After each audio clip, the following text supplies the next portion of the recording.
All right, welcome to the program. Charles Moskowitz here. By the way, we have call-ins on this show. I don't know if too many programs online can do that, but we do it the old-fashioned way, like you would do with a radio talk show, where you can literally call in at 508-637-5596. The number's listed here on the screen, 508-637-5596. Not taking TikTok today, mainly because TikTok's canceled the account. So, but I am up on Rumble if you want to send in a chat or whatever. Anyone listening knows I'm really ham-handed when it comes to technical matters. My guest is Thomas Gorenz from the Paranoid American. Thomas is a comic book publisher, a military veteran, an ex-Disney animator. Thomas and I met on Donut's excellent program recently, where we discussed some of the origins and doings of the international web of secret societies that seem to marvel all of our establishment institutions, both political, economic, and cultural. Thomas, thanks for joining me. Thank you, man, and thank you, Donut, for introducing us. And also, that's dangerous. You just have live call-ins. How does that Yeah. usually go? I've been flirting with that idea, but I'm not sure if I can handle it.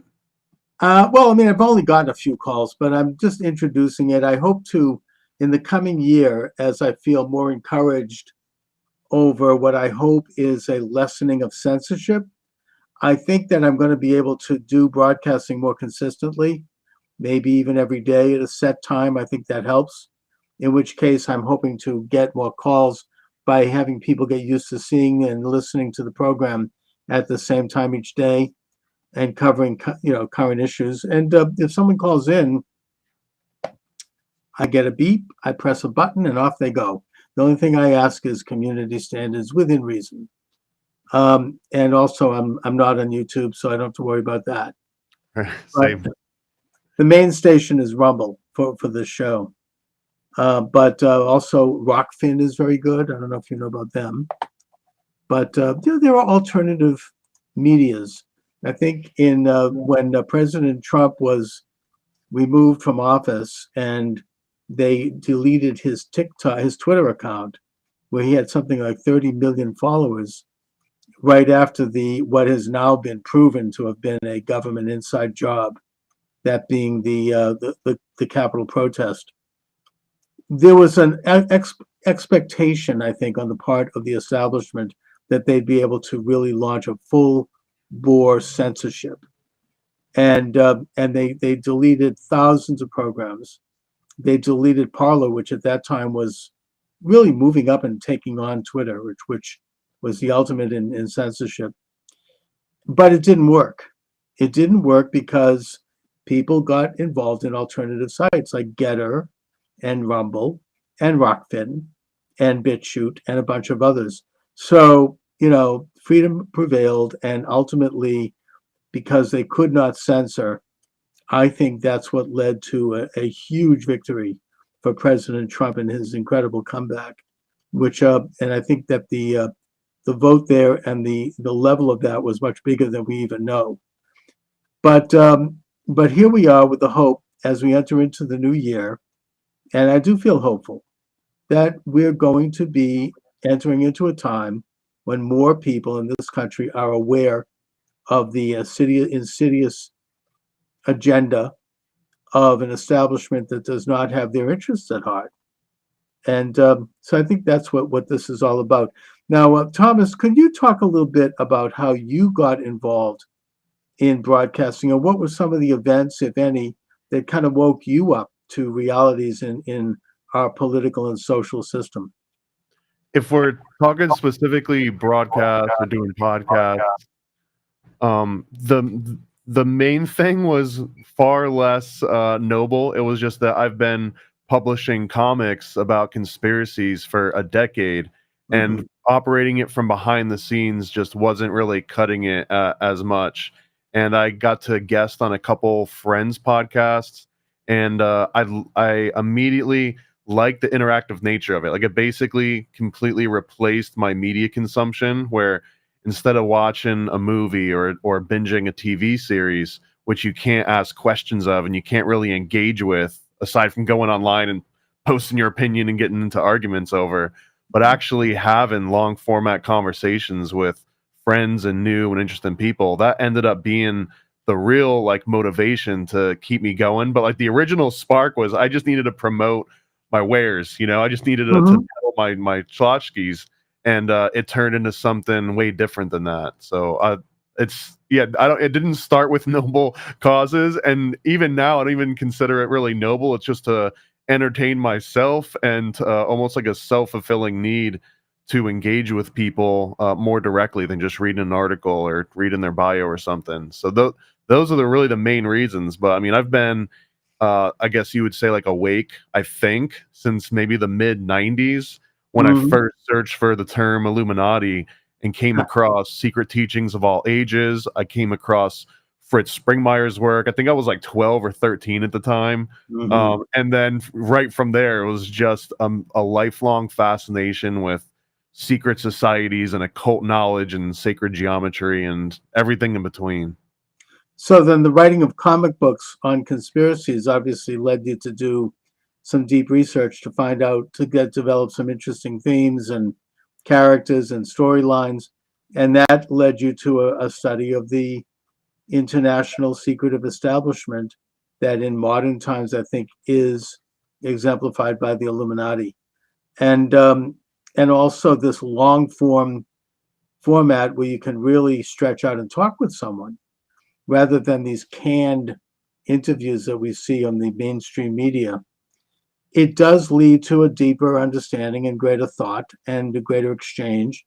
And it's one of the great powers of this new media. So I certainly get that. Now, you also worked as an animator for Disney. So I need to ask you about this.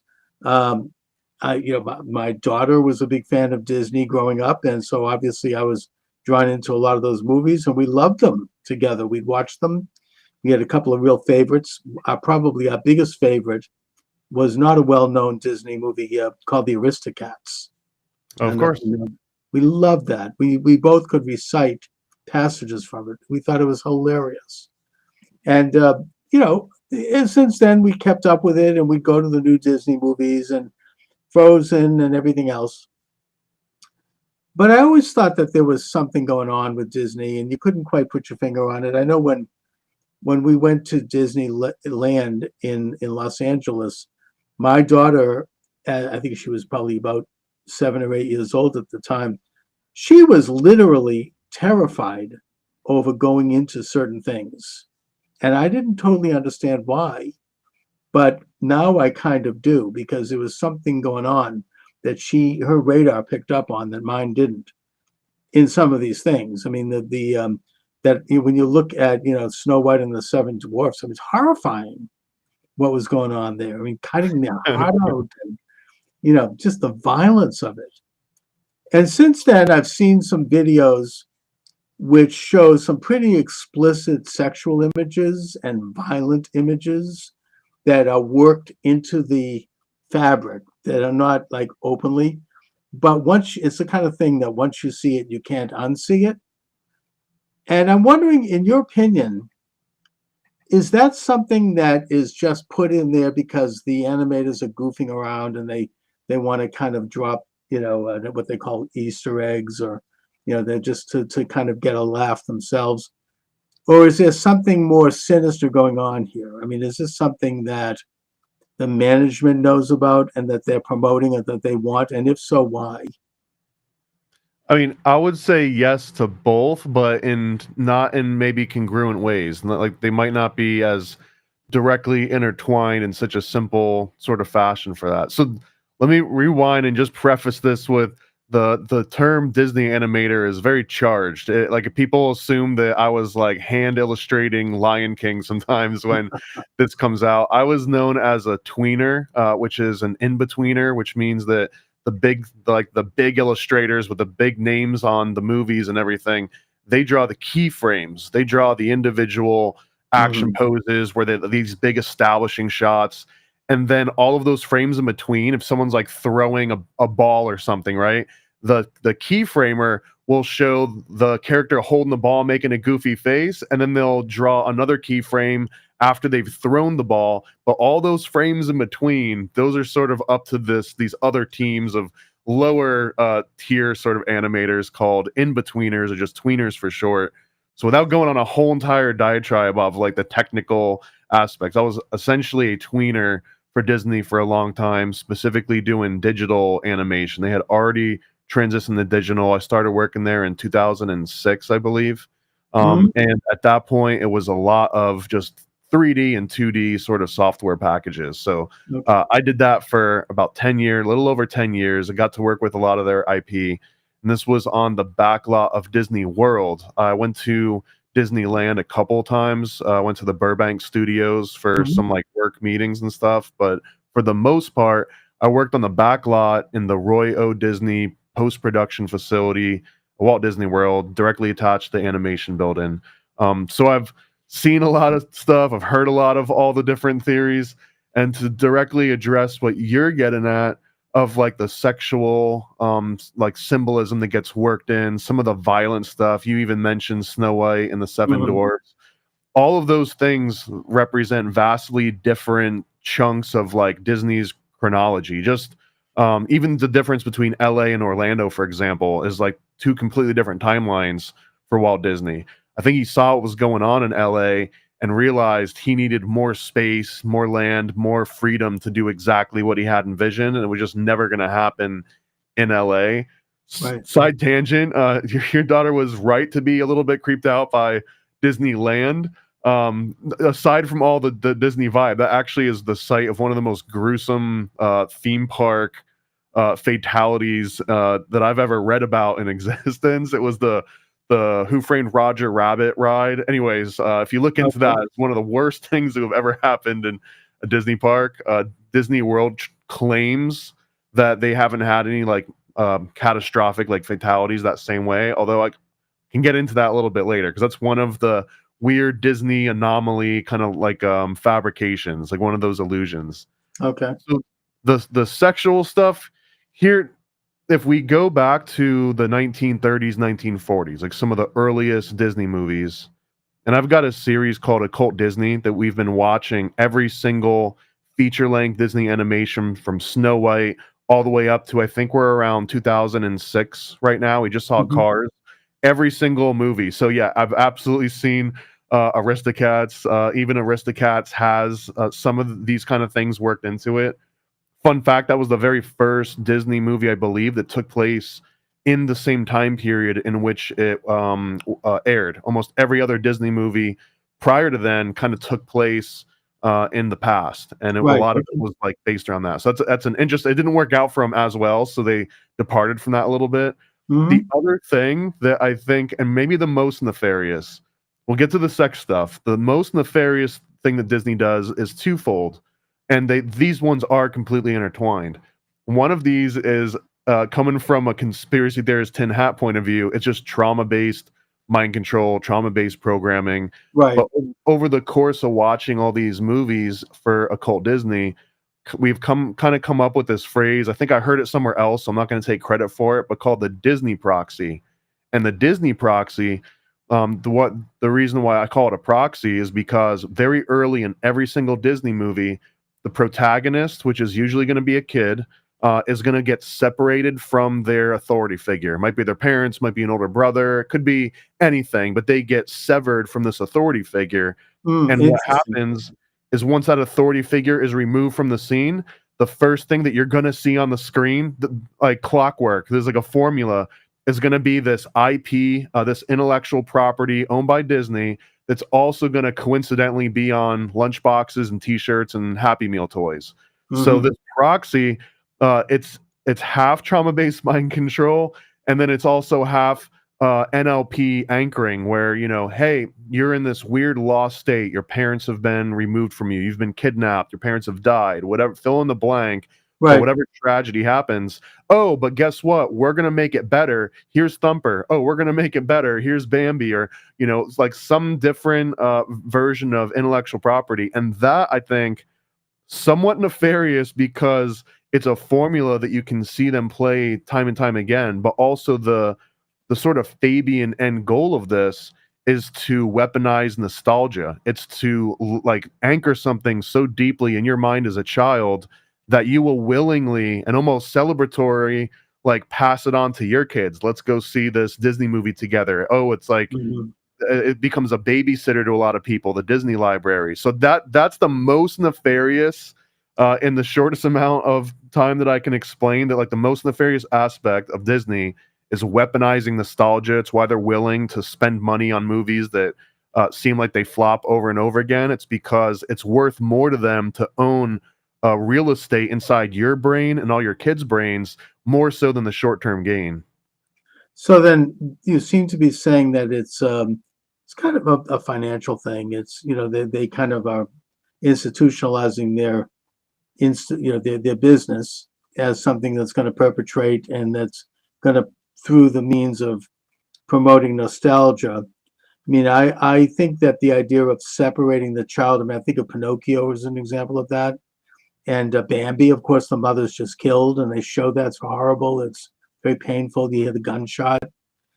Um, and then the child is brought into a situation which I don't want to suggest that it opens up the door to pedophilia. However, since we're going there, it's sort of like in a situation that's morally ambiguous. I mean, I think that Pinocchio is a good example where he enters into this world of almost where everything goes. I mean, he walks into this land, and it's at a time when a person is young enough that they haven't yet developed their independent reason abilities. I wonder if there's some kind of an agenda with that. It kind of, first of all, it infantilizes people because you become like permanently childlike. But secondly, you're put into a situation of moral ambiguity where, you're open to who knows what. Am I way off base on that, or what do you think? No, I mean, even again, if you remove even just the sexualization part of it, which I promise we'll get into because that's one of the biggest claims of all of Disney and the Right. hidden message. But let's just take like Pinocchio, which you brought up, and you brought up Snow White and the Seven Dwarfs. Hmm. Both of those original stories, Pinocchio was based on, I think, like an Italian activist, like it was political activism. I don't want to conflate it by oversimplifying it, but it was like sympathetic to Italian anarchism in certain Okay. circles. But the premise of Pinocchio was that they really were kidnapping children and forcing them to work manual labor. So those scenes where they turn them into donkeys and they turn them into these donkeys that are just like, basically animal labor, that was a very real analogy to what was really happening to Italian children during the time the original Pinocchio was written. There's Hmm. also really deep sort of Rosicrucian aspects. You can get into like pineal gland and stuff, but one of the mundane and practical versions of this were actual children being exploited, and the writer of Pinocchio was basically trying to shine a little bit more light on that, and it got adopted almost directly by the Disney movie Snow White and the Seven Dwarfs. This is another thing that was based on at least three different historical accounts, all the way down to the talking mirror. This was an actual item that was said to have existed in two or three different families' histories, dating back, I think, at least to the 14 or 1500s. Hmm. But on top of that, the seven dwarves was also sort of this euphemism for sending children into the mines because their tiny little bodies could get into the little nooks and crevices better. So there are a lot of analogies of even darker. I mean, the sexual connotation adds to it, but deep, not even that far beneath the surface of these Disney movies, the original concepts were all about child exploitation. So if you Well, just throw the sexual aspect on top of that, it's not like a far skip and a jump from forcing, like kidnapping children and forcing them to live in mines, and then someone saying like, oh, and they had sex with them too. It's like, okay, yeah, no shit, they did. okay. I mean, look, what you're describing actually doesn't bother me. It's actually good political commentary. Children being exploited by in the 19th century, right up till today. But what I see is kind of a more modern aspect to it, which is sex trafficking and sexual exploitation. Do you think that that is something that was a conscious part of this? I mean, I've heard a lot of legends, for example, and I would say legends about Walt Disney himself in that regard, who I always thought was a great man, but I still do. But he was deep, according to all the stuff out there, and that's what we're talking about. And I'm not here to endorse any of it. He was deeply involved with secret societies, and maybe there was some kind of an agenda going on there. What do you think? So this is probably the one that comes up the most is like Walt Disney being, all of these things. So I've done, I think, a fairly deep dive into this from a bunch of different angles. I've read the most critical, I've read the most complimentary sort of books all about Disney and his biography, and I've talked to people that work directly with him in animation studios and stuff. So quirky guy, workaholic.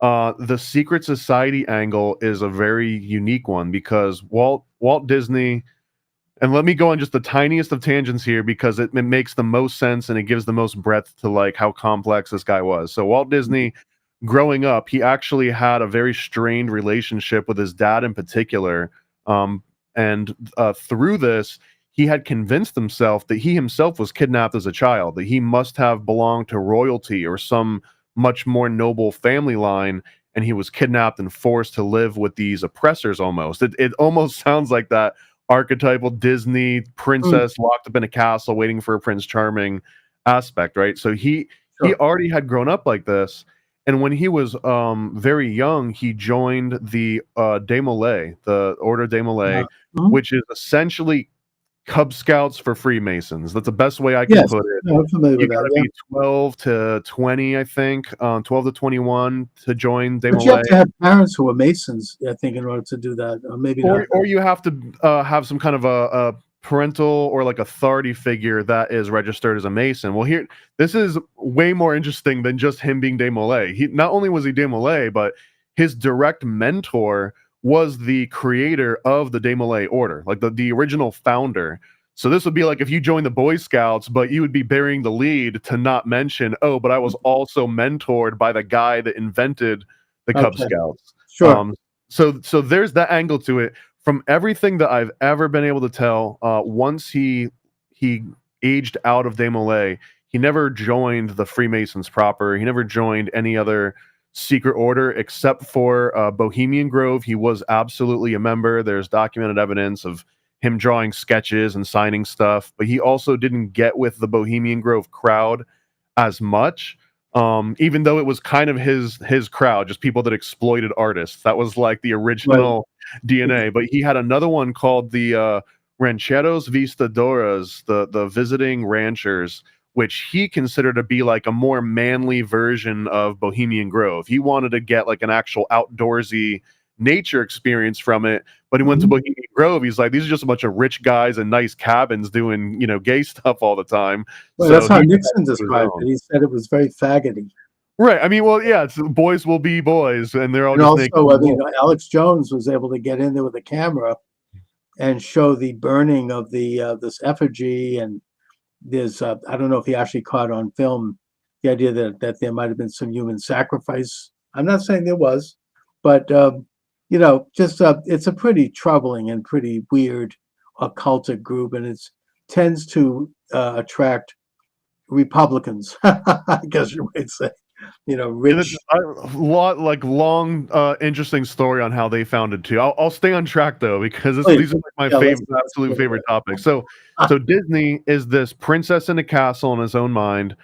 He gets raised into this sort of Freemasonry for kids, sort of secret society in some ways. And then after he exits this, there's no doubt in my mind that he carried those occult and those esoteric views with everything that he did. It was a huge inspiration in how much he adopted and kept true some of the Grimm's fairy tales. All of Snow White and the Seven Dwarfs could also be interpreted almost as like Rosicrucianism, which I guess would just be like a much older, more religious version of Desmoulins. So that form of Walt Disney being, in the occult and in secret society is absolutely no doubt whatsoever. Not to mention Fantasia, right? But every single movie, honestly, every single movie, even Yeah. Aristocats, can all Sure. sort of be tied into these like esoteric teachings. Although, and this is why I mentioned that there's these different phases of his life, and LA and Orlando is a huge portion of that. That once he starts working on Walt Disney World in Orlando, he kind of has this different vision. He's thinking about Epcot, the experimental protocol community of tomorrow, and like he's trying to do something more than cartoons and more than theme parks at this point. He wants to make his own city, maybe country, maybe who knows where it was going to go after that. But as Right. soon as he starts ultra like hyper focusing on Walt Disney World, he doesn't have as much say as much anymore in the animation wing.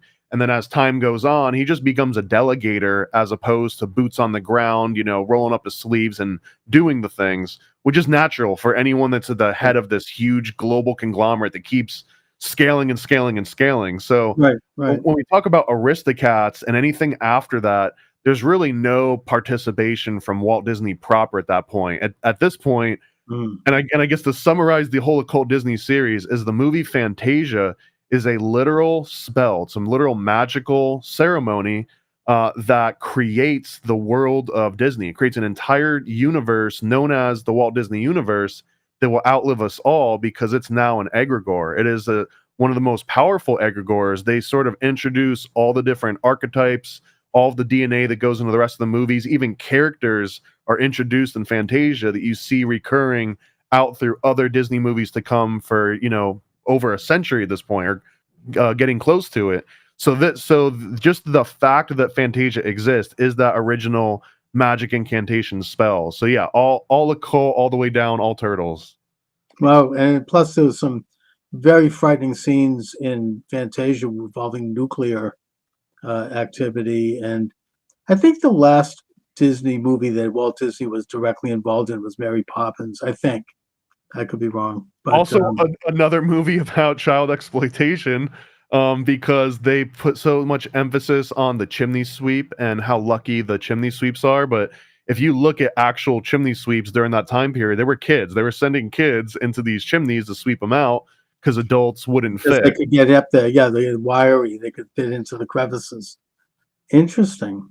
But you don't think that? I mean, it sounds like we're talking about influences on Disney's worldview and kind of this occultic element to it and this fantasy world that he wanted to create and project into the future with Epcot, which is, as you say, that's City of the Future. Do you think there was a more conscious aspect to this, in that Disney might have been literally coordinating with, secret society people? I mean, was it, kind of like part of a world order element? Was he involved, for example, in the post World War II Federalist Society movement or anything like that? It's really hard to pin Disney down in particular on a specific. There is one thing, and this is from Dark Prince, or Hollywood's Dark Prince, I think, is this unauthorized biography that the Disney family absolutely hates, but it presents this case that he was sort of working in like a McCarthyist way to root out communists in the animation industry in particular. Right. And I'm glad you brought this up because this ties into that. Disney growing up felt like he was this princess trapped in a castle by his captors. The FBI, or that might have been the FBI. I think FBI, J. Edgar Hoover in particular, basically gave Walt Disney special agent in charge status in exchange for him to give up any sort of communist information or root out commies that he could in the Right. industry. And in exchange for that, they actually told Disney they had found his real father. His real father was royal blood. He was a king of Spain at some point, or his family line were kings of Spain, and that if you just help us out with these FBI matters, we'll put these connections together for you. And we'll give you some of this research that they had uncovered. And I believe that they were just putting a carrot on a string for him. They were exploiting a character flaw, or maybe some deep rooted issue with him. But this is absolute close to proof, depending on how much you believe the special agent in charge documents. But if that were actually happening, then at a government level, absolutely, Disney was covertly spying on his peers and reporting back to the government in exchange for benefits and secret information that no one else had. I mean, how else would you describe a secret society other than just an intelligence organization? So Right. I from mean, that very mundane example, you can extrapolate all of the other ones that, if he was in the Rancheros, and if he was in Bohemian Grove, and if he was still an appendant of Desmoulins, he did draw Mickey as Desmoulins numerous times. So he was actively recruiting in that way. and also, I mean, as you say, I mean, the FBI was kind of the first literal, legal, open enthronement of a secret society into the United States. And then, of course, that was advanced under Truman with the National Security Act, which created the CIA and the National Security Agency and all the rest. An interesting book about this was written by Professor Michael J. Glennon, who wrote the book Double Government. He was a professor emeritus at Fletcher School. He served the Obama administration. He's an insider, but he kind of blew the whistle on a lot of this, even though I had him on my show and he didn't like me at all, but yet he admitted that, right? I mean, he was like, yeah, okay, he didn't deny anything I brought up, but he was unhappy with me for bringing it up, even though it's in his book.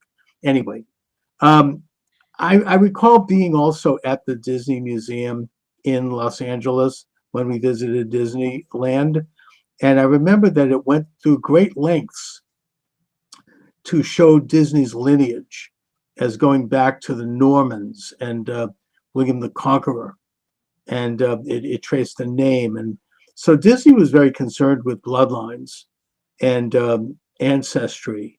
I don't know if he was into the Committee of 300. I mean, who knows? But right, going back to the Roman times with which eventually became the Venetian bloodline. But that does seem to be a theme, I think, in his work. It's a very kind of Gothic element of like superpower and magical power being held by certain people who had high positions. So Disney, this is a really interesting thread to look at it. Like if let's not say literally in the Committee of 300, the Council of 300, but that Disney would if such a thing were in operation during Disney's lifetime, then Disney would represent this massive opportunity to influence the public, not just American public, but the entire globe, right? Oh yeah. Disney had a massive surface area in that regard. But when I think of like those shadowy occult figures, like a literal Illuminati at some point, the actual Illuminati members rarely want themselves to be the figurehead, like an actual scapegoat or someone you can point a finger of or draw a picture of. So Disney likely would have been a very useful, I would like say an asset, as opposed to a CIA agent, a CIA asset, as opposed to an FBI agent, he's an FBI asset, so he would clearly be in all those roles. And he made propaganda movies directly for the government. Many of them were top secret. So he was, in every definition of the word, secret societies, if you expand that to include government and military, which I absolutely do. I mean, the Cult of Mithras was essentially the first military, intelligence agency, right? So if you can extrapolate from there, it's really no different. We're just kind of shuffling. You mean the ancient cult of Mithras during like post-Roman times? Is that what you mean? Correct. Yeah. Well, I mean, the longest thread ever, but all of that ceremonial magic and sexual orgies and child sacrifice, this was state religion in Phoenicia and in Carthage up until the Romans stomped out Carthage. But the Romans didn't completely stomp out ceremonial magic and orgies and child sacrifice. They just said, it's only for the rich people and the male military members at first. And then never again was it supposed to ever be done outside. It was no longer supposed to be exoteric. Now it was permanently esoteric. And I think that's sort of the longest thread that you can tie here. Is that went underground after the Romans destroyed Carthage. And there's, according to Roman historians, when the Romans went into Carthage, there was such abominable practices that they literally were throwing up. They were like literally sick over what they were seeing. But of course, this is what the Bible warns us about. This is what, the book of Genesis. I mean, there's a thread all through it about the admonition against idol worship, worship of graven images. It wasn't just worshiping a piece of wood, or like a rock or something. In the case of Moloch, this granite statue, which would have a burning furnace in the belly, you go in and throw your baby into that as a way to appease the gods. It had to do with all the practices around the idol. And all of it was, we can't even imagine what they were doing. But it was all state sponsored. And it was all run by the sort of government that would operate behind the scenes and use this idol as their mouthpiece to manipulate their masses and to keep people docile and to use, sexual vice and moral, all kinds of crap to keep people like kind of off center, infantilized, distracted. And the idea, it's interesting that you say, that the Romans basically tried to stamp it out and did so with Carthage, but then it went underground. That's interesting. Literally went underground. They took what was happening above ground, and state sponsored is maybe even underselling it. Maybe state mandated would be a better way of describing the ceremonial magic, sexual orgies, child sacrifice. This wasn't just, hey, if you want to do it, we're cool with it. This was like, you better show up at 7 a.m. with your newborn to throw him into this fire or else. So there was very much a state mandated aspect of this that you could not escape it. So when the Romans came, that literally went from being done out in public where, the neighboring cities could see it happening and saying, well, let's not be like those guys. This is like the biblical aspect of like those Carthaginians, or like they're worshiping Moloch over there. That was basically saying like, don't do what they're doing over the river, in so many words. But then the Romans just stomped that out above ground and literally made them do it in caves underground. Like all the Cult of Mithras original meetings usually happen in underground caverns or under temples or in subterraneous sort of settings. So there's a lot of that even to this day in Italy with underground Rome. And you find tunnels and catacombs and passages, and even under the Vatican. They say there's underground, almost an underground city that's as big as a football field, with who knows what's in there. And I'm not pointing a finger at the Vatican. I admire Catholicism. That's not the issue here. But what you're saying here, Thomas, is sensational. You're saying that this cult of practices that was, went underground after the destruction of Carthage, are you saying that that's still here? Are you suggesting that this? Oh yeah. I'm not just suggesting. I'm outright, directly claiming it. And Fantasia maybe being the best example. My favorite scene, even growing up, like the scariest one, where they show this huge black demon god with two horns. He literally represents child sacrifice, and he represents pagan gods and the two-horned bull god of agriculture and fertility. The actual name of that god is Chernobog, which means black god, and I think in Serbian or Slovenian. And this happens on Walpurgis Night, which is essentially like an actual pagan ritual in which these witches would get together and they would do orgies and sacrifice in order to basically release their own magic out into the world. And the whole premise of the magical ceremony and ritual is to keep doing that over and over again in that exact same spot and the exact same incantations for centuries, so that it harnesses real magic. So that premise is what Fantasia is. Fantasia is just a animated version of these, ancient rituals to not just Chernobog, but every other two-horned deity that kind of came before it. And through syncretism, it's easy to sort of like oversimplify and just like combine different cultures and religions, but that's kind of what we're doing here, because that's what Fantasia is. Fantasia is syncretism animated all together in like a 2-hour presentation. Mm-hmm. Now, I want to just move history up a little bit here, because maybe I tend to embrace conventional history here, but I do believe that the Israelites were the first attempt to reform some of these practices.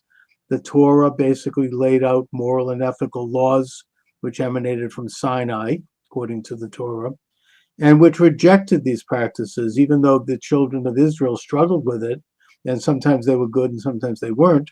At least they began the process rolling. And then, of course, the ministry of Jesus resulted in bringing that to the world. And it was eventually became the official faith of Rome under Constantine, which I, as conventionally looking at history, believe was a good development. It was an attempt to stamp out these practices and an attempt to bring about a more moral order in the universe. But you seem to be suggesting that concurrent with that was a continued underground that continued to operate in this sort of, I guess you might say, satanic practices, and that it involved people at high levels of power, of influence, both in government, culture, and economy. Is that true? Yeah, absolutely. And actually, this is highly controversial, and I'm aware of that. Although one of the most compelling takes on this particular dynamic I've come across so far is essentially that the Israelites and the Carthaginians or the Canaanites or the Phoenicians or whatever name you would give to that sort of crowd that was into the state mandated magical orgies and sacrifice and everything, that really the Israelites and the Phoenicians or the Carthaginians were worshiping the same God. It's just that the Canaanites were doing it in this abhorrent way. And this is where the Israelites were saying, like, don't do what they're doing across, the river over here. Like, they're having a great time with their agriculture. They're worshiping these agricultural gods and they're making these sacrifices and they're doing sex out in public and business is booming. They've got crops, all over the place that's actually working. And they had just come from the desert. Even if that's just the metaphor, it was really the difference between desperation and abundance. And it was a way of saying, like, just because they're going through a boom right now, do not adopt their particular practices of worship. But that also means that when it gets stamped out, all those people that were doing so well and had accumulated all sorts of capital, not just, wealth, but like political capital, goodwill amongst all the other people that they had spread their riches of agriculture from, they obviously can flex that. And by flexing that, it's to, well, let's preserve this culture that gave us everything that we wanted, but obviously we can't do it out in public anymore. We have to only do it at night, burning charcoal in the middle of the forest or going into these caves, or better yet, join the military, where the military, you could be easily weeded out just depending on not only your physical aptitude, but if you were like in it, if your mind was in the same mentality as everyone else. And they also had the luxury of just killing you if you applied and you didn't get the job. They weren't just like, okay, go home. They could just eliminate you for any number of reasons. So it was a very methodical and powerful way to preserve everything that had been going on above ground and make sure that it maintained itself below ground. And there's a wild tangent we wouldn't even get into, but you can trace this exact practice go through Tunisia, the northern coast of Africa, all the way down into the rest of Africa and make its way through, Haiti and Dominican Republic and all these all these other adaptations of the same sort of fertility rituals, the same orgies and sex magic and black magic and sacrifice. It continued even all the way down to the two-horned gods. So it never really got fully stamped out despite Rome's best efforts. No, but I maybe I don't know if I'm taking issue with you here, but I think that the Israelite movement, the thing that made them different than all other nations was that they rejected these practices, that they continued with animal sacrifice, but not human sacrifice. Absolutely. No, I think we're not in disagreement there, that the Israelite was a complete reformation of how they were worshiping. And I guess the contentious part that I injected there based on other things that I've read was that a lot of people claim that these Canaanites were worshiping, Satan, or they were worshiping some other deity, but it seems more reasonable and complicated that they were literally worshiping the exact same God. It's just that the Israelites were doing this. I don't think so. Only in that I think they were worshiping idols. They were worshiping Baal and Molech and Asura, which were man-made idols created by the state, whereas the Israelites were worshiping something more transcendent. I mean, a universal God that was not. Fair point. I guess the difference being like one of them was doing it the right way and one of them was doing it the wrong way. Right. Well, I guess you could say that, but the thing is, and I do think that Christianity brought that to the world, this idea that you can't create a God on earth. And it's not a man-made thing that a government or that a group of elites can decide what it is. That there is something that's separate from our own existence that is real and that is, that we can't manipulate. That God is outside of the ability of the human being and the human mind to create or manipulate, that we're images of God, we're not God. That's the sin of the Garden of Eden. I mean, that Adam and Eve thought that they could be as God. They could know everything. They could have cosmic consciousness, eternal life. But they were going to overthrow God, and that's why they were banished. But because we're not gods, we're just human beings. We're imperfect. Our perceptions are limited. But we have some divine revelation that we can look to craft our lives. So bringing things up to today, and I think this is really interesting, and I agree with this, by the way. I mean, I think you have this continuous cult that's underground, that is involved in these practices, that does attract the highest levels of elite, that has basically become and has formulated into secret societies. I think it started in the Middle Ages. You had the Knights Templar was, I think, infected by it, and that's why they were banished by the Pope. You had in the Carabinari, and in the 18th century, the emergence of the Illuminati and the French Revolution. So I think we could trace the history of it. And what you have are an intricate web of secret societies that sometimes clashed, at other times cooperated, but yet all maintained almost an alternative existence from everyone else, and yet walked amongst us as everyday people. Well, yeah, the ones that like who's writing the books? If everyone's reading the books and on the same page, someone's got to be writing the books.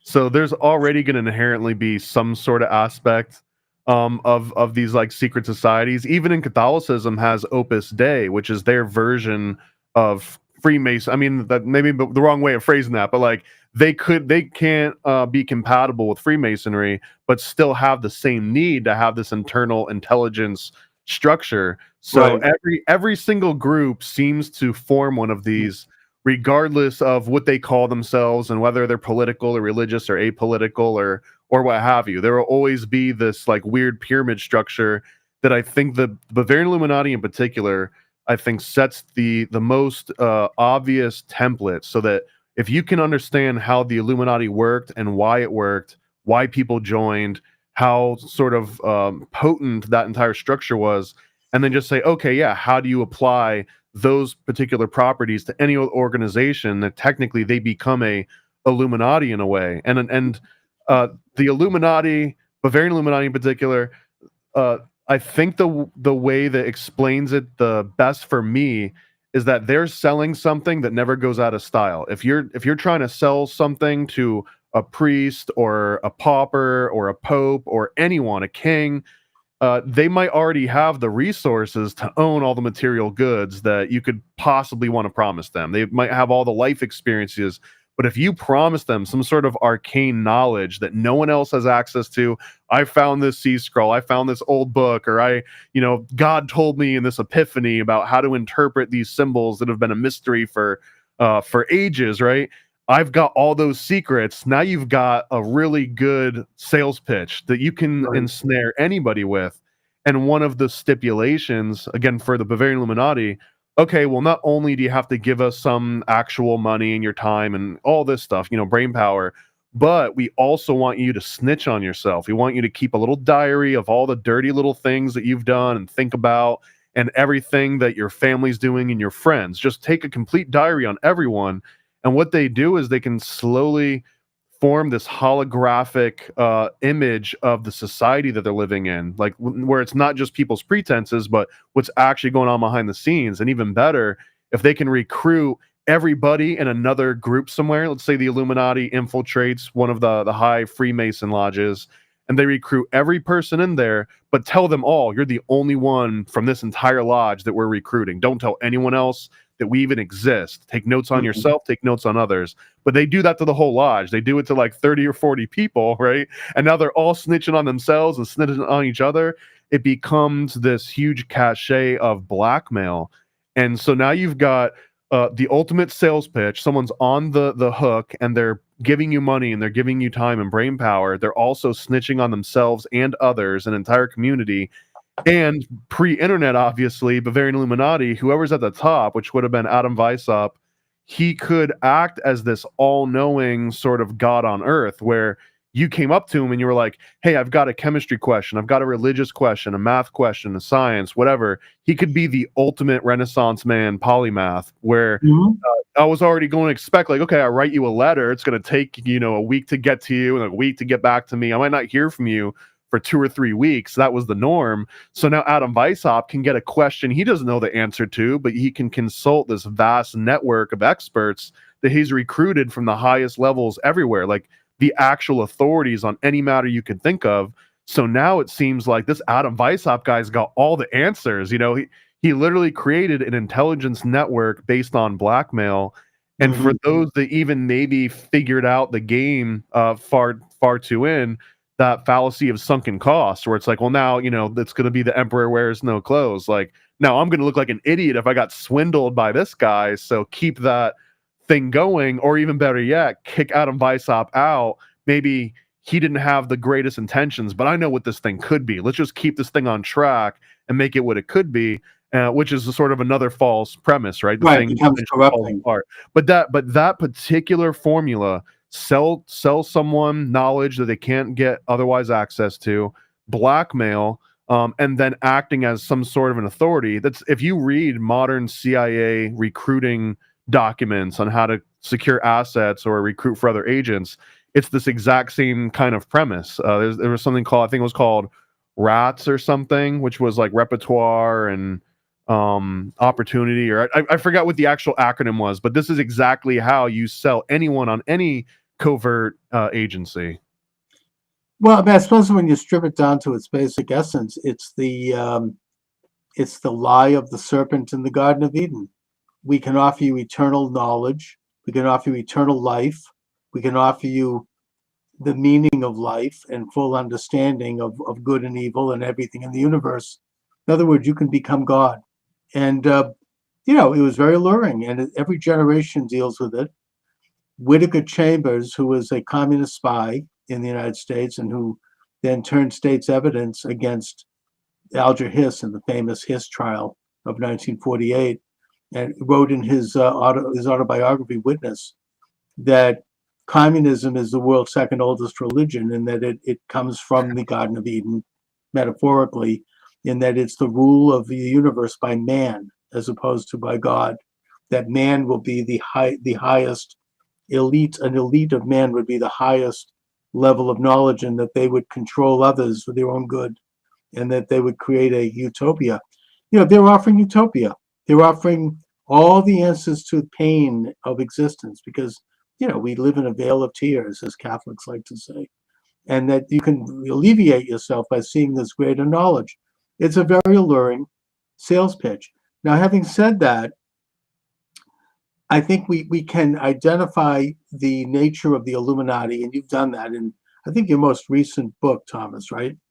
About the Illuminati. Donut and I. We just call it Illuminati comic. The cover actually says, "Are you being mind controlled by the Illuminati?" Because it's meant to be something someone will walk by and be like, "Oh, what's that?" and pick it up. Yeah, I mean, it's a great concept because it's based on more than some truths. I mean, the Illuminati had an agenda that's well known. They wanted to create a one world order. They wanted to create a one world religion by getting rid of all of the clerical and political entities of their day, by getting rid of all the institutions that promoted those entities, both good and bad. But the good ones were things like private ownership and self-interest and sovereignty and all of the other things that allow humanity to advance and the individual to advance.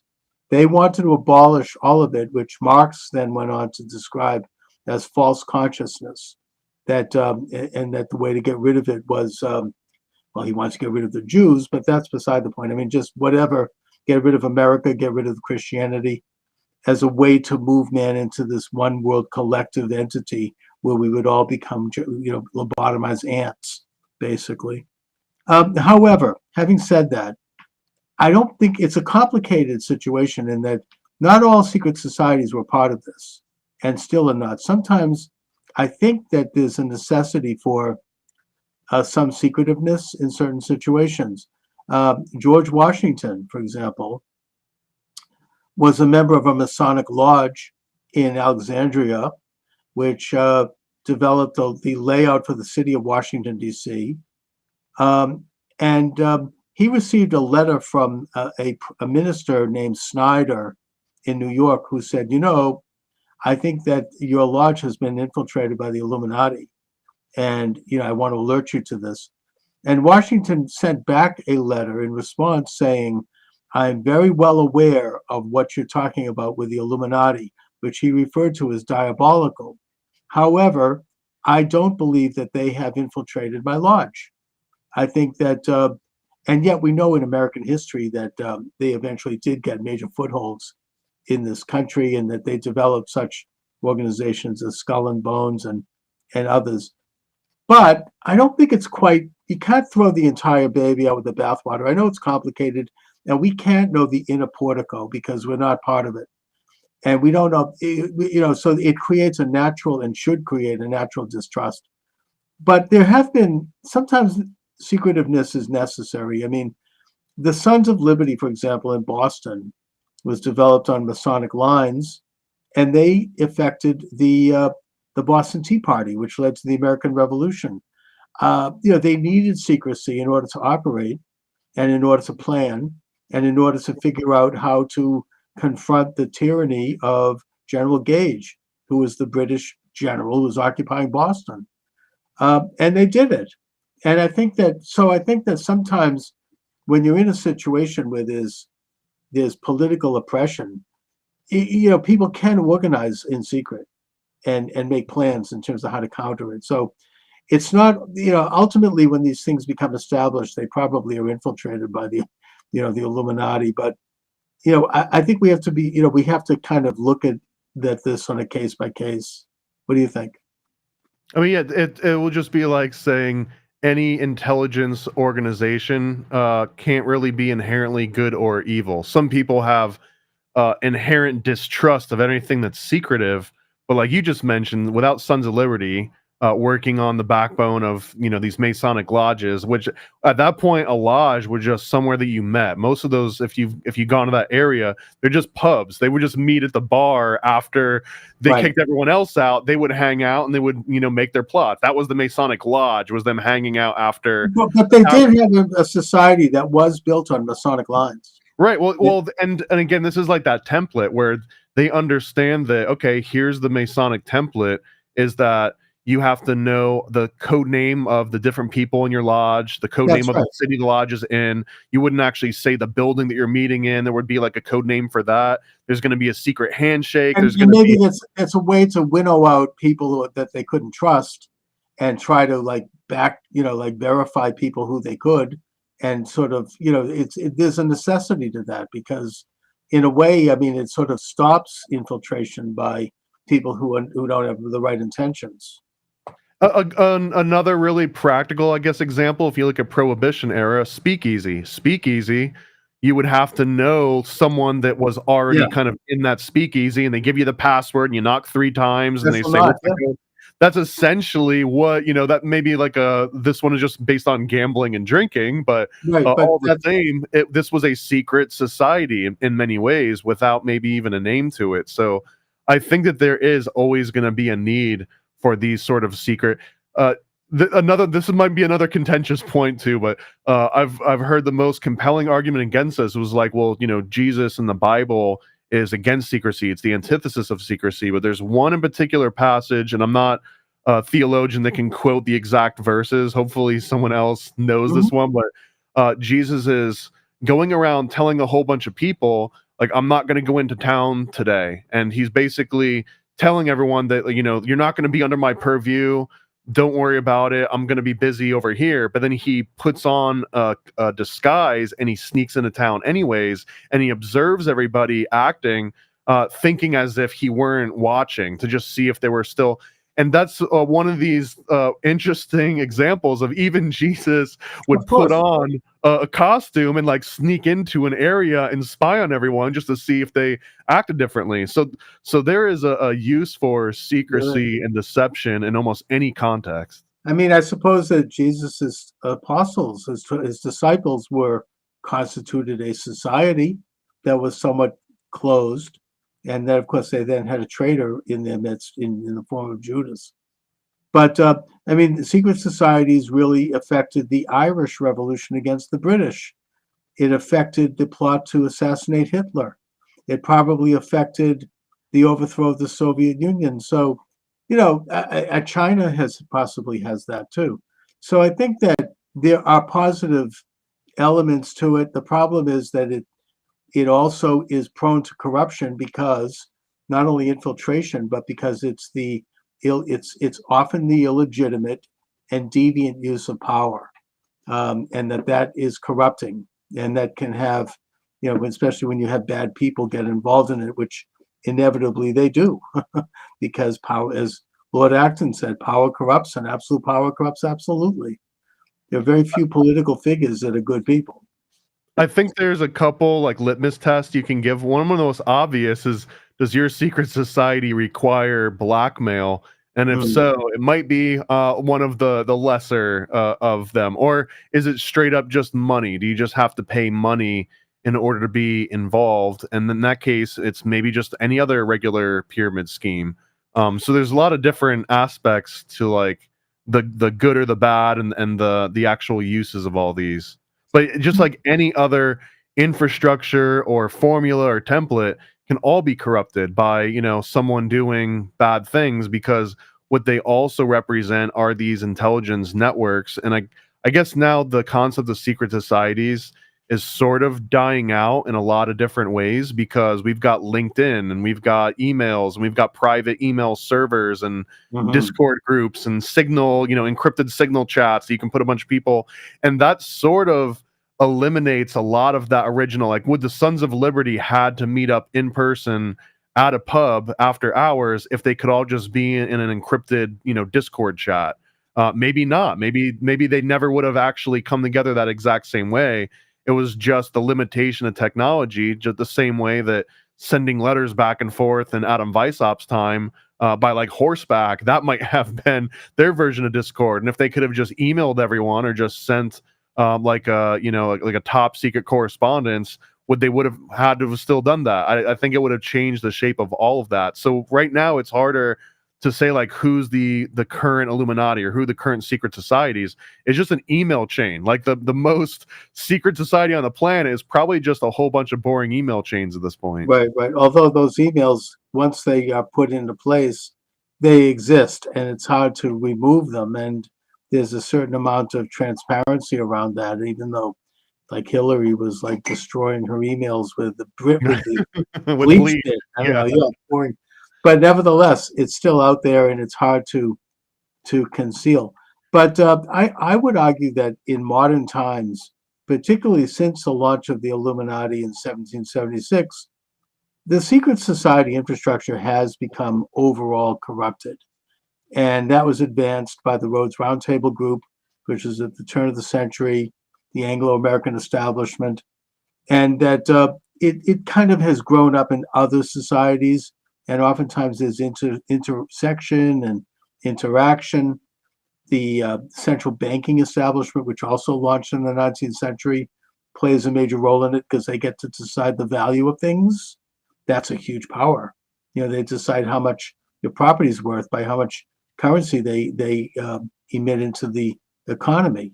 It's a huge power, and that they do informally, and it's been written about. Even if you read the work of Carroll Quigley, he gets into this in Tragedy and Hope, who was a supporter of it, and he's a professor at Georgetown University, that the interaction and intersection between economic, cultural, and political forces, both in this country and around the world and with each other, has created an atmosphere which can only be described as an informal world government, and that they leave in place the official governments, you know, the official offices, the official ceremonies, but behind the scenes, they increasingly control everything, and that their motives and their means and their agenda is not holy. Let's just put it that way. And it's certainly not wholesome in terms of the right of the individual under God.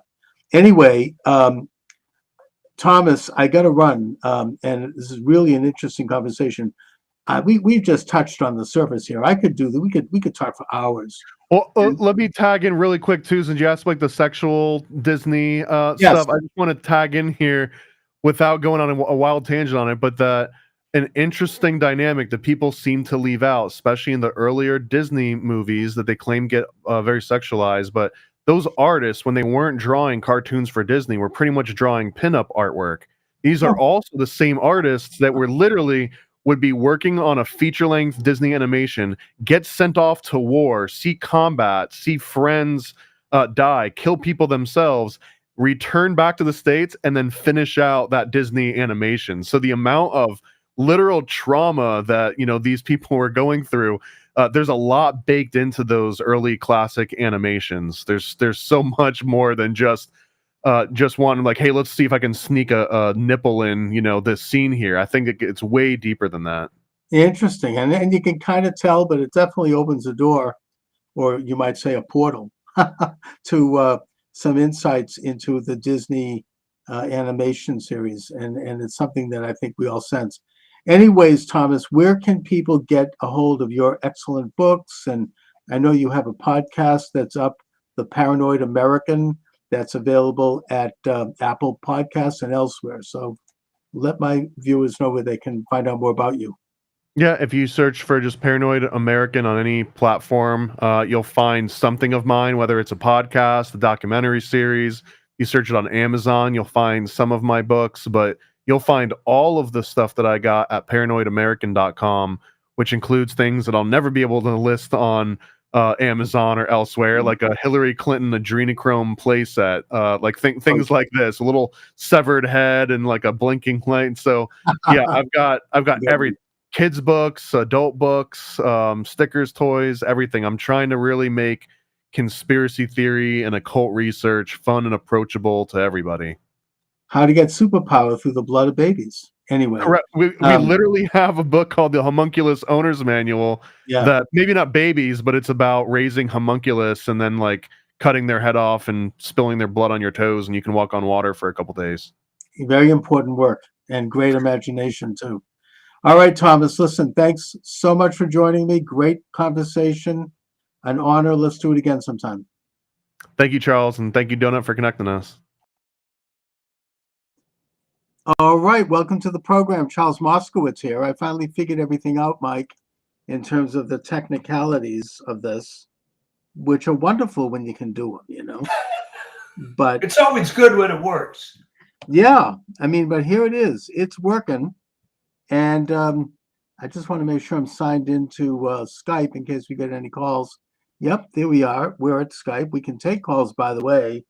508-637-5596, 508-637-5596. I wonder if I should take the ultimate risk and go live on TikTok, which is a place where I'm generally not welcomed, but I'm going to do it. Yeah, we're live on TikTok. Welcome aboard TikTok. Yeah, for now, until they shut it off. But here we are. Mike, I wanted to talk a little bit today about the two cases, of course, that are in the news, where in both cases someone ended up dead. And in both cases, two individuals were charged with the crime. And that is the case of Luigi Mangione and the insurance man, and also the case of Daniel Penny on the subway in New York. These things seem to have coincided in terms of Daniel Penny's case being dismissed and Mangione being caught at a McDonald's in Pennsylvania. And I think that there's an element to... Hang on, Trey. It wasn't dismissed. He was acquitted. He was acquitted, exactly. Thank you. Yeah. Now, I want to just comment on each of them. On the first one, the case of Daniel Penny, this is an example of how critical race theory has taken over the minds of this country, at least the elite minds, Yeah. the legal minds, the high ground. And in that, everything comes down to race. Race had absolutely nothing to do with it. I mean, this guy was dangerous. He was wielding a knife. He was threatening to attack people. He had a long record of extreme violence. He was not sane. And Daniel Penny, being a Marine off duty, conducted a function by which he subdued him and saved a lot of lives in that subway, according to everyone who was there. Well, not only that, there was at least one black passenger that helped Daniel Penny subdue the guy. Right. So race wasn't involved in this at all. No, I mean, and it just happened to be a coincidence that the guy happened to be black. It had nothing to do with anything. But the fact that it was made into an issue and then it was brought to court, which it never should have been. And then you had this radical leftist attorney trying to put Daniel Penny in prison for life. I mean, or put him in, charge him with manslaughter, shows how out of whack our system has become. This guy ordinarily would be hailed as a hero, which he is. He saved lives by stopping this person from going on a violent attack. And just the twisted means by which our society now looks at these things. Everything has to be looked at through a prism of race, and everything in that context has to be looked at through the phenomena of anyone who is, in this case, a white man, is naturally seen as the oppressor, and anyone who isn't is seen as the victim. Yeah. And let me just add this, though, that I'm not sure that, quote, society feels this way. I think that it is true and very unfortunate that the institutions have become dominated by these lunatics, including this ugly, angry lesbian prosecutor. yes. Is there any other type of lesbian other than angry? I don't know. Well, let's just say that they tend to, I mean, I with due respect, I don't want to get shut down on TikTok here, but let's just say that there's something twisted going on there. Yeah, well, okay. So she also went viral for a case where she felt sorry for a murderer and reduced his sentence because he'd had a hard life. But I guess don't confuse the way society at large is reacting to something with the very, very unfortunate fact that these evil lunatics tend toward these kind of jobs. No, I think that society at large views Daniel Penny not only as a hero, but as someone who stood up and took, like an ordinary situation where you would protect people's lives. I mean, I think that most New Yorkers, including most liberals, think of that, think this way. It's just this radical establishment, the very people that President Trump won against, who have become so twisted that they think there's some virtue in this kind of a bizarre and inverted outlook that would lead to prosecuting this man. I think what helped is that, and maybe we can use this as a sort of BCAD kind of thing, before COVID, after COVID, all right? I think there were a lot of people who for their whole lives have been brainwashed into the idea that their betters know the way things should be. But that forever lost all credibility with how the experts handled COVID. So when it came to this case of Daniel Penny, the elite were trying to say, well, it's terrible. He shouldn't have put the chokehold on the guy for that long, and so on and so forth. Didn't hold. Didn't wash this time. No. And that, I think, is one of the reasons that Trump won, that the elites are out of control. The same thing with the movie industry, everything else. All these institutions are falling apart because people aren't buying the lie anymore. That's right. And now I think because of this acquittal, it's time to revisit the case of Darren Chauvin.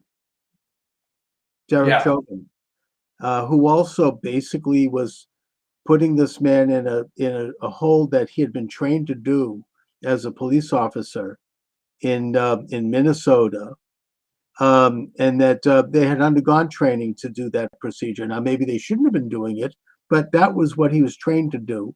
It had been done many times before, and that he did it because this man was resisting arrest. He refused to get out of the car, and he was behaving in what all observers said appeared to be violently. The fact that he died is something that they could not have foreseen. The man was on fentanyl and he was on other drugs they found in his system. Then he had an enlarged heart. And yet this became another one of these successes for this leftist establishment that then ginned up this case with somehow the fact that he happened to be black had anything to do with it, which it didn't. And that it was he became like a symbol of all of the situations historically, which are real, where black men were attacked, yes. But this particular case, it didn't really add up to that. It became more kind of an archetype of something else. And that's sort of how they use the legal system in a way. Well, yeah. What happened here was, and there were a few people that spoke out at the time. Not only was this guy a career criminal, but he was raised up to be some sort of secular saint. So I think they overplayed their hand, but the establishment in Minneapolis felt that they were trapped into going along with the crowd, much the way, I suppose, because it's almost Christmas, you could argue that to some extent Pontius Pilate maybe was kind of railroaded into going along with the crowd and so on, Right. rather than doing his job. So the good news is that when they tried to gin up a BLM type situation on this Daniel Penny, it didn't work. It didn't work. No, it didn't work, and it backfired on them. And just not to get off on a topic, but I view Pilate as having been part of the deep state in his day. Oh, and yeah. that in the case of Chauvin, you had the deep state putting on kente cloth and bowing in the Capitol. Remember that with Pelosi, and then you had them launching these what I would describe as a Kristallnacht against black communities in major cities where businesses were looted, houses and businesses were burned, and people were shot to death in response. Almost in a coordinated way, while the media, while filming the fires, was saying this is a peaceful mostly protest. Yeah. But I also want to talk about Mangione because there are certain conspiracy theories around this. Oh, good. And I have no idea about any of them. Who knows the truth about it? But I think there are a couple that are You never will know the truth, by the way. Probably Any not. high-profile shooting, no. There's some very strange things around it, but there is social benefit in examining certain aspects of this, and one of them, and I am not in any way in favor of this insurance man getting gunned down like that, of course. But it did bring up some issues about what's happening in insurance.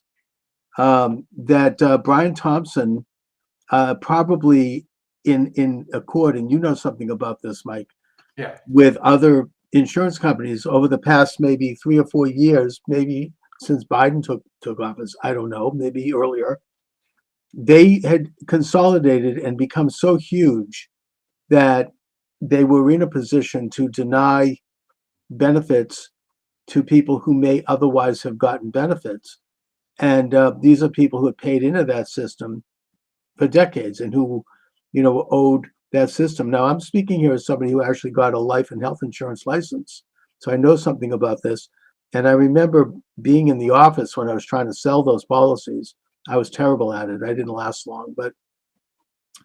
I remember my supervisor there on the phone with this poor man who had bought an extended policy.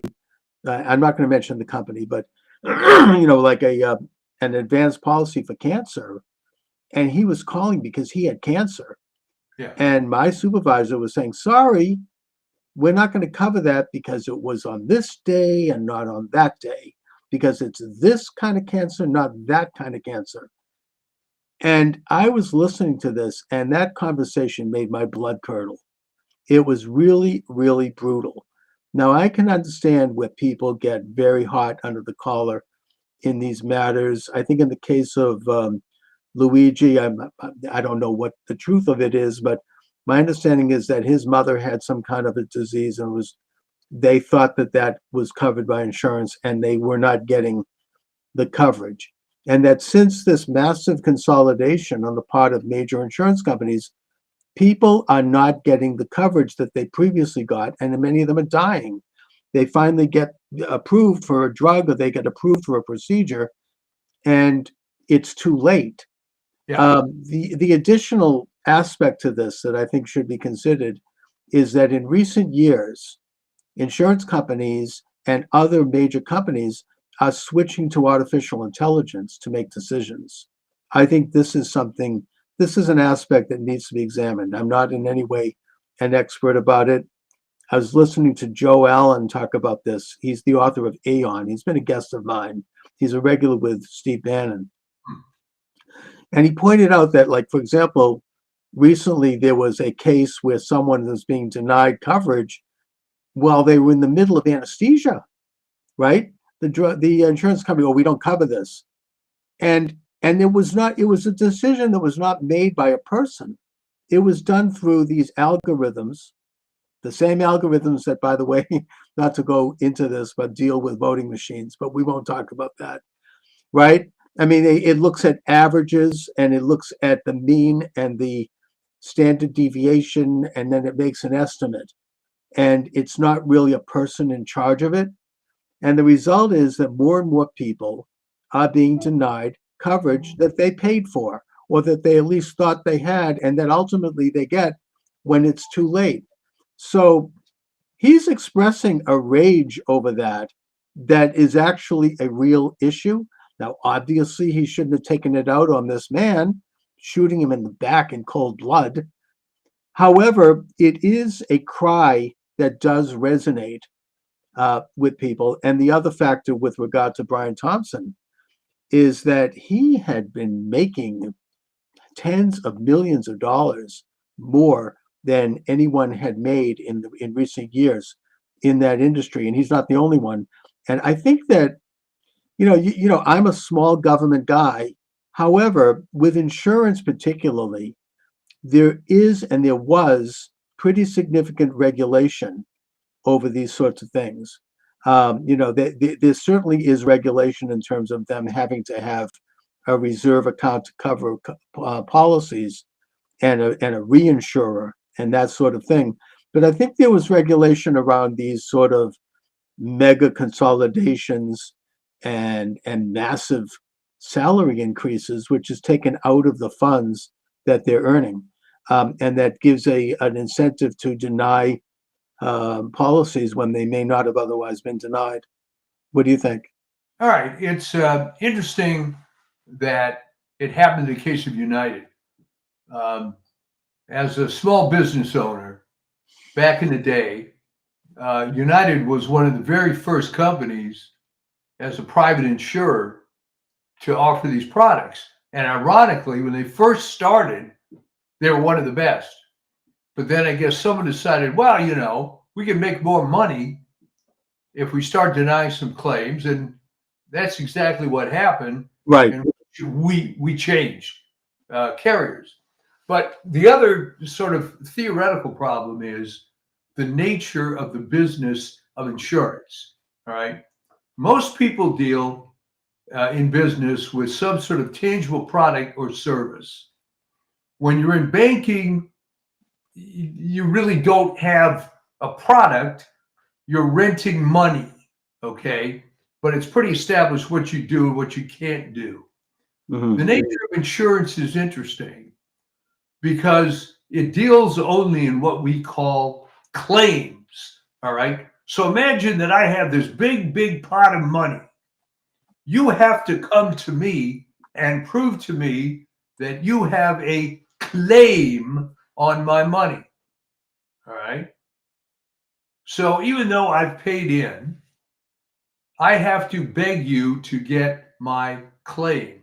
All right. By the very nature of how that works, it's always going to be a struggle, especially when it's not so tangible as I need to repair the fender on my car or Mhm. my house burned down or something like that. So the other problem with healthcare is it's so screwed up in so many ways that they can take advantage of it. And it's very interesting that today was my very first medical appointment with my primary care doctor who just became a concierge doctor. And the main reason was insurance makes private practice as a primary care doctor impossible.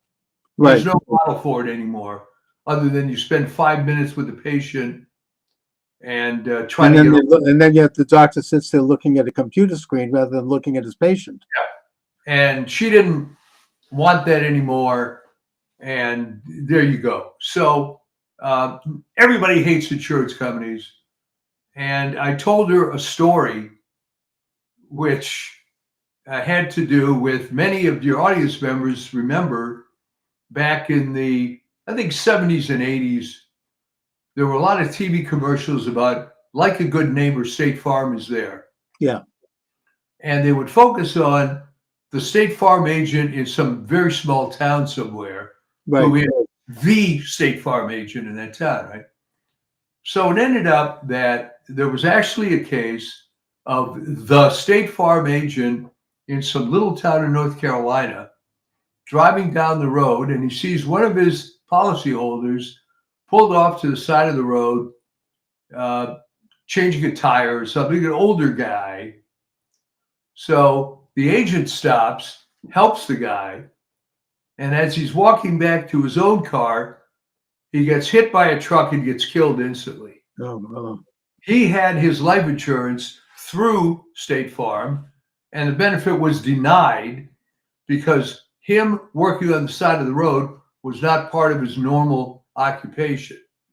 This thing went up to the North Carolina Supreme Court, and they eventually paid it. But the sad part of that was, look at the mentality.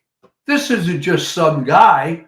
This is your like a good neighbor guy, and you still deny it. That's the mentality. Right. They have an incentive to deny. And yet, I don't know if you can answer this, and it's kind of a paradoxical situation, but you have drugs that are very expensive. Yeah. And I particularly would note some of these injectables that are becoming very popular, like Ozempic Yeah. and Anything. Wegovy and all of them. And they cost thousands of dollars, and yet the insurance company is happy to cover that. And so it's out of pocket for the consumer, like just a copay of whatever, $50. How does the insurance company, I mean, aren't they losing on that? I mean, why are they doing that? Well, you don't know exactly what the reimbursement is. Okay. You But you start. know that everyone's making a buck on that. I mean, the Yeah, drug company. You start understanding that when you go into the hospital and they have an itemized bill, and some service, let's say, is $31,000, and the insurance company pays $2,000, and that settles it, then you get some idea of how this pricing works. Mhm. So Yeah, but doesn't the insurance company have an incentive to not cover these drugs? Because, I mean, how are they making money from that? I think the theory is that it's the flavor of the month, and maybe this one they're going to take it on the chin, because look how good we are. We're Yeah, paying. but then you can say that about a lot of things. Like, for example, I recently read that the the industry of doing sex change operations for children is like billions of dollars. Who is covering those costs? Not the people that are doing the sex, the family of the paying for their child. God forbid anybody does that. But I'm just saying that there's, this is a huge boon. Well, there's all kinds of things in the background. There's foundations that are created by rich lunatics. Right. There is money involved in how the surgeons are paid, which surgeons, how high profile it is, how much PR they get, how much money comes in from other sources. Well, somebody's making a pretty good penny on that, and there's that's all. I get the sense that entire thing, besides having a political and social aspect, is all about money. I mean, there's huge, usually these hospitals are making a great, and then of course that even brings up the bigger issue, which is COVID. How did they make money? I mean, hospitals made money every time that they called a case COVID. If somebody went to the hospital with a broken arm and they tested positive for COVID, they call it a COVID case and get money for that. Who was paying that? I mean, in that case, I think the government was paying the money. Yeah. Now you have to understand, when you get into complicated issues, it's very difficult to figure out where the money's coming from. Let me give you a real prosaic example. Many years ago, I had a good friend that owned a car dealership. All right.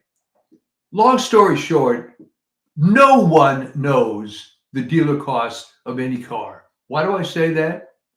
Because there's an arm length list of incentives that the dealer gets at any time. Okay. So factory invoice doesn't mean anything.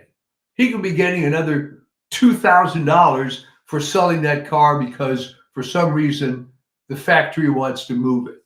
So imagine now, in a situation as complicated as healthcare and as corrupt as healthcare, I mean, I wrote an article on this many years ago. They estimate that 40% of the money spent on healthcare is fraud. Well, yeah, but in the case of purchasing a car, you do pay for that. I mean, I had to take a loan. No. Well, what I'm saying, Chuck, is you pay for it, and it might be below quote unquote dealer's cost, but nobody knows what dealer's cost is. Yeah, but I end up paying a lot more than that, because if I take out a loan, I probably am spending an extra year of payments to pay the interest on the money.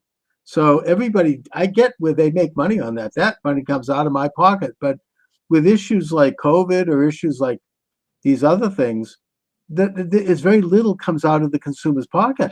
Somebody's making big money.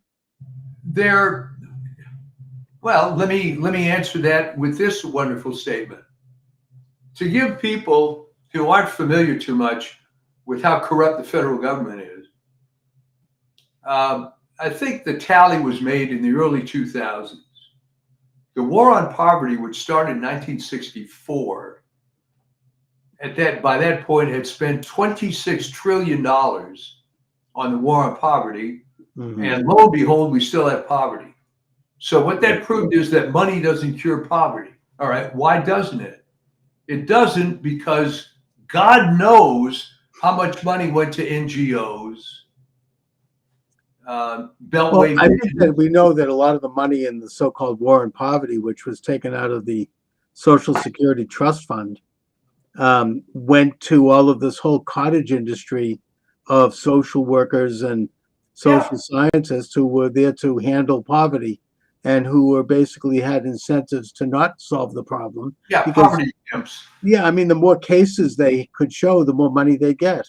It's kind of but by the same token, healthcare, which costs a lot more than anti-poverty, has all sorts of parasitic organizations connected to it. And I mean, isn't this an example? I mean, even like we look at Nixon launched the so-called war on cancer, right? One of the first things they did was, and not to get into a topic here that I could get banned for, but they got rid of Laetrile, right? Which is basically the inside of a peach pit Yeah. and which has proven to help cancer, cure cancers. I think that's now being admitted, that these things, have a benefit. I don't know if they cure cancer, but they have a benefit in terms of managing it. But the drug companies couldn't make a buck on that. Yeah. So they got rid of it and they denounced it, and they had it. It's not totally off the market, but it's been vilified. It's sort of like what they did more recently with I shouldn't say this because I'm on YouTube today, but hydroxy you know what, and Yeah. Ivor you know what. Right now, 3 years later, the medical journals are acknowledging that these things are standard treatment for viruses, and probably had they been promoted, they would have saved a lot of lives, and they would have reduced the involvement of COVID, which was a real thing. And by the way, this is probably one of the few issues that I do blame Donald Trump for as president. I think he could have done a better job of standing up for those things. I think he was listening too much to Fauci and Birx and this whole rotten establishment around him. So I do hold that against him. But the point is that those drugs, long ago FDA approved, the long standard record of reducing virus and his treatment of virus if it's taken early, they were denounced. I mean, there's a perverse incentive to perpetrate these diseases. I don't know if it's a financial thing. Probably is all of it. It's financial. They're making money on it. It's And financial, but what Out of a supports social agenda. what supports it, unfortunately, is that the entire medical establishment, and not really by their own fault, okay? The entire medical establishment is very weak, all right? If you apply to med school, and this goes back to before I was even involved with it, going back to even the early 60s, they wanted people that were kissy-assy A students, never asked any questions, never caused any trouble, because it was quite profitable for the medical industry and the journals and everything else to be controlled by big pharma, all right? And what they did was create this, I mean, it's not a false history, but it's a stupid history where they would, cling to certain triumphs, whether Jonas Salk, which is legitimate, and Saban, Right. and Francis Kelsey with thalidomide and whatnot. And they keep hammering that so that you just can't question the establishment. So when RFK Jr. and others started questioning the COVID vaccine, and he wasn't the only one, and he wasn't even the first. No, we know those great doctors who questioned it. These were amongst America's most respected medical people. I mean, right? Dr. Robert Malone, Dr. Peter McCullough, they were on the top of their field. I mean, they had everything to lose by doing this, and they were knocked out of their field. They did sacrifice a lot to bring it up. Well, I mean, and what had happened was that, and this is why Fauci is so evil, all right? His career of killing people didn't start with COVID. It started with AIDS. Oh, yeah. I mean, the AZ team was responsible for more AIDS deaths than AIDS itself. Yeah. And what I understand. And what happened was, if you want to get conspiratorial, I want to know why Corey Mullis, who was the most outspoken critic of Tony Fauci, suddenly and very quietly just died. Very, very suspicious. And he was a Nobel Prize winning scientist who I think invented the test kit that would later be used to test. Yeah, well, he was the guy that came up with PCR, polymerase chain reaction, which, among other things, is what really, if you will, launched forensic science. Because back in the day, the only way DNA would be useful is if you had, 3 gallons of blood at the crime scene necessary to extract the DNA. He figured out how to amplify DNA from small quantities. Right. He always hated Fauci. He was very public in his condemnation of Fauci. Most famously, during AIDS, there was an AIDS conference. And, this is sort of well known, but not kind of well taught. Mhm. There was a conference where Corey Mullis and others came up with 5,300 documented cases of AIDS, of which the patient did not have HIV. All right. Okay. And as far as Fauci went with that was, well, guys, we'll call that idiopathic, which means no known cause, AIDS. Boom. That's it. Done. Because it's pretty clear that HIV doesn't cause AIDS, certainly not by itself. Right. But that was the flavor of the month at the time. And there was money to be made. How AZT got involved with that. Here's a failed cancer drug that apparently had some very limited properties that they were using to treat AIDS. It killed the patients. So the point is that it's a matter of money. It's a matter of false gods too, because let's just say, I mean, it's like the judiciary. The good ones, as a rule, don't want to be judges. I mean, think about it, Chuck. You could be 100% mediocre lawyer like a Mark Elias, and you pay tons of money practicing law. Why would you want to be a judge? Oh, by the way, I would say Mark Elias is a very brilliant lawyer. Evil, but brilliant. He doesn't do the work. That may be, but he has a bunch of associates who are true believing liberals. No, but he can't be underestimated. He's very good at what he does. He's evil. His organization, but he personally is a mediocre lawyer at best. Probably, yeah. But I guess the point of that was that he doesn't want to be an academic in the law school. He's just going to make a lot of money. He billed out $650,000 just for, what was it, week and a half, 2-week attempted recount in the Pennsylvania Senate race. Oh my God. Yeah. And not to mention the fact that I think they all got rich off of the Cackles campaign, right? Yeah. They shelled out over $1 billion into who knows who. Consultants became multimillionaires overnight.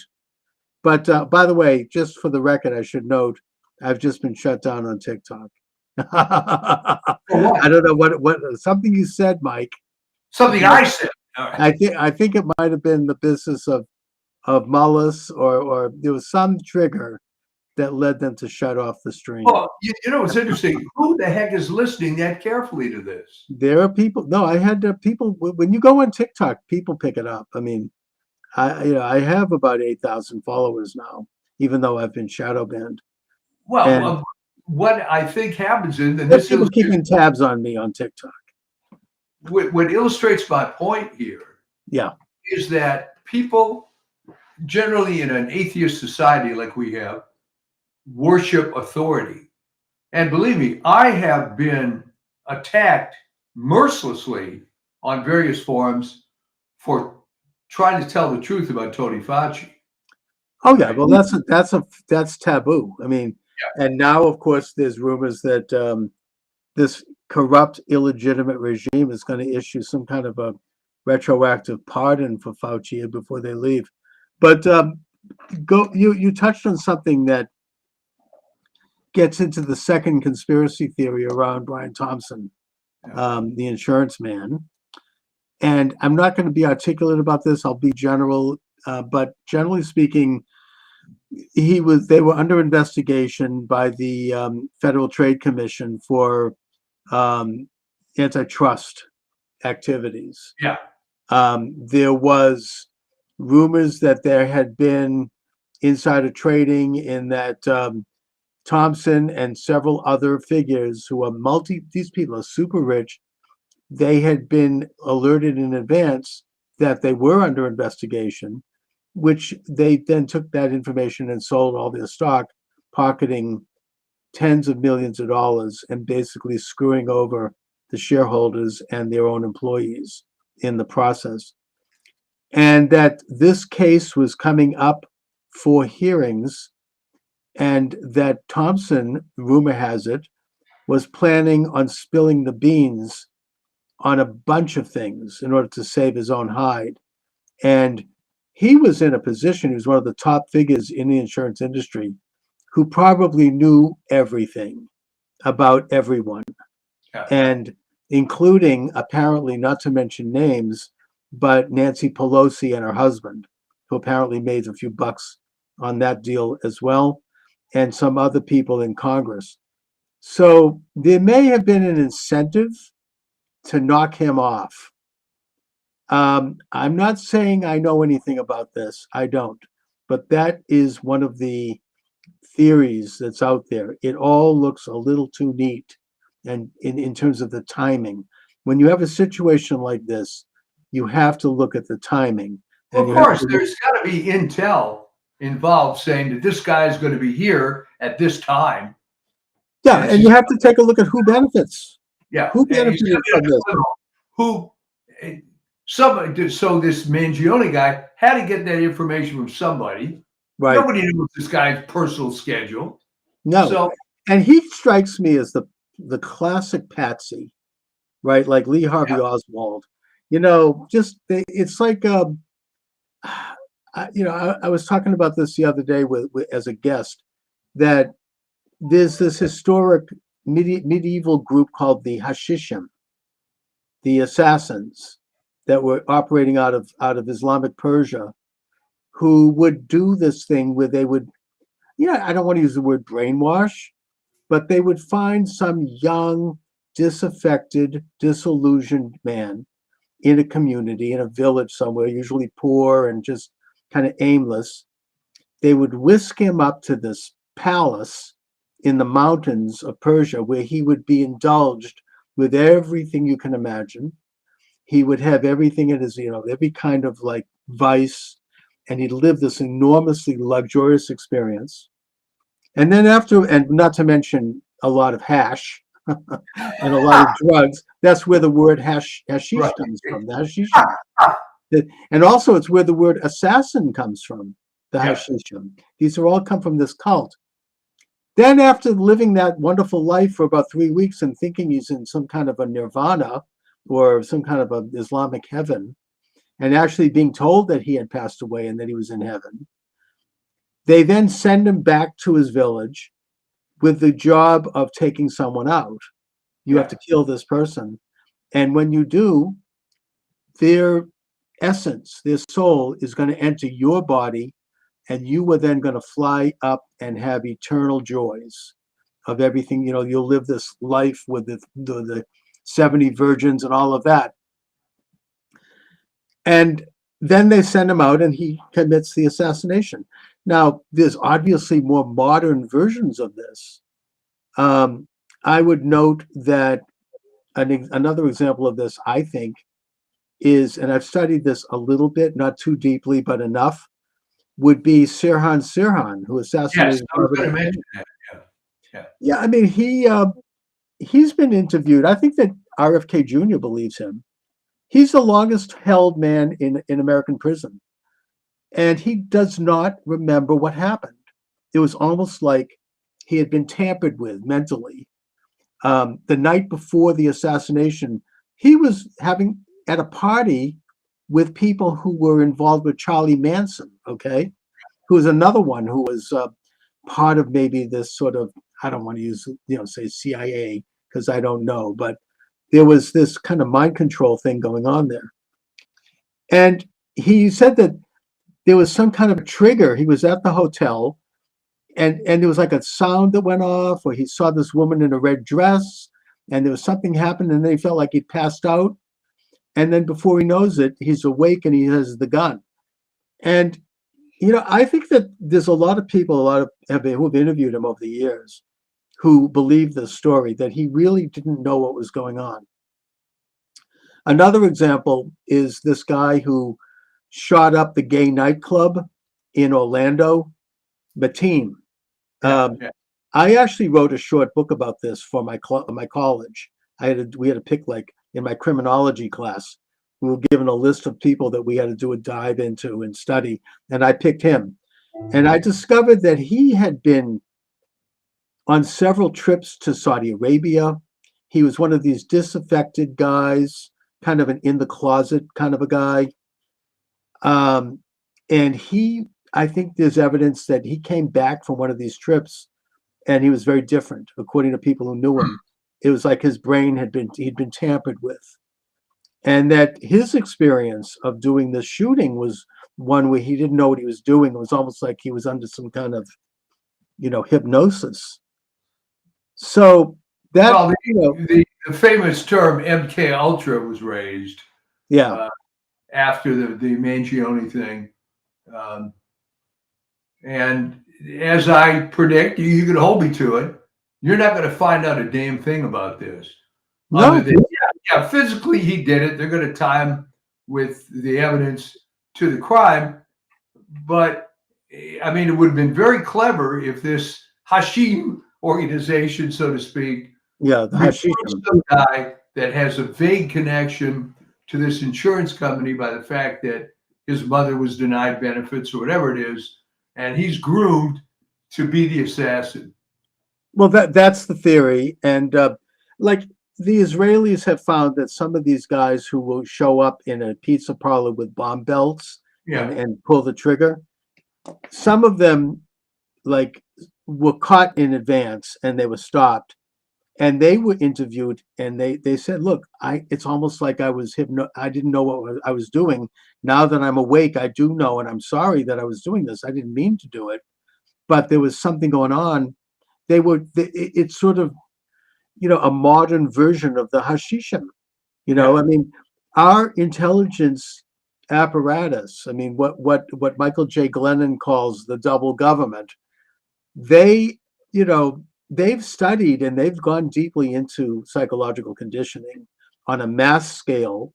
And I think the master at that and the one they emulate is Hitler, but also on the individual scale by using psychotropic drugs and by using other means to get people to do things that they want to do. And there's a certain type of personality that they seek out who might be vulnerable to that.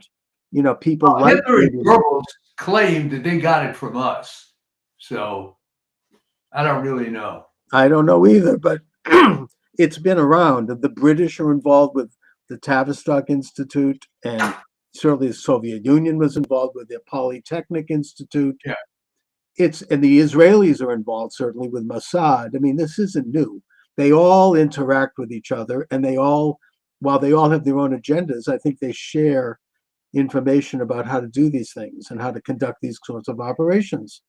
So maybe there was someone, and again, I'm not saying I know anything, because obviously all I know is what I read in the paper. But there might have been someone on the inside, what Michael J. Glennon would call a Trumanite, who wanted to take out Brian Thompson, from the insurance. There was an incentive to do this, and so they had this. I will tell you this because I've heard this from people that you wouldn't suspect. Let's just say Brian Thompson is not being heavily mourned. All right. No, I mean, we talked about that. I mean, he's screwing people left and right. There were a lot of people who were angry, and plus the amount of money he was making, that's just greed. Why? You think that he was getting, his salary was almost $10 million a year. I mean, the guy's living in Minnesota. There's pictures of him with his yacht on a lake with his beautiful wife and two beautiful young sons and this magnificent mansion. Did he need more money? Why was he doing an insider trading deals until he could make more? I mean, that's another question. Why do people get? I mean, I would have been very happy. I mean, most, having a 20th of what he had. I've met some people like that, and it becomes sort of a numbers game because a lot of them that I've known don't even really spend it. It's just like, what did you score? So what do you do with it? I don't think he was. But the point is that to make him do stuff like that's corrupt on top of why would he even risk it? But even so, I mean, hasn't he $10 million a year, and he's going to now stiff his own shareholders and his own employees by doing this insider deal and walking away while everybody else is screwed because the stock plummets and people lose all of their, their pensions, and their, elderly people lose their. I mean, it's just the greed of it is astonishing. I mean, Well, there's not a lot of morality at that level. Right. And you just have to kind of leave it at that. I mean, most people in business, including me, are happy when they have positive cash flow, right. and happy when they make a profit. I've never been in a business where I made obscene amounts of money, so I've never had that experience. But I can see, all right, I knew one guy that had kind of a windfall.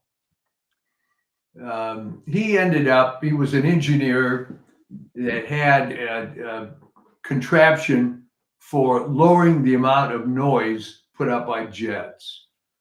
And when these regulations came true, this guy became an instonaire, right? Suddenly has hundreds of millions of dollars. Right. So what's the first thing he does? He divorces his wife, and Picks up a younger woman, right? yeah, Yeah. and of course she gets a big piece of that anyway. I won't go into all her problems, but it. Some people think, well, I've been denied and now I deserve it and it's my time. And yeah, but at least he earned it fair and square. He invented something and it took off. It's like, I'm saying he got a little strange. okay, And okay. I mean, I don't begrudge someone, like I wouldn't begrudge like a baseball player who is making what he makes, or I wouldn't begrudge a talk show host or a musician who makes what they make. It's obscene, but they're making it because that's what the market will bear. They're doing it honestly. That's in the case of Thompson, though, he was not doing it honestly. I mean, he was in that he was getting, like more money per year than an obscene amount of money, but that's the way it is. I mean, that was in the open, and his company decided to do that. Now, I think there should be some regulation around that, but even so, that is one thing. But the other thing is, on top of this, he has to do this deal that was causing, investigation. I mean, why? It's just, I mean, I suppose it's the same question of, like, I don't know, it makes you think, I don't know why, it's a different subject, but it makes me think of Bill Clinton. yeah, He had to have sex in public with a woman on the steps of the state capitol. Wasn't it enough, to, be having an extramarital affair, but he was like the thrill of it, I suppose, he enjoyed, you going to the church and waving a Bible in people's face, and then going back and having various assignations with Monica Lewinsky in the Oval Office. well, he got a perverse pleasure for publicly doing stuff that was wrong. Right. Because it gave him a sense of power. Like, and daring people to call him on it. I mean, he purposely misquoted one of the Beatitudes when he said, "Blessed are the peacemakers, for they will inherit the earth." The correct quote is, "Blessed are the peacemakers because they will be called children of God." All right, not a big deal, but he did it because he knew that the sycophant media wouldn't call him on it. Right, and he enjoyed that, and he had nothing but contempt for them. Yeah. And he was like, like kind of sticking it to them all. And hey, even in his book, which was 1,000 pages of absolute drivel and dull crap, he says in one sentence, he acknowledges with regard to, he talks about Lewinsky only, but he says, "I did it because I can." Yeah. That was his explanation. He left it at that. "I did it because I can."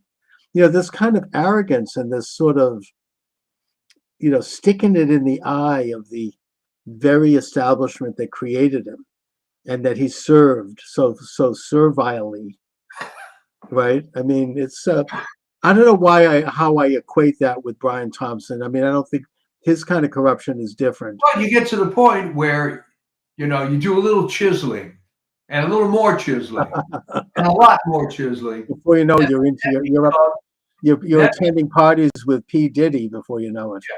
That Right. becomes your modus operandi. All right.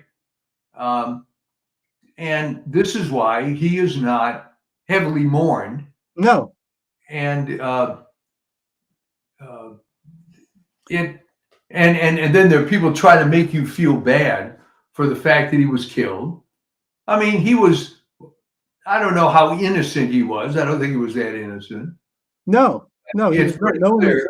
I don't think anyone has any sympathy for him. Although, I don't think anybody deserves to be gunned down like that. Yeah. There's something about it that it would have at least been decent if he was able to face the guy, eyeball to eyeball before getting gunned down. I mean, but the doing it that way was not the American way. It's not like the old West, the model with Wyatt Earp. You meet somebody at high noon at the OK Corral, then you see who gets to pull the gun first. It's not like a, John Wayne or some, the movies. It was not really done that way, and that's wrong. I mean, the whole thing is wrong. I don't think anybody deserves to be assassinated, but he's not a sympathetic figure. No. And this other guy seems, as I said, like some kind of a patsy. I don't know, showing up at a McDonald's, and he's identified by an employee, and the police come and he's got everything there. He's got his fake IDs. He's got the gun. He's got everything sitting there. It's just a little too neat. There's something about it that's Well, the whole McDonald's thing was a little weird. It just doesn't add up. I don't think we'll ever get to the bottom of it. No.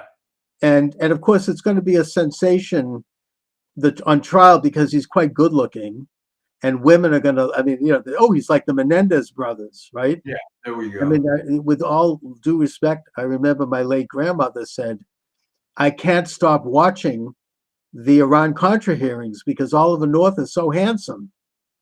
It's like there's going to be that going on. Right? I mean, unfortunately, maybe that says something about women. I don't know. I mean, I'm not trying to cast aspersions here, but it's going to be a show. It's going to be like it'll be like Hollywood, and that's why all the media was covering it. Oh, it's already starting up. His defense attorney said, "I don't know of any evidence they've got against him." Really? All the stuff they got. Okay, so. But and I've seen images of him on TikTok where he's dressed like a Catholic saint, and with holding like a heart. He looks like almost like Jesus. So there is this going on, and that's not good. That's not healthy. There's something about that it's a snapshot of our society, I suppose. Yeah, well, there's going to be some tumultuous times here as we readjust back to a Trump situation. There are people in the establishment that are really scared of what's going to come down. Oh yeah, and by the way, all of Trump's nominees are going to be approved. Yeah, they've got 53 Republicans. Even if they lose like Murkowski and some of these rhinos, they still have enough. Between 53, they've got 3 extras, plus they got a tiebreaker, which makes it 4. They're going to get them approved, and there was just another hoax or another smear job attempted against Hegseth. I don't know if you saw this, but the media was big establishment magazine was about to go out with the latest. They were going to claim that he never really was accepted at West Point, and somebody on the inside at West Point was working to make sure that he was information about that was taken out. But Hegseth, fortunately, saved his receipts. He had the letter of acceptance. He had the documents which showed that he was accepted at West Point. He chose not to go. Instead, he went to Princeton. But he had it. He put it. He posted it. He brought it up, and they canceled the story. And and West Point changed the record back. So, you have to be careful. I mean, they're going after these people and they're failing. It's not going to happen. All of them are going to be approved, and it's very exciting. Trump is going to hit the ground running. Looks good. Yeah. I think 2025, we're going to have more positive attitude shows than maybe we did before the election. You It's- seem to be a changed man. Yes. I mean, I feel very hopeful. I really do. And I was, they're into the same old crap. I was listening on the way over here to do the show to NPR because I want to see what the other side's saying.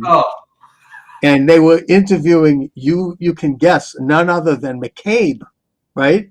Lied to Congress something like 20 times. Yeah. Never charged.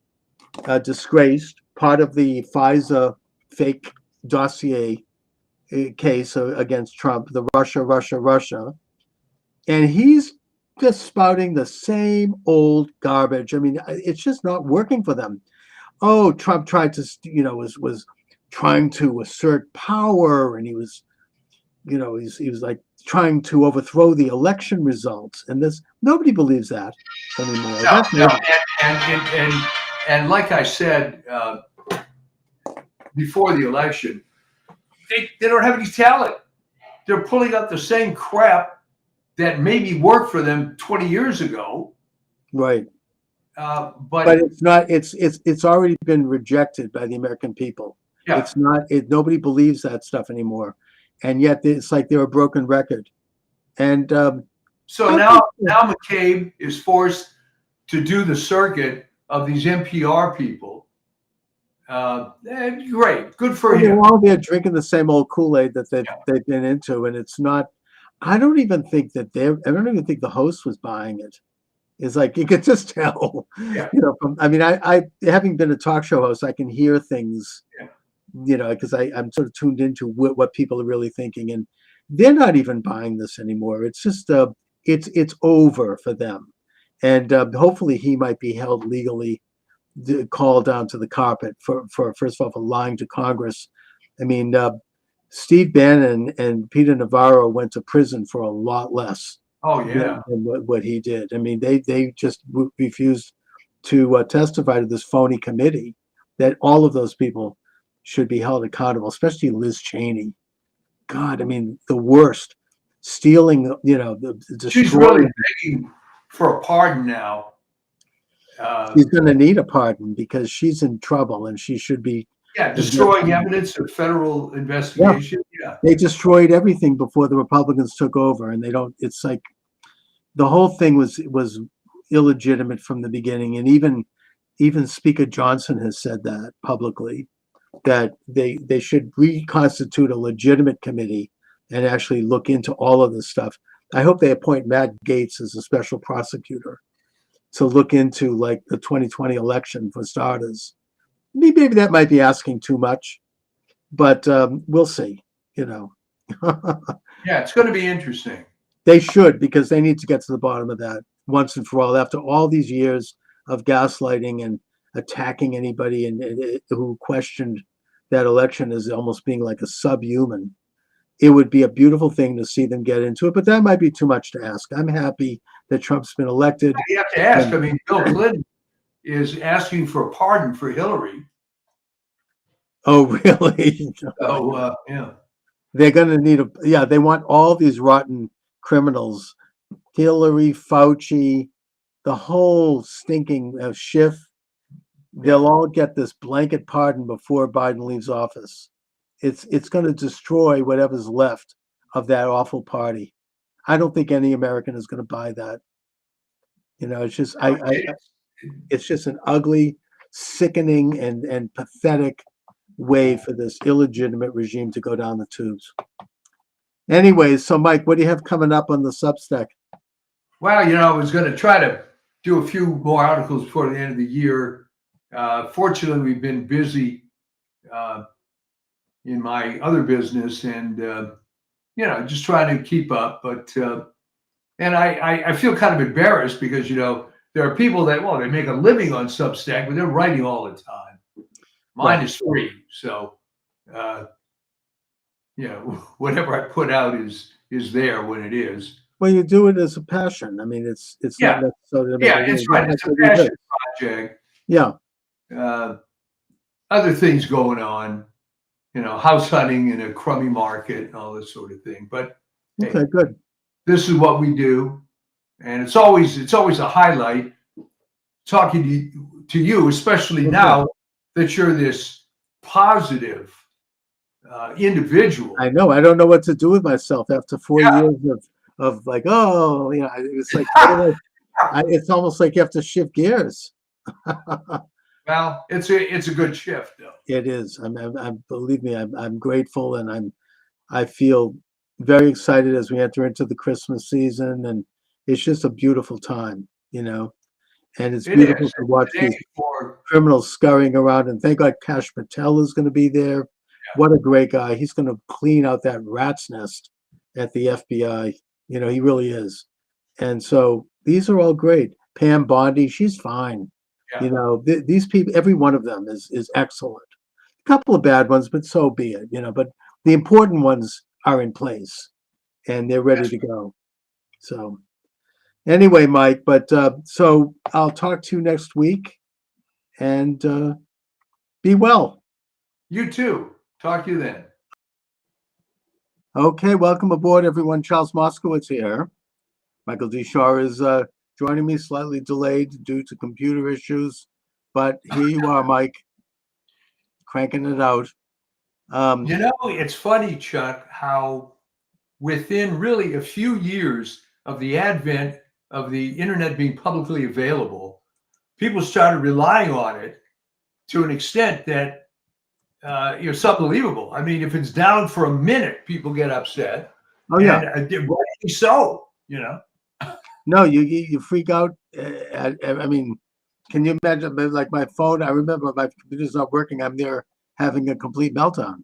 Yeah, it's just so. And in the famous words of, I have to tell you, the first computer I ever bought, I had a friend who was an old-time mainstream guy, right? And this was an IBM PC, if anybody remembers that. Was this the old-fashioned big desktop? Oh, yeah. Oh, I had one of those. So what happened was they came out with their first model that had a hard drive in it. That was the IBM XT, which I got. And my friend Alan Stewart, and again, old mainframe guy, older than me, he opens it up and said, "It's a miracle this thing works at all," because he was used to the huge IBM 360 mainframe, takes up a whole building. Oh yeah, I remember you to go online. There was the handshake, and you hear like the clicking noise. And I mean, back then I was the head of a pretty big and successful business, so I had money back then. I spent a lot of money on this big, monitor and the keyboard and a printer and a column and memory and all the bells and whistles. Now, basically the laptop can do all of it you can get one for like $300 or $400 at Costco. Yeah, it's a whole different thing. But anyway, the best thing that I saw all week, and I'm sure you see it because you watch all this crap, was that joint press conference of those Senate Democrat leaders. And you know what I know why you're laughing. With Schumer. Yeah. And that was they were asked, okay, Schumer was the head of it. And he's asked, what about the pardon? Well, I got nothing to add. And then the next reporter comes up, what about the pardon? So he's asked 5 times. All right, here is my sincere question to you in the audience. Biden's a dead duck. Why not, Chucky Schumer, just say, hey, we were disappointed. But to not even speak, do you appreciate how gelded this guy is? The Senate Majority Leader doesn't have the huevos to just give an honest statement. Hey, we were let down. But to say that's why they lost. That's what I mean, the worst violator, of course, was Harris. I mean, they could not answer a direct question on the most simple things.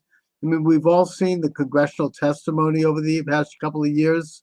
Josh Hawley and Ted Cruz and some of these other guys asking questions of people, and they just would spit out this kind of like shibboleth, this kind of pre-planned slogan, and they kept repeating it.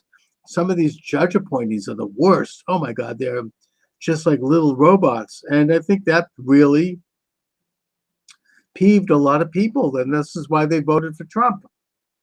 Well, this stems from, and it's one of my great cliches, the Model UN mentality. Right. What do I mean by that? Because this probably predates some people.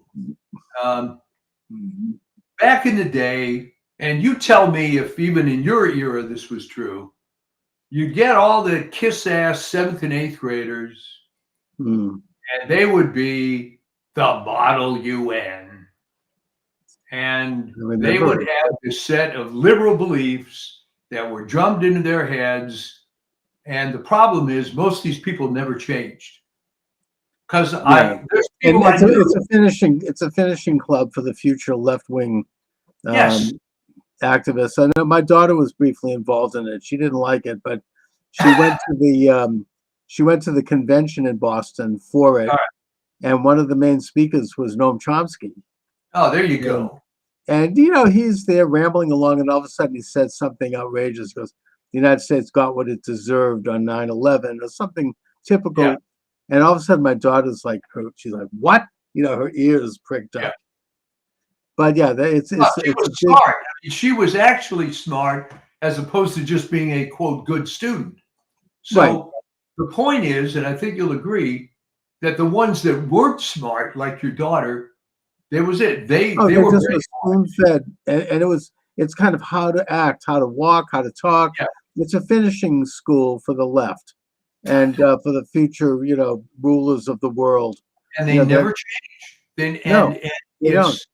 It's pathetic now, really, to watch it, because I knew people like this that had some intelligence, but despite all that's happened, they don't change. And no, they can't. They're locked in. I mean, as I've said, a classic example is Harris, who obviously is not the sharpest knife in the drawer, complete tool, but nevertheless, she just could not answer a question. I don't think she's capable of it. So programmed at probably such an early age, probably by her Marxist father, that it's like there's no one home. It's like a robot. It's a hologram. There's lights. It's made up of like pieces of particles of light that look a certain way, but that there's nothing really there. It's I know I use that analogy.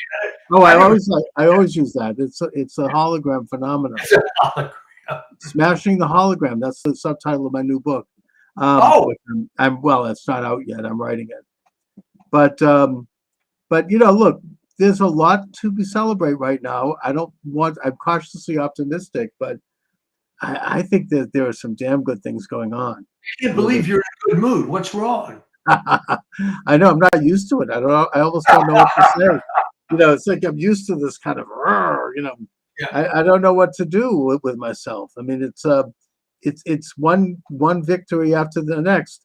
Even this most aggravating story that's just coming out, that Biden, after pardoning Hunter, which in the broad sense, I suppose I don't blame him. If it was my son, I'd do the same. However, there's now talk within that administration, whoever's running it, that they're going to pardon all these rotten people. I mean, Fauci and Schiff and Liz Cheney. I mean, it's aggravating. It is. I mean, I think it's the last miserable gasp of a dying, illegitimate regime that has just weeks to go. They weren't able to trigger World War III in Ukraine, even though they gave a green light to mines and far-range missiles to hit Moscow. That didn't work. They're on their last legs. So Biden has just done something that involves some kind of an executive order that they claim will have legs after he leaves, that allows something like. But they always talk about that. I mean, Yeah, I mean because they're trying to do all of this crap. This is like, I mean, Massachusetts is a microcosm of this.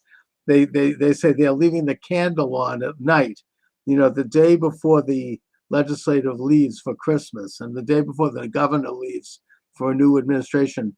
They're there at like 11 p.m. at night on Christmas Eve, signing laws and signing legislation and trying to ram through. So this is a very dangerous time, but the days are waning, and I think but the big stuff, they're not going to pull it off. But he did sign this one thing that is aggravating, and that is that it allows something like upwards of 42,000 federal employees to not show up to work. Did you see that? yeah, Yeah, I mean that as it is, apparently it's very revealing that they're allowed to they only have to come in and show up one day out of the month. I mean, these people what are they doing? It's like a no-show. I mean, the real work is done by consultants who are also ripping everyone off. well, I mean, right. I mean, the story on that, and this is not well known to the public. yeah, Right?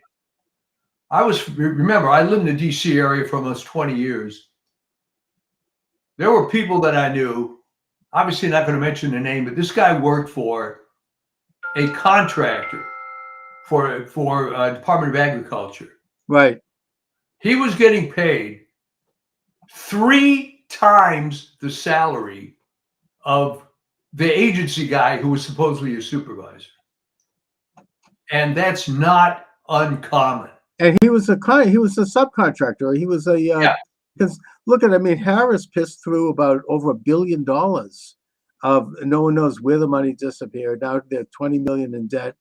And it's been, I think there's some whistleblower has said that consulting firms and consultants became multimillionaires overnight.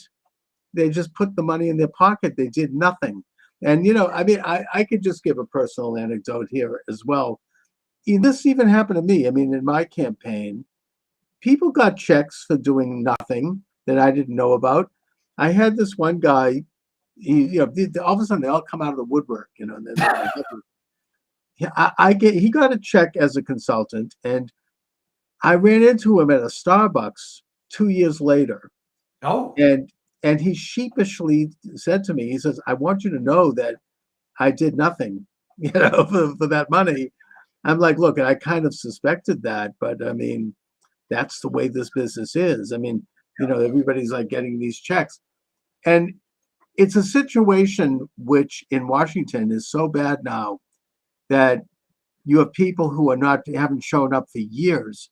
And I think that the exciting news is that Vivek Ramaswamy and Elon Musk are fully aware of it, and they're going to clean out those rat's nests, every last one of them.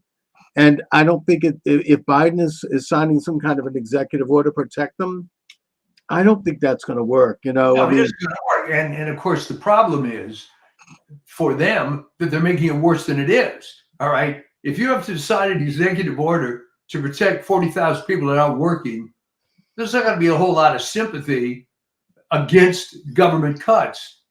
And do you think he's going to do this blanket pardon of like Liz Cheney and all these rotten, swamp monsters? I'll tell you whose name is at the top of the list is Fauci.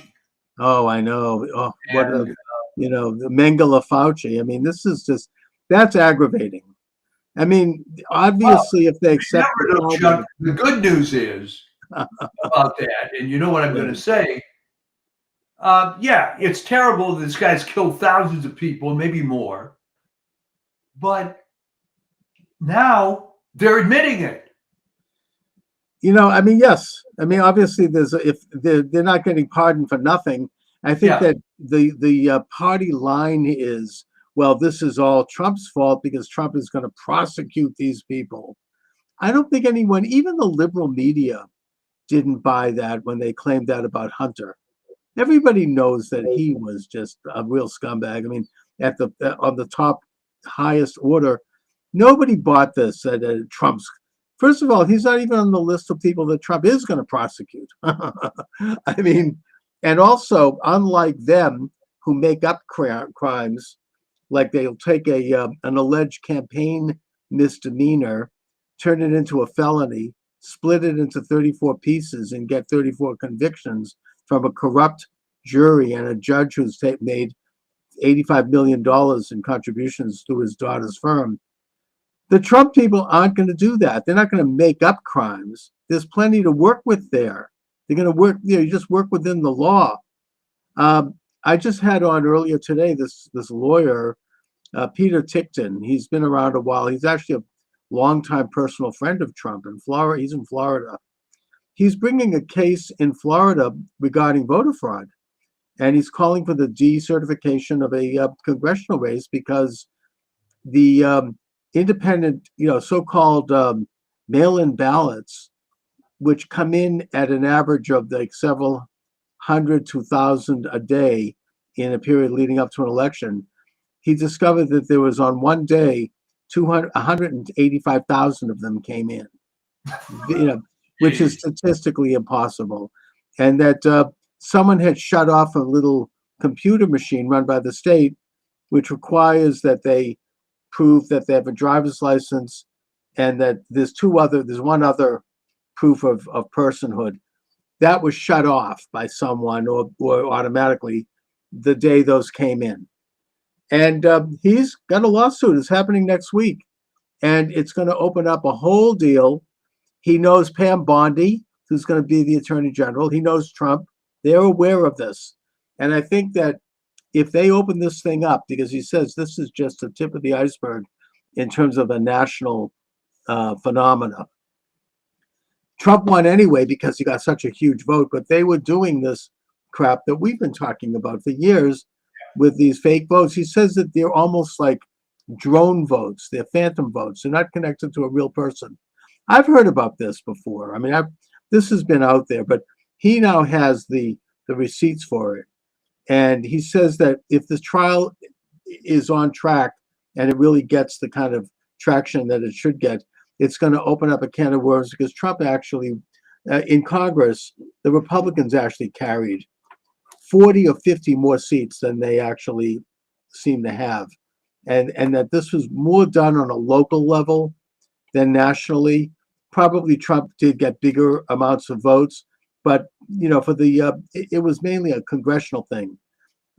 They couldn't take down Marco Rubio and Tim Scott because they're like Trump. They had a big vote that these kind of votes couldn't overcome, but they were able to take out several close elections for Congress. And if this thing is exposed, it would be beautiful. I mean, we'll there'll be a lot of new congressmen coming up.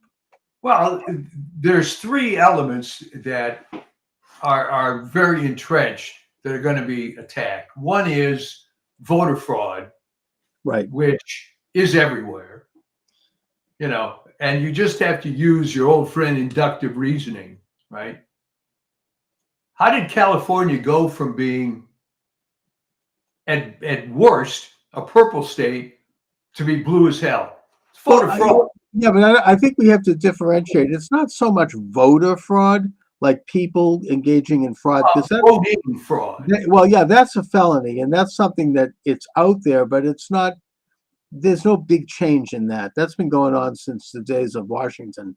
What has changed is what I would call election fraud, ballot fraud. Good. These are not real people. These are fake ballots. This is, Attorney Tickton talked about ballots that are made up of algorithms that are entered into the computer system, that somehow they appear and then they disappear. It's like a ghost.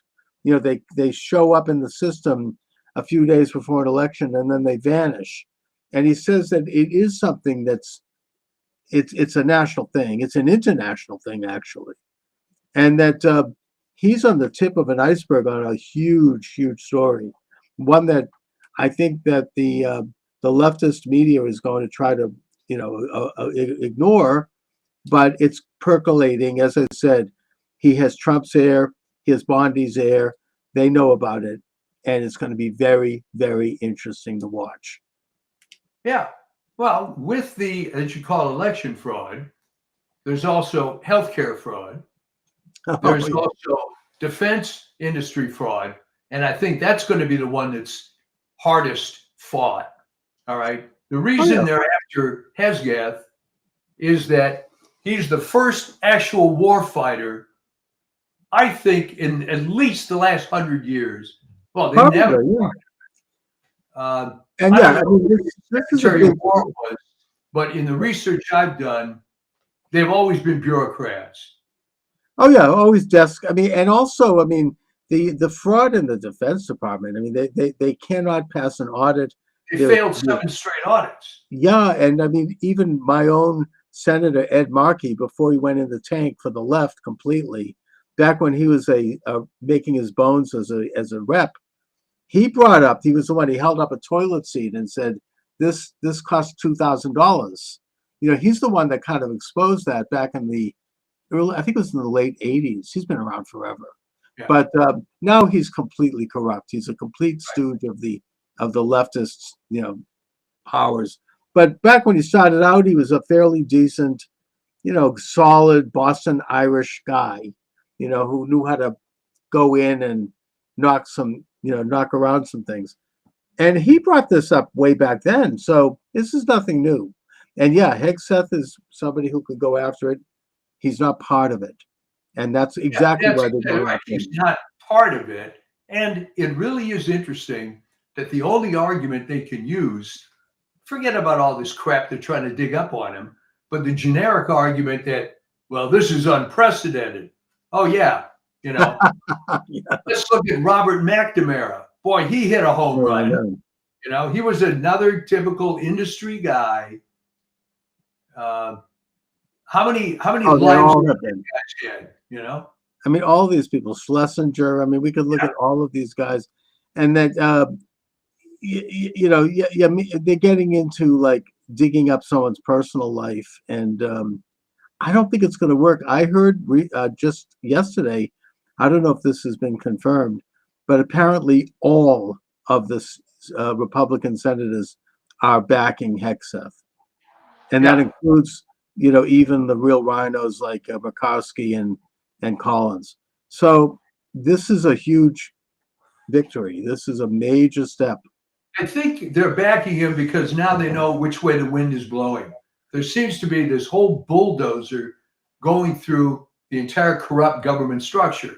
The big money is in defense, and the big money is in healthcare, and that's the thing that they have to fix. Those rotten agencies. No, Isn't yeah. it funny that the guy from Stanford, Bhattacharya, I believe his name is, he was on their enemies list, and now he's going to be head of the whole NIH. Oh yeah, and Kennedy. That I don't think they can touch him. You know, they've demonized him. They've tried to go into, you know, his past, and they're digging up personal stuff. I don't think, you know, this is the same crap they've always pulled. I mean, if they can't find something, they'll make it up, and they'll basically bribe people and hire people to come forward. I mean, this goes back to Anita Hill. That was the first example. She was a mediocre mid-level executive working under Thomas, and he might have told a few dirty jokes. Fine, he never touched her. He asked her out, not appropriate, but you know, it's not like that has to come up in a Supreme Court hearing. I think that she was awarded. I think that she was groomed, and she got money. I think that apparently afterwards she was charging $10,000 to appear as a Right. as a speaker at a college, and she got a big fat book deal. Then she got a tenured position at Brandeis, and she was rewarded. Yeah. Where she heads the diversity and inclusion department. So, right, she does. So she was. Well, you know, I think that that's how that works. I think that she was given some plums. Well, you know, you're from that area, so you tell me, how does the destruction of Brandeis University reputation comport with the Brandeis family, if it's still even involved? I don't know if they ever were involved. I just think they named it after Brandeis because he was America's first Jewish Supreme Court justice. It has nothing to do with Brandeis. It's just they wanted to come up with a good name to kind of give a brand. But even now, I mean, there's a woman making the rounds attacking Hegseth. For what? He was seen publicly drunk. There's no one's ever charged him with anything. But I think she's getting an award. She's going to get a book deal. She's going to get her fat face on television. How about that? If everything she says is true, it doesn't matter anyway. So She what? let the guy's room. I mean, You know? these are like the worst kind of like attacks.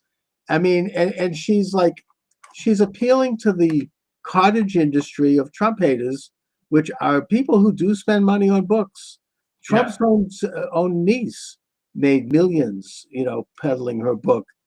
Right. And she was a disgruntled family member. It wasn't even against Trump. She was angry because the family screwed over her father. Fine.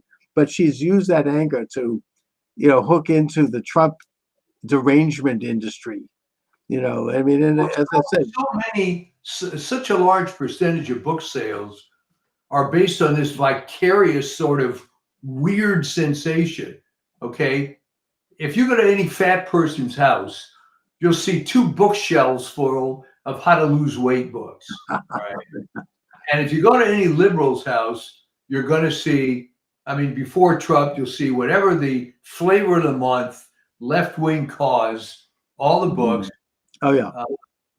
And you walk into Brookline Booksmith here in Boston, near where I live, and it's all those books on the front of the house. I mean, that they're like in the windows, and along with the Black Lives Matter flag. Not to putting aside the fact that I think the head of Black Lives Matter endorsed Trump, but putting that aside, I mean, there's still, and they have what's called the apple pie and motherhood placards.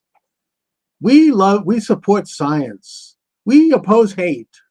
All these euphemisms that are saying that they hate Trump, basically.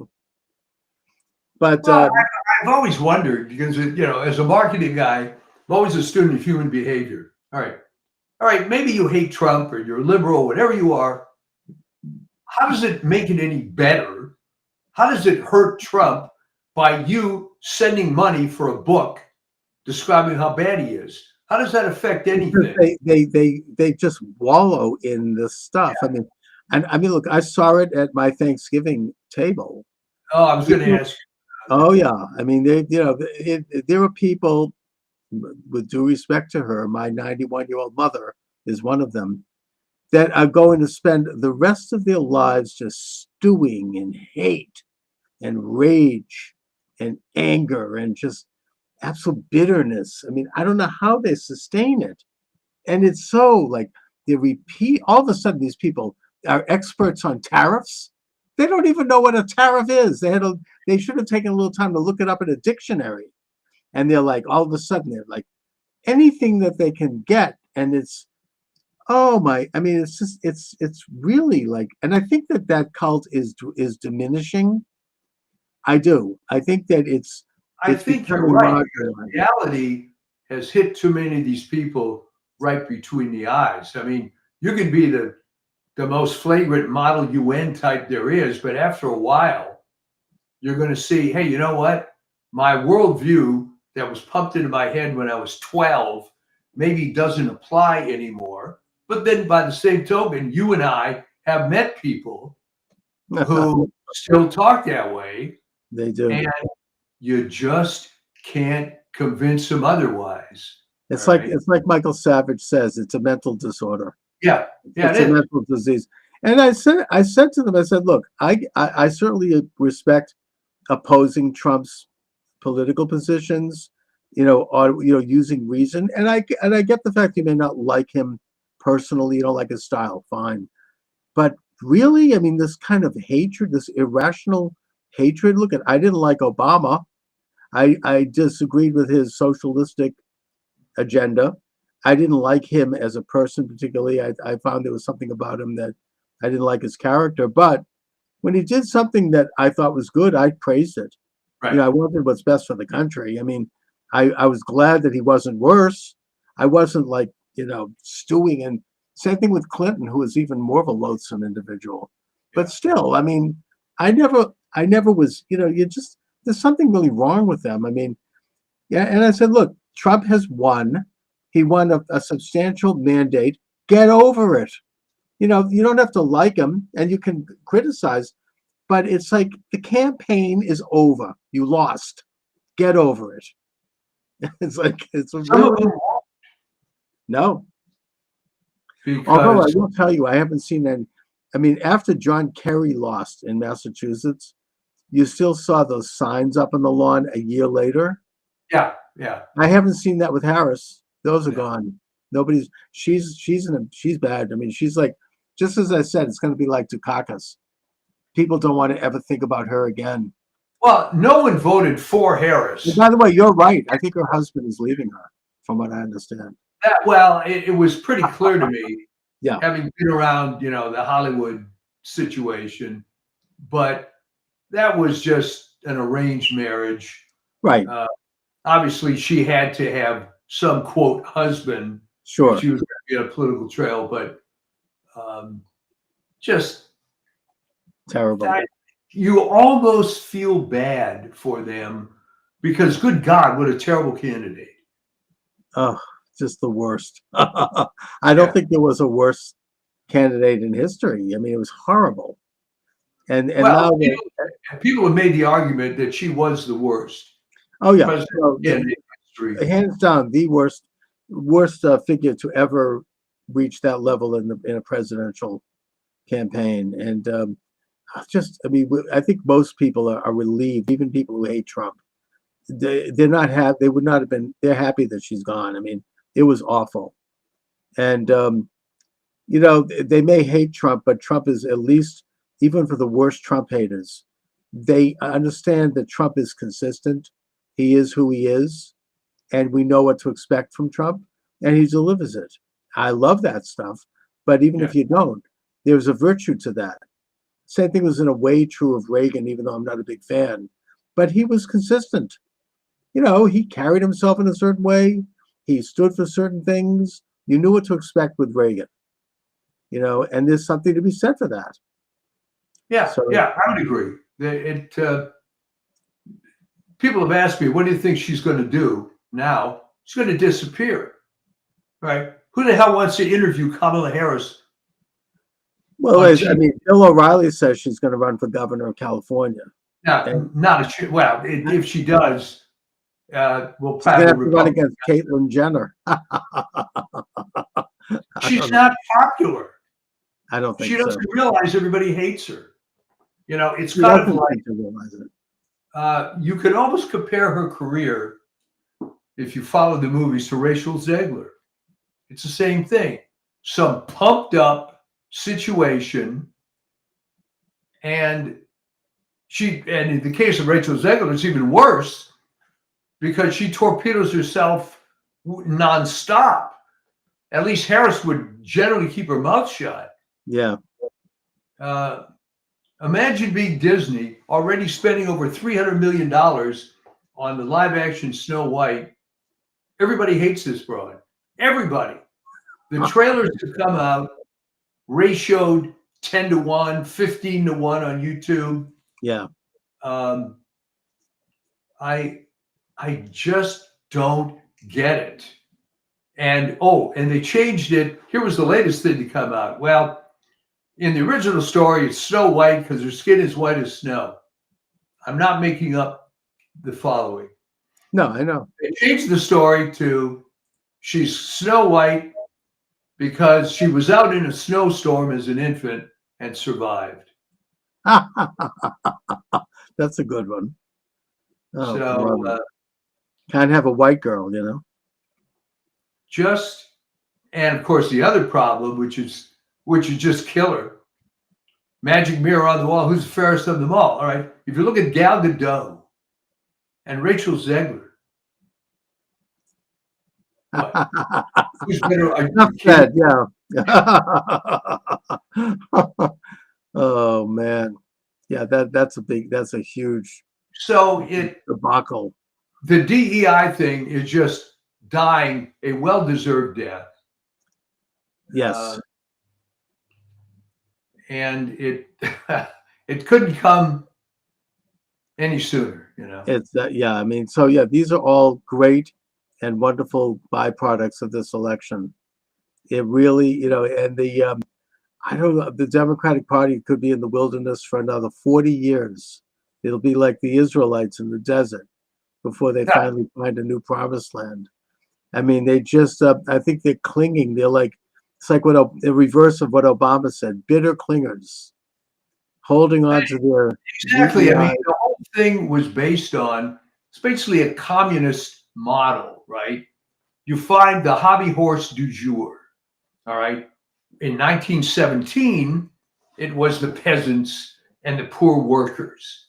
There's always some oppressed group. Right. There has to be like that's part of like the critical theory. You need to set people against each other, find a group that's, being oppressed. I mean, it's the great conspiracy theory of exploitation. I mean, that Well, somehow, I mean, let's face it, it worked for a while. You could be sympathetic to the peasants and the low-paid workers. The right. trouble is they ran out of victim groups, you know? Not that many people are sympathetic to trans women playing collegiate sports. So, No, I mean, this is like this is kind of the Waterloo, yeah. it seems. And conveniently, this case is now before the Supreme Court.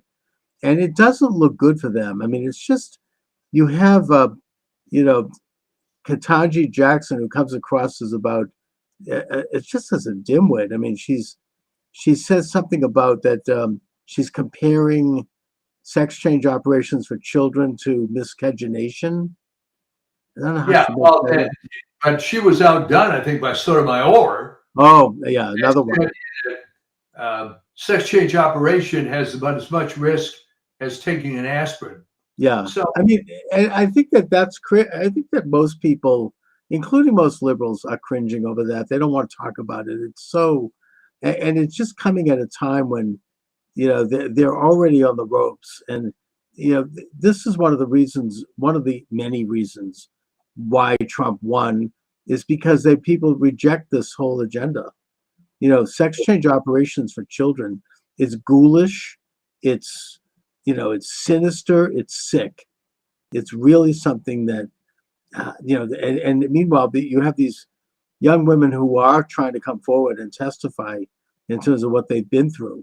They're the real heroes, and they're being ignored and they're being shot. they're being ignored and silenced. And you really have to wonder about Big Pharma, about the whole It's a healthcare. $1 billion industry, right?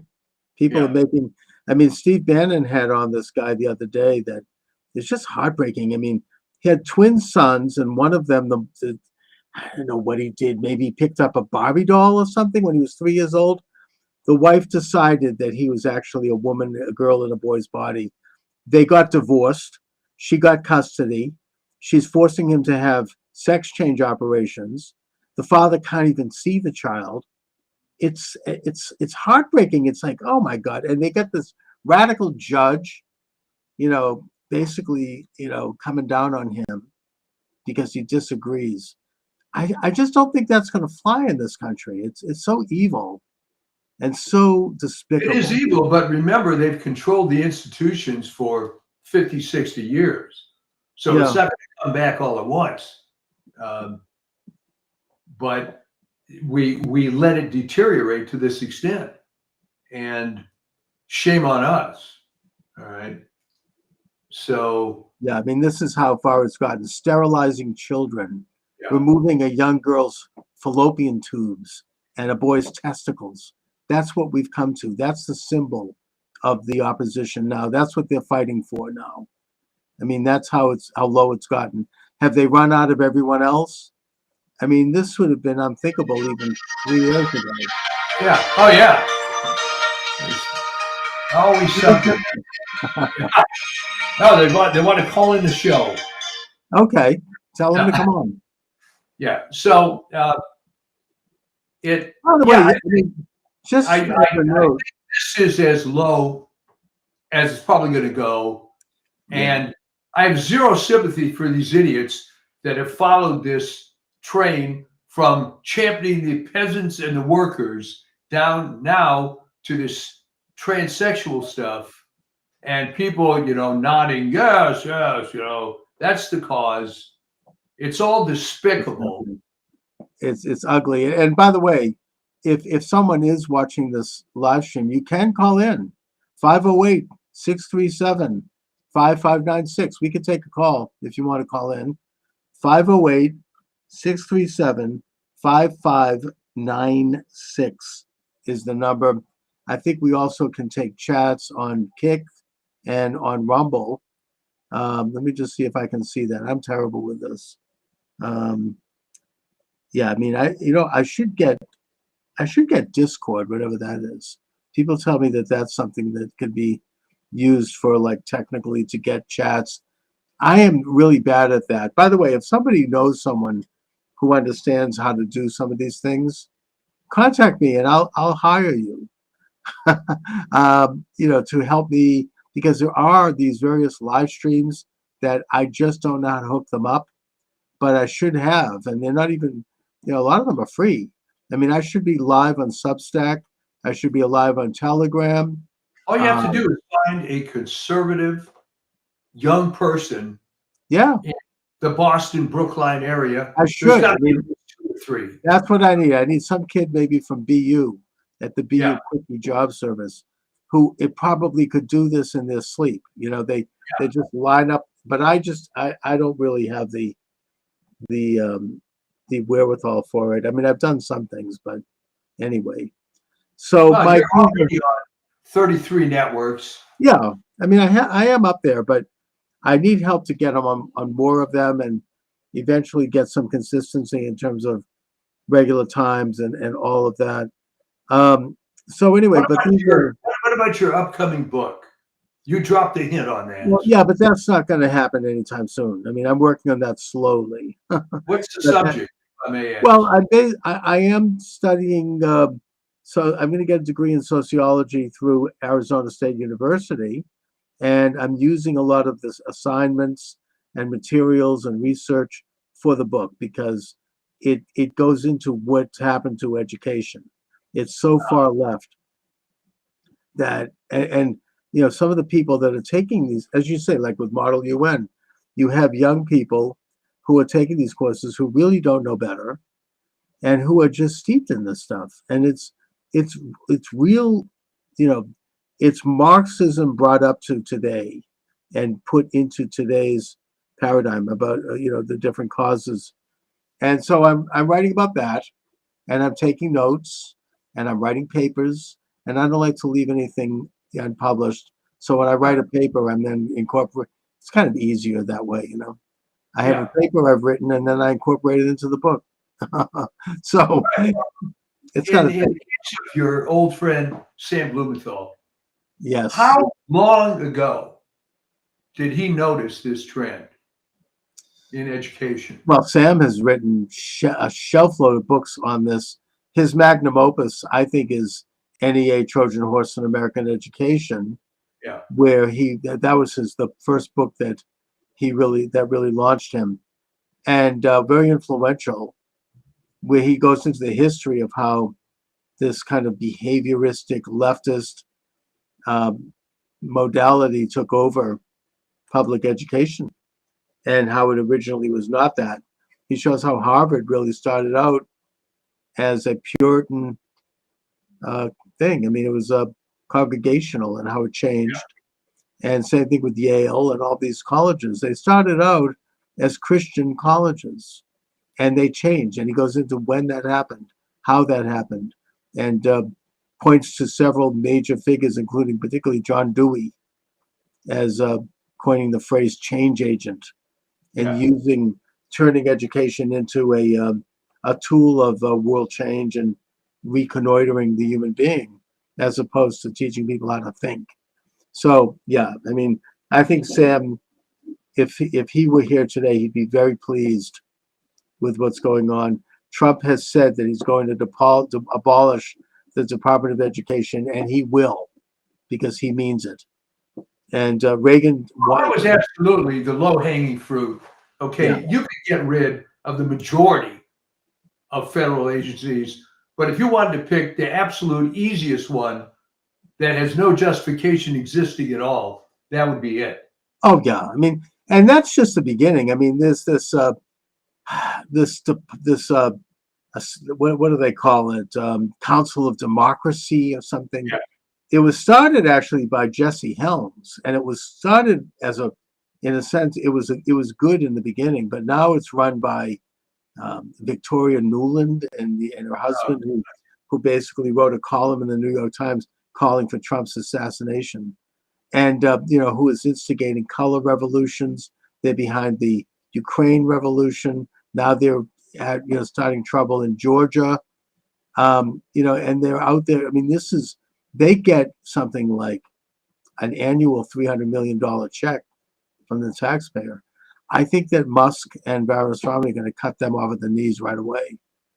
And these other things are just, we're going to, it's a beautiful thing to watch. I mean, I don't think that they're going to be corrupted. We'll see. But I think that these guys mean business. I think that, the wind is on their back. I mean, it's going to be, I think that all of Trump's people are going to be confirmed. You got Mike Davis out there, who I think would have been an interesting attorney general pick.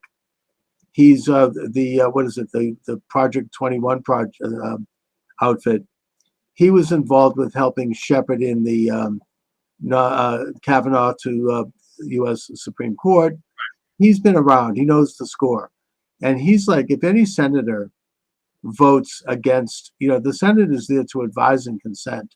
And if someone has to have a pretty damn good reason to vote against a nominee of a president, they are there simply to look at whether or not someone's fit for the office, or if there are anything really major reasons why not. And there isn't.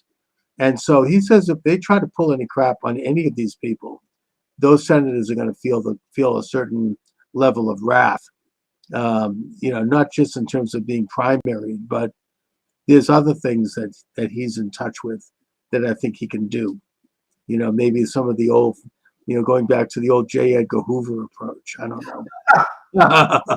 I don't know what he has in mind, but nothing violent at all. I'm just, that there's going to be a price to pay if they don't vote for the nominees. Trump won the election, and he has a right to appoint his cabinet, and that's that. Just like any other president, unless there's a damn good reason. So I think that Trump is going to get his people in, and it's going to be great. I'm really looking forward to it. And what's nice is what an attitude change on your part. Yeah. My goodness. After 4 years of traveling in the vineyards, and just being disheartened, I mean, it's exhilarating. Yeah. It's a beautiful thing to have seen. And it doesn't mean we dropped the ball, because, as I said earlier today, I had on this attorney, Peter Tickton, who is bringing a case in Florida of voter fraud or election fraud. We have to stay on that. They still have that apparatus. It's still in place, and they will use it again. And they have used it around the edges. You still have Mark Elias, who almost got, stole the election in Pennsylvania, right? The Casey. I mean, they meant business. I followed him on Twitter. They were trying to get him in. And the only reason people are going after him now. On his Twitter feed was full of lawyers that claimed they knew the guy, that said he's got a serious, not making this up, BO problem. And they were arguing with him in Supreme Court, couldn't stand within 10 feet of the guy. Oh, he's obnoxious. I don't doubt that. He looks like a hound. But the only reason that stopped is because even Shapiro in Pennsylvania finally stood up and said it's over. Forget it. Yeah. So, I think that they're still out there. They still have this machine in place, and we still have to stay on it. We still have to interview people. We still have to examine it. There still has to be challenges to it. It has to be pulled out root and branch. It's like weeding a garden. These are deadly, weeds. They are, they're invasive species, that need to be It's like in Florida, that snake that's destroying the Everglades. Yeah. They've hired bounty hunters to go in, and they're paying them big money for every snake they get, and they get more money for every egg that is in the snake. I mean, I saw a video about this. These guys went in and this huge thing. I mean, they slid it open the stomach, and something like 30 eggs came out. Oh, And they said, we're going to be able to build a house on this. I mean, this is like, and they deserve to. I mean, that's what you do. You have to get rid of these things, or else they're going to strangle the entire Everglades. It's an invasive species that was put in there by who knows who. And that's what these people, this is what this voter fraud thing is. It's an invasive species that it has a grip like a snake on our system, where every man, one vote, with the sacred system of elections. And I just think that, you know, you knock them back, but they're still there, and they can grow again. It's like the kudzu plant. You know, you can burn it, but it's going to come back. So we have to stay on this, and I will stay on it. well, that's great. But it's good to see you in a positive mood. Yes. Can't wait for what happens.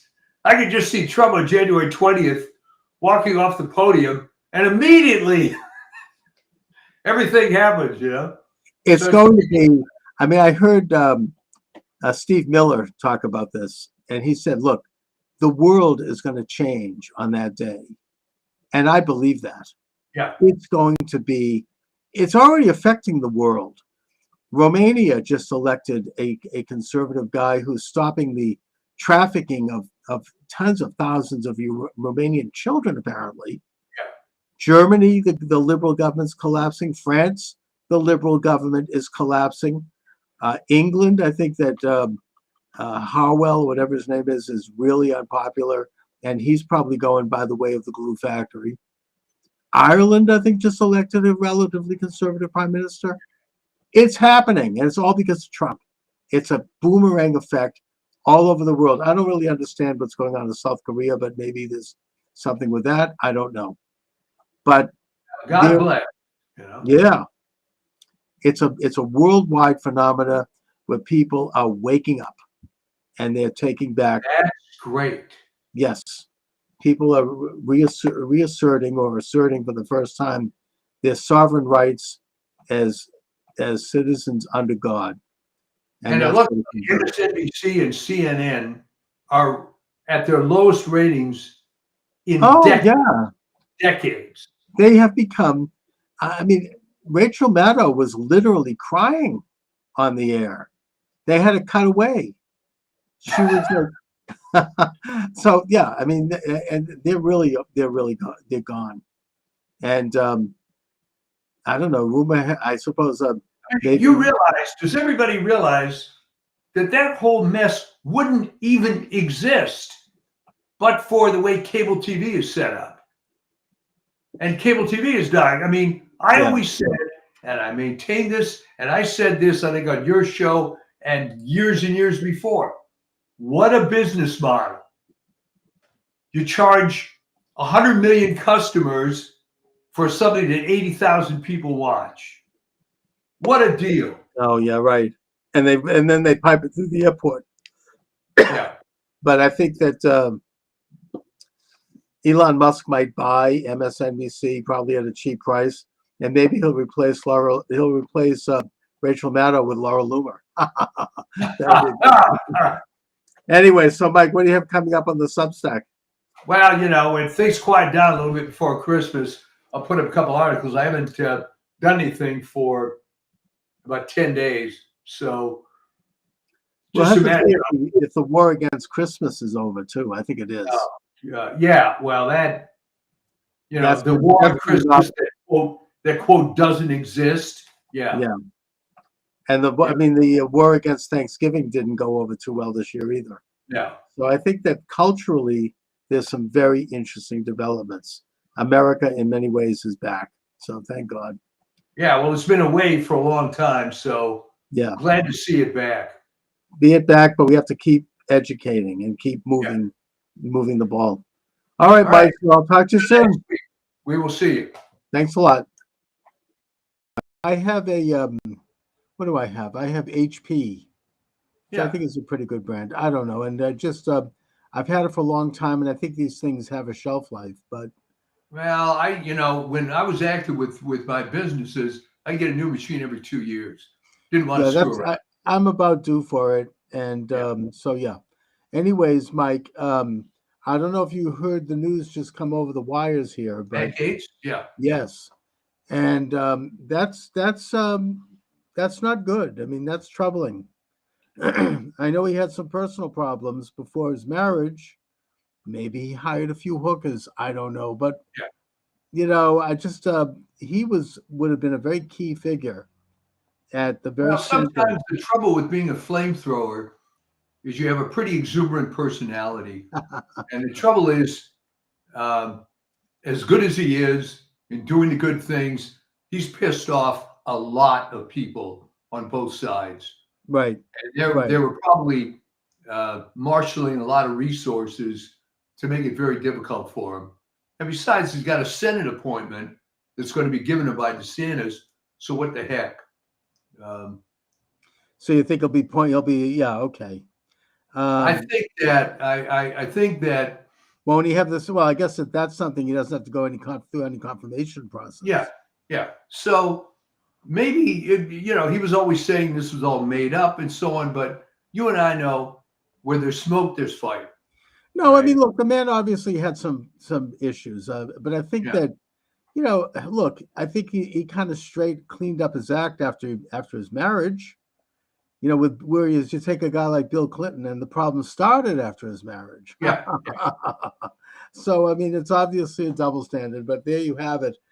I think that I'm worried that any attorney general in Trump's administration, that's such an important position, not only because they can protect Trump in the same way that Janet Reno protected Clinton, by the way, or Oh, for Holder sure. protected And Obama. she was completely incompetent anyway. I mean, that was a joke appointment. No, but she stopped any attempt to try. Clinton Yeah. was surrounded by scandal. I mean, if you look back, you could look at the archives of news. He had a scandal a week. Pretty Cabinet much. members taking money, people doing all sorts of stuff, and she kind of ran interference. That's the only function I think she had, basically, was she knew how to run interference to protect him. And that's when you're a person, when you're a figure like Trump, you have to have that. He's going to have, we're talking here mainly about the lame duck period here. They are going to throw they're not stopping. I mean, the Trump hatred is as vigorous as ever.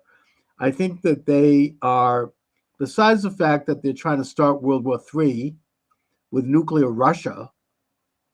Yeah, So, I mean, Biden should be just for that impeached. oh, clearly. I mean, who knows who's in charge of that, anyways?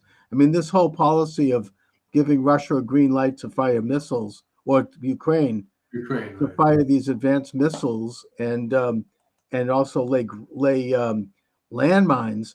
This was done. Biden wasn't even in the country when that was done, which brings up the broader question of who ran that illegitimate, rotten regime. But putting it aside, probably, yeah. They're trying to set a trap for Trump by launching a war that Trump will be embroiled in. They don't give a damn how many people they kill. And on a domestic front, my understanding, according to the reporting of Natalie K. Winters, who I think is a pretty in-depth reporter, they're doing some of the same crap they did when Trump came in the first term. And Obama basically embedded various figures inside the government that could not be easily removed, could not be easily discovered, and that would basically thread and marble the Trump administration and just run interference every chance they could get. They're lining up people like Mark Elias, who's not going away. I think he's ended the big steal in Pennsylvania now that even Shapiro has come out against it.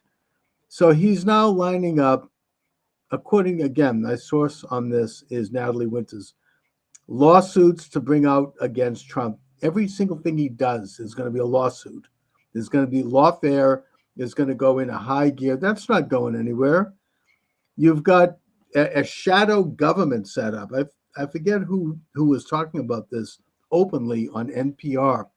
I believe he was a congressman who was like, we're setting up a shadow government just like they have in Great Britain, where you're going to have, for example, the shadow attorney general is going to be none other than Shifty Schiff, and the shadow secretary of state.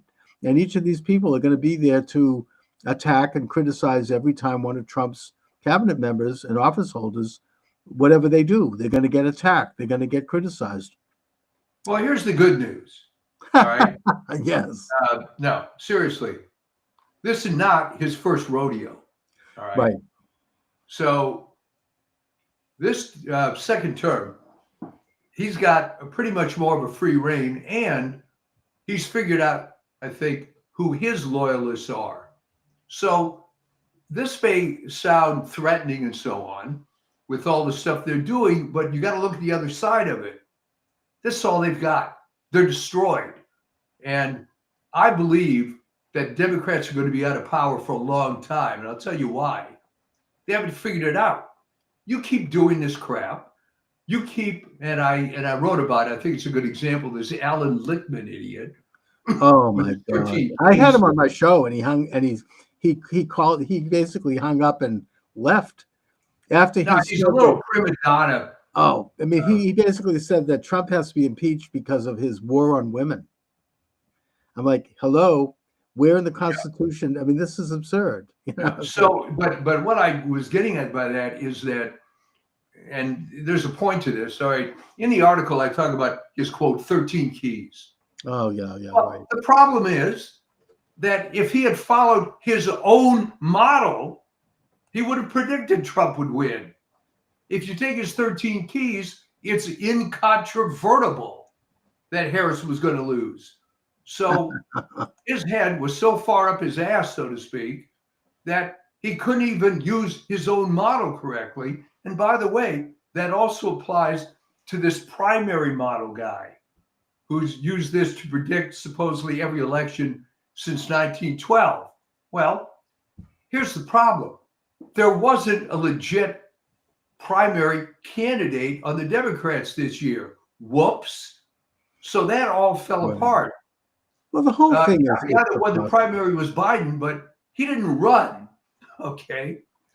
So I think that let him double down and triple down and bring out all these weapons, but they're going to lose. They're going to keep losing because what they're doing is they're simply denying the fact that the FDR model of winning elections doesn't work anymore. All right. They don't. I think that Nate Silver kind of got a wind of that, and he changed his tune, and came out and acknowledged that Trump was going to win. But they're going to try to do all this crap. You're right. I mean, it's the same old playbook. It doesn't work for them any longer. They haven't learned anything. They're so mired in this really demented and irrational hatred. Either that or they're... And it gets more and more irrational by the day. And you got people on the inside, people like George Soros and his son Alex, who have announced, oh, heaven forbid, they said, don't break bread with any Trump supporters. Don't meet them. Don't talk to them. And miss a chance to go to lunch with Alex Soros? Oh, well. I mean, first of all, I don't think any self-respecting Trump supporter wouldn't want to be seen having lunch with him. Your career would be up the river. But putting that aside, I mean, they obviously haven't learned. And it's the same old bit of stuff. I'm seeing it still. I mean, they're just, it's like they're locked into some kind of and their brains are locked into some kind of an iron cage. And it's very sad. I think we talked about this before. And the shorthand I use for it is the model UN mentality, which may be lost on some people. The idea was back in the day, the little kissy-assy smart kids in junior high would be appointed to the model UN. Right. And this was a big deal. And these were all the smart kids. And this was the worldview they had when they were 13, 14 years old. The trouble is, it doesn't apply anymore. But instead of modifying their view, They're just trying harder and harder and harder to make it work. It's pathetic. I've seen this in high school sports all the time, where the team is losing by 30 points at the half, and what we have to do is double down and do even more on the same losing game plan Hmm. we've already done. It's the And definition, as I said, it's the definition of insanity. yes, You had that pop psychologist Dyer, I think his name John Dyer, back in the 70s, the erogenous zones. He Yeah. he wrote his research based on spending many years working in mental hospitals and observing mental patients and their patterns. And he one of the things he takeaways from that was that the pure sign of mental illness is that someone would do something over and over again, even though they knew it didn't work anymore, but they would keep repeating it. That is someone who's mentally ill. And Yeah. that's what they're doing. They're well, mentally I mean, ill. I think that's true. And I had said in the past weeks that there's no talent on that side. Now, there's talent to do the same old crap they've been doing time after time, but they can't adjust. So what do? Well, as I mentioned in the current article, they attack the customer, so to speak. I mean, Lichtman, the people have to go to that video. It's unbelievable. This is the best time I've ever seen Cenk Uygur. He just laces into this guy. Yeah. And Now he wants to be on Musk's Doge, I guess, yeah, apparently. And they're all basically, selling out to Trump. You've got Joe and Mika, Morning Mika, meeting Trump. I don't know why Trump even gave them the time of day, but putting that aside. well, showing that he's gracious and all that. Yeah, I mean, they were off to Mar-a-Lago. Now they're on the verge of being fired. MSNBC is considering changing its name. All these leftist media outlets are going down the tubes. I think that, but and look, I feel elated. I want to celebrate. I want to relish the moment. But at the same time, this war ain't over. Oh, It's no. just starting. I mean, Obama laid some very ugly traps for Trump as he left the door, including the Steele dossier and all of that stuff. That all was. This is a matter of public record. I mean, that was devised in the Oval Office with Obama, and Biden was there also, and they all basically put this thing together. Yeah. I don't know if they can pull something like that off again, but I think that Trump. I don't think so, because they don't have the advantage that Obama had. Okay, Right. Remember, he was a golden child. And, as an aside, he could have done a lot of good. Instead, he No. chose to do evil. And It I'm was a telling wasted you, opportunity. history is not going to be kind to that guy. And by the way, speaking of Obama, I don't know if you heard this, but Obama wanted to appoint RFK to Health and Human Services, and the drug companies called him and said no. Yeah. So he didn't do it. It's just to show how much he was a stooge of this. No, Obama was a garbage human being, and He had no he was able background. He to had no authority. He was just another Yeah. one of these, as bad as they all were. Biden, the Bushes, Clinton, they've all been bad since Reagan. Since Reagan was shot, it's all been bad. I think that's of course why they despise and fear Trump. And I think that this time around, Trump isn't going to he's not going to step into another Steele dossier thing. No. He does need to get a strong attorney general, though. I don't know who it'll be. And I hope it's someone that maybe Matt Gaetz could be brought in as an advisor, to That's a good whoever, idea. right? Let Gaetz be the kind of informal attorney general if he can't. Well, what do you think a Street Fighter type like a Peter Navarro? I don't know if he has a legal background. I think he's great. Yeah. Well, I put Steve Bannon in there. Yeah. Well, first of all, I don't think he's a lawyer. So yeah, I think a attorney general has to be a lawyer. Pretty much. Maybe if Trump can get the recess appointment, he could still put Matt Gaetz in there. Yeah, I think the trouble with that is that would just be a flashpoint forever and Well, yeah, I ever. mean, unfortunately, they've got so many things on him that it's a big distraction. It's too bad, but Well, that's where we one are. way, and maybe I'm glad that Trump chose not to go this route. Uh, I was kind of relishing a real street fight in that, okay, bring it on Mm. against Ed Gates or whoever. And believe me, there's no shortage of dirt on the other side. Well, They when could they have got talked about releasing the ethics report, I think that Marjorie Taylor Greene made the very good point. She said, fine, release all the ethics reports, yeah, right, on all sides, both parties. You know, they have an immunity fund in Congress that they basically use to pay off people who are making accusations. And it's been used, I think, many dozens of times. Let it yeah. all come out. If they want to have it come out, fine. Let's have it. So, but the point is that maybe that's why he's stepping aside. Well, the trouble is, that sounds fun, but it's kind of a distraction from getting stuff done.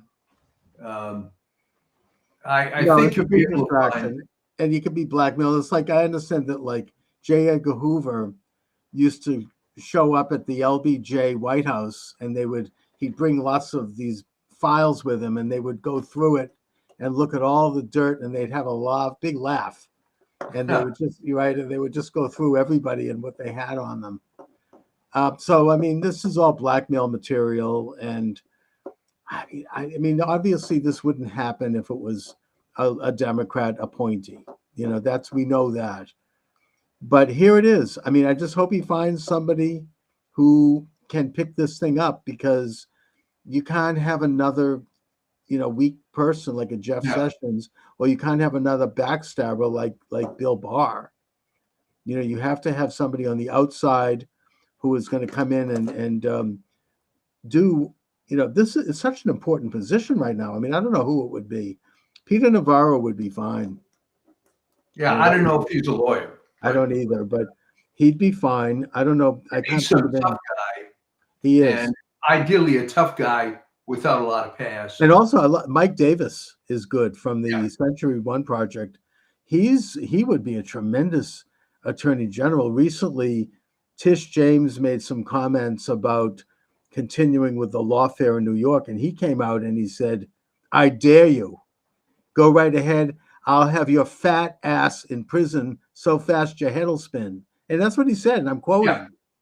I mean, he's like, he would Well, be he good. could be the guy, He could be. That would be tremendous. Okay, so I'd feel a lot better seeing him in there. He is like the real, I've listened to him this past year on with the Steve Bannon and filling in for Steve Bannon while he was in prison.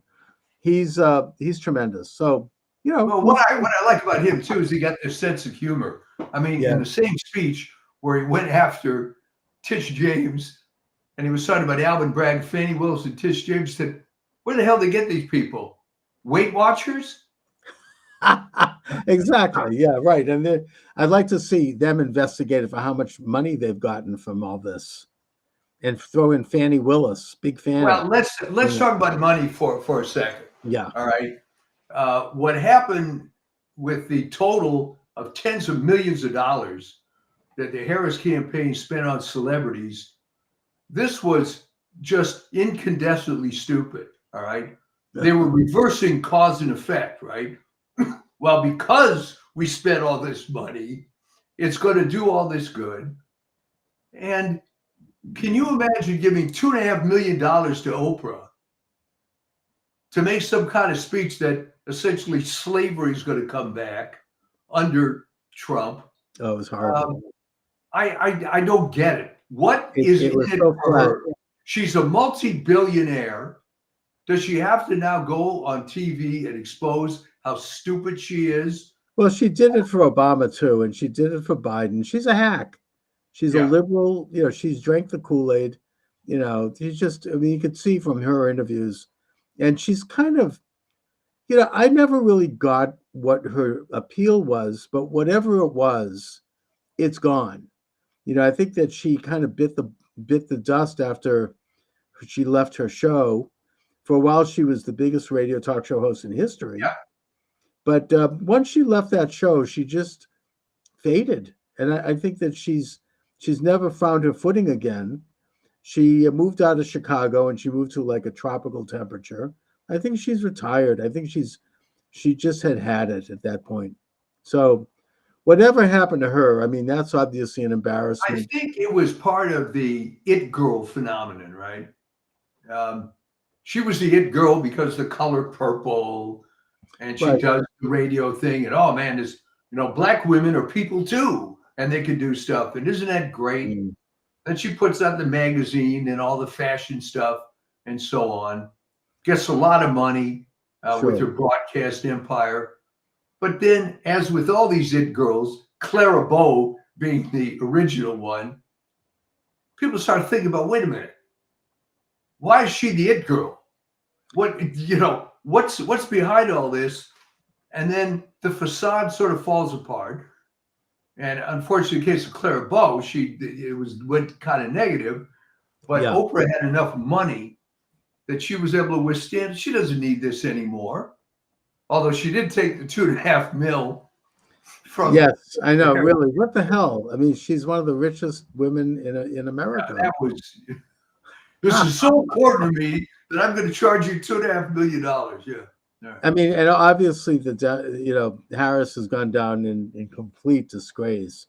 I mean, imagine spending over $1 billion of contributions and money sent in by people, for her campaign, on giving like $10 million to Beyonce and who else? Nobody knows where that's just typical of a Democrat liberal.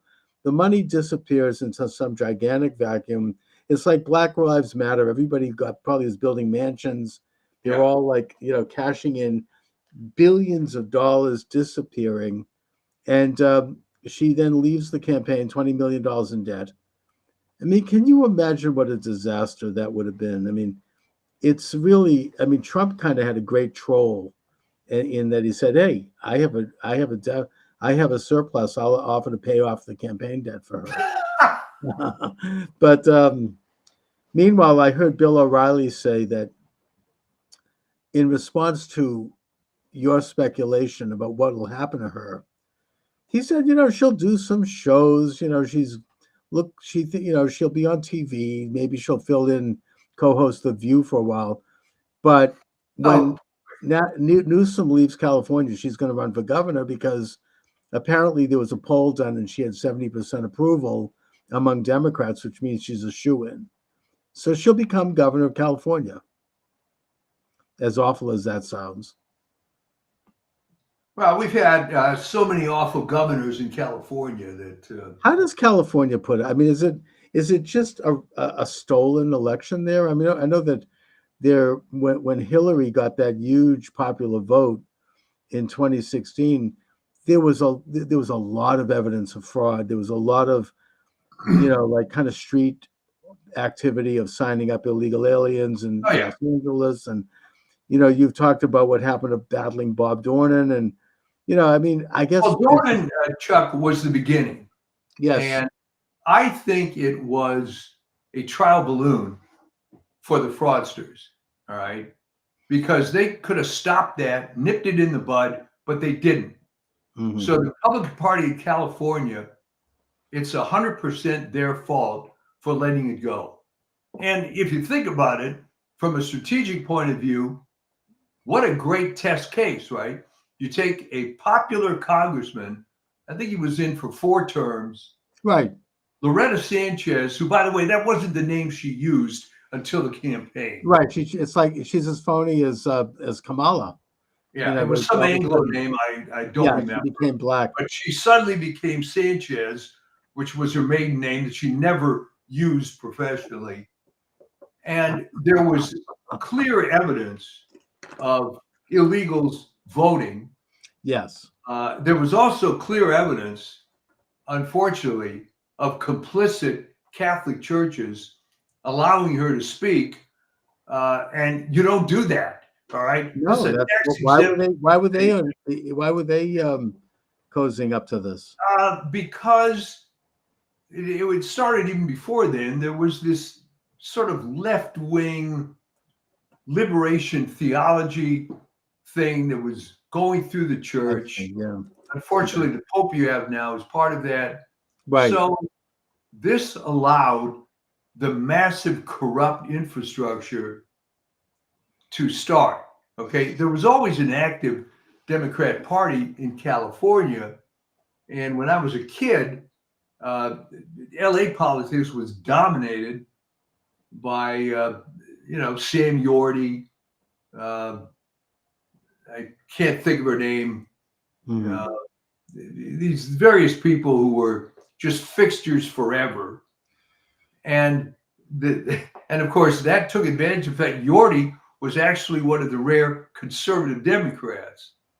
Didn't he run for Yeah, president? Ross Wyman was the other one. They were working on this since the 1940s, and I think they let Schwarzenegger come in as a token, quote, Republican, but they were just vicious. I mean, Gray Davis was recalled I remember that. Yeah.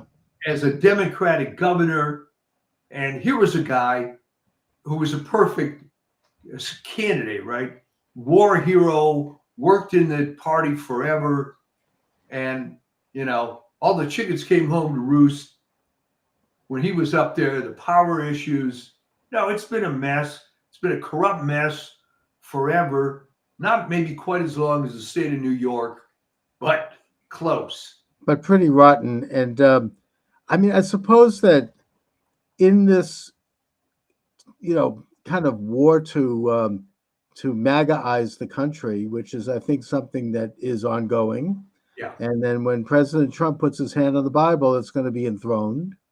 And we need to make sure that we identify and call out all of these enemies. Every time they file a lawsuit, I hope that we can file a counter lawsuit. Every time they bring up, we should be the shadow government. Every time they do something, we should expose it. Not because we'll ever change the core of it, but because we can all continue to peel off percentages of the population who are sick and tired of it, especially if Trump is winning and doing well, which I think he will. And but I don't know where I was going with this, but Well, how California got corrupted to this extent. I mean, can it be saved? And can the blue states? I just had Trevor Loudon on my show earlier today, who he's from New Zealand. He's an expert on communism.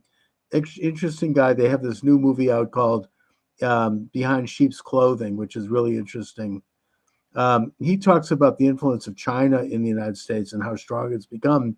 We even talked about in Massachusetts. He says there's this Chinese Progressive Association that really owns the state. We don't know it, but they control a lot of what's going on in our state. And he shows that this is like part of Minnesota with walls, and California, major infiltration by the CDC, Chinese Communist Party, the CCP.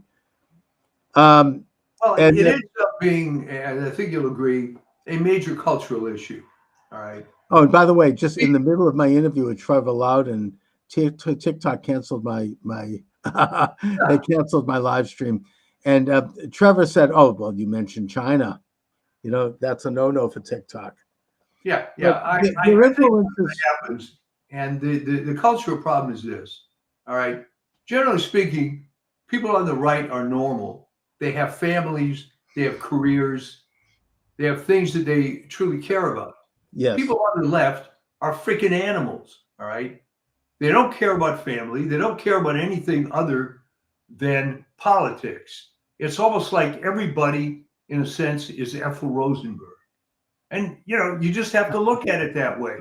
So that's all they do. It's for the great cause.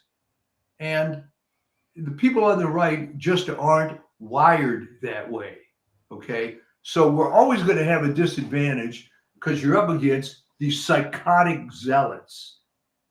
But their fatal flaw is their platform and their programs are terrible, and they don't know how to get to normal people. Mm. Now, the question that you and I have been struggling with, what ever happened?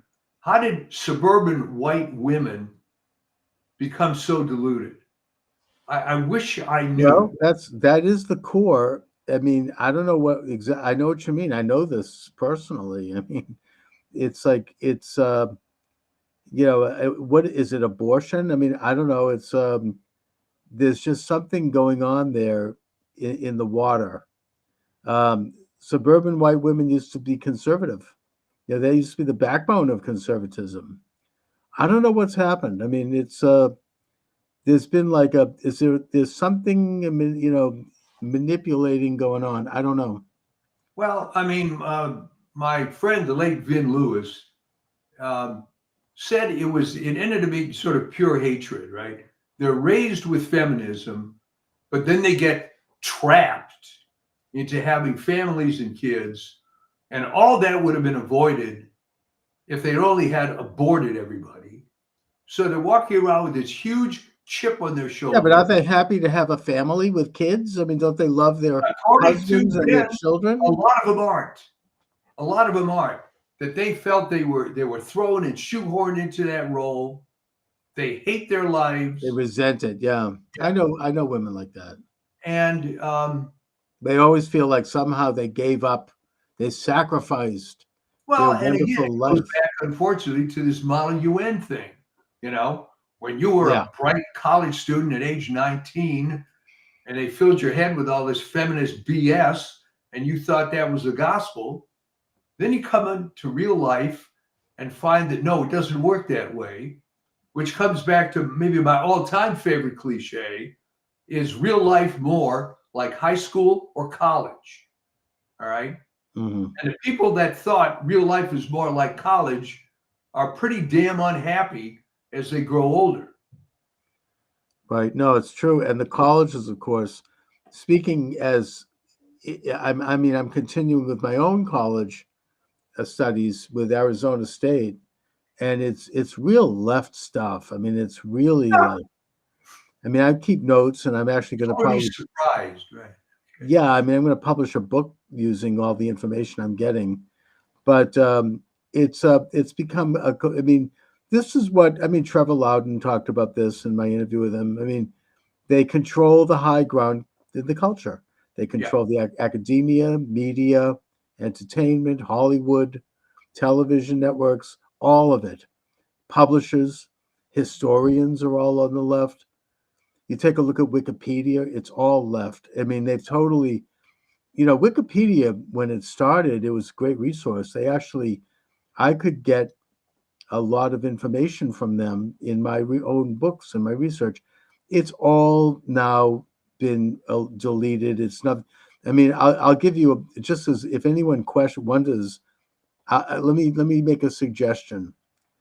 Look up a page on Hunter Biden on Wikipedia, okay, and see what they have to say about him. That will tell you everything you need to know.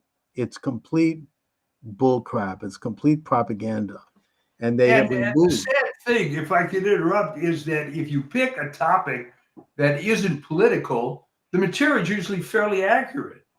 Right. Well, the one thing that you can still, the one redeeming quality with Wikipedia is you can still go to their footnotes and get source material, Yeah. even though they've also removed some of that. But you cannot get to a lot of the great stuff that I used to be able to get to. No. The alternative history of this country, and it's all gone. It's all been deleted. I hope that one of the byproducts of this new administration is that we're going to get away from the censorship. I don't think it's going to ever be completely, but I think that we're going to move into a little bit more freedom. The real censorship started in 2018. It was before the pandemic. That's when I first had my YouTube channel taken down. And there are a lot of groups that are coordinating in that. Unfortunately, one of the big ones is the ADL, and they really are trying to control what we see, what we learn. Let me ask you internationally. about the ADL, okay? When was the Rubicon crossed? Where they Well, I think changed they've from always been. They've Jewish always been a left group. I mean, from the since beginning? oh yeah, Right. I mean, they started with this the Leo Frank case Yeah. in Atlanta, and they saw an opportunity to essentially make anti-Semitism a national issue and use it as a way to raise money and organize in the same way that the NAACP uses racism. I mean, and Unfortunately, Leo Frank was guilty, however. Leo Frank was he brutally raped and murdered that girl, Yeah. and then he tried to blame the black security guard, and Yeah. the trial was the most racist thing. I mean, you're going to trust this black man? You look at him; he's completely innocent. And the ADL came down from New York, and they orchestrated the whole thing with their lawyers, and it was really a disgrace. They still stand by that. Had nothing to do with What? No, anti-Semitism. they still do? They Oh haven't yeah. disavowed it? Oh I my mean, word. he I was didn't know. convicted. He was convicted several times, and then when they pressured the governor at that time to commute the sentence, I guess that he was corrupted. He was working as a lawyer. He had worked as a lawyer in one of their offices, and so he did commute the sentence. And just as Leo Frank was leaving prison, he was kidnapped and lynched. Right, and he deserved it. And that governor had to leave the state. I mean, it was. And wait, and they're hanging their hat on that still? Oh yeah, there was just a Broadway show about this with Leo Frank. The evils of that anti-Semitic incident had nothing to do with. I mean, it's a disgrace that he happened to be a Jew, but it had nothing to do with that. I mean, and the South is not generally anti-Semitic anyway. Putting that aside, they generally, are very tolerant toward Jews. They admire Jews, especially with Judah Benjamin, one of the Judah main Benjamin, right? figures in the Confederacy. Treasurer of Was a the Jew. Confederacy. Yeah. Yeah, and he was Jefferson Davis's right-hand man, and he was a true Confederate. Yeah. So I mean, generally speaking, it was a non-issue that they made into an issue for political reasons and for social, for I financial learned something reasons. today. I thought they had disavowed that finally. No, absolutely not. Oh no, boy. they still Okay. stick by that story. They'll never change that. So that's they've the been story rotten of the from day ADL. one. All right. They've been leftists since day one. They are like the ACLU is to the establishment. They're Fabian socialists. They want to gradually change the country by changing the meaning of words. Well, here's okay, but like the ACLU, and you know more about this than I do. I mean, to his credit, Roger Baldwin, who founded the ACLU, was a communist. All right. However, he disavowed the Communist Party some years later. But now you're going to tell me that the origins of the ADL, they never disavowed that. So no, and I don't know if he might have disavowed the Communist Party, but he didn't disavow communism. No. I mean, the ADL, I mean, the ACLU to this day, I mean, they will continue to promote leftist causes and denounce, I mean, do you think that they would take a case against the Black Lives Matter? I mean, never. I mean, they're very much an apparatchik of the international illuminated left-wing establishment. And I think that they ran a full-page ad denouncing Trump, calling him Hitler, this kind of thing. Well, here's the good news then, going back to how we started the show. The left hasn't learned a damn thing. They're going to keep doubling down on the same ineffectual talking points, and they're going to wonder why they're losing the muse. A good book on the history of this, and I probably have it in my book collection, is None Dare Call It Treason by John Stormer. Oh, man, I wrote about that. Oh, John Stormer. John Stormer. 7 million copies, baby. Self-published. Yes, and not only that, but I think that he came out with a revised edition that was double the size, I think in the 1990s.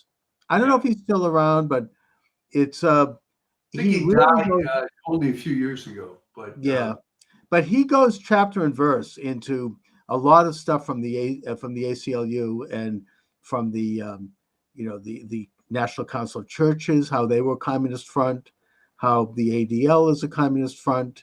He shows all of the communist takeover of these, or creation of these establishment institutions, and how they then went ahead and became dominant in the media in terms of what would be, the official and approved narrative. Right. I mean, obviously the Southern Poverty Law Center, which spawned that rotten Secretary of State in Michigan, Jocelyn Benson. I mean, they're very much part of this communist movement, and that he goes into it chapter and verse. I have to get that. I mean, he really quotes it, and he does a brilliant job. You have the whole perpetual war for perpetual peace movement. Yeah. He shows how they wanted to have what's called, quote, convergence, and that this is a policy that was openly espoused by Roosevelt. That basically the idea was that the United States would move to the left, the Soviet Union would move to the right, and they would both meet and converge at some point in the middle to create a world government. You think I'm making this up? There was this, no, I mean, this is documented. This guy, Rowan Gaither, he was the head of the Ford Foundation, I think, or the Rockefeller Institute. He was interviewed by Norman Dodd, who was a researcher in the late 1950s, as part of the Reese Committee hearings, which are not well known today, but they were very pivotal. They investigated the big foundations and how they had been infiltrated by communists. And he interviewed Rowan Gaither, the head of the Ford Foundation, and he went on record as saying all of this. We were working toward convergence. We were working toward creating a new way of being, a middle ground that would merge, capitalism and communism, Sovietism and Americanism. And we were pouring money into doing this from these big foundations, which were created thanks to Wilson in 1912, 1913. Anyway, interesting history. But that's... Well, so I mean, that's, the good thing is it's history, and they keep, using this, and it ain't working anymore. well, it never worked. But the point is they're still doing it, and they still have that kind of power. They have, George Soros is no piker. I mean, these guys have international power. They have a way of framing narratives the way they want them framed. They will create a world war if they think it's going to benefit, and they're trying to do that right now. Yeah. We have about how many weeks left of this corrupt, illuminated, illegitimate administration? I think the rest of this month in December, and then 2 weeks in January. During that time, they could create a world war. They're already, firing high-end advanced missiles into Russia. And Russia's firing back. They just hit a power plant in Dnipropetrovsk in Ukraine. The people that are going to suffer from this are the Ukrainian people who would like to see some kind of a peace agreement and who are willing to give up a couple of those Russian provinces. Who cares? I mean, they're Russian anyway, in order to get peace. But they're going to try to push for this massive war. I mean, this is what I wanted to talk about today. Between now and January 20th, there's a lot of things that could go down.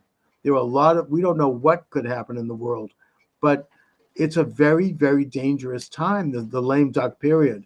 In the 1930s, I think it was, Congress actually passed, I don't know if it was a constitutional amendment, it probably was, to kind of reduce the lame duck period, because it used to run from through March. November, it's all the way through till March of the following year, almost 6 months. Right. And it was a lot of crap went down. I mean, it was a very bad time because you had an outgoing administration, and if it was from another party, they could do all sorts of things. I mean, thinking in Massachusetts, it says they have this idea where they have the lamp in the State House on the night before the governor leaves. He's burning wax, signing legislation, passing laws. You've got Elizabeth Warren trying to shove through, along with Schumer, radical judges. They've got 50 openings, and it's and shame on J.D. Vance and Rubio for not going and doing their work right now in the Senate to stop this from happening, because there were votes, and they went home for Christmas. I don't know. It's like, They have to be, this is a fight. They just passed through this radical appeals court judge who had given a pass to child rapists, saying that laws against child rape are racist. I mean, this person is going to be on the bench as a fairly young man. He's going to be there for decades. You know, and this is in the South. I think it's Alabama, Georgia, and Florida. So, I mean, they're putting in position people that will never get rid of them. I mean, they'll be there forever. And, you know, this is all lame duck. As Congress goes out, they're keeping the midnight oil. They're burning candles at night, signing who knows what. I mean, it happens every time there's a lame duck and there's a change of parties. And it is a very dangerous time. You know, I mean, they like to talk about democracy. You can't get less democratic than this. I mean, this is real, you know, insider power play where you're putting. Well, it is, and it's really pathetic because how can anybody, even on the left, support some of these horrible judges? You know, everybody watching this show on YouTube, some of these proceedings, where, first of all, most federal judges are terrible. It did not used to be the case. I'm old enough to remember I had a friend in high school whose father was a federal judge when it actually meant something.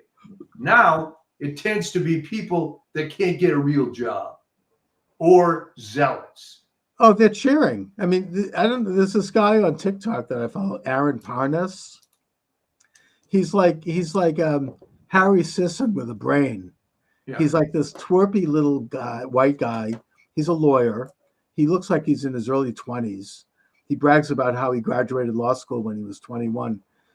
And he just keeps going on almost every day. He does a TikTok, talking about how wonderful it is that these elections are still being challenged and they're still counting. And we're going to beat, McCormick in Pennsylvania. And I mean, it's ridiculous. And he's like bragging about all the judges that are being put on the bench.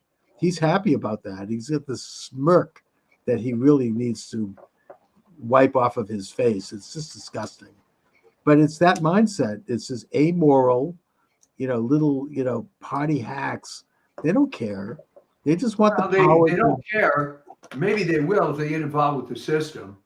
I had the misfortune many years ago being involved in a large federal case.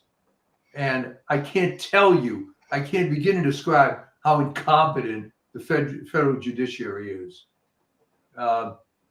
This guy was falling asleep during the proceedings. He was a damn drunk. It was outrageous. Yeah.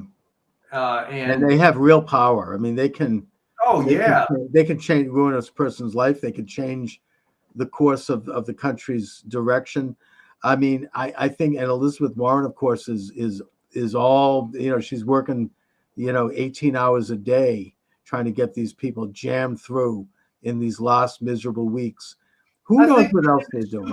It's just a numbers game, because even Warren would admit that some of these people are just total scumbags. Oh, she doesn't care. They don't care. Yeah, they don't care. They want to have their seat warmers. They're going to do, I mean, you see them being interviewed by people like Senator John Kennedy. He's hilarious. And he just asks them basic questions about, are you familiar with, the Clark versus so-and-so? No, they never heard of it. I mean, these people are dumb as bricks in some cases. Yeah. But think about it, Chuck. Who would want that job? All right. If you're a halfway decent lawyer, you're going to make 3 to 4 times what is paid there. They want power. They want to have power. Change the world for communism. I don't know, make a more collectivized world. These people they have that glassy-eyed look on their face. You could tell with that smirk. It's like Rachel Maddow on Speed. They just, of course, she's getting $6 million a show, but putting that aside, I mean, they want power. It's a very powerful position. It's these people who have like low egos and low self-esteem, they feel important, and in a way, they are important in a position like that. They can change lives. Yeah, I They mean, can in change. fairness, there is a small number of people that seem to really want to be on the bench to do some good. I mean, Right. I knew a guy who was a really, really good litigator with a big firm in LA and making serious money. But he got the call from whoever the president was at the time. Yeah. We want you under the. And talk about taking a pay cut. Good God, But I guess he was a true believer. The guy was, not necessarily liberal, Right. but this was some sort of brass ring. I truly don't know why.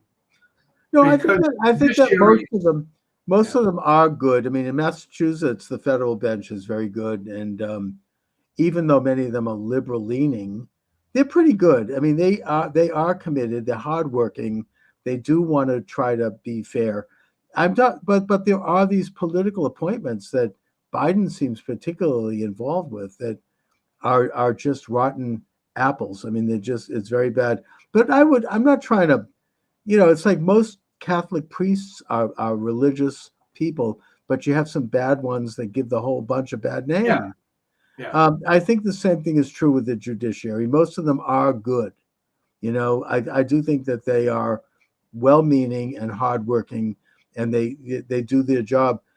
But you do have what I'm talking about here particularly is these really rotten Biden appointees are just bad news. I mean, they're just being shoved onto the bench, and they serve the purpose of basically siloing power as Trump goes in.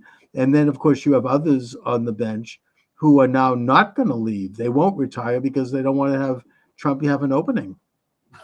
I mean, right? I mean, of course, that backfired with Ruth Bader Ginsburg, but Yes, it did, didn't it? Yeah, and I think Obama actually asked her to step aside, and she said, "Nope, I'm going to live forever. I'm not going anywhere." So they blamed Trump because he had an appointment. I mean, No, she was rotten to the core, and and this friendship between her and Scalia, I will never understand. But whatever. I mean, the thing is that they become there's a sense of invincibility after a while Yeah. that they're indispensable and they're never going to go. And but here we are, Mike, in these final miserable, decrepit days of this rotten, illuminated regime, this illegitimate regime.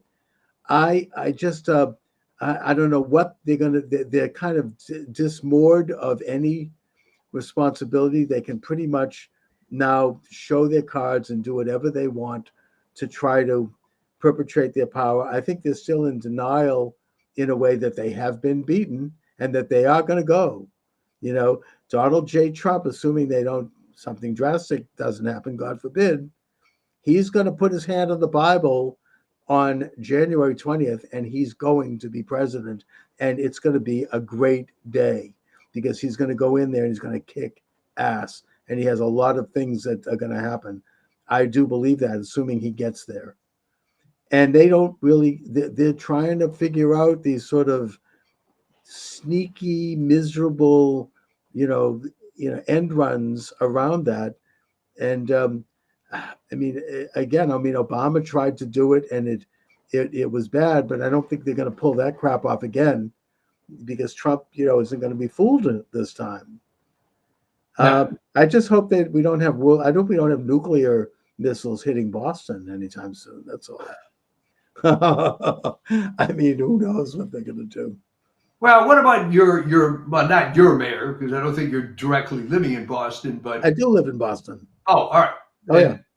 Michelle Wu saying she's not going to cooperate. Yeah, that's what they're. I mean, look, you've got Pritzker in Illinois.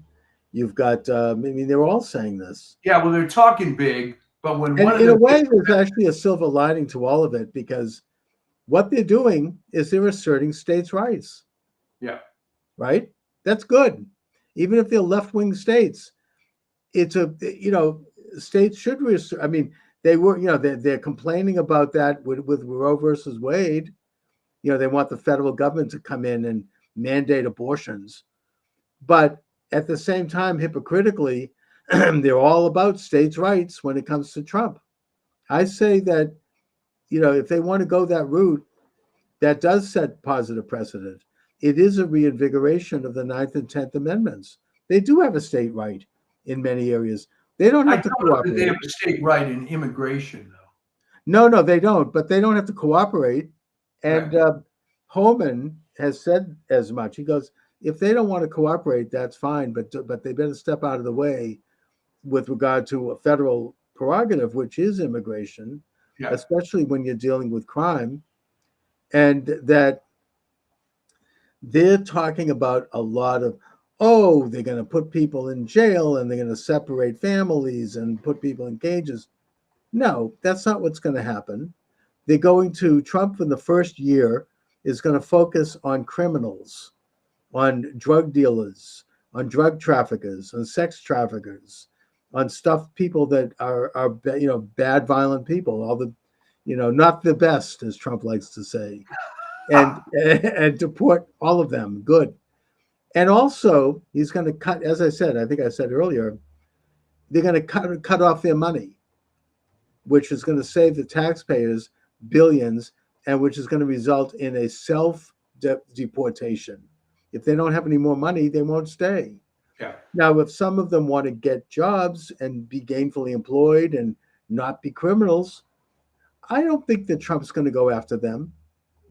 Maybe eventually it's going to be wonderful to go after the criminal element, right, and look into all the corruption involved with putting these people up at hotels and whatnot. That's right, and that's exactly what's happening in Massachusetts, and in other states. I mean, the state is going broke, putting people up in fancy hotels. They have this meal plan. They get $75 a day. I mean, and they have the state's hired a caterer to feed them all. I mean, the state is going broke. There's no logic to that.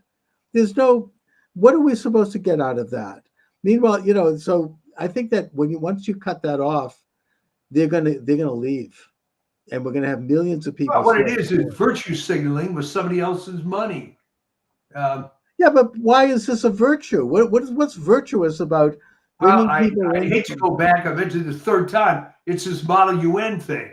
You see, we have to do right by these people, and to take an old term from Rudyard Kipling, white man's burden, right? And, I thought that there was a hilarious YouTuber. I don't know who he was, but he went to, during the campaign, he was knocking on the doors of people with Harris Waltz signs. Oh yeah, I saw some. Hey, we have an illegal alien here. There's some guy would come out of the van. He wants to move. He wants to live with you. Will you take him in? It's like, so, I mean, to a man, they said, no, of course. What do you mean? I can't. I have children at home. I can't do that. No, you'll send them all. It's like what DeSantis did with Martha's Vineyard that time. Martha's Vineyard. It was hilarious. Martha's Vineyard deported them. They hired 150 National Guardsmen came to the island. They put them on a bus and they deported them, sent them to a camp, I might add, at Otis Air Force Base in the Cape. That's what the liberals did when it came to actually dealing with illegal aliens instead of sending them to the red states. Anyway, it's going to be very interesting to watch. Oh, absolutely. I mean, it's, they're going to complain, but the point is that the American people voted for Trump, and it was a mandate. And that, you want to talk democratic principles. That's what we have. Democracy. We have democratic principles. They're complaining, well, Trump is going to get rid of agencies and he's going to fire all these people. Guess what? That's what every administration is supposed to do. Every administration actually has done degrees of this when they take office, because that's why we have elections. Why bother if you're going to just keep people in there forever? Why, that's a dictatorship. It's an oligarchy. Why bother having an election, really? Yes. Why was it okay for Roosevelt to create all these agencies, but someone can't come back in and either consolidate them or eliminate them. Or get You know? rid of them. And that's exactly what I think Trump's going to do, starting with the Department of Education. You get rid of about 80% of it, and maybe the rest of it can be absorbed by another department, the little piece, the tiny piece that they do that's actually of any worth. But you get rid of all of these federal agencies. And I think that with Musk and Vivek Ramaswamy, that's exactly what Ramaswamy just gave an interview where he said, yeah, we're going to consolidate agencies, get rid of them in some cases. We're going to pare them down. That's what Musk did at Twitter, and it worked beautifully. That's what's going to happen. And I say hallelujah. I never thought I'd see the day. I remember the late Sam Blumenfeld back in the Birch Society. They've been talking about this for a generation, and you never thought it would happen. Well, it is happening. And they can, and as Steve Bannon would say, they can suck on it if they don't like it. He's on fire. You got to listen to him. I don't miss a show. Oh, he is. Since he got out of prison, he is like kicking. I mean, he's like amazing.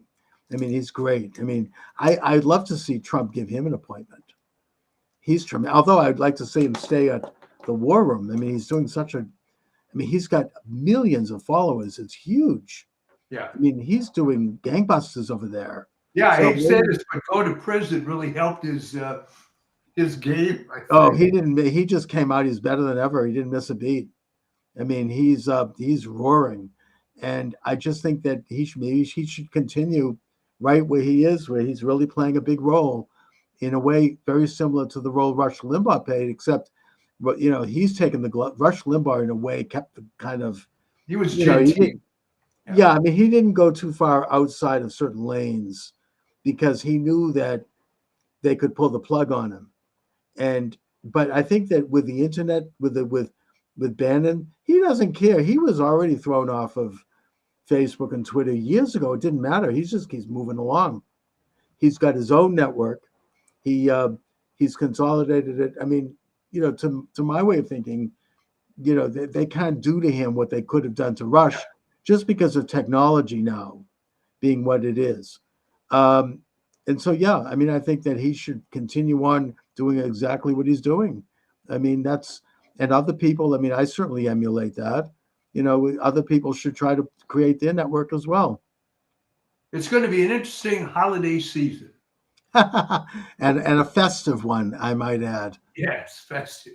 So, Mike, what do you have coming up on your Substack? All right. Well, I had that piece that went out last night called "Victory," but we focused on the issue of blaming the consumer, and your favorite guy, Alan Lichtman, who just gets to be more of a joke, with every passing day. I mean, after he was pilloried on all these video forums, he gets interviewed on a YouTube video by his son, who said essentially that, well, even though that's the only one left that will interview him. Yeah.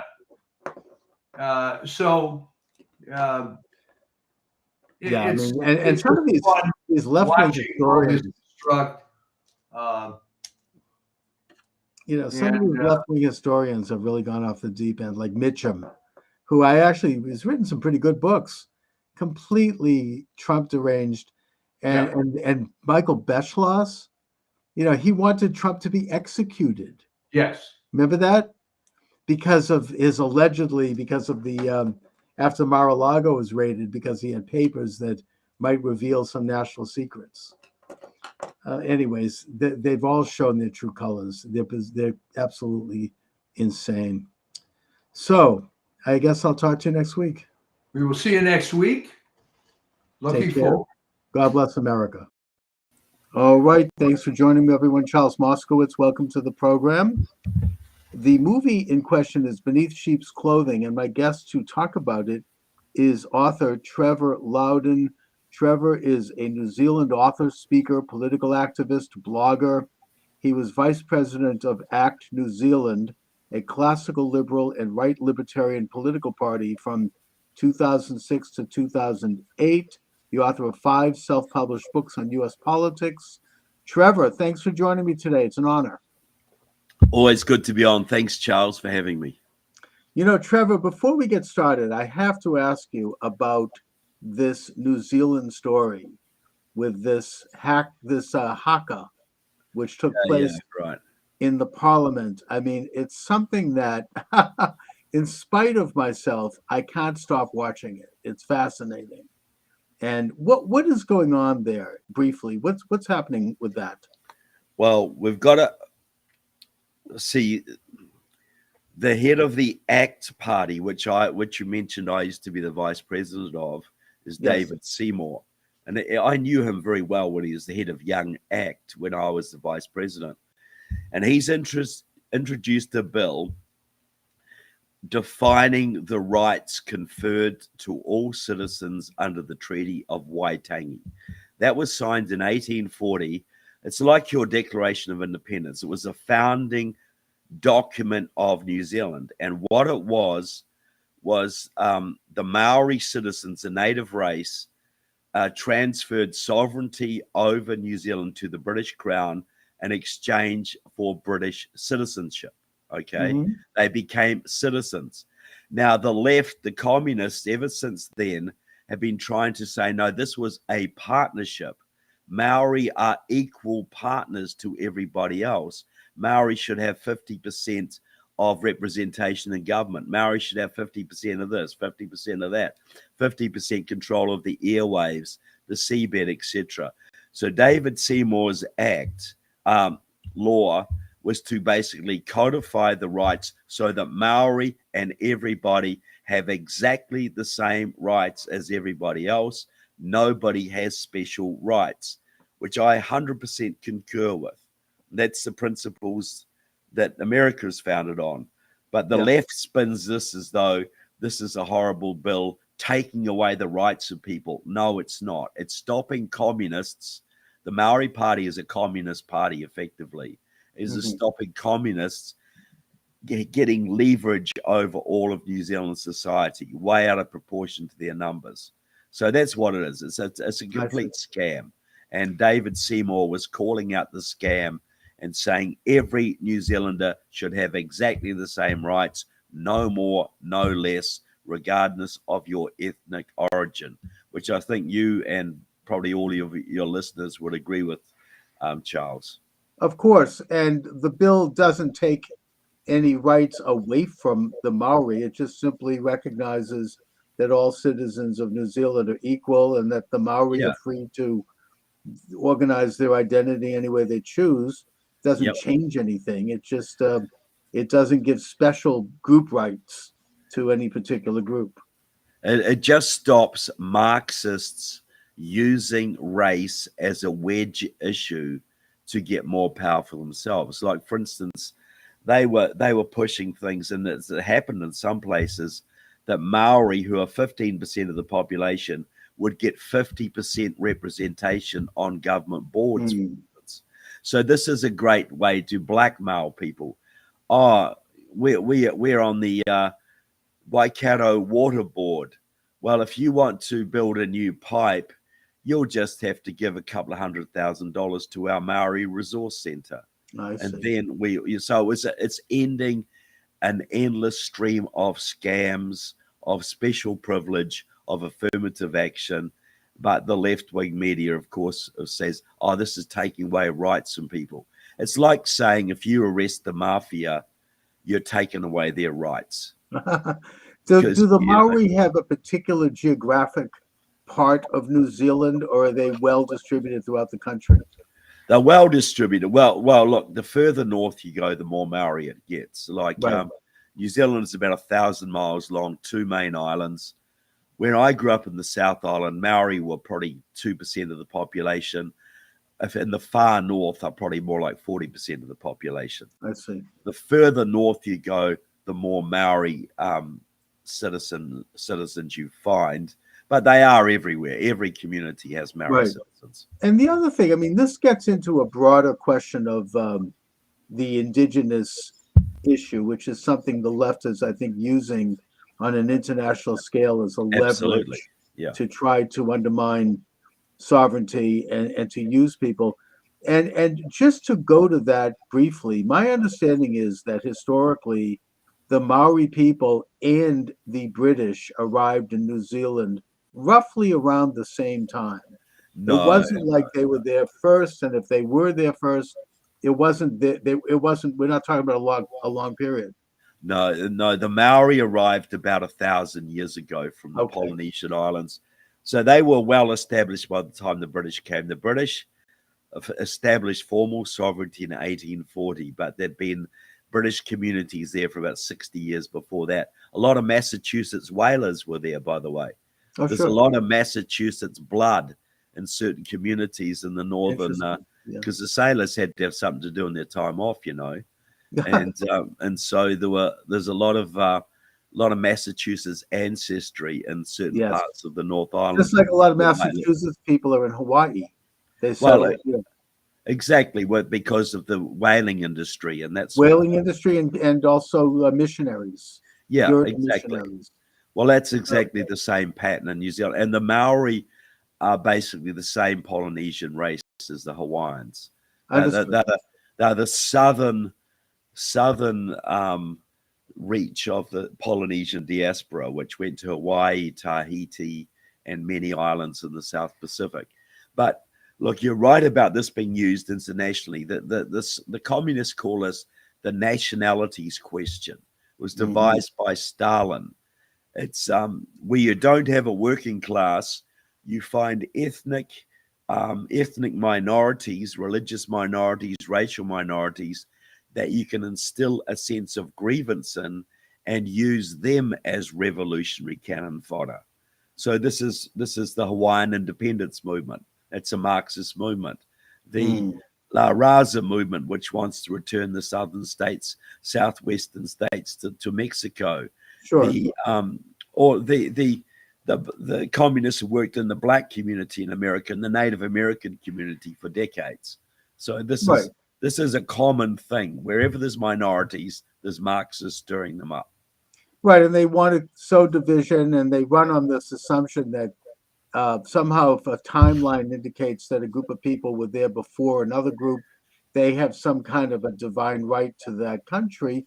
And Yeah. of course, they apply this very arbitrarily because they will never apply it to Jews To trying Israel, return yeah, to that's their, different. That's yeah, different. to their homeland of that tiny little swath of land that we call Israel. I want to bring things to politics right now, and I feel remiss if I don't talk about the fact that after the resounding victory, thank God, of President Donald J. Trump to serve a second term, he received both the electoral vote and the popular vote. It's interesting that all those states that were trying to get rid of the electoral college by signing a pact saying that all of their electors will go to whoever wins the popular vote, they're now going to have to send all their electors to support Trump. Yeah, Including isn't that a California. sweet injustice? Isn't that sweet justice? Yes, and But- also that Republicans have taken both houses of Congress, and it does look like we're moving toward a significant realignment politically, one that is as profound as any going back to the Reconstruction after the Civil War. Yep. But they are causing a lot of problems in these miserable final weeks of this lame duck, illegitimate, illuminated, radical regime. They're trying to trigger World War III in Ukraine. And I do think that that's obvious. Now you have green lights for the Ukrainians to fire advanced missiles into Russia and place landmines. And it's all happening in these final weeks. I think that they're trying to embroil the United States into a world war, which will, of course, make it difficult for President Trump to fulfill the mandate that he called for, which is to bring about a negotiated peace in that war. Do you think that is the case? Well, look, I'm a big Ukraine supporter, so I'm glad they're getting these capabilities. But yes, Right. Look, Biden didn't. The Ukrainians have been pleading for 2 years to be able to strike back into Russia when they've got troops massed across the border ready to attack them. They're not allowed to attack them. So now Biden has given them some limited capability right at the end of his term. I think this is basically to take a card off President Trump's table. Okay. Basically, there's nothing to do with helping Ukraine here, though I'm glad they have the ability to defend themselves. This is all about sabotaging President Trump. Well, that's right. And I think that both sides want a negotiated peace at this point. And I don't think it's realistic for the Ukrainians to expect Russia to return Crimea or some of those eastern provinces. So there's going to have Russia wants all of Ukraine. Russia's not going to well, negotiate. that's right. That's why there has to be a and negotiated peace. all of Ukraine. So Of course. there is no negotiated peace.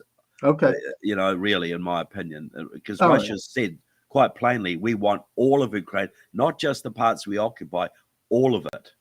Right, but they're not going to get all of Ukraine because Well, they're not going to negotiate till they do. Well, that's just it. There has to be painful concessions.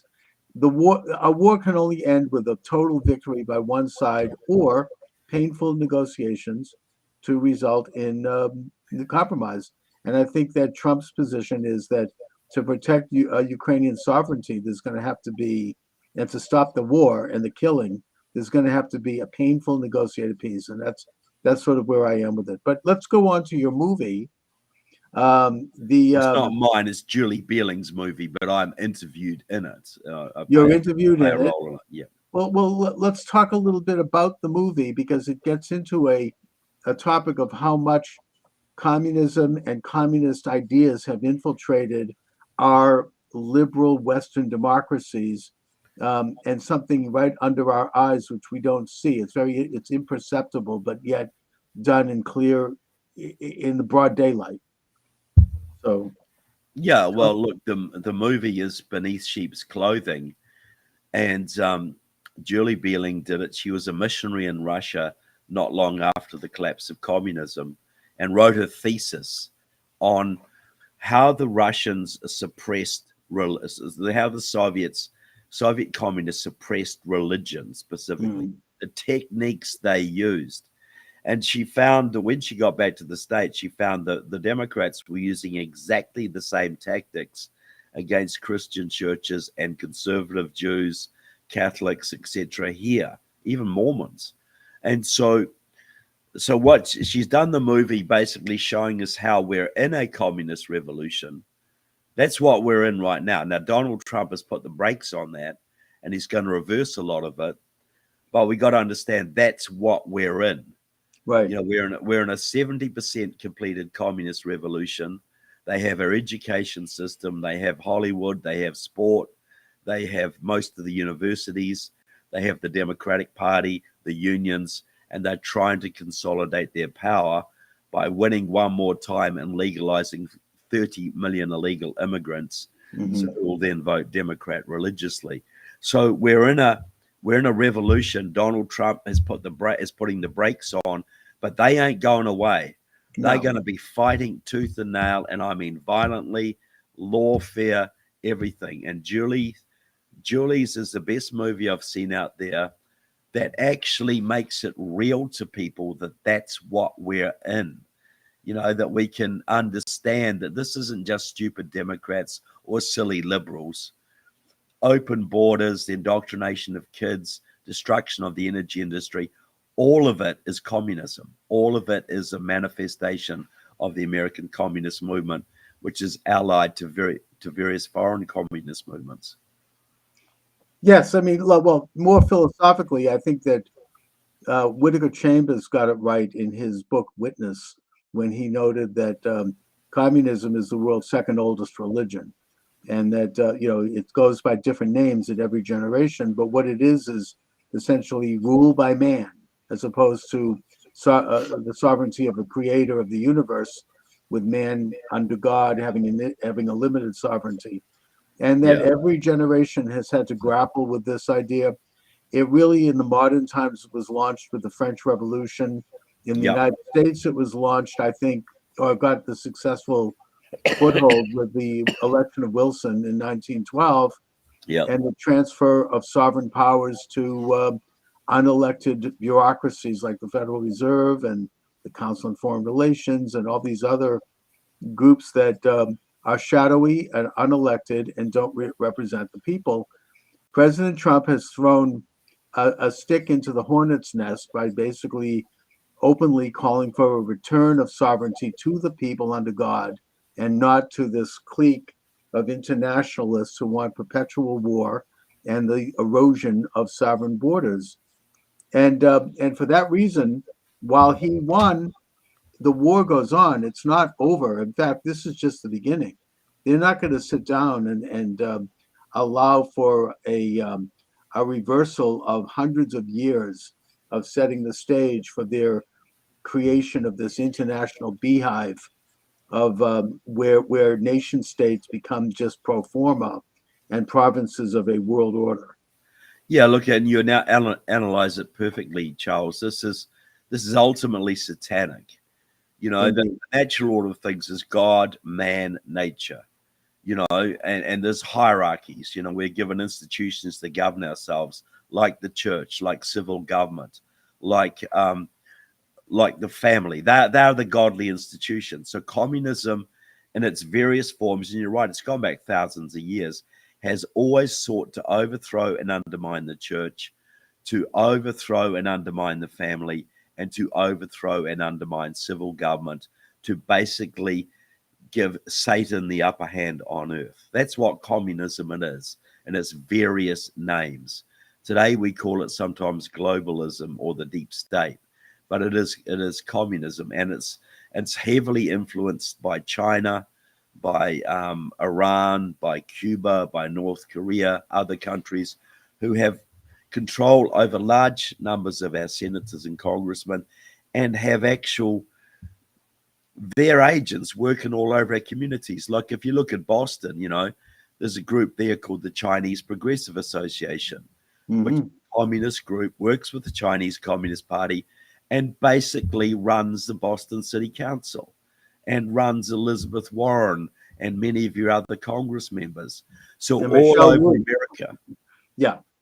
I mean, yeah, Massachusetts is behaving in a very strange way. I think particularly since Maura Healey and Michelle Wu were elected. Yeah. And you have this phenomena, I think, manifested in this spending, maxing out the state budget to pay for bringing illegal aliens in and putting them up in nice hotels, giving them 3 meals a day.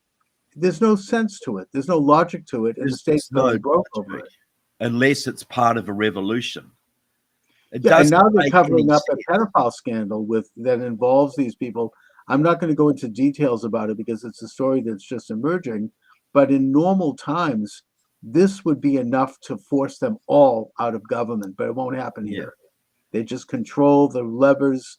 I mean, the Boston Globe is a huge power in this state, has been for many, many decades, and they kind of call the shots in terms of what is permissible and what isn't in the public sphere. And I'm sure Massachusetts is just a microcosm for a lot of other states, not all.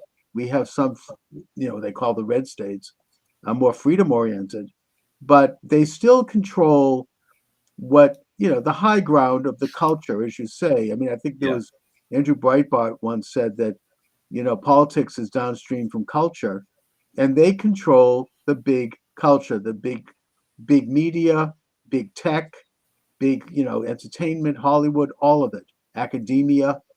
They really have, and they have worked to develop this stranglehold on it slowly over time. It's like a Fabian approach where they gradually weed out their opposition and install their friends and agents. That's exactly how it works. How do you take over a university or a union or a church or a government? You just get a few people into key positions, secretary of a union, president of a union, chancellor of a college, head of a sociology department in a college, and they just hire their friends. They keep hiring their friends, and they get rid of any opposition. And that's in 10 years, you could take over a university or a church or a labor union. And that's what's happened. Most of our institutions in America, the unions, churches, Hollywood to a large degree, are controlled by communist sympathizers. many of them loyal to China. And one way it exhibited, if you look at all the states that had the harshest lockdowns during COVID, Massachusetts being one of them, Minnesota being another, headed by Tim Walz, the Chinese communist aficionado, Indeed, yes. California, Hawaii, Oregon, all of the states that had the worst lockdowns were all the states with the most Chinese influence. Because Right. it was designed not for public health, it was all about wrecking our economy. Because Right, if you have it no was economy, had you have nothing to do. That's a huge scandal, and they were able to shut down small, as you say, mom and pop businesses, yeah, and while leaving the big box stores open, shut down the churches, shut down the schools. Children had to get education through Zoom, which, by the way, actually turned out to backfire on them because we got to see what was yes, I going on. agree. I agree. Yeah, exactly. And eventually the regime had a major setback. Thank God for the Canadian truckers who Yeah, stood up and said, "We're not going to go for the forced vaccines of the jab, which of course is questionable." And the whole regime collapsed here in Boston. Michelle Wu, our new mayor, talk about maybe communist associations. oh, absolutely. She is Yeah, I mean, her first very act heavily was tied into the communist movement. you couldn't go into a store or a restaurant unless you showed your card proving you'd had the vaccine. And that happened right when the truckers struck, and there was fear that the trucker strike would spread to the United States. So they backed down, and she backed down. Yeah, And so they had a setback, but they're going to try something else. I mean, this is it's only a matter of time. I think that they've had another setback with the election of Trump. yeah, And the team that he's putting together is tremendous. They're going after every one of them.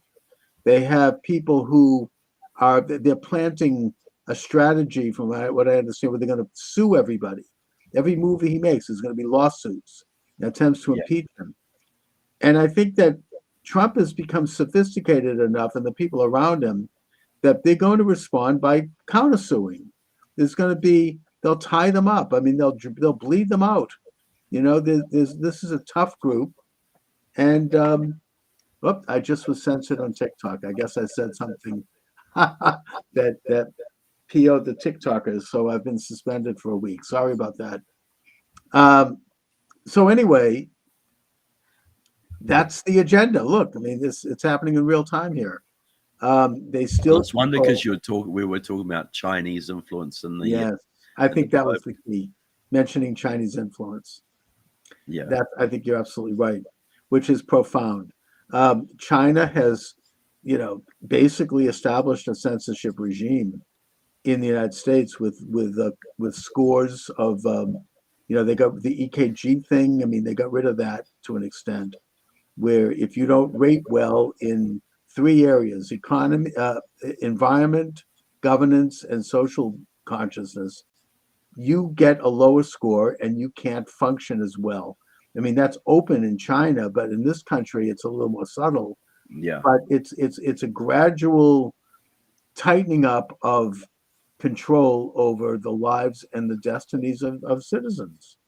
Well, that's right. And what people see these things, they see the open borders, they see the ESG, they see this transgender education, they see the lockdowns, they see the destruction of the US energy industry, all of these things. What they don't see is that these are all arms of the communist octopus. All of these can be linked back to China. The COVID, obviously, Black Lives Matter was a Chinese operation. Right. The election, every state has major Chinese-backed election voter registration organizations. The Chinese Progressive Association does that for you in Chinatown. They run Boston through doing that. So if people understood the actual depth of Chinese penetration of every level of our society, from Congress and the Senate to Hollywood to the unions, whatever, they would be shocked beyond measure.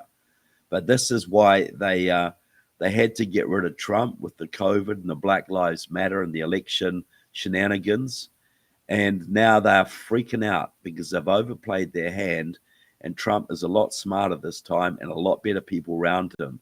So we're going to see a battle royal coming up over the next few years. But as the point being, don't go to sleep. It ain't over. Too many people went to sleep the first time Trump got elected, and they came back and they won the election and they rubbed our noses in it like little puppies in the carpet, you know?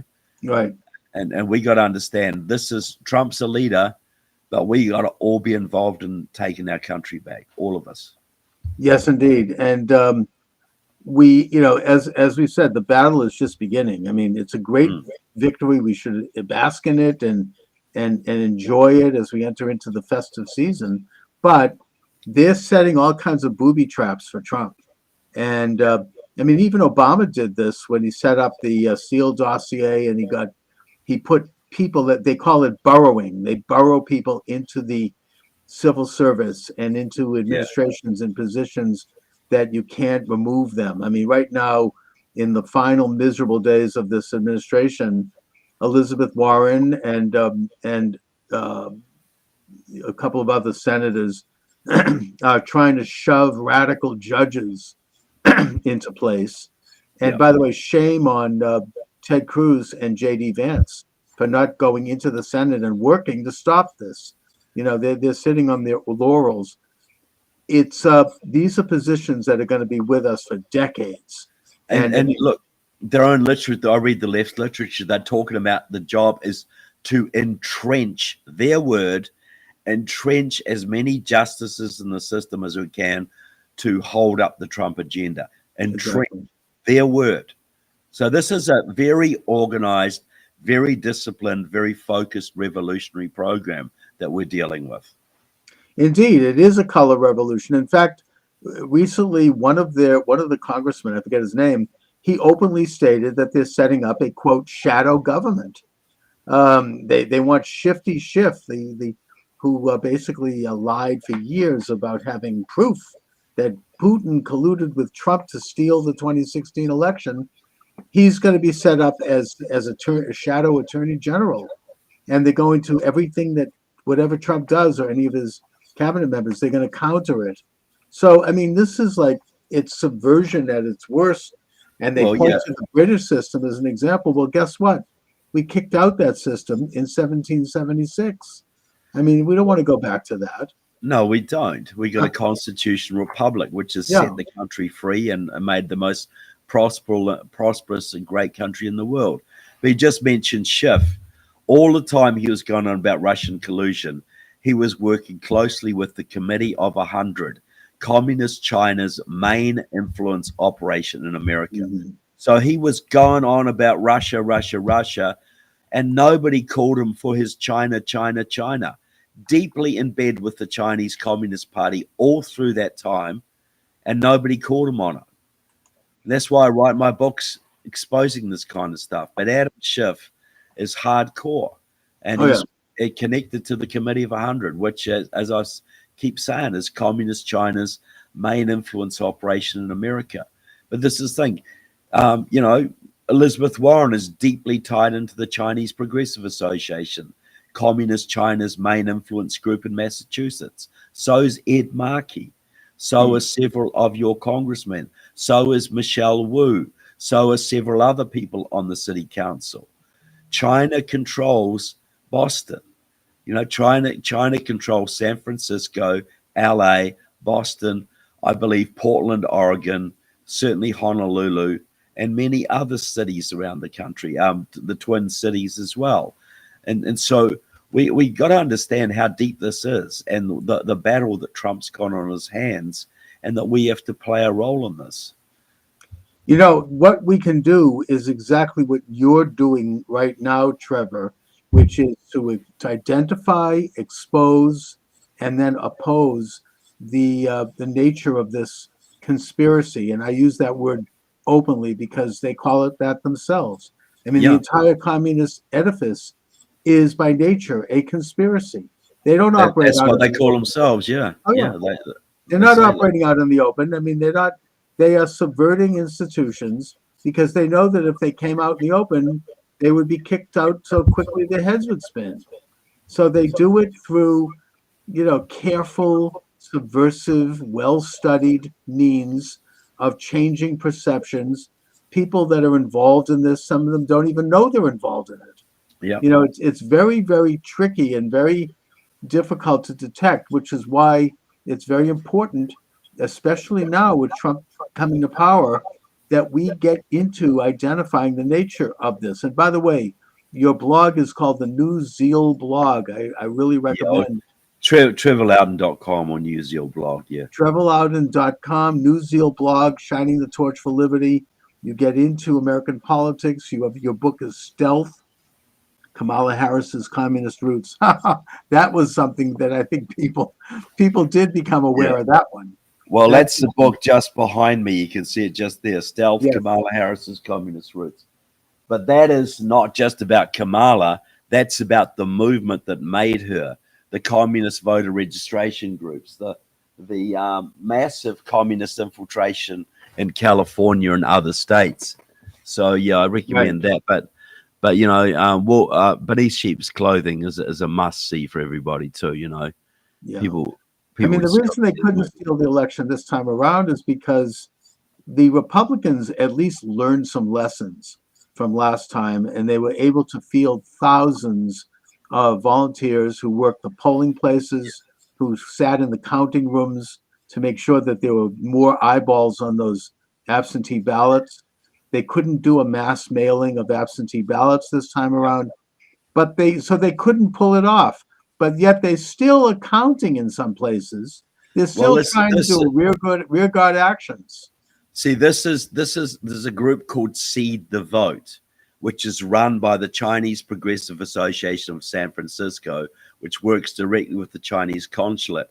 They are running the vote curing operations around the country. That's where they send their people, and they're openly saying this is to get more seats for the Democrats. They're openly saying this. So that this Chinese operation is going around finding faulty ballots and getting them cured. But they only get them cured and admitted if they're Democrat ballots. If they think they're a Republican ballot, if the person who did it is a Republican, they're not going to cure theirs. No, so they they're get still trying to steal seats. They're still trying to steal state Senate seats and congressional seats around the country right now. This is China. There's still 3 seats they're counting in California. And of course, you have in Pennsylvania the attempt to steal the Senate seat. One of the electors, one of the election officials there actually openly admitted that they were counting illegal ballots. And she said, I don't care because everyone breaks the law anyway. So even their communistic governor has come out, Shapiro, and has put a stop to it. It's just so obvious that they can't do it. You should be going back and throwing out all the ones that have slipped through. Yes, they should. And also, we do have now groups on our side like Turning Point USA. You've got Charlie Kirk, and you've got others who are curing ballots for us. So, I mean, they've learned some lessons. They're going out and doing, voter harvesting now because that's how the system works. We all voted early this time around. We didn't wait for election day. We didn't fall into that trick. They still stole Arizona, but the stealing has been met on the field by people who are playing that same game. And I think that's been very important. Although now that President Trump has won, I hope that he doesn't forget about the fact that we need national reforms on voting. We need national voter ID. We need to have paper ballots, get rid of the machines.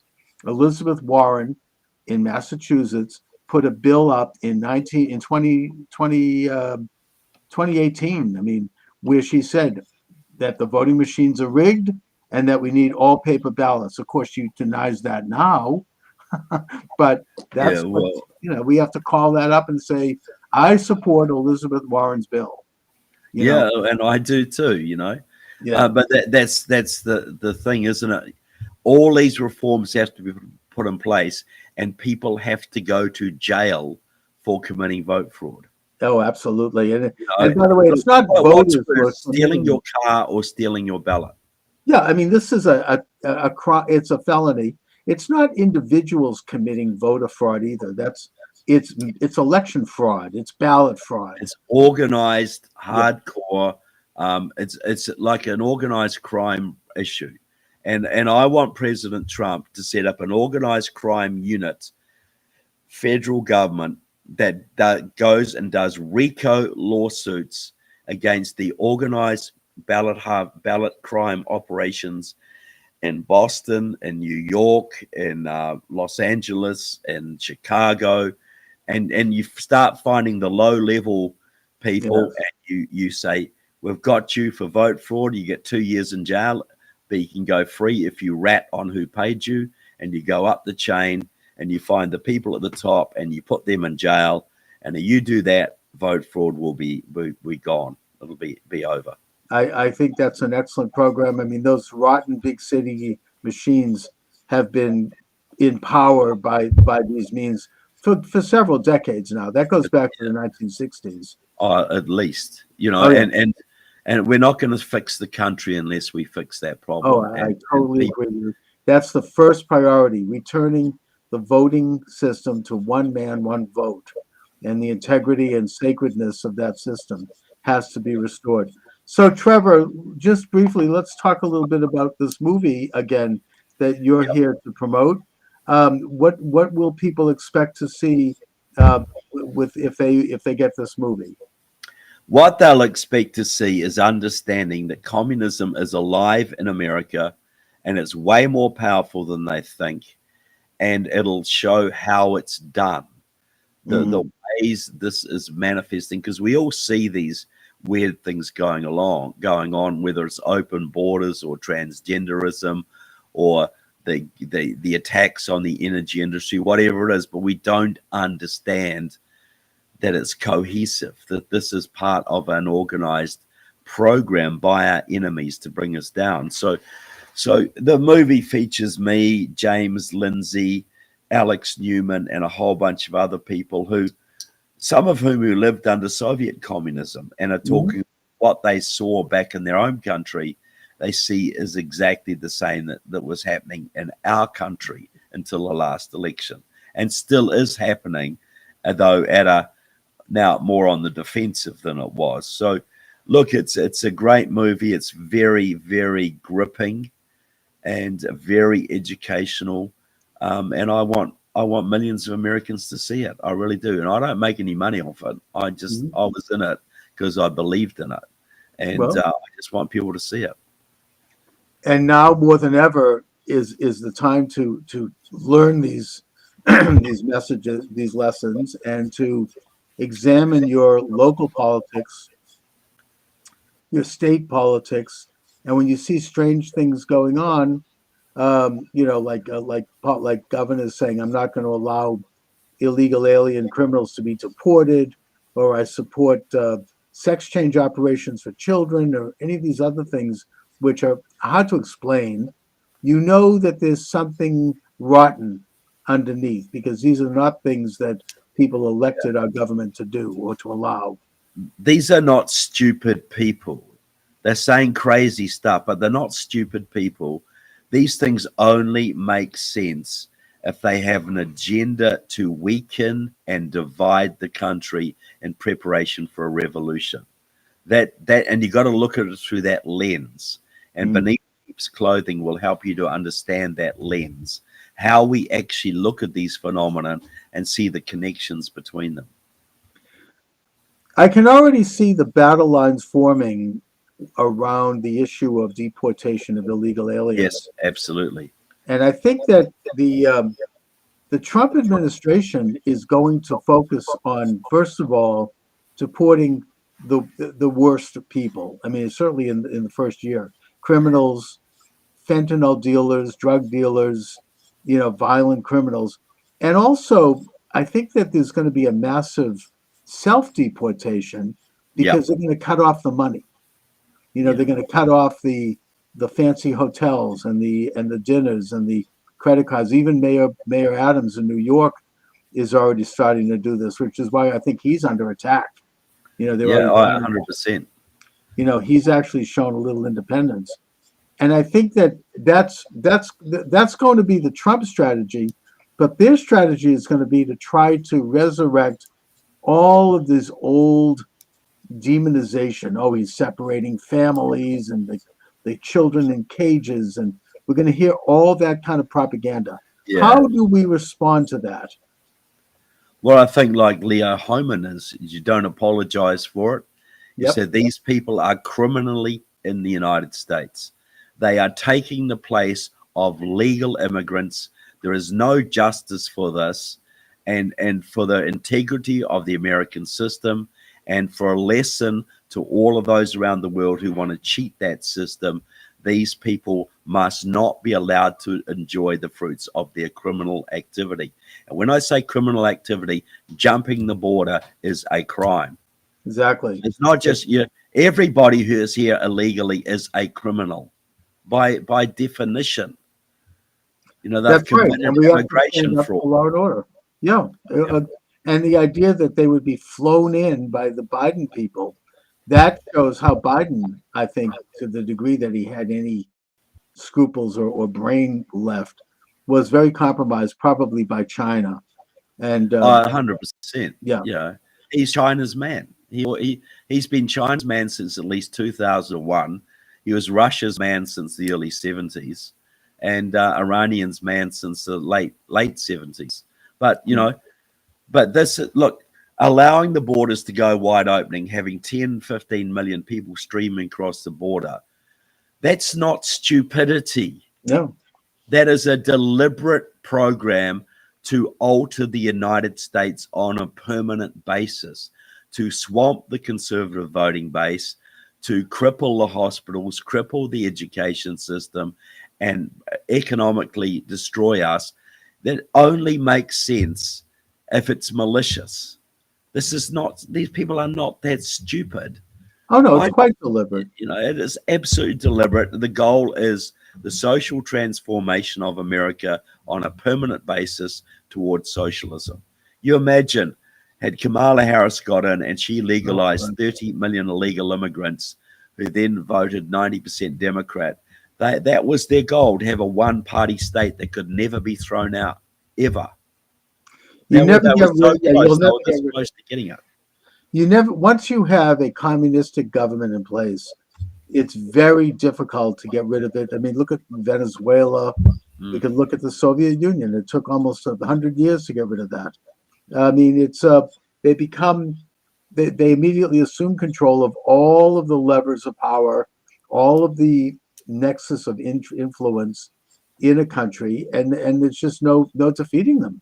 So I mean, yeah. You know, people used to say to me when I campaigned against communism in the 80s, they'd say, "Oh, Trevor, if the people in Russia didn't like communism, they'd just organize a revolution and throw it off." And I'd say, look, to do that, you need a few people, right? So you got a room, you got 25 people in it. You're going to organize a revolution. 5 of those people are KGB informants, but you don't know who they are. And if they tell the KGB what you're doing, you're going to get executed. So are you really going to try and organize this counter-revolution? No, they use, of course, they have the mechanism of terror. I mean, I've talked to a couple of Iranian exiles here who have told me that they go back, that some people try to go back and they all get killed. I mean, it's just they control that ability and they have an outreach all over the world. And so, you know, through terror, certainly China does this. China has in colleges the Confucius clubs, which keep an eye on Chinese students, making sure they're in line. You know, yeah, so and they had about 17 secret Chinese police stations in Minneapolis and others, monitoring anybody who might say something bad about China, and then their families will get pressured. They will get kidnapped. They've actually kidnapped people from this country and taken them back to China. Chinese nationals living in America who have criticized the Chinese regime have been kidnapped and returned to China. Oh, yeah. And that was right under Tim Walz's nose. Tim, China-loving Walz in Minnesota, was allowing this to go on. Yes, and it's something that, I mean, we can see how China even handles its own citizens. People disappear if they run afoul of the the Communist Party. So, so Trevor, let my viewers and listeners know where they could get more information about you and your excellent work. Yeah, trevorloudon.com. That's my website. All my books are available there. And Beneath Sheep's Clothing, you go to beneathsheepsclothing.com or go to Amazon and look it up and get a copy Excellent. Trevor Loudon, as always, I want to thank you for joining me. Great conversation. there. Always a pleasure. The program, we're now live. Thank you very much. Charles Moskowitz here. The number to reach us, 508-637-5596. If you'd like to join the conversation, 508-637-5596. And of course, you can send chat as well. I'm doing a little live streaming here to discuss an issue that's very important, both to me personally, but also, I believe, to the world.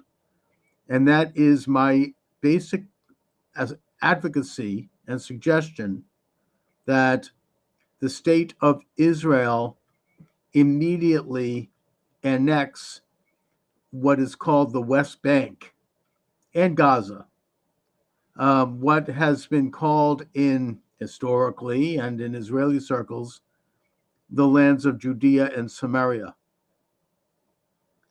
I advocate that they do this before President Donald J. Trump takes his oath of office on January 20th, which of course is really less than, 2 months away from now. And that they get it done. They get it done now. They have a ceasefire in of course, on the northern border with Hezbollah, but that they must do this now. This is a unique, historic opportunity for Israel to take the bull by the horns at last and codify what was certainly a military victory in 1967, the Six-Day War, but which will end this ongoing political agenda to tear out from the very heartland of the tiny state of Israel another state that would be hostile to its existence. This would be like, creating a Taliban state out of one of the American states, or an ISIS entity out of one of the American states. To expect Israel to do that politically, militarily, it would be insane. Religiously and spiritually, it would be wrong. Israel must assert sovereignty over that tiny country that was recognized by the Balfour Declaration, was recognized as part of the British Mandate of Palestine, at least the western part of it. The eastern part, Transjordan, was basically the Arab part of Palestine. And they have to stop the quibbling and the ongoing and endless arguments and discussions. Get it done. Get it over with. Israel is Israel. Israel today, before I address the political issues, I want to address the spiritual issues, and then I'll go to the practical question. The spiritual issue is simple. The Lord God, King of the universe, blessed be he, spoke to Abram, who became known as Abraham shortly after this message, where he told him to go up and go to the land that I will show you. That land is exactly the parameters of the state of Israel today. That land, Abram did go up, Abraham as such, as the world's first believer in the creator of the universe. And he established a commonwealth there. He fought wars with the Canaanites, the seven nations, and he successfully established the first completely sovereign Israelite commonwealth that continued through his rule, and through that of his son Isaac, and then on to his son Jacob. Of course, we know the story of Joseph and how he ended up in Egypt, and he became the de facto prime minister of Egypt after saving the country from famine. And then Jacob and his sons, dealing with terrible famine in Canaan, went down and had a reunion with Joseph, and they lived in Egypt, where eventually, after Joseph's death, they became slaves. We all know the story. They would then be liberated by the hand of God and his messenger, Moses. They would wander through the Sinai for 40 years, where they would receive the Torah at Sinai, at Mount Sinai. They would then conquer the land that God had shown Abraham, that being exactly the parameters of the state of Israel today. The book of Joshua talks of how Joshua crossed the Jordan and defeated the Canaanites at Jericho. Now, the book of Deuteronomy is clear about two things here. Firstly, that 2.5 tribes of the 12 tribes asked to stay behind, to stay on the other side of the Jordan, and yet remain part of the Israelite Confederation, and continue to help with their brother tribes in the conquest of Canaan, which God commanded the Israelites to do. So that tells us that the border of the Holy Land was the Jordan River. The Jordan River today is the exact border between Israel and Jordan, or the Kingdom of Jordan, or Transjordan, which, of course, according to the British Mandate, is Palestine. So you have the border established. The second piece in Deuteronomy that I would note is that when Joseph blessed his sons and his brothers, and Moses, I think, or God blessed them, the borders of their tribes were clearly delineated. And those tribes stretched from the Jordan River to the Great Sea, the Yam Soph, which of course is the Mediterranean, and from the north, Dan, to the south, Beersheba. Those are the exact borders of the state of Israel today. The Tel Dan is actually in Metula, which is in the very northern tip of Israel. And of course, Beersheba is a city today. It's one of the oldest and most ancient continually inhabited cities. And it's in Israel today. The only part of the state of Israel today that is outside of these lands that God commanded Joshua to conquer is a stretch of desert that goes from Beersheba south to the Gulf of Eilat. That's called Negev in Hebrew, which is a word for desert. So, in other words, Israel exists in the parameters of that great land. That is a fulfillment of the commands of the Torah. It is the commands of the God of Israel, the God that we believe is the one God. There is no other God before him. Why God chose Israel, I don't know. I mean, that only God knows. But that is the very cornerstone of our faith. And it is very clearly delineated that we are to establish a commonwealth in that land, and we are to observe certain laws that would separate us from all the other nations and make us into a priestly sect. That's the concept of the chosen people. Not to go too deep into that, other than to point out that this concept has been misinterpreted by both Jew and non-Jew historically to mean that the Jews are involved in a command to control other people, to control the world because we're superior. Not so. That's not what it's about. We are not superior to any other human being. All men and women, I may add, according to the book of Genesis, were created in the image of God. We are all equal. We are all children of God and images of God. And it is that element of the book of Genesis that was recognized, thank God, by the founding fathers of the United States republic.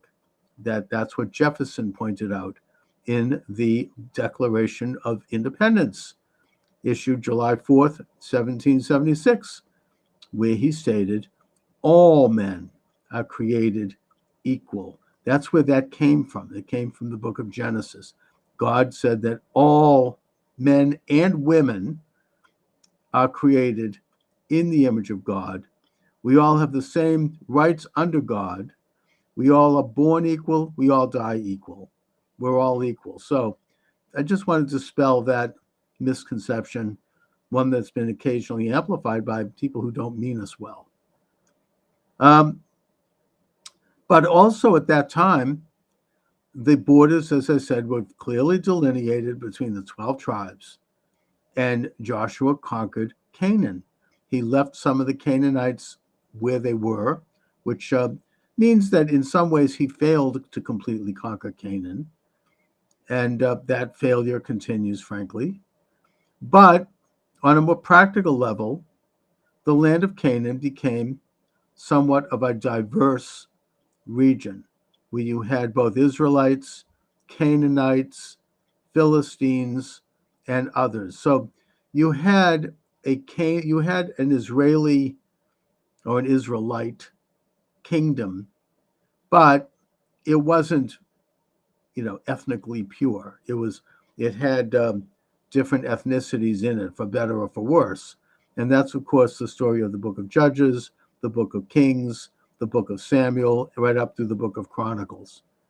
I'm just getting into a brief history here, okay? The kingdom is united under first Saul and then David. And then it reaches a zenith of power under Solomon, where it becomes a great, powerful empire. Jerusalem is established as the capital. Solomon builds the temple in Jerusalem, which is actually not commanded in the Torah, but which is in the writings. And then, of course, Saul falls into sin, and he spends so much money on his concubines that he bankrupts the country. 3 years after his death, his son Rehoboam turns out to be worse and not even as intelligent as Solomon. And then the empire divides into two, Judah and Israel, or Judah and Ephraim. The northern kingdom becomes more pagan. They set up idols, mainly because they wanted to stop people from making pilgrimages to Jerusalem, since the two countries are now enemies. And at times, friends, Judah remains Judaic. It remains children of Judah. It adheres to the covenant, with some major lapses and some bad kings like Manasseh. But nevertheless, it retains its consciousness, its identity as the inheritors of the covenant of Sinai, the extra code and all of it, and the worship of God, the rejection of idol worship with all of its evil practices. Eventually, the northern kingdom is taken away by the forces of Nineveh, of Assyria, in the person of Sennacherib, and they are dispersed to, generally according to the prophets, regions in what is today Iran and Azerbaijan. The kingdom of Judah continues, and the kingdom of Judah is more than just the tribe of Judah, of course, because Judah had conquered Benjamin, and you had the disbursement of the tribes of Levi and Simon. Since both of those tribes never received an allotment, they were dispersed among all the tribes. And you have elements of the northern kingdom who had made their way to Jerusalem to worship at the temple and who stayed, and then in exile reuniting with the Judahites who had been eventually sent into exile with the Babylonian conquest in the person of Nebuchadnezzar and the destruction of the temple and of Jerusalem. So that happened maybe a century later. Then, of course, after the destruction and the exile, the Judahites, the children of Israel, are commanded to return to their ancestral land once again as clients of Cyrus the Great of Persia. who conquered Babylonia and who is referred to as the Messiah in the book of Ezra. His Ezra, the scribe, and his general Nehemiah lead the children of Israel, or a big portion of them, not all. Many of them stayed in Persia or Babylon, where they set up, by the way, an incredible and learned civilization of Judahites, or what in English we call Jews, and eventually leading to the writing of the Babylonian Talmud many, many centuries later. But Ezra returns to Jerusalem. It's miraculous. He reestablishes the state in Judea, or Judah. Judea is just a Roman, Latin, Greek way of saying it. He rebuilds the temple, and he reestablishes the Commonwealth under Persian sponsorship. Eventually, Alexander the Great defeats Persia, passes through Judea, recognizes the Judean client state under Greek control. The Greeks, of course, after Alexander's death, his General Ptolemy takes over and rules from Egypt, still recognizing the sovereignty of the Judeans, the semi-sovereignty. And by the way, around that time, Ptolemy, or one of his children, developed the Septuagint, which is a Greek translation of the Torah, and which basically brought Torah principles to much of the world. After Ptolemy eventually has a war with Antiochus of Syria, who victoriously presides, he conquers Judea. A lot of Judeans are beginning to become super secular. They're becoming Greek. They're becoming Hellenic. There's a civil war there between them and the religious Judeans, led by the Hasmonean clan, which is a priestly clan. Eventually, the Hasmoneans defeat not only their fellow Jews who were secularists, but also the Greek state under Antiochus. That's the story of Hanukkah, which is a story of sovereignty. It's a story of nationalism. It's a story of religious assertion, one that should and has inspired all of man ever since. And by the way, the book of Maccabees is codified by Catholics in their Bible, the Vulgate. It's not actually codified in the Tanakh. But nevertheless, we observe Hanukkah. Judah Maccabee, the son of Metzisyahu, establishes sovereignty, complete sovereignty, even though he does send a gift to Rome, because Rome at that point was the major power in the world. After several wars and the martyrdom of his brothers, each of whom had a period of control, eventually Simon, who was the last of the Hasmonean brothers, his son, John Hyrcanus, becomes a powerful ruler of Judea, expands Judea, and then, of course, his son further expands it, that being Alexander Yanai, who was evil. And then when Yanai dies, his wife, Queen Salome, becomes queen for a great period of time. I don't think it was long, maybe 10 years. And after her death, her two sons, unfortunately, fell into a civil war. The Romans used that as an opportunity to back one of the sons and install him as a dictator under Roman auspices. And the general Pompey, Gaius Pompey, entered Jerusalem and entered the temple. And while that ended the sovereignty of Judea, the infrastructure continued. They were punished by the installation of Herod, who was an Idumean and who was a forced convert as such by Hyrcanus, which is seen as a sin in the Talmud. And he was evil, very evil. And he established what you might call the so-called deep state, what President Trump would call, in Judea. And the Herodians under Herod would control all of the institutions. They'd control the high priesthood. I would argue that they were the ones who were responsible for the crucifixion of Jesus because they're the ones who advocated it to the Roman dictator Pontius Pilate, who, by the way, I know that he's portrayed this way somewhat in Christian sources, who I think wanted to soften any attack on Rome later on, as they basically eventually literally took over the Roman Empire. Nevertheless, according to Alexander of Philo Alexander, a Jewish scholar in Egypt, and according to Josephus, who was one of the primary sources as a historian of those times, Pontius Pilate was a very cruel and brutal dictator who probably crucified thousands of people outside the walls of Jerusalem. Eventually, he was so brutal that he was even too much for the Romans, who recalled him after he massacred Samaritans who were going to pray on their holy mountain, Mount Gerizim, which is in the heart of Samaria.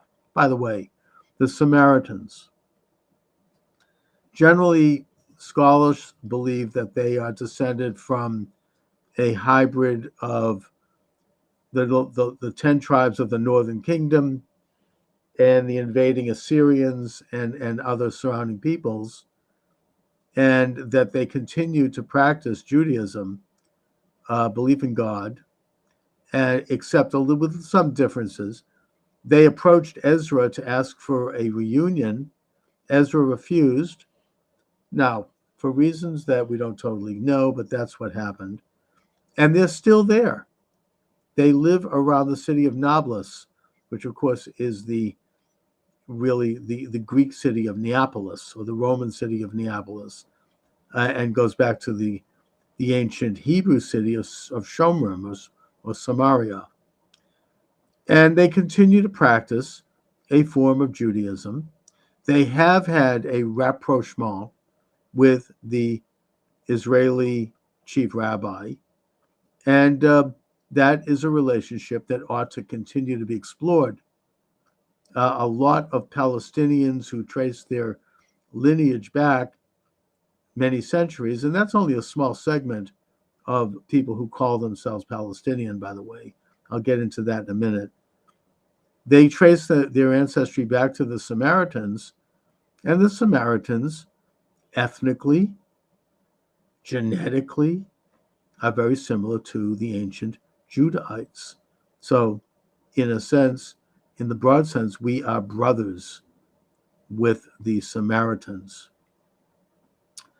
So back to the history of Israel. In 70 AD, the temple is destroyed due to a civil war amongst the Judeans, with a cult of zealots who were feared and hated by people like Josephus and by the establishment, basically dividing Judea into factions that defeated each other. So the Romans were able to walk in and pick up the pieces, just like they did under Pompey, and destroy the temple. About maybe 75, 100 years after that, you had another rebellion, the Bar Kokhba rebellion, where the Judeans achieved sovereignty for, I don't know, maybe 3 to 5 years.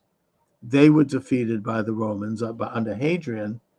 Hadrian used a classic Roman technique, the one that the Jews always feared would happen, one that Rome did to Carthage, which is that he really destroyed Jerusalem and built a temple to his god Apollo on the ruins of the temple. He changed the name of Jerusalem to Aelia Capitolina, and he changed the name of the country from Judea to Palestina. The reason he did it, according to most historians, was because Palestine was the name derived from the ancient Philistines, the sea people who had settled on the coast and who were the eternal enemies of the ancient Israelites. Goliath, for example, was a Philistine, and the wars between Judah and between Israel and the Philistines are legendary. David had wars with them. Eventually, they were defeated by David, and they disappeared from history at that point.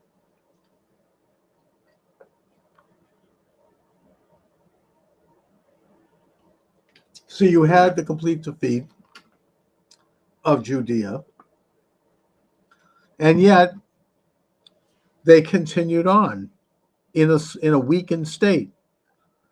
There was a disbursement of Jews, one that started by the Babylonians but continued and accelerated throughout the Mediterranean. Jews, according to history and archaeology, settled in the Rhine Valley of Germany. They were as far as Ireland. They were traders. They were merchants. They got into business. They were known to be polyglots. In other words, they knew many languages. So they made themselves useful to various courts. There's a big Jewish community in Saranasia, which is today in Libya, Benghazi. They were in Spain. They were everywhere. And yet they continued in Roman Palestine and Byzantine Palestine. And they continued to write the Talmud, or the Palestinian Talmud. And they continued to have communities there. They never left.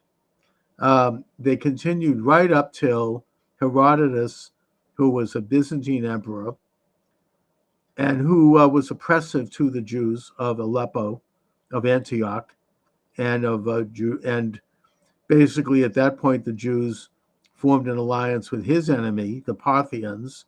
The Parthians came in and defeated him, and for about 20 years, this was just before the Islamic conquest in the 6th century,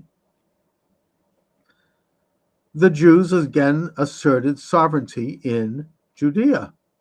People don't realize this. It was a difficult one.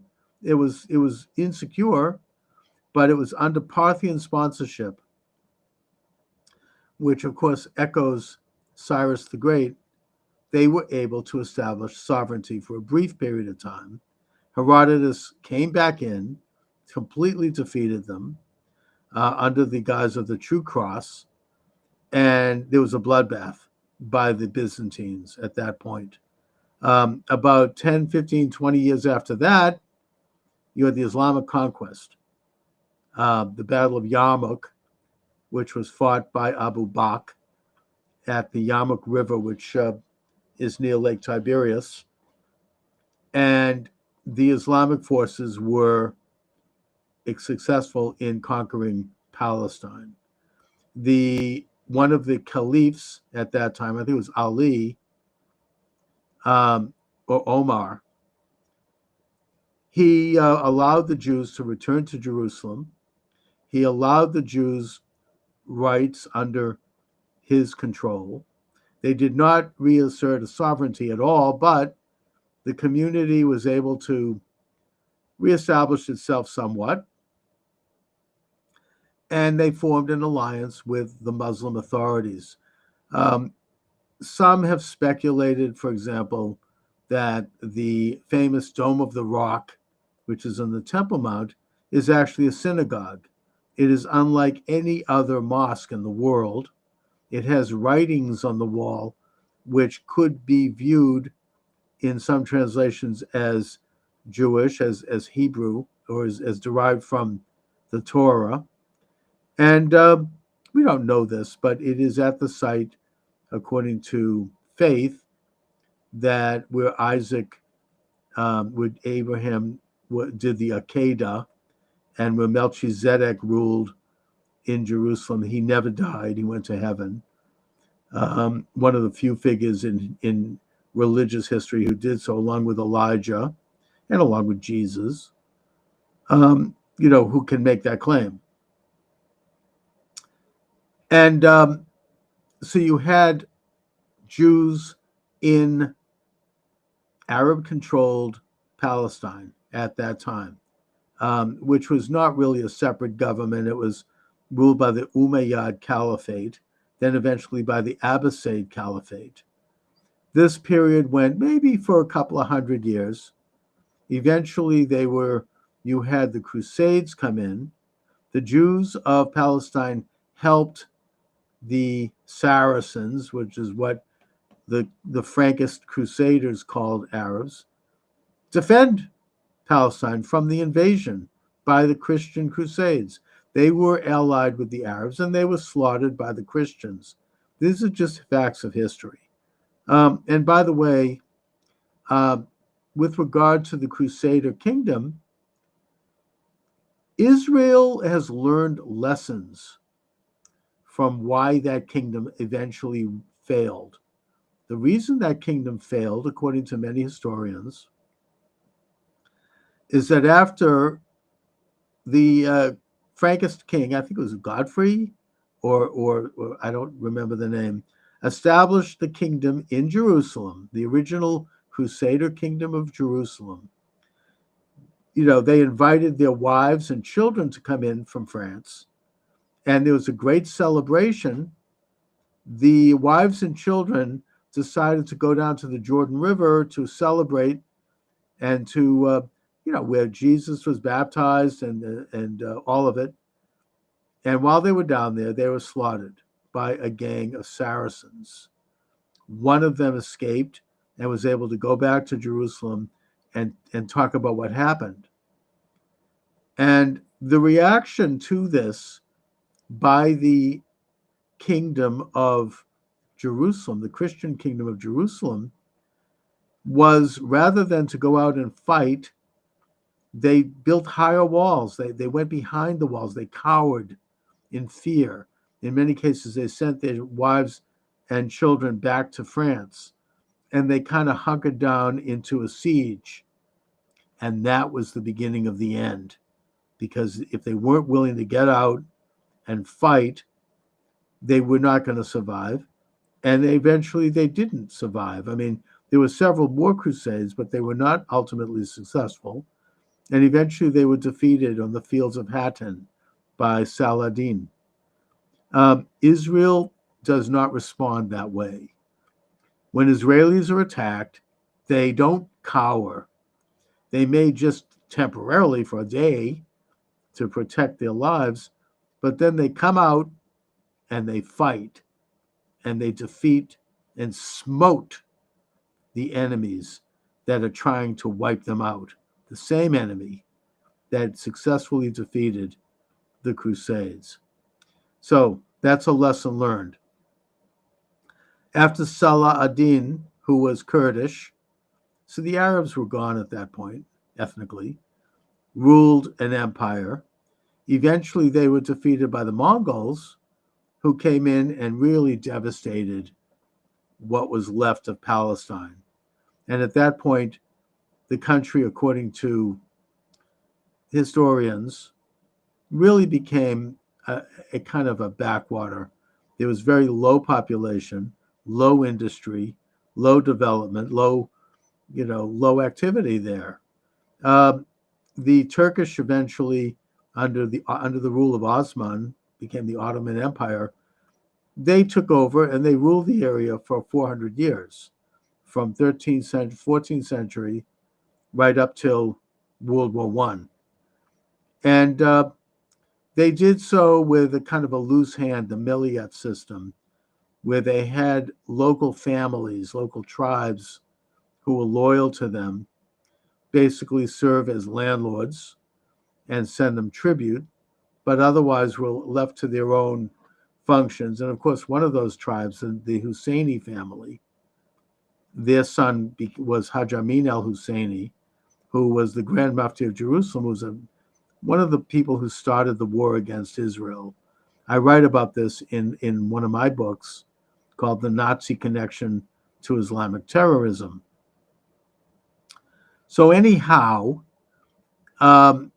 every generation, and I get into this, by the way, in my most recent book, right over my shoulder here, The Anti-Semitic Imagination, I document how in every generation there were Jews who tried to make aliyah, to go to the land that God showed us, to go reestablish our homeland, and that this was uninterrupted in every generation, every decade, from the ancient times till today, and that there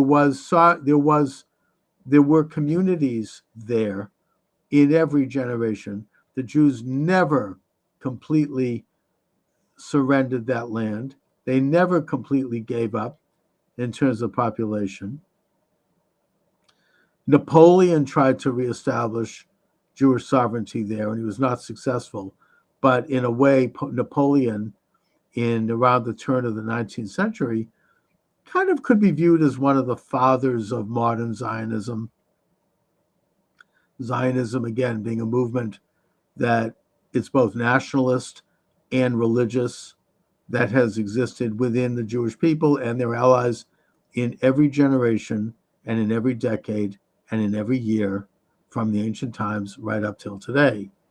After Napoleon, you had wealthy Jews like Montefiore and Edmund de Rothschild later, who became interested in Zionism and who tried to help establish Jewish settlements from European Jews in what was then called South Syria, and did so very successfully. I mean, it's a great history of how they established neighborhoods. Montefiore established that neighborhood right outside Jerusalem. The Khan Yunis, I forget, no, that's an Arab name. I forget the name of it. Harnoff, I think, the one with the windmill. Rothschild, who was one of the few members of the Rothschild banking dynasty that was actually friendly to Israel, he set up what eventually would become the Jewish National Fund, which purchased land from local owners at fair market value and turned it into this massive Jewish fund that to this day technically owns the title to about 85% of Israel outside the West Bank. And all done, on the marketplace. They continue to proceed.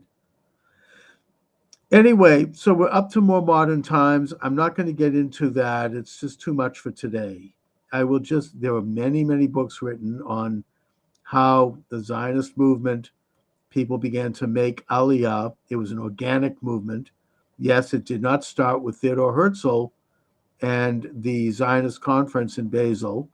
It actually started more in Eastern Europe in a big way, with the first Aliyah, which was 19th century, and the second Aliyah, which was in the late 19th century, and which was mostly Russian Jews, mostly religious Russian Jews, but also left secular types as well.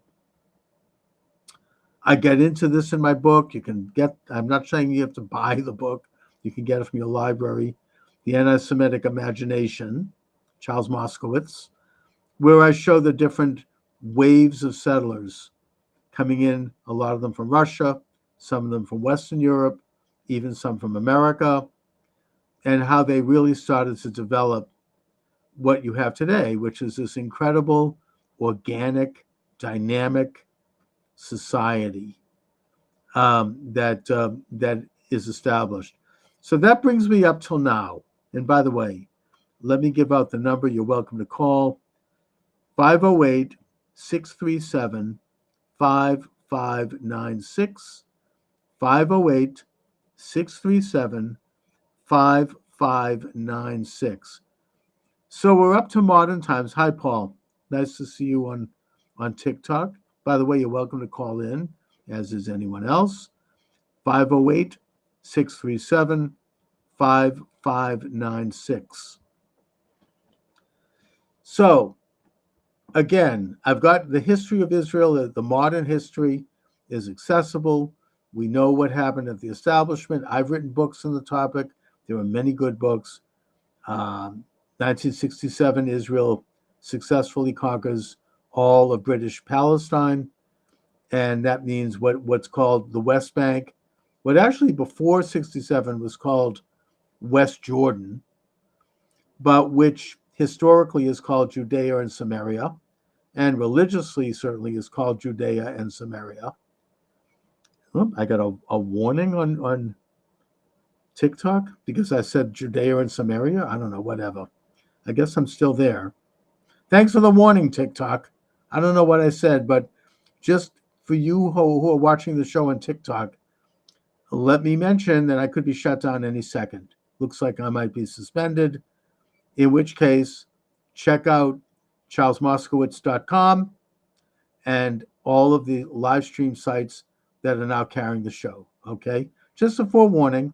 I don't know what I said. I'm not going to worry about it. We've got Paul wanting an invite. You're invited, Paul. I am now advocating, especially after the events of October 7th of 2023, where you had a genocidal assault on Israelis attending a rock concert and Israeli villages along the border of Gaza. I am now advocating that Israel annex Gaza and they annex the West Bank in its entirety. And they do it before President Trump takes the oath of office, God willing, on January 20th of next year, which is only about 6 or 7 weeks away. That they do it now. They rip the Band-Aid off the arm. No, it's not going to be easy, but they must do it in order to assert sovereignty over that tiny country, that they assert the rights and the privileges of all the citizens of that country, both Jewish and non, both Israeli and Arab and otherwise. And that the only way to do it is to get it done. Declare sovereignty. Donald Trump, President Trump, I believe, will recognize that sovereignty once he takes office, but it has to be done first so that he can do that. He can recognize it. And the best time to do it is now, today. Get it done. Declare sovereignty. Okay, so what do I think will happen if Israel does this? I think nothing will happen. They'll just do it. Israel should offer citizenship to Arabs in Judea, Samaria, and Gaza. They should offer citizenship. If they get citizenship, then they'll have all the same rights as any and all other Israeli citizens. They'll be free to travel in Israel. They'll be free to live as Israeli citizens. They should have that. All of them should have it. Israel shouldn't be afraid to offer it. Now, what would citizenship entail? Well, let's look at the process of receiving American citizenship as an example. Someone doesn't just get American citizenship. Every year, you might note, and certainly here in my own community of Boston and in other major cities, there are what's called naturalization ceremonies where new citizens take an oath to support, protect, and defend the Constitution of the United States. They pledge allegiance to the flag of the United States. They take a test to see whether or not they have basic knowledge of American form of government, American culture, and other factors. And they swear a loyalty oath to the United States. It's a process. You don't just get it. It just isn't handed out. And one of the questions that I believe used to be asked, I don't know if it still is, if it isn't, it should be, is whether or not you have loyalty to an enemy of the United States, namely the Communist Party. Have you ever been a communist? And you have to disavow that if you were, or you shouldn't be, obviously. And you have to say, I no longer adhere to foreign alien principles that are anti-American and that are antithetical to American government and way of life. And I totally, wholly, and with all my heart adhere to and accept the American way of life as part of my responsibility as a citizen of the United States. So I would suggest that therefore, only naturally, there has to be that same process in the state of Israel. So if you have Arabs living in Hebron or Nablus or Ramallah or Gaza or anywhere else who want to become Israeli citizens, they would be required to go through a basic process to get to that point. And that should include probably a year of education on Israeli history, on Judaism, on Israeli law, and on other factors. And then they should be required to take a test, mostly written test. And finally, they should be required to take an oath of loyalty to the Jewish state. And once they fulfill these obligations, and once it is demonstrated that they are not adherent of or affiliated with enemies of Israel, like, for example, Hamas or Hezbollah or any of the other enemies who are openly and avowedly dedicated to destroying Israel, then they should be welcomed as citizens. I just think that's the right thing to do. Now, if they become citizens and they take the oath, and then they obviously will then be expected to be loyal to that oath and continue on as loyal Israelis. If for some reason they behave in a way that contradicts that, then of course that is a violation of that oath, and that's a crime, and they should probably be prosecuted or expelled. Now, as far as Arabs who don't match up to that level, or who don't want citizenship, I would say to them, that's okay, as long as they are peaceful, as long as they don't take up arms, then they shouldn't have to become citizens of any country. And for that reason, I would suggest that the Palestinian Authority should be allowed to continue operating sort of like an American state. It's like Massachusetts operates within the United States, the federal system, or Rhode Island or Delaware or any other state. I know that's an inexact comparison, but the Palestinian Authority should be able to continue to engage in municipal decisions, infrastructure, roads and bridges, welfare, healthcare, all of the normal things that local sovereign states do. They should not be able to make foreign policy. They should not be able to have military, of course. And they are under overall Israeli law, but they have limited local autonomy. They can elect people if they want to elect Hamas, as evil as that is. As long as they are observing the laws, then fine. I have a feeling they won't.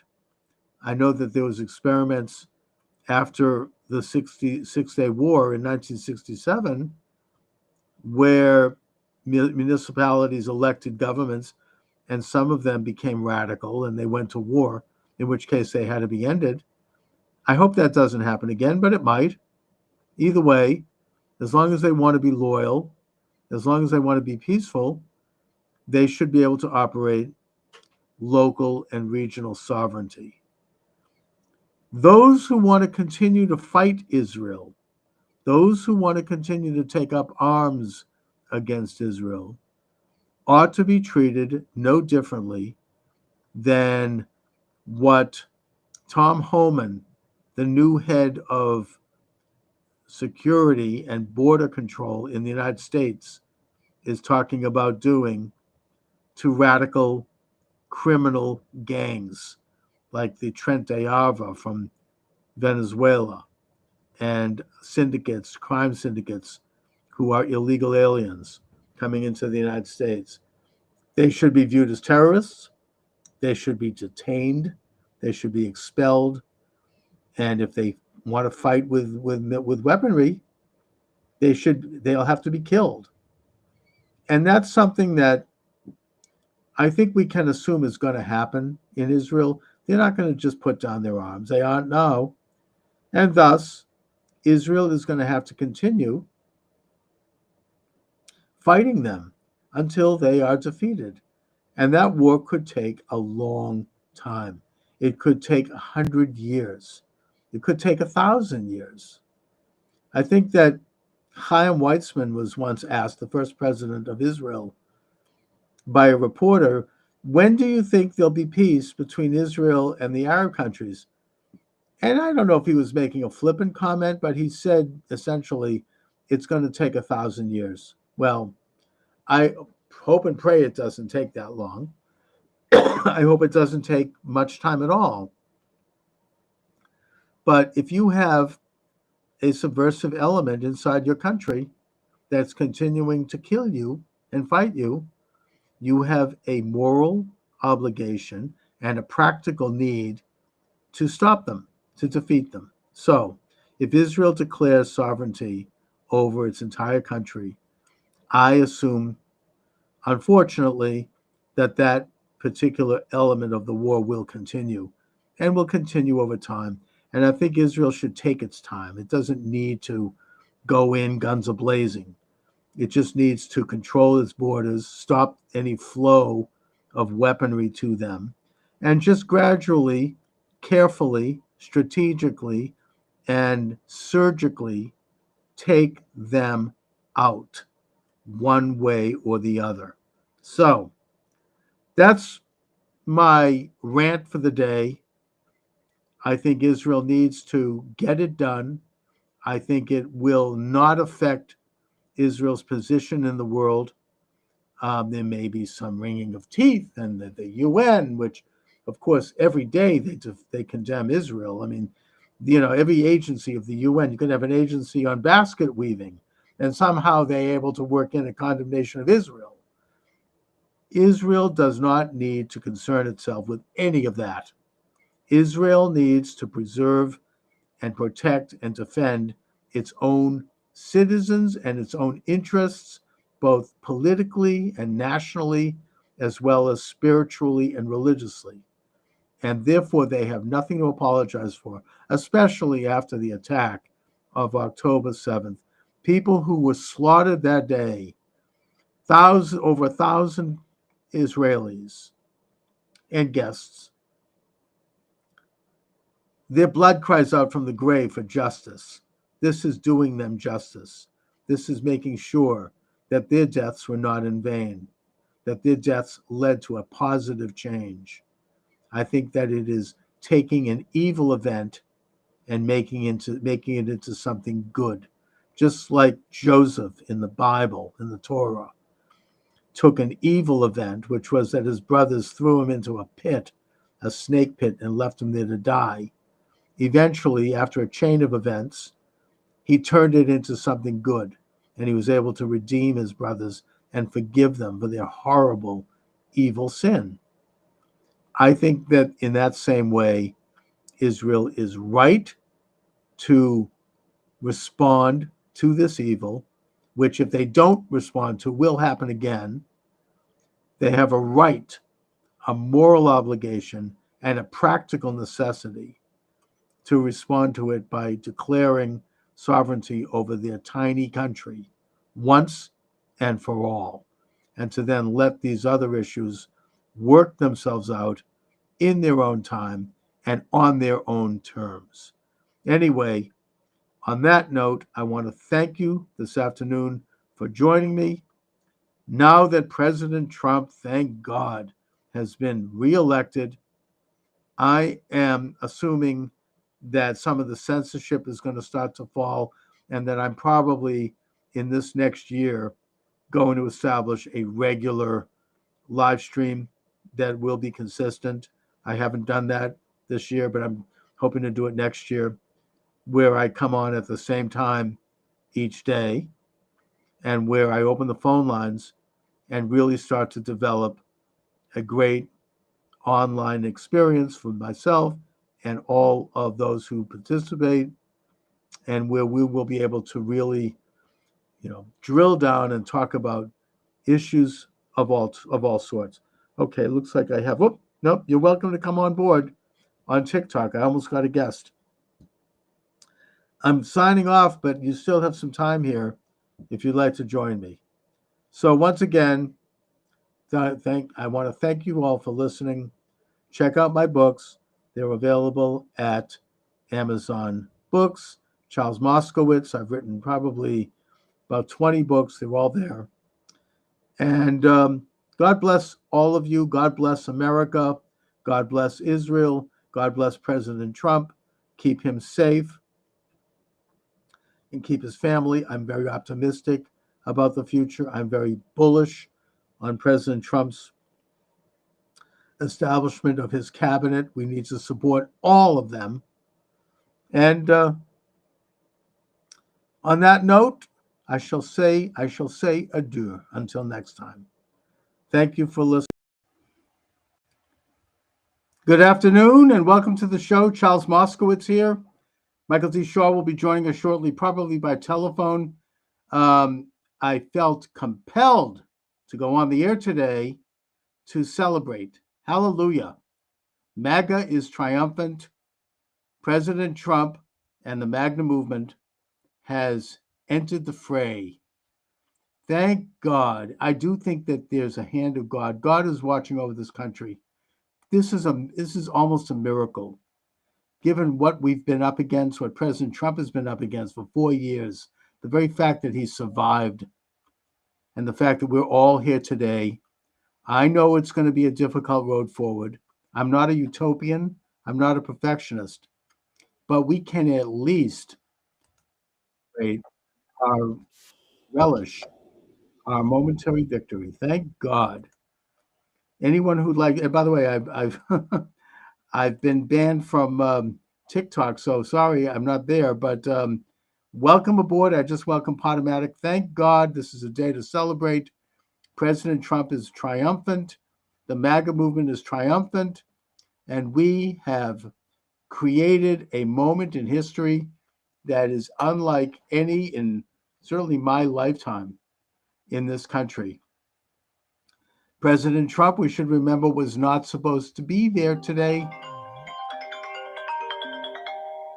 And oh my goodness, this was not supposed to happen. They tried to kill him. They tried to bankrupt him. They tried to imprison him. They tried to discredit him and his family. They tried to do everything they could to throw every piece of mud they could come up with. And yet he prevailed, and that he was triumphant. And today he is the president-elect. Hallelujah.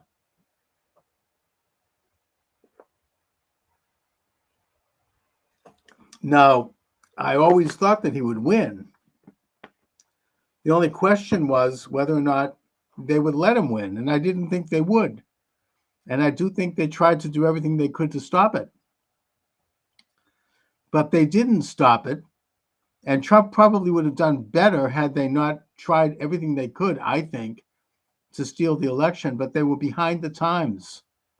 They didn't estimate what was going on. Now, President Trump and the Republican National Committee, under the auspices of Michael Whatley and Laura Trump, and they did a wonderful job. They basically embraced the model that was established by Glenn Youngkin of Virginia, who understood the lessons. Mike, here you are. But let me give you the number to call so you can be right in the system here. That and I'm giving the same number to others as well. 508-637-5596. That's what you called, and you ended up here. Oh, that's odd. Well, what number did I reach? You reached my regular number. So what I'm going to do is maybe hang up and try it again. I'll shut my phone off. That might do it. All right, all right. All right. Thank you. All right. Michael Shaw is having a couple of power problems, so that's why we're having some technical difficulties. Oh, I see the problem. SKYPE. I need to put this on. It might help if I actually did things right here. The code in Charles Moskowitz. That would be 535705. 535705. Sign in. Here we are. Okay. Yeah. Anyway, so the basically the situation is such that Glenn Youngkin and the Republican National Committee learned the lessons of 2020, and they realized that they could not allow it to happen again. That being the level of election fraud that took place. So what they did, starting with Glenn Youngkin in Virginia, is that he fielded thousands of volunteers to man the voting booths, to man the counting rooms where they get the absentee ballots, to make sure that there was a Republican there, and he basically put up a staff of lawyers who understood the law and who were prepared to deal with any interruptions in that election and to do so quickly. And the result was that there were very few interruptions, and those that did take place, they were in court within an hour, and they were dealt with. Like if they tried to block access to any of the polling places, or if they tried to inappropriately count ballots or discard ballots, or if they were counting illegal ballots or fake ballots, or those or anything else that we could describe, who knows what. People who saw this would drop a dime, and they would basically let me just see if we can get this thing. And they would deal with it right there. Well, that's exactly what President Trump did, and that's why he won. I mean, he would have won anyway, and he also got such a big vote. But he was able to thwart efforts to steal the election in Georgia, in Pennsylvania, in Michigan, and in Wisconsin. There were instances of fraud. Everybody was watching. They tried to, and in Arizona, they tried to keep illegal aliens on the ballot.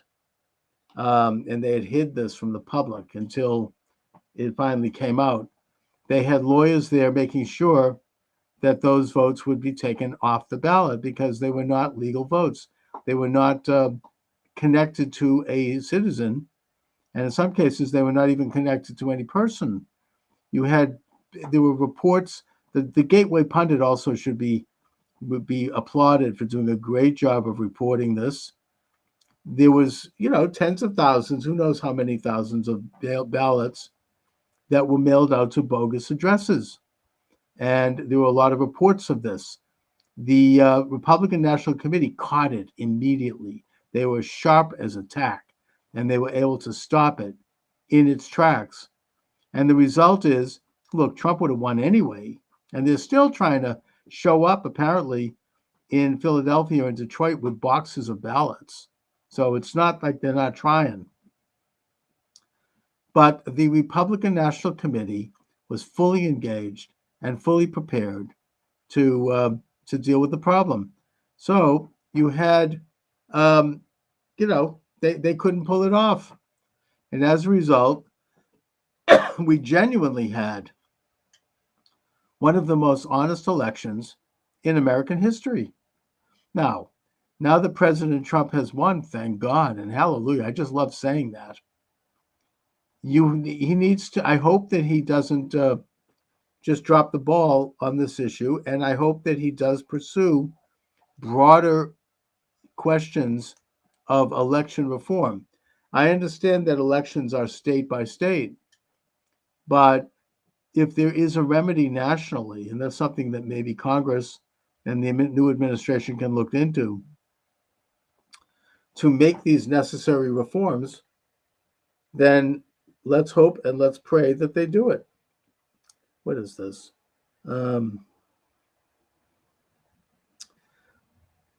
Let me see if I can get Mike to call in.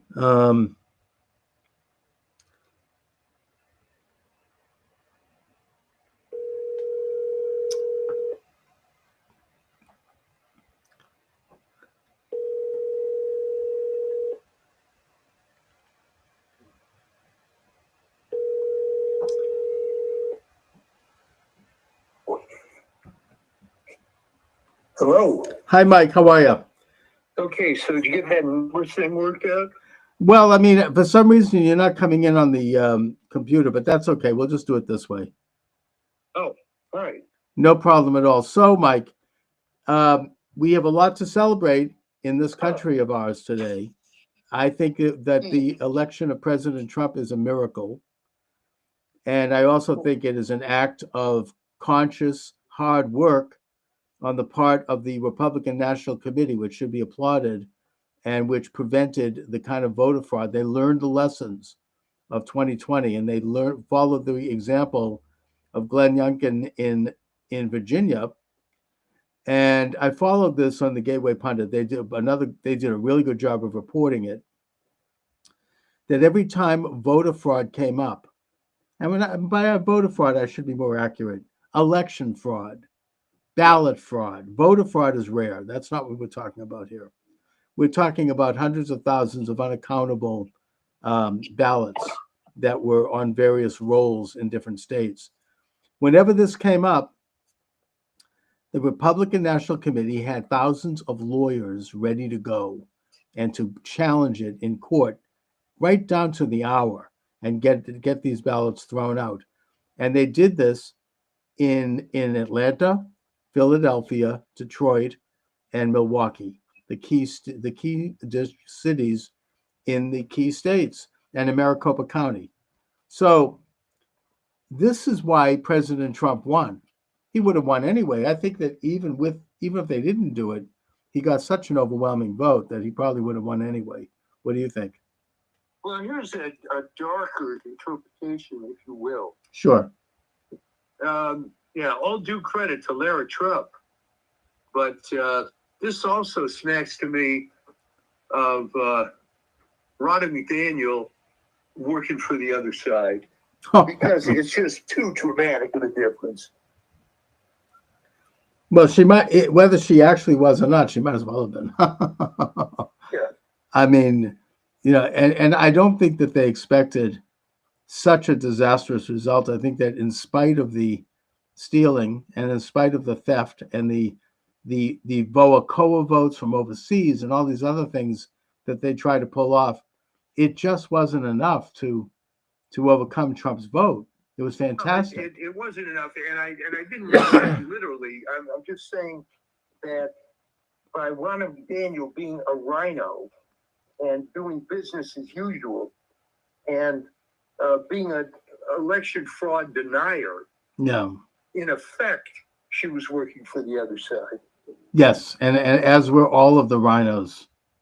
Mitt Romney and Chris Christie and Paul Ryan, who's one of the worst, who was basically stabbing Trump in the back while he was Speaker of the House. All of these guys, Bill Kristol, not to mention the Cheneys. All these other factors don't seem to be even as large anymore. I mean, Josh Shapiro could have helped him win Pennsylvania, but that wouldn't have mattered anyway. No, and it just, the vote was so convincing. I mean, there's still, according to the Gateway Pundit, there are still trucks arriving in Philadelphia and in Detroit with boxes of ballots. They're still doing it, and they're not going to get away with it. The Republican committee is there meeting them at the door and Well, that's what I was saying, in previous shows, that there's no talent on the other side. no, You can't bring up the 1953 playbook and keep using it. It doesn't work anymore. yeah, you're absolutely right. I mean, the whole thing is so ham-handed and so cheesy. I mean, they're trying to do the same freaking thing they did last time, and they were depending on the media. The media didn't even buy it. I'm sure you watched some of the returns. I mean, Oh yeah. the liberal media, even like people like what's his name over there, the pretty boy on Channel 5. I mean, the one that tried to screw Trump during the debate. They weren't even buying it. I mean, they all looked crestfallen. Rachel Maddow with a smirk was just off her face. She looked normal almost.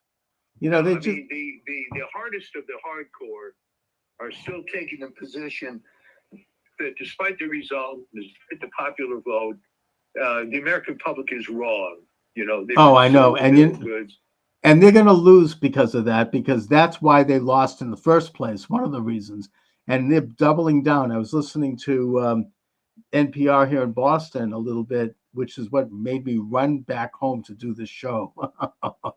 But what's his name, Jim Braude and Marjorie Egan, and they're doing the same crap. And it's all because they don't like a black woman, right? And they're all, in other words, we're all racists and sexists, and it's just such bull crap. I mean, then the fact that they would be still.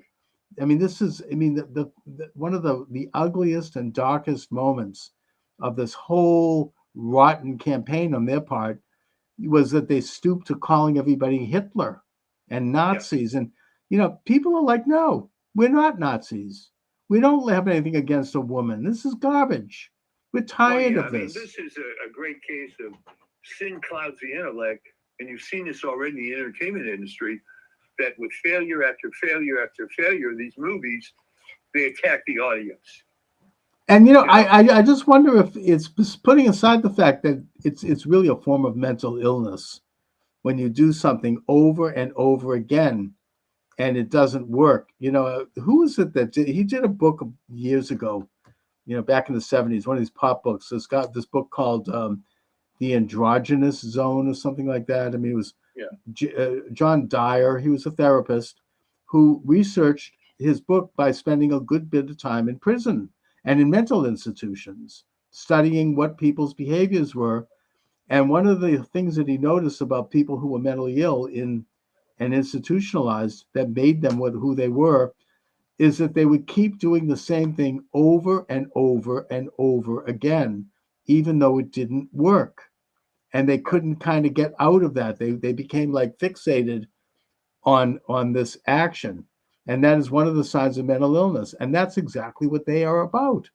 Well, it is interesting because I think what's happening here is the liberal media seems to be composed of people that, my shorthand for this is the junior high school model UN type, that they have this particular picture of the world, and that's what it's supposed to be. And when you're in junior high, when you're in the model UN, that's great. But then they start getting into real life, and the way they avoid countering this is they're only with like-minded individuals. So you can be in that echo chamber of being in your media center, but the problem is you're selling a product to the general public, and the general public, in a sense, might be wrong. If you get into specific issues like, was Betamax better than VHS? Well, in some ways it was, but the public didn't think so because VHS tapes were longer, you record more. Okay, and I'm using that as a trivial example, but the point was that sometimes your idealized version of what's supposed to be happening isn't really what's going to sell to the public, and they just don't see it. And the reason that they don't change is, hey, they've been doing this for 50, 60 years, whatever it is. It would be catastrophic for them to admit, I'm wrong. They'd probably, they would melt away. It would be like throwing a bucket of water in the face of the Wicked Witch of the West. Yeah. In the Wizard of Oz, they'd melt. All my beautiful wickedness is going down the drain. How could you, you little brat? You know, it's sort of it's kind of like, except in their case, it's one thing to keep repeating this thing, that this worldview that's not true, or that doesn't reflect what reality really, but that the particular worldview that they are pushing is so nasty and so ugly and so defamatory toward It others. gets more and more ugly the more they cling to it. Yes. And by the way, has Harris conceded yet officially? I think that she's maybe waking up from a drunken evening. I don't know what the hell is going on, but talk about classless. I mean, she sends out this guy who basically makes a quick statement, and then you see that's at that point I knew it was over, obviously, and then everybody leaves, and at that point I went to bed. It was over. That was the Hillary Clinton playbook.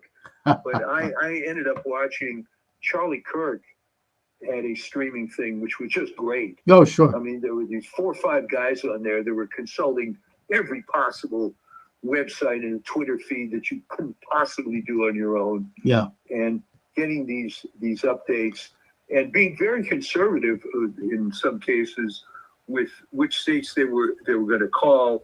And then they started making fun of Arizona with this. I think it was just total denial on the part of Maricopa. They couldn't bring themselves. No, they couldn't. They even the media, they couldn't. They were like choking to actually declare the reality of it. I think it was only just a few hours ago that corrupt, rotten Secretary of State in Michigan, Jocelyn Benson, who I've been talking about for years, she finally has conceded Michigan. And it's sort of just they don't want to take that bitter pill.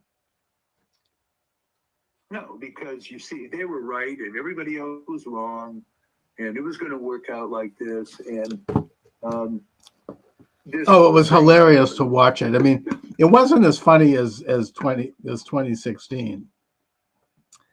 Because then they really didn't expect anything like it, and they were completely shell shocked.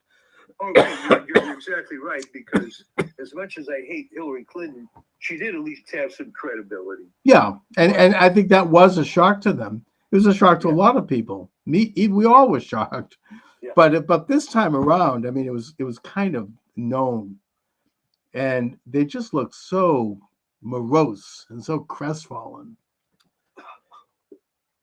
That was just amazing to see. It was fun to watch because there was no doubt from the beginning. It was just piling up, and the map was getting redder and redder. And there are all these clips that are going out there. Like I think there was one on CNN. Well, is there any county, and I don't know how many thousand counties there are in the U.S., is there any county in the U.S. that Harris did better than Biden? Oh, I saw that. A single one. That was with David. Was it with David Muir? Or is it? Oh no, it was Jake Tapper, and he's looking at it. He's like, "Holy smokes! Not a single county." And they showed the map of the United States, and it was completely blank. There was just nothing. It was. I don't think that I think she collapsed in just about every demographic, except maybe one. And that would be suburban, well-to-do, single, highly educated white women. Now, you can attack me for saying that, but that's the core. No, that's exactly what it was.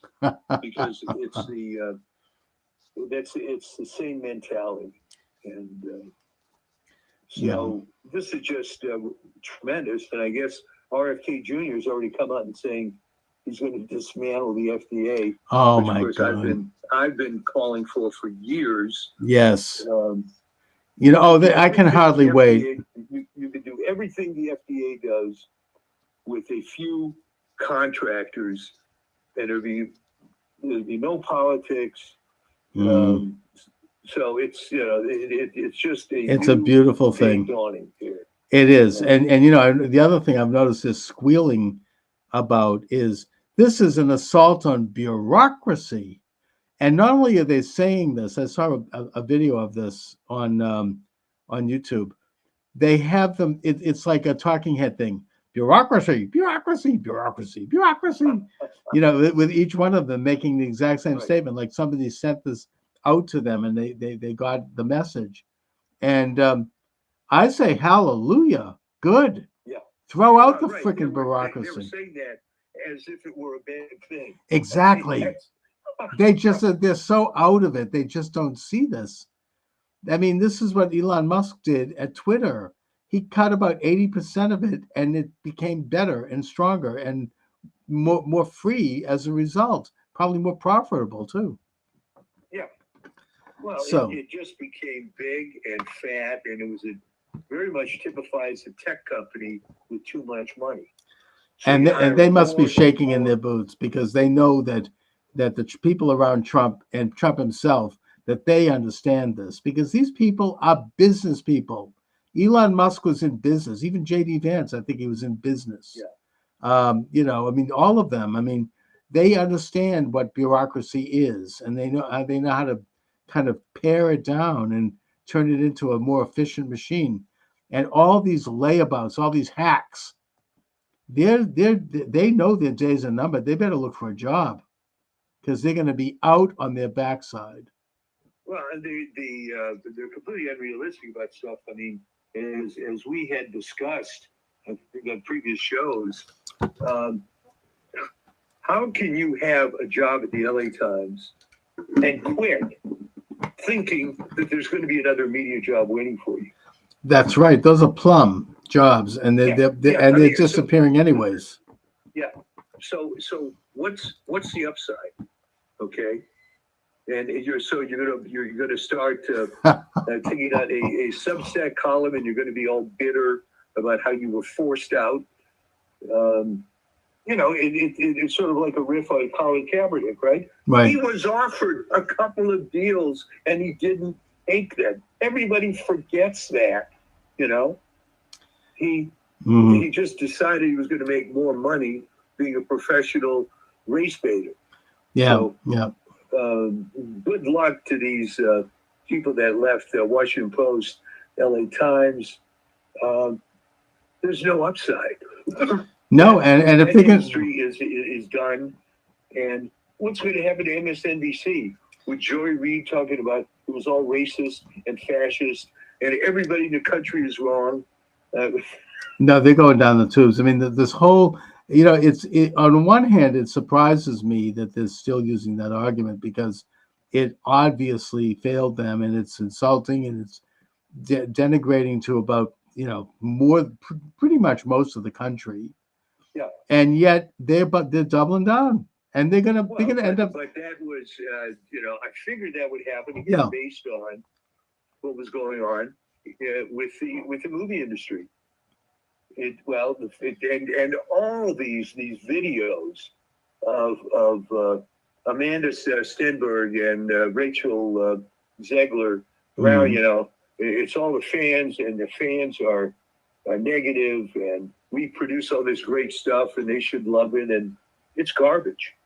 So Well, they don't get I it, don't know, and the Democratic Party is gonna go the way of the dodo bird if they keep that up because they're losing, you know, traction. I mean, it's so out of touch and so elitist, and this old playbook which comes out of Saul Alinsky's Rules for Radicals, it just doesn't play anymore. No, too many people have been red pilled now, and they'll continue to rally their base, but that base is going to start shrinking even more.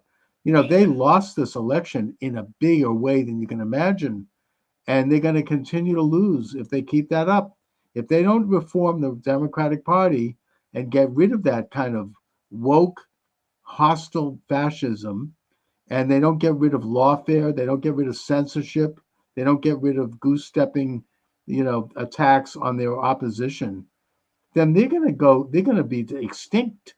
It's going to be like the Whigs that could Well, happen. this is almost a mirror when the Republican Party was all rhinos. Yeah, You have voices come up and say, we really should get more conservative because the idea of driving off a cliff at 55 miles an hour versus 80 miles an hour is really not a good selling point. And it took all this time, and it took a complete outsider. that's right. Remember, Barry Goldwater was a senator and a big political figure for a long time, Right. and he couldn't change it. So, No, but this is really almost revolutionary, and already you can see an international alignment by like-minded nationalists in their countries. People like Milei from Argentina and Orban from Hungary, and I think Meloni in Italy, and several others. They're all the guy from Poland whose name I don't remember. not Musk, not Tusk, the other one who was basically, removed due to a color revolution, thanks to the EU. They're all coming around to congratulate Trump, and it's really the beginning of a major movement toward a kind of a nationalist, populist, sovereign development. And I think that Trump is, he's going to do some amazing things. You've got Ukraine, which, by the way, now there's video out that shows that Biden basically gave Russia a green light to invade Ukraine, mainly because they wanted to have war so they could feed, trillions of dollars to the defense industry, Right. and it creates international order and all the other interests, which is the policy that's been in place in this country since Wilson. And, Trump is going to put a stop to that. He's going to probably take Putin and Zelensky and invite them maybe to Camp David and make them hammer out an agreement, because Ukraine now is on the verge of collapse. They've got, they have maybe another 6 months. And, the atrocity of that, and all the losses of, lives. I mean, it's really loathsome and evil. And I think that it never would have happened under Trump, and Trump is going to stop it. He said that he could do it even before he takes office, which I think is possible. I mean, Eisenhower did it in Korea before he took office. Yeah. Well, that's right. That's a good analogy. So, And the way my understanding from history is the way Eisenhower did it is that he flew out to Korea and to Panmunjom, where he met with both sides. And he said, look, I'm going to become president in 3 weeks. And if you don't stop this war, I'm going to drop a nuclear bomb on you. And they believed him. And they stopped the war, and it's been peaceful ever since. I'm just saying Trump he knows how to do that. And I think that he could do that. I think he could do it with the Israeli-Arab conflict too. I mean, I'm happy that he's pro-Israel, but he might force the Israelis to make some painful concessions to get peace with the Palestinian Arabs, and I hope he does. well, So- it was divine intervention. I'm not sure we deserved it, but we were given another chance. And it is, again, we've said this a couple of times. The funniest part of all this is they're just doubling and tripling down with the same crap. They just don't get it. They really don't, and they've now seen that the rug has been completely pulled out from under them. This is a glorious day. We ought to relish it. I know that it's going to be a long slog. I'm not utopian about this. It's going to be a war, but we can enjoy a moment of basking in the sun, for now, and relish our victory, and now get to work in terms of how to define it for people, how to make people understand what this is about, make people understand about, Trump derangement. Why did they hate Trump? Were they manipulated? Yes, they were manipulated by this deep state apparatus, and they ought to take another look. They ought to take another look at this whole movement, because it's incredible. And, it's time to get into the program now. It's not going to be easy, but it can be I done. think there are going to be more conversions than you might expect. Oh, yeah. Because, the old hell hath no fury like a woman scorned. How about hell hath no fury like some wild-eyed optimist who got taken over by this crap, seeing how they were misled, and just just sort of do reverse Harry Sisson, right? Oh, well, it Oh, was my all God. BS. Well, yeah, his initial tweet was, "How could the country be so wrong?" And other people are saying that that the women didn't come through as much, or whatever it was. Oh my God. It's just not. It's not flying. I mean, he's talking. First of all, he's paid by by an ad agency. I mean, that's something that's been public.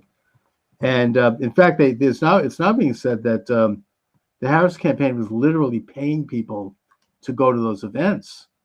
Yeah. But I mean, in the case of Sisson, he's doing this thing where he shows up with these two other goofballs, and it's so embarrassing. I mean, they're these white, privileged, empty-headed dimwits, standing there like in front of the camera with goofy faces. They've never worked a day in their life. I mean, and they're like, oh, well, we support Harris, and they make these ugly charges. They're probably all on a payroll, and they're dumb. You can tell that they're just dumb. I mean, it's embarrassing. This is what they're supposed to. They say, well, we represent, men for Harris or some crap like that. Really? That's what it's come down to. I mean, you see this thing and you're like, that's a sad state of affairs that they would represent men for Harris or men for anybody. But anyway, Who knows? You may have a situation like in Germany after World War II when suddenly you couldn't find any Nazis. So well, that's fine. Look at Germany after World War II. Under Adenauer in particular, it became a powerhouse, and they were all former Nazis. Who cares? They all, I mean, Adenauer was not a Nazi, but he was certainly a man of the right, and he was able to negotiate an end to conflict between the unions and create a united economy that turned into a powerhouse in Europe. An incredible story. So if they want to join us and put aside, their past, great. Come on down. I believe in redemption. Oh, of course. Anyway, And I believe you're going to have a bunch of converts, because I think the only ones who are going to stay on the other side are the ones who are paid to do it. But at some point, the MSNBC and CNN model cannot sustain.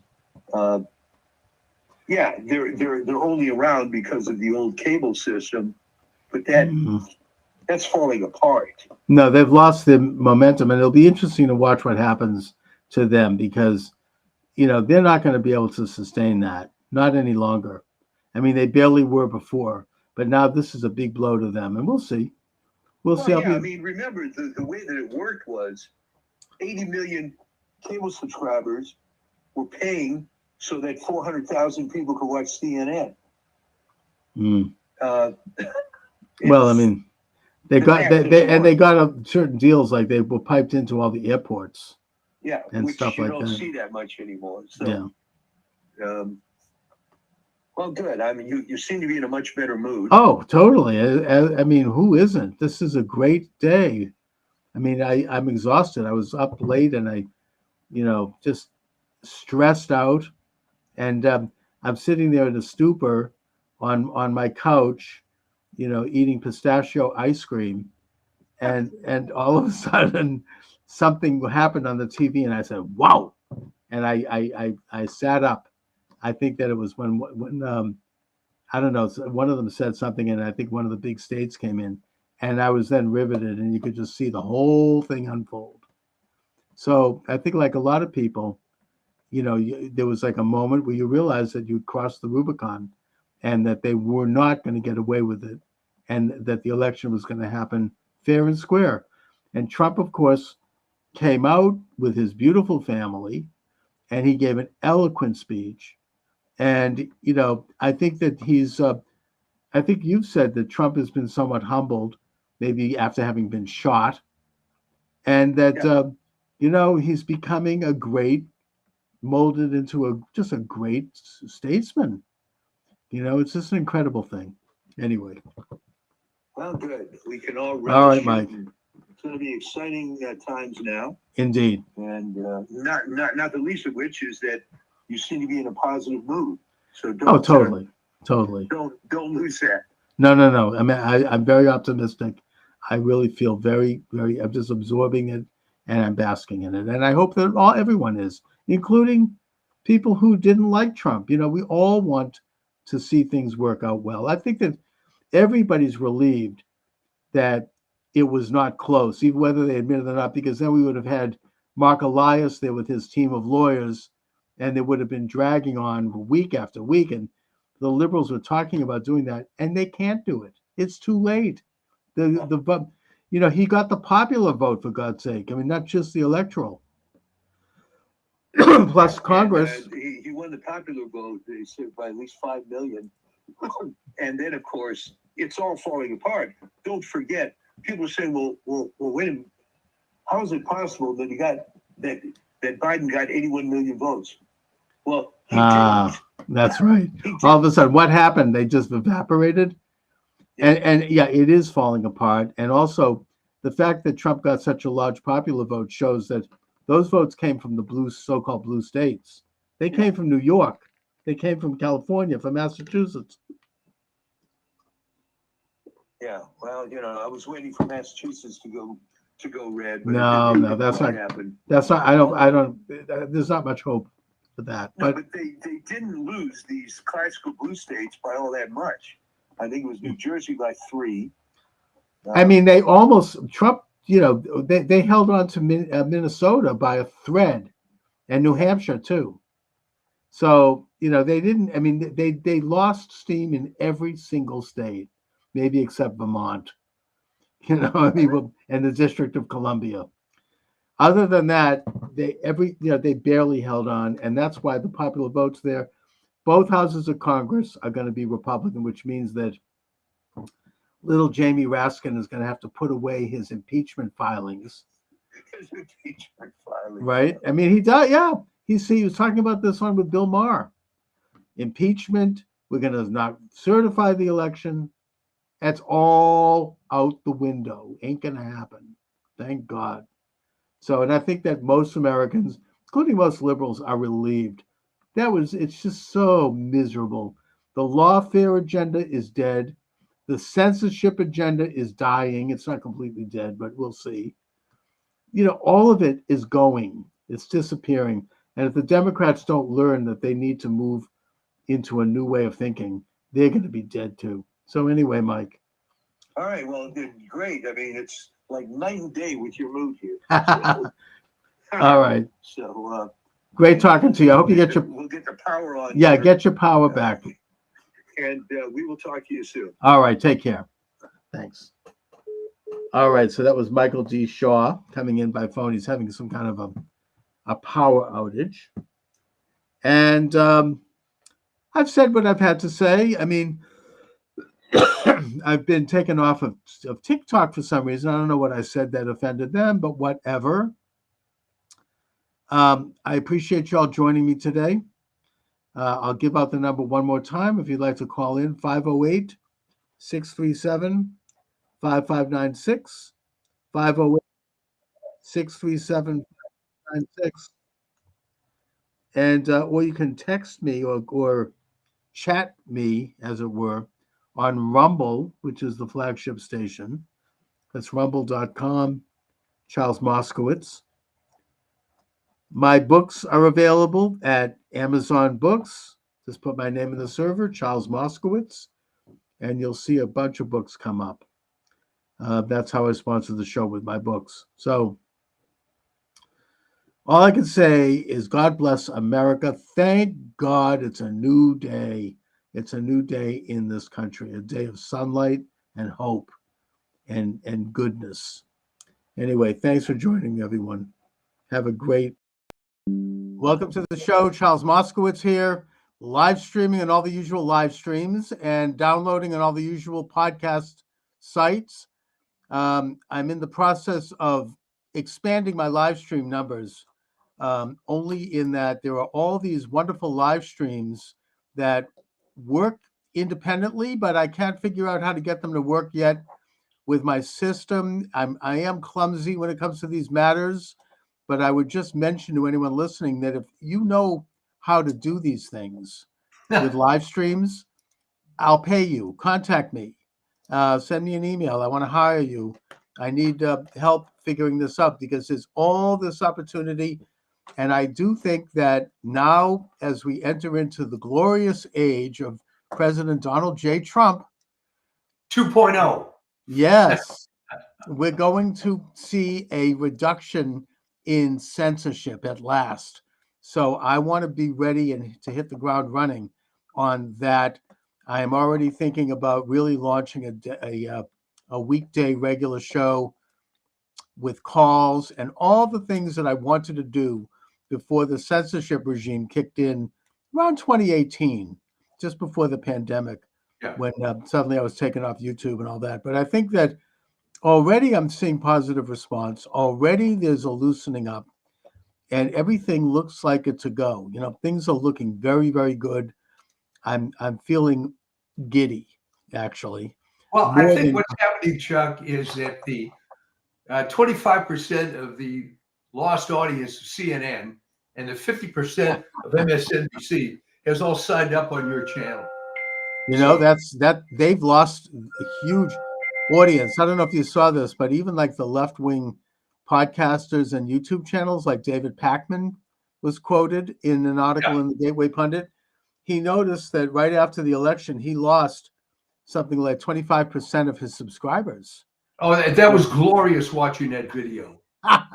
And you know, he had been growing for years, and I think that they made the point that even the left is sick and tired of all the gaslighting and lies that they were pushing all those years. And you know, it's all kind of, you know, people have had it with it, and it's just I think that Joy Reid is now gone.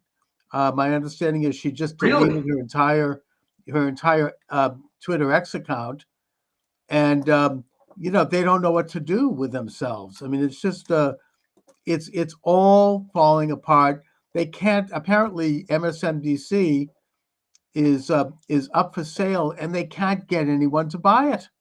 Well, I have heard that the Daily Wire wants to buy it. Obviously, it's not going to stay liberal, but there is some value in having a TV network.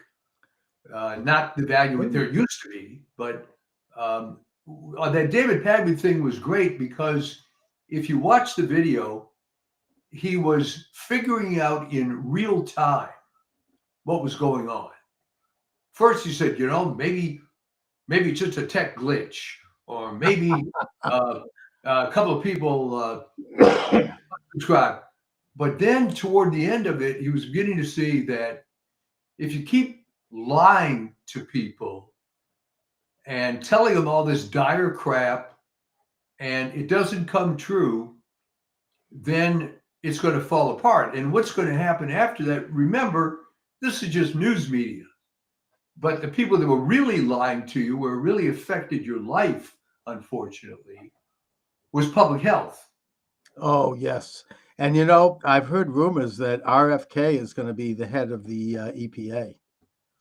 You mean HHS? Yeah, Housing, Health and Human Services.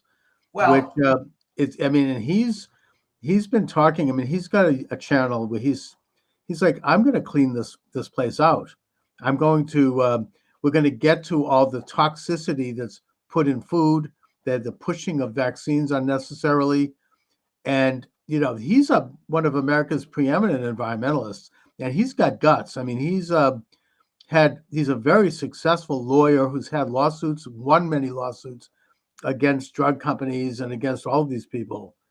And that's huge. That's, you know, this is like, I can't believe this is happening. Well, the other thing with him is he's got a big chip on his shoulder now because he was betrayed by the party of his family. He was betrayed by his own family, for God's sake. Yes, he was.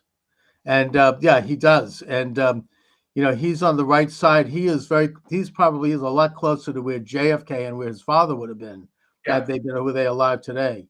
And I think that he knows that. And he wants to by the way, speaking of that, he wants all that declassified.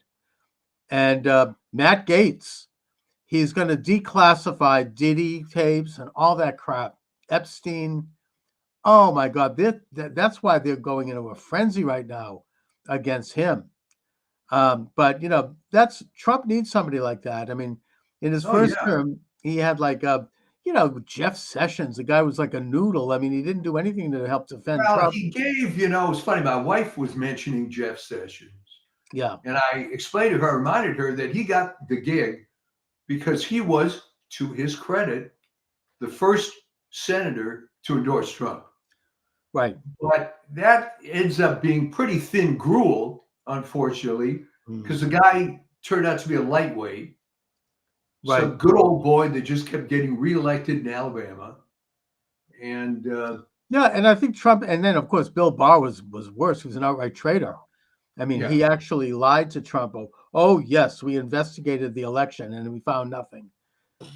So I think Trump has learned his lessons. It looks Yeah. that way. He has somebody in there because obviously I think it's fair to say that he's going to have 4 years of attempted impeachments and lawsuits and bullets and everything you can imagine they're going to keep throwing at him. And so you need a guy like Matt Gaetz. I mean, I've seen some of the video of him in Congress interviewing people like Christopher Wray. I don't know if you saw this. oh yeah, well, he's a flamethrower with that. Oh you know. yeah. He's a tough, like old-fashioned Southern lawyer. He has a great ability to smoothly move forward on an argument. I mean, JD Vance has that too. I mean, they don't take any crap. I mean, you can throw everything at them and they just keep going, and they know how to keep the thing. They keep on the topic. They don't get rattled. And you can see in his interview with Christopher Wray, and he's saying, you don't know where the Hunter Biden laptop is. You've had it in the FBI for 10 years. And Christopher Wray, what an evil individual. You can see they have a close up of his face. He's got, Tourette syndrome. He's twitching and everywhere you can look. I mean, the guy is just, there's something really rotten. And now I understand that just before coming on the air, I'm looking at news. Kash Patel is going to be the new FBI director. Is it FBI or CIA? It was FBI. About, FBI. Yeah. That's freaking amazing. He's going to clean, because he wrote a book about this gang, Washington Gangsters, I think it's called. I wish I'd interviewed him back then. I probably should have. I whatever. But the point is that he knows the score. I mean, he's going to clean that office up and get through all of these, rotten, FBI officials. Well, let me tell you about the FBI. The morale at that place has been going down the toilet since, believe it or not, about 2005, and I'll tell you why I know this. As some of your viewers may recall, I'm a California guy, moved to the DC area for some years, came back to California. Point being, when we had moved to Northern Virginia, I joined a health club and got to be friendly with a woman at the front desk, who then I found out her husband was an FBI special agent detailed at headquarters. Right. And she just wouldn't stop talking about how bad the morale was and how everybody hated the leadership. And that was back then. And it was only getting worse and worse and worse. Chris That was Wray. probably back when Mueller was the director. Yeah. Or Comey before him. These people are political hacks who are just weaponizing, and I think Wray has been the absolute worst. I mean, they're going to Patel is going to take the politics out of it and start to investigate actual criminals, actual enemies of America, people who are, the drug cartels, whoever. He's going to stop prosecuting Catholics by sending spies into churches and parents at school board meetings. I think that the other thing, Gates made mincemeat out of Garland. What a rotten individual he is. These people, I mean, they have the nerve to talk about, criticize Trump's appointments. I mean, this is excellent. These guys are great. And Hegseth, he's fine. look at his resume. I mean, the guy spent 20 years in combat, unlike a lot of these generals like Milley, who probably would faint at a nosebleed. No, Millie was a desk general. Desk generals, exactly, who worked their way up through cocktail parties and social circuits. I mean, Hegseth actually is in combat. He's awarded several Bronze Stars. Front line, same thing with Tulsi Gabbard. I mean, look at her record. It's incredible. These people are great. Well, these are the kinds of people, Chuck, that were always passed over for these inside positions. I mean, Exactly. That's the problem. And you can go back to Secretary of Defense a long, long time, and you know who I'm going to mention. Your favorite guy, Robert McNamara. Oh, yeah, right. Formerly head of Ford Motor Company. Knew nothing about the Wonder Boy who said that we were going to win easily in Vietnam because on paper we looked better than the Viet Cong.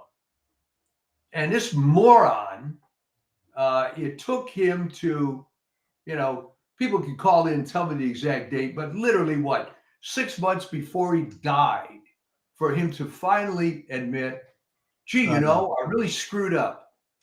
I remember that interview he gave at that time, and reporters started to ask him questions about it, and the man just absolutely flipped out.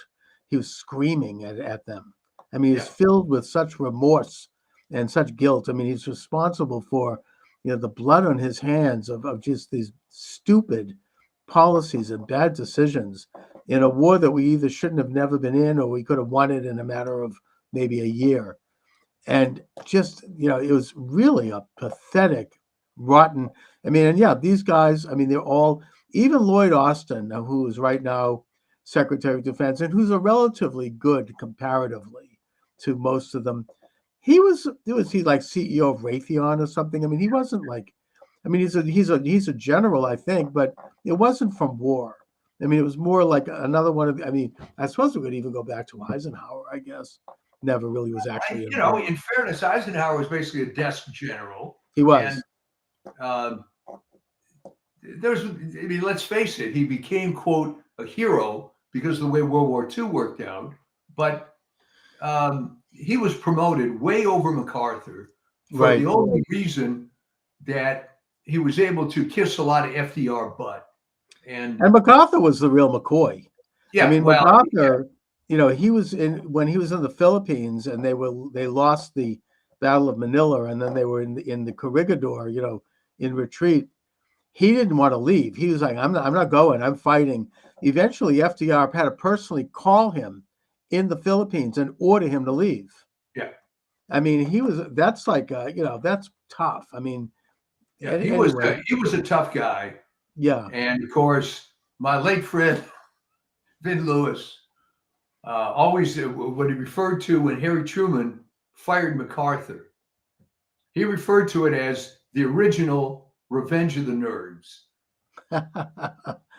Right. Although Truman was correct in firing MacArthur. I mean, it was in retrospect, because we have a civilian government, and you cannot have a military figure defy and contradict and be insubordinate to that government. But what was great, and Vin was always very intelligent about this. It literally was true to the movie Revenge of the Nerds, because the nerds had legitimate complaints about the jocks, right? I mean, right. So there was stuff that MacArthur was doing that was wrong, no question about it. But if you looked at Truman. Yes. Well, MacArthur actually was right, but the problem is he was contradicting Washington. He wanted to invade China, and keep them out of North. He had completely taken North Korea by force, and he wanted to strengthen that border and eventually do some forays into China. And Truman put a block to it, and then of course China invaded. So it was a disaster. Well, I mean, that was the really a bleak period, because this whole Marshall Plan type idea for the world and so on was a terrible failure. And you're right, MacArthur was right. He was right, but unfortunately it was insubordination because Truman was president. So I get that. I mean, that's like what Milley did. I mean, he was insubordinate to Trump. So, and in fact, now Milley has said, and I hope he's right, that he's afraid that once Trump is in office, he's going to be called back into service so he can be court-martialed. I hope they nail him. I hope he is. What a horrible Yeah, person. it was just terrible. And here was a guy didn't really have anything on his resume other than playing the game and being one of these desk generals. And when I lived in the D.C. area, there were hundreds of these kind of guys. They're all, I mean, he didn't even go to West Point. I mean, he went to Princeton. He didn't have any military. I don't know if he had any background in military. It's just, I hope that Trump revokes all of the security clearances of all those people, those intelligence agents who signed the Hunter Biden laptop letter, and maybe even have them investigated. That's, Trump wants revenge. Fine, good. I mean, it's not so much revenge, it's justice. The left has for years, I've been hearing them gaslight, no one is above the law. Really? Well, now they're gonna eat that now, hopefully. Yeah, because no one is above the law. And those people, I mean, they need to be brought before tribunals and interviewed. And if they're guilty, let the process take its course, of course. But if they're so worried about it, what are they hiding? Well, call it revenge if you want, but I would prefer to look at it as straightening out and reforming the system. If these scumbags can exist in such a bad system like this, then it's got to be looked at heavily. Okay. And an article came out some weeks ago, I think in Epic Times, asking sort of rhetorical question, exactly what was wrong with the spoil system? It seemed to work pretty well. It's unsensible. I mean, this horrible civil service thing, which now your new Department of Government Efficiency is going to look into. And by the way, great article in the LA Times, clueless thing on the front page of the LA Times today. It's unclear how this new department is going to find out anything. I mean, I think it's going to get pretty clear pretty quickly. I mean, Elon Musk. I mean, how can you get better than that? Yeah. I mean, he's the richest man in the world, and Vivek Ramaswamy is no slouch either. I mean, to have them go in forensically looking at every government agency, I can't believe it. I mean, I've been talking about this for decades. In Massachusetts, they should do this. I hope when they're done, they have a Doge in each of the states, and they clean up Massachusetts and the Massachusetts, the MBTA for starters. I mean, it's like 40,000 people on payrolls and their pension plans and their hacks. Meanwhile, the train is running last year with their train with no engineer running over the Neponset River. I mean, it's a disaster. And so yeah, I mean, that's huge for them to go in like that. I mean, no wonder they're nervous. Well, here's a little speculation. You think, despite the fact that we suffered from 2020 through 2024, is it not better that he won in 2024 because now he's more pissed off? The mandate is clear. And, we had to kind of wait, didn't we? But yeah, I think it's better this way. Oh, it is. I mean, it's almost providential. I mean, Trump has had a chance to learn from his mistakes. The country has had a chance to see what a disaster an illegitimate leftist regime is going to rot. And now he's come back with an ability to bring that new wisdom and this new team. I mean, there's a whole political realignment. I think it was Stephen Miller, another great guy, who said that this is the biggest political realignment in American culture and politics since the Reconstruction. Left and right no longer apply here. This is the people versus the uniparty oligarchs who are corrupt and who are out of touch. And that's why they're going berserk, especially over Matt Gaetz. I've never seen such a meltdown. Oh my God, they're like absolutely, spinning like crazy.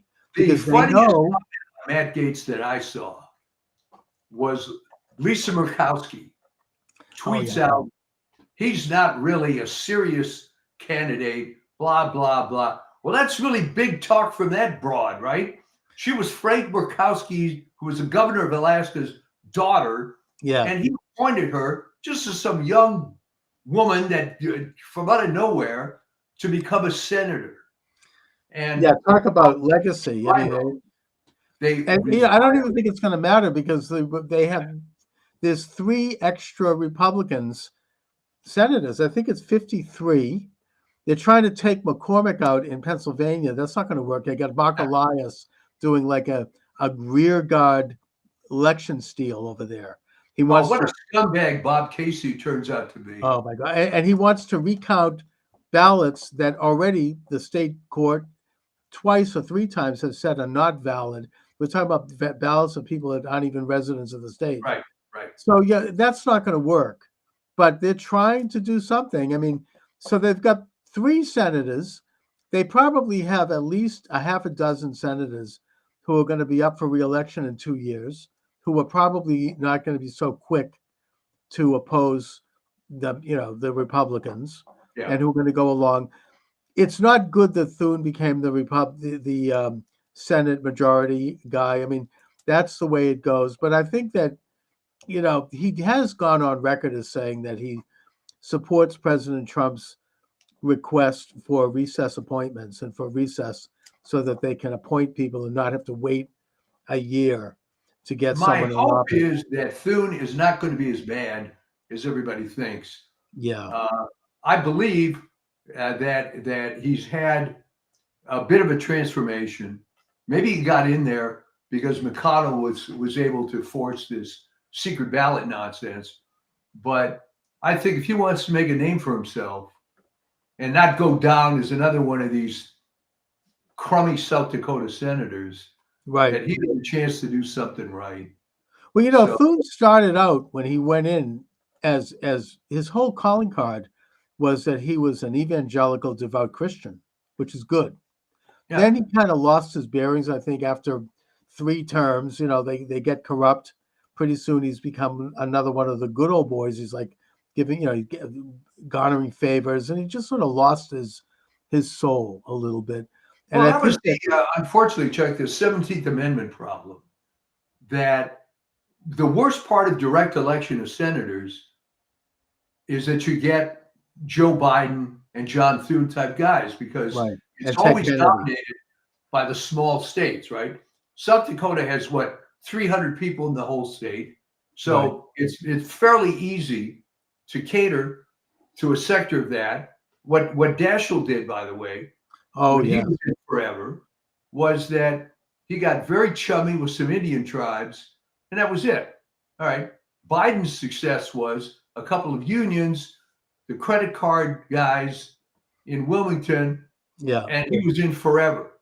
Mike Right. Vance, It becomes a corrupt borough, basically. It's like a So- rubber stamp. I don't know that the people that thought direct election of senators was a good idea even considered this horrible small state phenomenon. But there you go.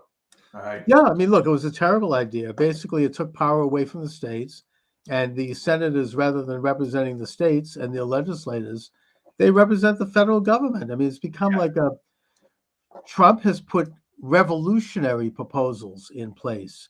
Term limits, Senate no more than 2 terms, maybe House, maybe 3 or 4 terms, fine. Right. Moving some of these enormous bureaucracies out of Washington, that'd be great. Maybe you should put, the Health and Human Services into Juneau, Alaska, or something. Like move them around the country so that they're not part of this rotten culture and they have to like hire real people in real places and become like much more efficient. And he's also talking, and this is a miracle, getting rid of the Department of Education. Reagan said he'd do it, and he never did. Instead, he put in Bennett, who turned out to be bad. Yeah. And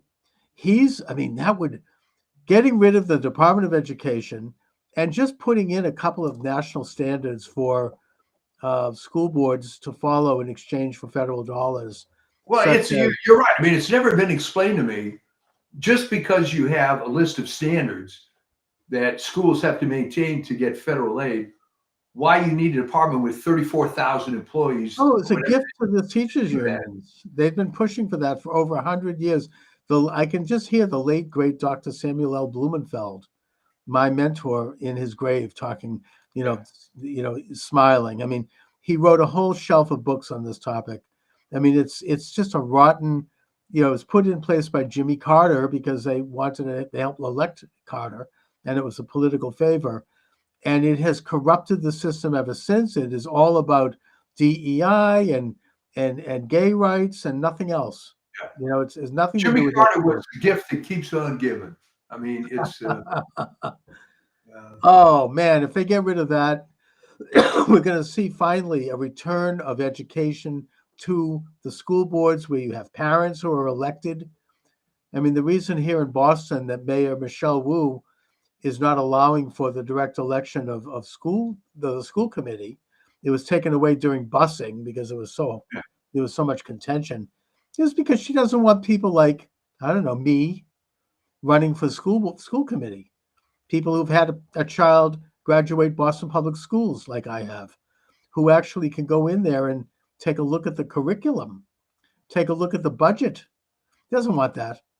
But the point is that they still are elected, and there are parents on those school committee boards, and they will make the decision about the curriculum, not some rotten, corrupt Washington agency that is, living off of the taxpayers and foundation money from the Ford and Rockefeller Foundation and pushing a leftist agenda.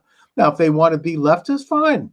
If like Cambridge, right, or Somerville or Provincetown, they want to elect communists to their school board, good, let them, if that's what they want for their children. But the point is, you'll have choice. You can do this through. There's a little concept that the left likes to talk about called democracy, right?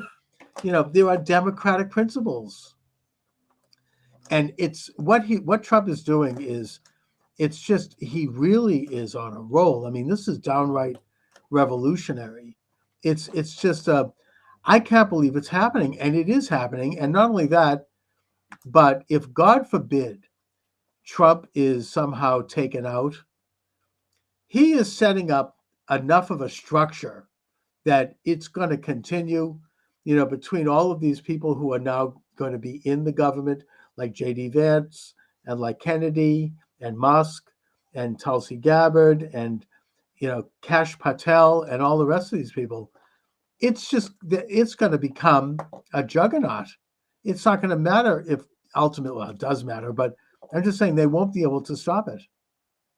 No, and they are so scared and so upset because it's all falling apart. But that's not the only thing that's falling apart.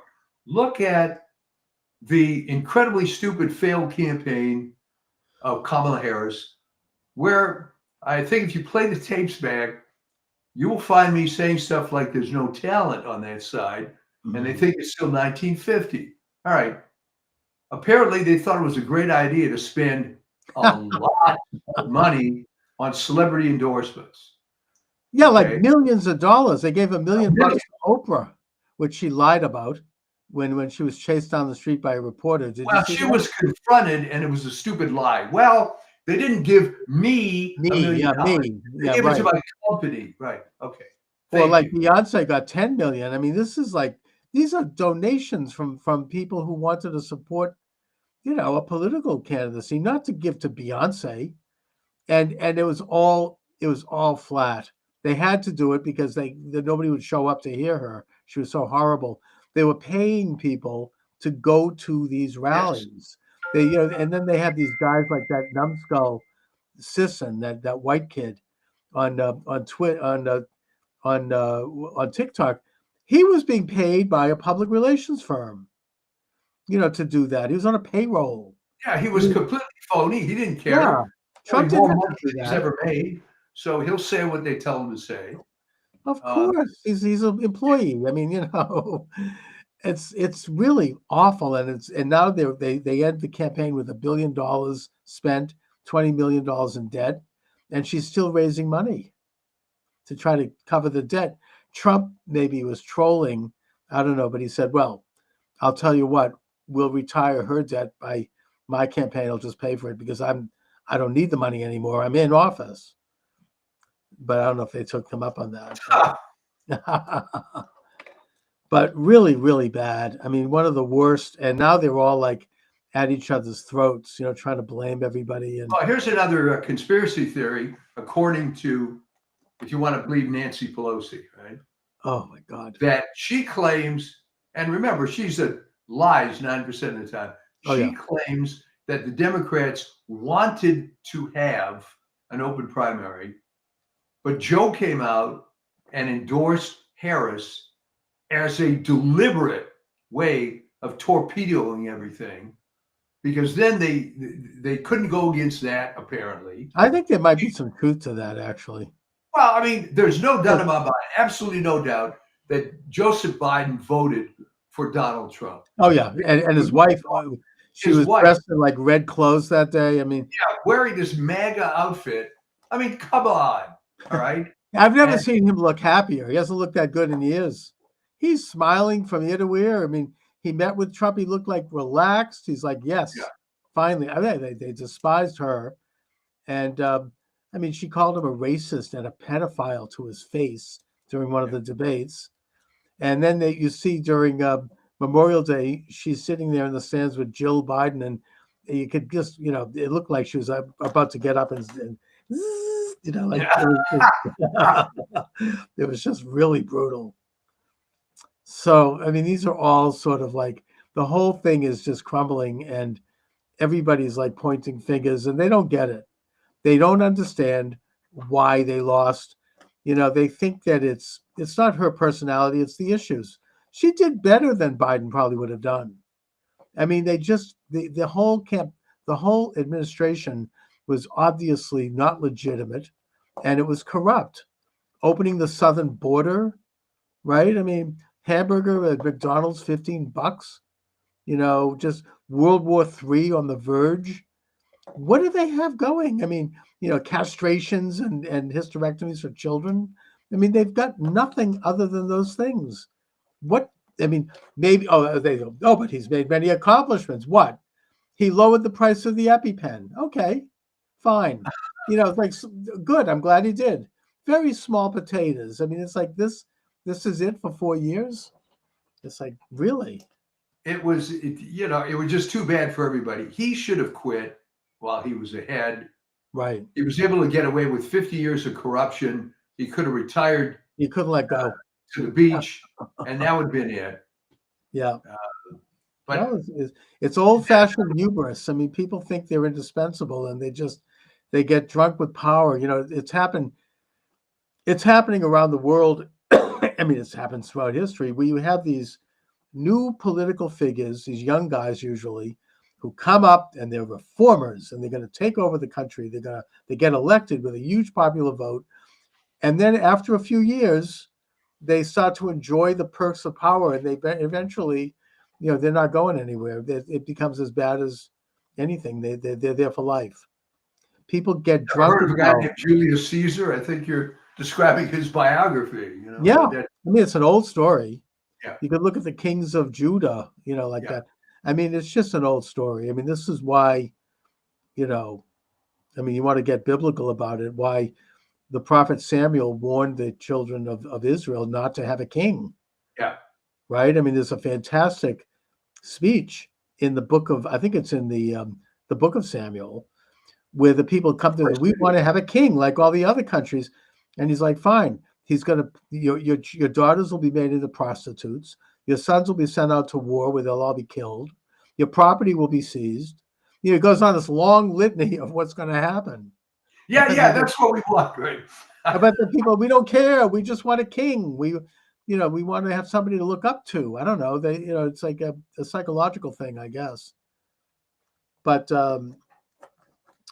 anyways, these are very interesting times. And, I feel like we have to still keep eye on things. I mean, nothing is ever going to, you were never going to be there. This is just the next stage.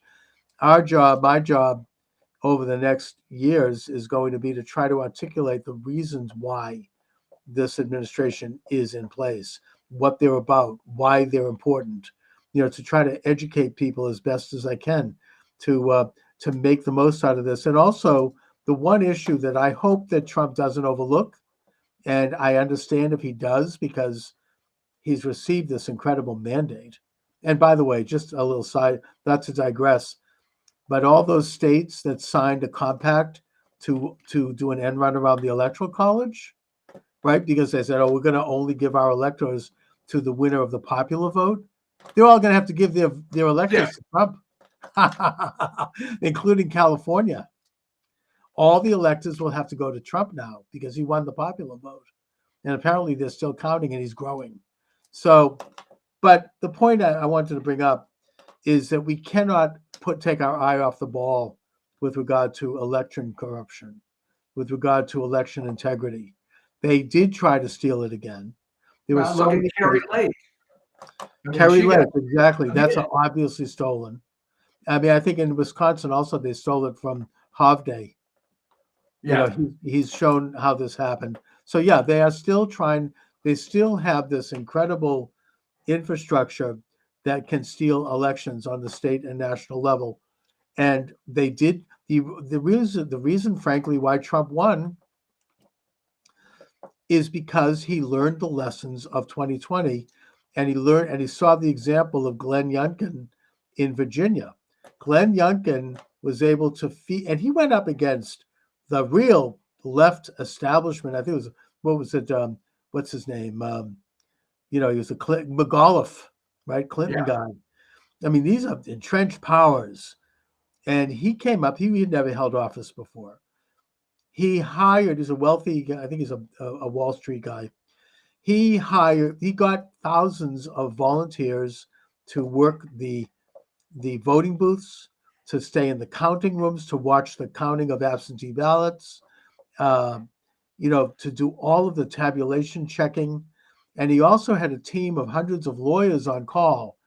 So if someone saw something funny going on, whether it be just observing a corrupt election official or whether the Democratic Party was trying to pull some bullshit about, we're going to keep counting, his lawyers are ready to hit the ground immediately and get it, and he won because of that. It was the cleanest election that Virginia probably has had since Jefferson. And even that wasn't so clean. But the point is that Trump did this nationally. The RNC did this. Thanks to Lara Trump and Whatley and a couple of other people, they fielded thousands, I think it was something like 275,000 volunteers across the country, not just in the battleground states either, even in some of the red states like Texas. And they worked the counting rooms, they worked the polls, and he had lawyers on staff. And whenever they came up with some bullcrap about, well, we need to, we're going to count, illegal votes, and we're going to do this. They had lawyers in court within a minute, within hours, stopping it. Pennsylvania is a good example. I mean, there was several lawsuits brought up and decided within hours, where you had corrupt Pennsylvania county officials and DAs.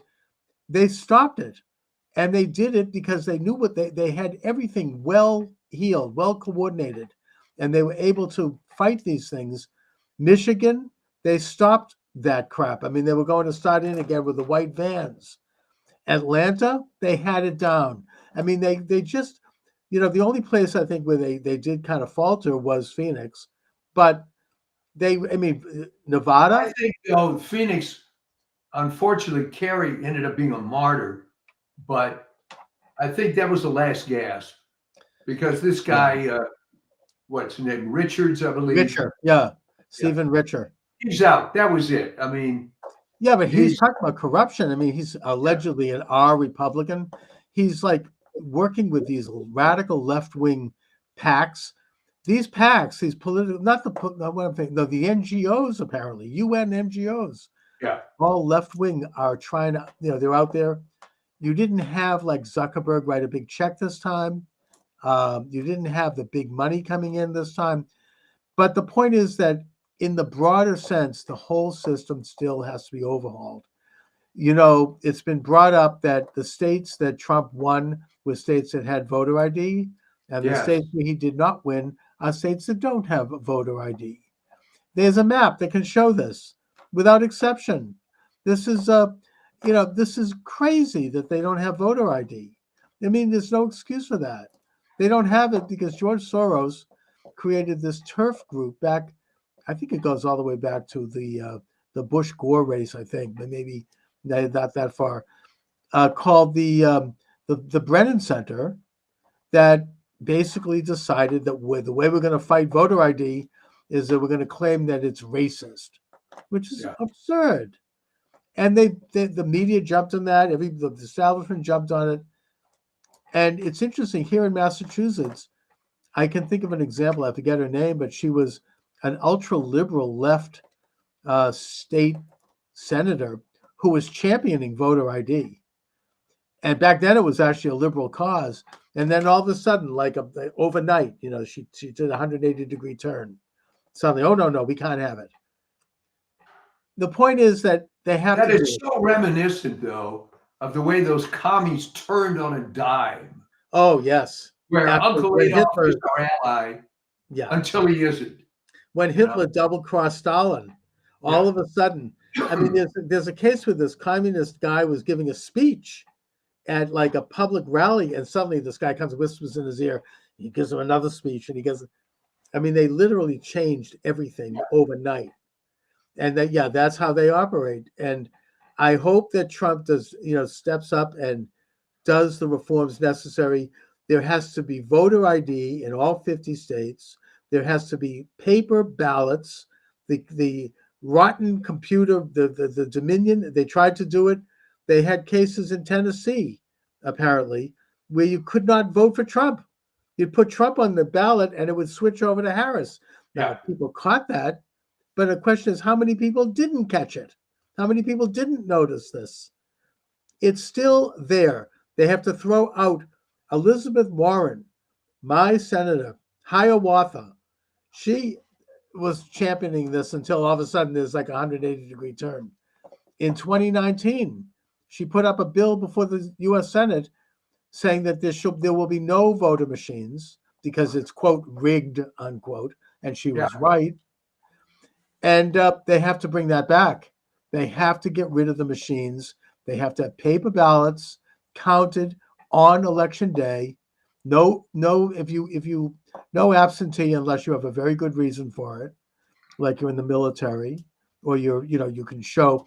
And if you do cast an absentee ballot, you have to have your signature in the town clerk's office where it can be verified.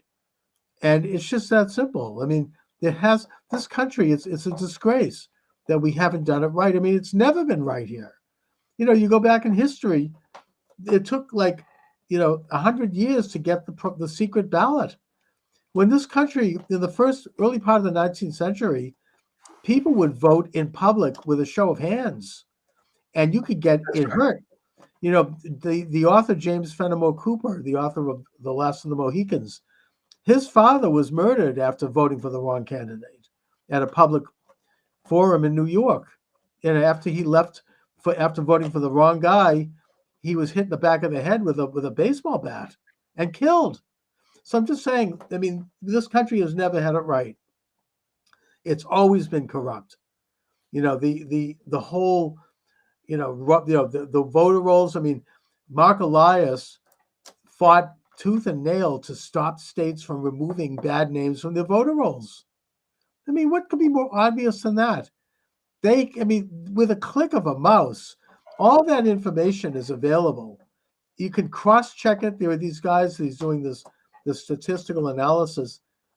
You can go into any state and take a look at tax returns, take a look at utility bills, take a look at all sorts of things to prove that a person is who they are and that they are residing where they say they're residing. And anyone else should be removed from the ballots. I mean, you've got hundreds of thousands of names on ballots. of people who have passed away or they've left the state or they don't exist. That is no excuse for that. I mean, we can't have that in this country. I think this is a very important cause. It's not, I mean, there are other things that are exciting right now, and I'm thrilled, but they can't forget about this. This has to be done, and they're going to, and when they do, if they do, you're going to hear the left scream louder on this one than anything. They're going to absolutely go. You're probably right, but I mean, the reason they haven't been able to do much about it is because, again, I go back to public health. People don't want to come to the realization that it's corrupt. Because you're taught from the time you're in the first grade that it's a free country and you can vote and your vote counts, just like you're taught that, you have your Salk polio vaccine and you do what they tell you to do and everything's great. Yeah. And for people to realize that a lot of this was just crap is devastating. Yeah, but So- Trump doesn't give a damn, it seems. Oh, I get He's it. going to go ahead and, they can scream and squeal. And his wife doesn't give a damn either. Apparently, she didn't want to go when he went to meet Biden because she hates the Bidens. And she rightfully blames them for sending armed thugs into her home where they rummaged through her underwear drawer and her Yeah. son's bedroom and turned everything upside down. She's very angry. She blames Biden. And Trump asked her to come with him, and she said, F that, I'm not going. Yeah, I'm not going to, I don't want to see him. So, that's great. That's who you want. I mean, both of them are like that. They're like, they don't seem to care. They're very, and now that they've had this mandate, the left says, oh, he's not going to have the guardrails, they say. I mean, listen, Bill Maher, the guardrails are gone. Yeah, you're damn right they're gone. The guardrails. The guardrails are gone. He seems to be going right in and doing what he needs to do. And, it's an incredible thing to see. And I just am very excited. I mean, for the first time, I feel. Your mood is so much better than it was a few weeks ago. Oh my God. I'm still not 100% well. I had such a nervous breakdown. Oh, Those few days leading up to that election, I didn't know I was going to be that affected. That night, I was almost like in some kind of a stupor. I mean, I'm there practically passed out on the couch with my pistachio ice cream. well, I figured something was up because, as you recall, it was on the next day when it was clear that he won. You were just euphoric. You called me. Let's do a show right now. Let's do it. I know. I mean, I'm like half asleep, and all of a sudden, I have one eye open, and I took a look at Rachel Maddow's face. She had lost it looked crestfallen, and all of a sudden, I'm like, yes, I was totally up, and something is going on. And then I'm flipping the channels, and they're all like, it's like worse than a funeral. They're like, oh, and one of them, she's like, I'm nauseously optimistic. Yeah. Really? I mean, they were Well, throwing I hell with those people because what I saw in the real world, and Yeah. maybe you saw it even in your little enclave there, is a lot of these people were coming out of the closet as Trump people. I remember I go to this deli to pick up a breakfast sandwich on occasion. right. And I said, well, George, how you doing? Well, after last night, I'm doing great, And I never knew he was the Trump guy, right? Yeah. Well, and- I think that everybody's very happy. Even people who voted, nobody liked her. Nobody was happy No. with that. And I think that even a large percentage of people, other than these crazy women who are shaving their heads, I think that most people are relieved and happy. They know that the country dodged a major bullet. They know that already things are looking up across the board, across the world. The rest of the world is celebrating. I mean, Israel is going to annex the West Bank, okay? I mean, it's amazing. Let them do it. Get it over with. It's like these are major positive developments in the world. Well, here, I'm going to put you on the spot now because it came out and the numbers were higher than 80%, and in some cases over 90. the three top demographics for Kamala Harris were Black women, Jews. Jewish women, and LGBT. Yeah, but you know So- something, even amongst all three of those categories, I think Trump made a few gains. He did. He got 26% of the Jewish vote. Now that doesn't seem like a lot, but More than what? comparatively speaking, that's 1 out of every 4 Jews voted for Trump. Women, she didn't get the women's vote. I mean, I think that Biden got a bigger women's vote Yes. than she did. I mean, all the talk about abortion, it didn't happen. I think Trump, I don't know if he won the women's vote, but it was pretty even. It didn't work for her. Maybe black women, I don't know, but it didn't fly. Gays, I think Trump did better. I was driving around doing my driving, and I noticed in the town of Sharon, which is a very ultra liberal town, this gigantic rainbow flag, gays for Trump. They were flying on the front of the house. I mean, they weren't making any secret about it. I think that Trump did better among all categories. Why do you think that the brain trust of the Democrats, or at least her campaign, thought that abortion was a winning issue? I never understood. No, but I think that most people saw through it, which is, first of all, if people do believe in, and they are pro-choice, Biden and Harris didn't do a damn thing other than a lot of hot air on that issue. Yeah. I mean, they did diddly squat. I mean, it's not a federal issue any longer. It's a state issue. And if they cared about it, they might want to work with states to try to just maybe tighten up the laws a little bit to help protect the life of the mother, which, by the way, we talked about this and you made the point, and now it's been kind of more proven that isn't happening. Women aren't dying because they can't get an abortion. No, and the other dirty little secret is that after Roe v. Wade was overturned, abortions went up. Went up. Yeah, and in some states like Massachusetts, they actually liberalized it, like to the point where now you can do it after the baby's born. Yeah. It's horrible, but look, that's what it is now. It's up to the states. Well, It's that's my point, democratic. Chuck. So why did anyone think this was an important issue? It wasn't. And I think people saw that. It was not on the ballot. It was not a federal issue.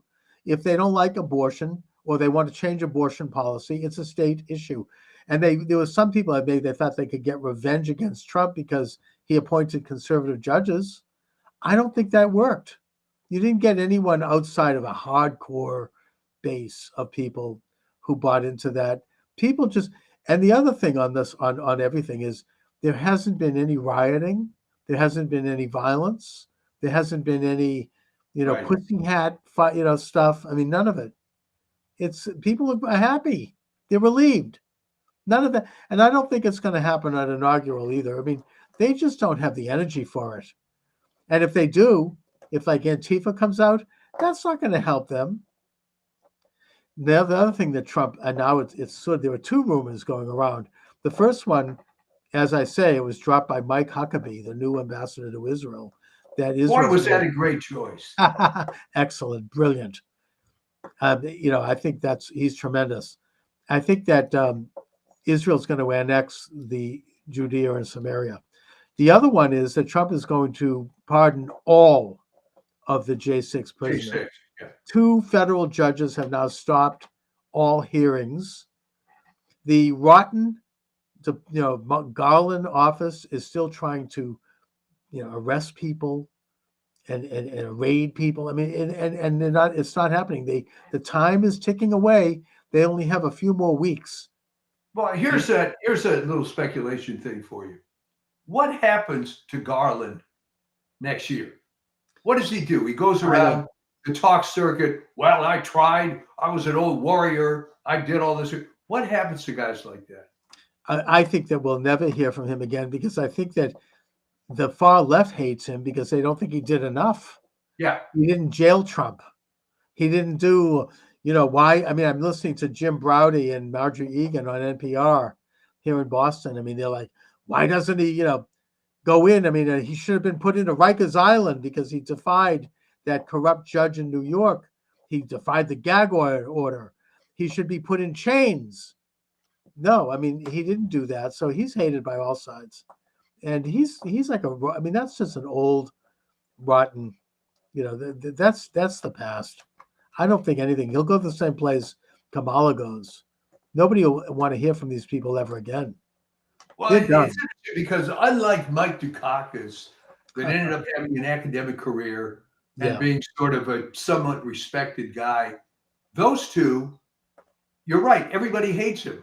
What I predict is going to happen with her is at some convenient point the next year or so, Dougie and her are going to divorce. Right. Because what the hell does he need her for now? Sure. And she's just going to be forgotten, kind of like Norman Thomas or something, just Yeah. fading away. And She'll end up with a couple of cats in like an old cat lady, sort of what J.D. Vance was talking about.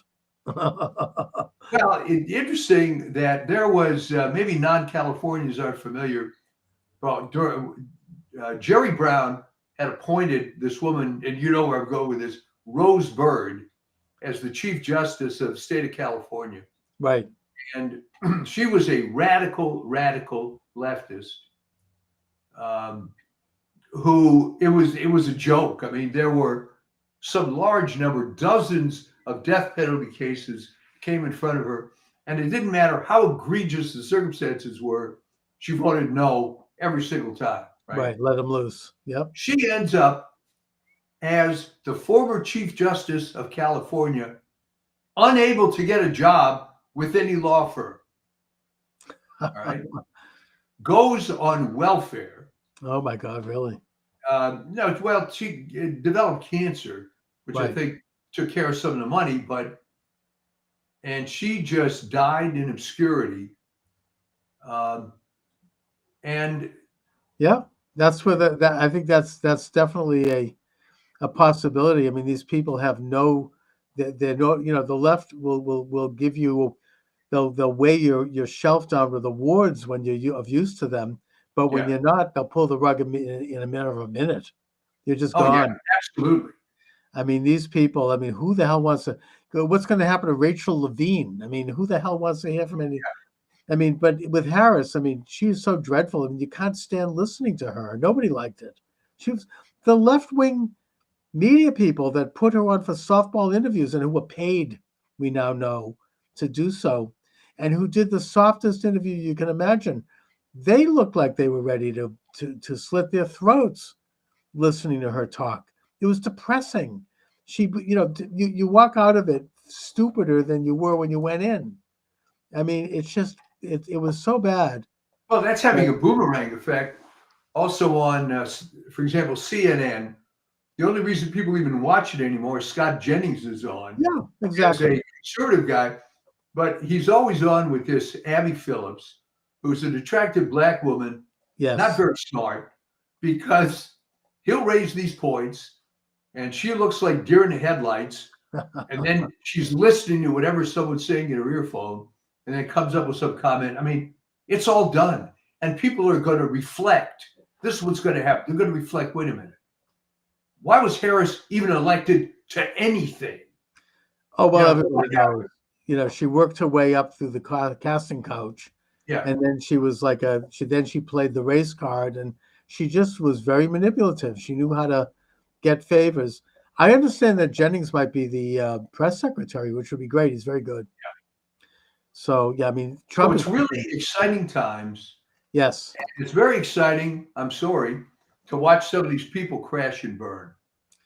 It's a beautiful thing. It's going to be very, as I hear, who is it?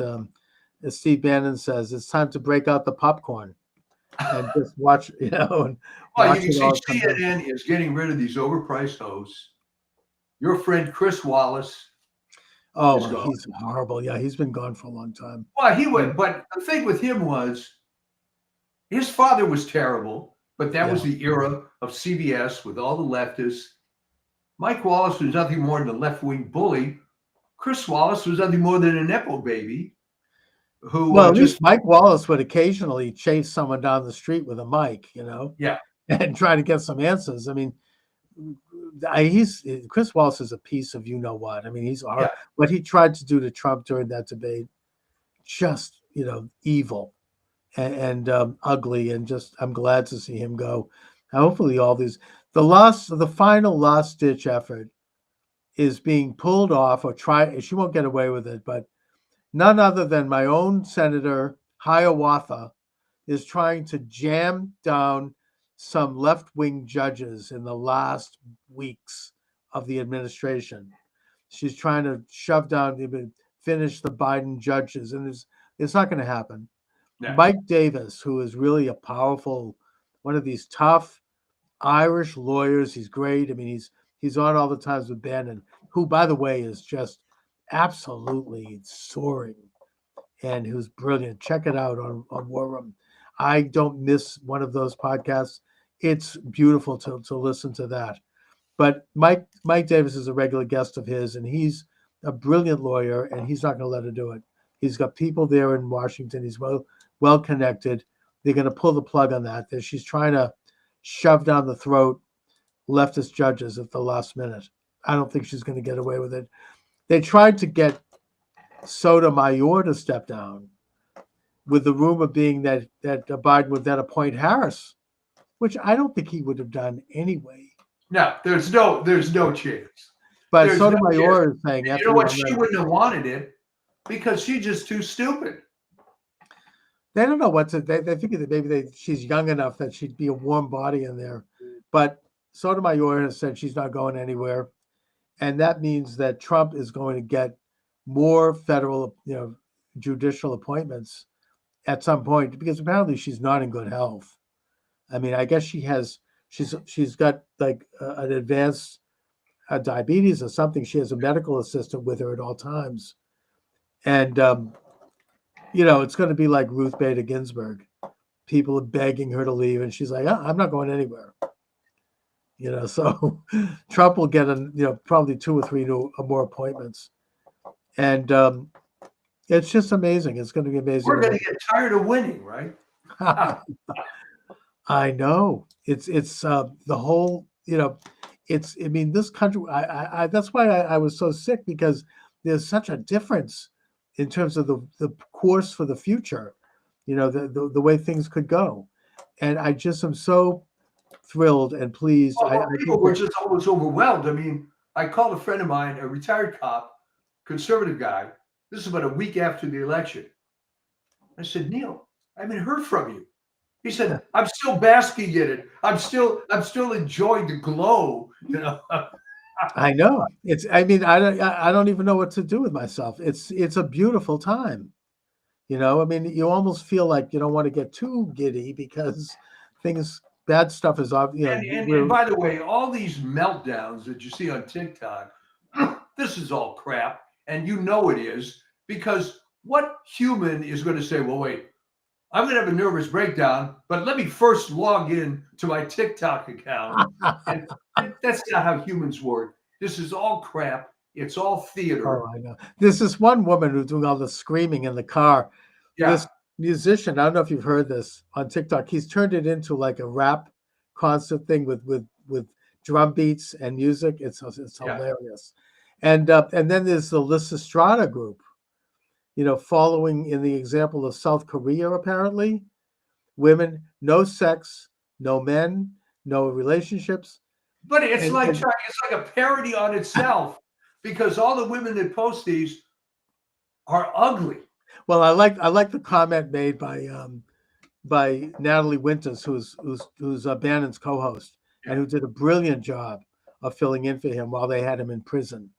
She's like, well, they're not, as President Trump would say, they're not sending their best. Yeah. Oh man. Anyway, so there's all kinds of parodies on it. One of them comes up and said, look, what do I have to do to make myself unattractive to MAGA guys? And Paul Joseph Watson said, just keep doing what you're doing. Perfect. Oh yes, I know it's just not flying. Good for them. Anyway, so Mike, what do you have coming up on the Well, I was subject? going to do but I think I've just done it on this show. I was going to do a piece called Dead Wrong, and maybe we'll still talk about how, it's getting old even for me, how there's just no talent. They're going back to 1950s. Oh, just wait till we have the media. That'll convince them. Yeah. What I'm waiting for is the owner of the LA Times. I don't know if you heard this, because why would you? Said that he's firing the editorial board and is going to replace it with all conservatives. Wow. And I guess if I'm going to get it, the LA Times has been liberal since the mid 60s, but it's at least a real newspaper in the sense that there's some content and so on. And I'm hoping maybe they'll go a little more conservative, because the thing I get delivered to my house now, and the USA Today Network has a bunch of these things, these local papers where the national news is 3 days old. I'm not kidding.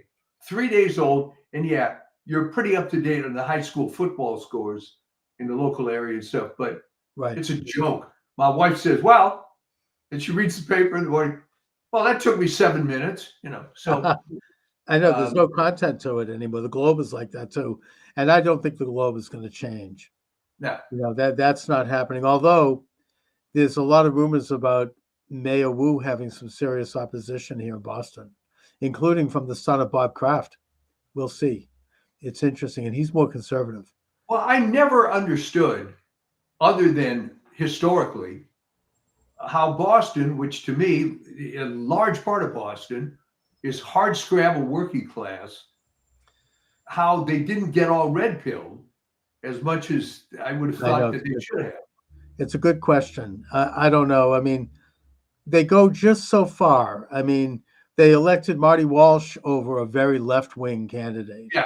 And he captured all the rich, well-to-do leftist neighborhoods like the Back Bay and Beacon Hill, Yeah. whereas Walsh got all the more blue-collar areas. So, there is at least some shift there, but you never see, a real, MAGA type in Boston, at least not yet. We shall see. All right. Well, All good right, luck. Mike. I'm Thanks a glad lot. you're doing so much better. As is everybody. All right. See you I'll next talk to you next week. Thanks a lot.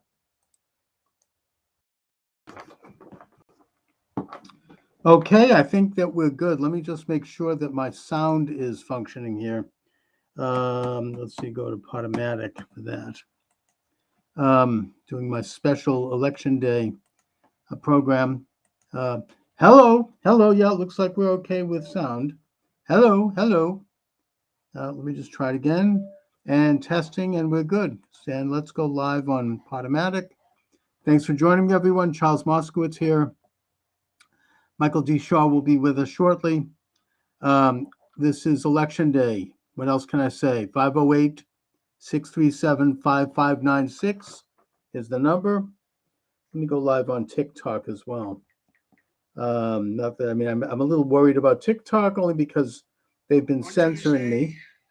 What can you say? They might shut down the program for reasons, but God willing, if Donald J. Trump prevails today, the censorship regime will take a major hit. They will not necessarily fall, but you'll have a major setback for the censorship regime. So how do things look out there? Well, what is this? I don't know what the heck that is. I'm getting music from Live Fest. I don't want that. Let me just go. I'm gonna shut down TikTok for now. I just try it again. I don't want to have anyone automatically come in. I'm going to cancel that and I'm going to go live again. All right. This is a live program. We're talking election. If anyone sees anything, knows anything, say something. Call in. What's going on out there? What's happening in your area? 508-637-5596. 508-637-5596. And I will put you on the air and you can report on what you're seeing, what you're observing out there. I am nervous after maybe I've been traumatized after 4 years of living in a regime where I've had to deal with censorship, I've had to deal with hatred, I've had to deal with threats. I just feel like we're so close. We're finally here, and this is a chance to take back this country. Whether you like Trump or not, I love Trump, but putting that aside, this is your chance to take back the country and do the right thing to end this invasion of our country by 10 million foreigners crossing the border unvetted, this slide into perpetual war and World War III. In case anyone hasn't noticed, Ukraine is on the retreat, and if Biden or Harris are elected, they're going to nuclearize a war with Russia. That means missiles hitting American cities, whereas Trump doesn't want war. He's a peace candidate. He wants to bring about a treaty of peace between those two countries by getting them together and forcing them to come to the table and each making concessions. That's the role, the traditional role of the United States. Do we want to have an economy where we haven't increased the deficit by something like $5 trillion, but instead we have a situation where we can, see inflation go down so that a McDonald's hamburger doesn't cost $15? It's really, the choices are stark. Anyways, I don't really think at this point I need to make a pitch for Trump.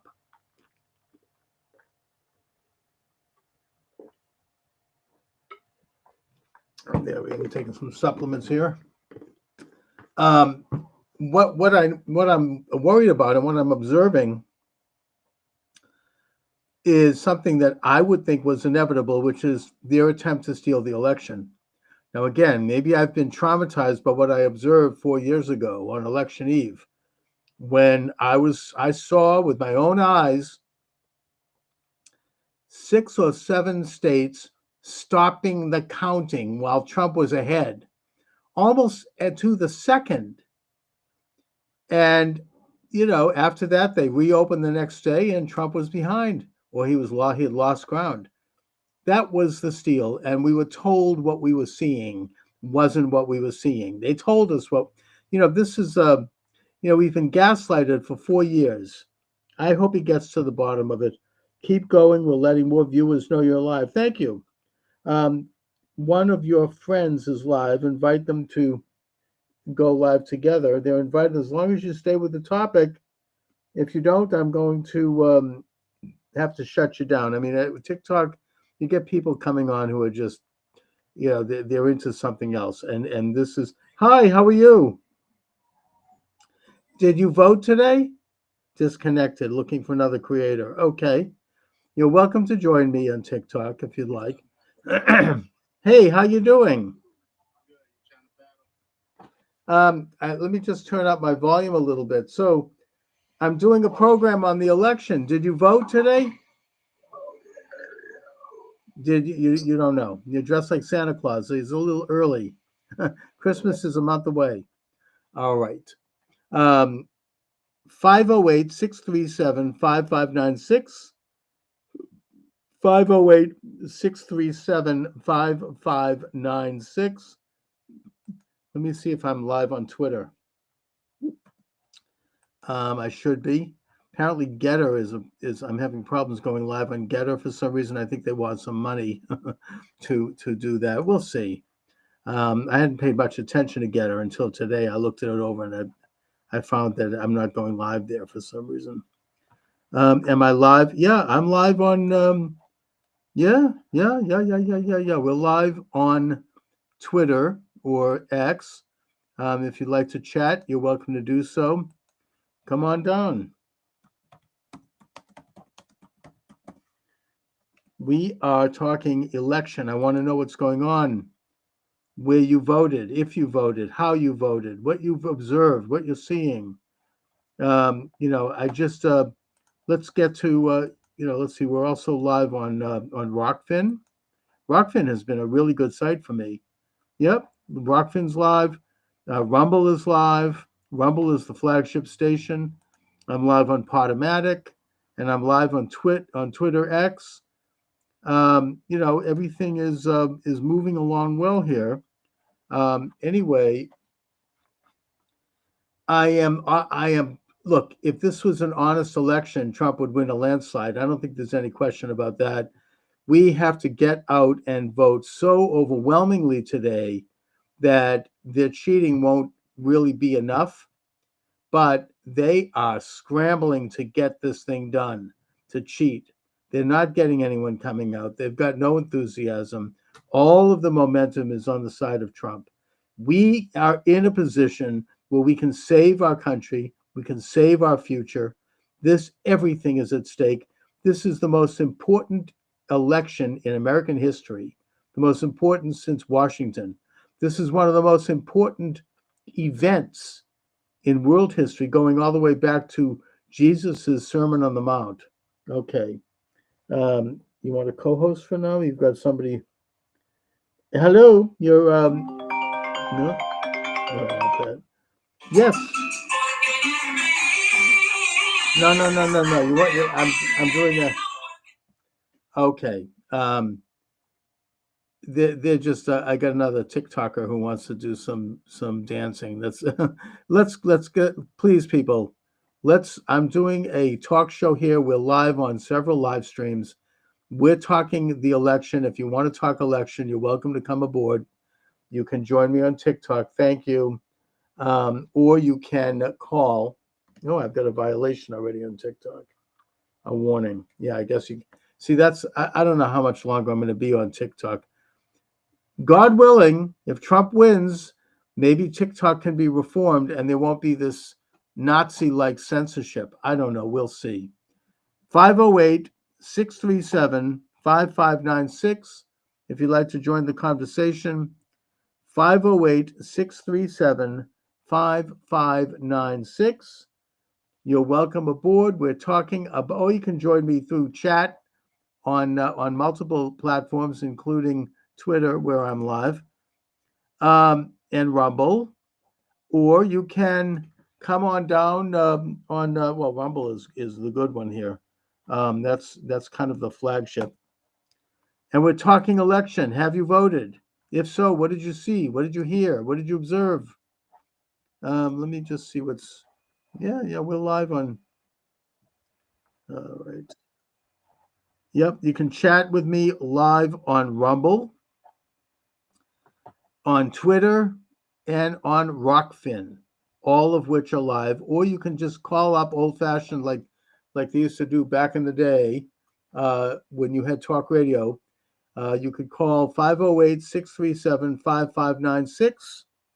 That number again is 508-637-5596.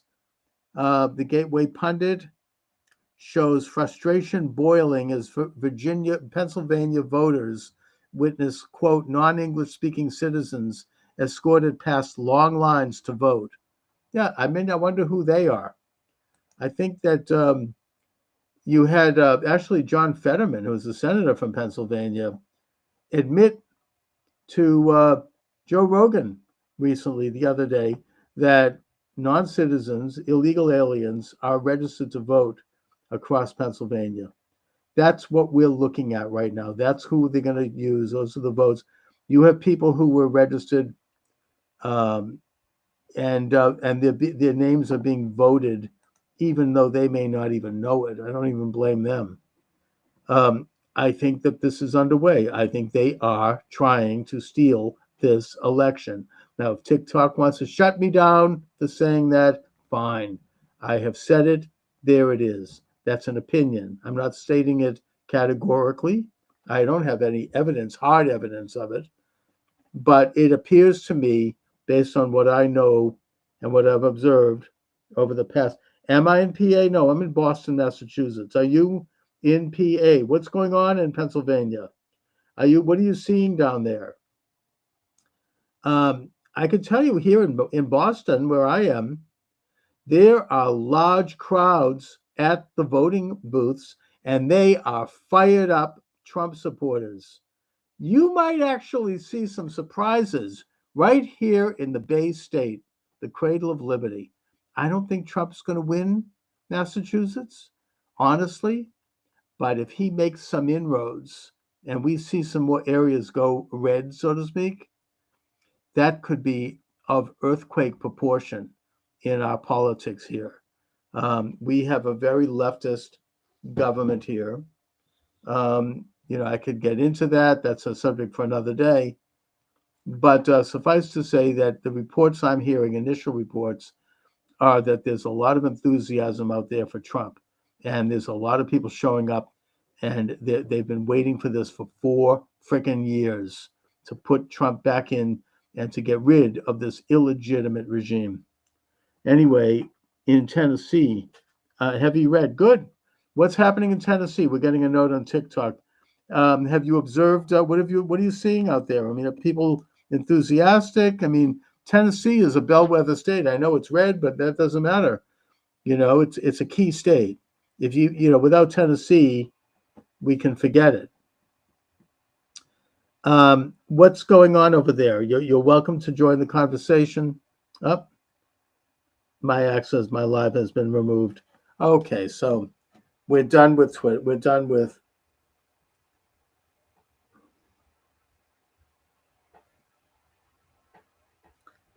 Yeah, I've been taken off Twitter. That doesn't surprise me. This is election day, and Twitter and I've been taken off TikTok. So be it. Anyways, 508-637-5596. 508-637-5596. Let me just see something. Content has been taken off. That doesn't necessarily mean that I can't go live. Let's just see. I just want to be sure. Live, go live. Yeah, access suspended. November 12th is when they're going to let me come back. Yeah, okay. Did I say something that doesn't comport to the establishment? Apparently I did. Let me just try something here with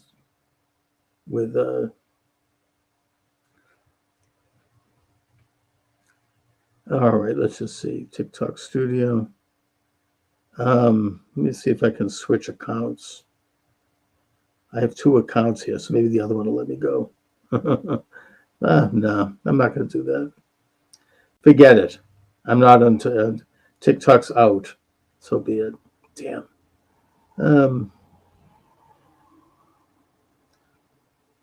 All right.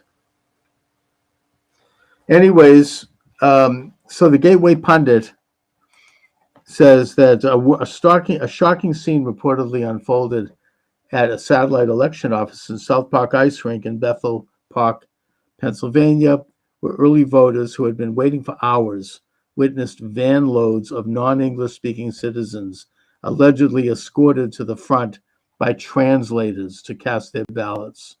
According to ex-user Emma Carwood, at least 3 buses arrived with individuals being guided in by representatives from, quote, Vote Today PA, a vote mobilization group funded by the progressive organization Working Families Power. Sounds like communists. Which advocates for causes like, quote, economic fairness, racial justice, gender equity, and climate sustainability. All buzzwords for communist action.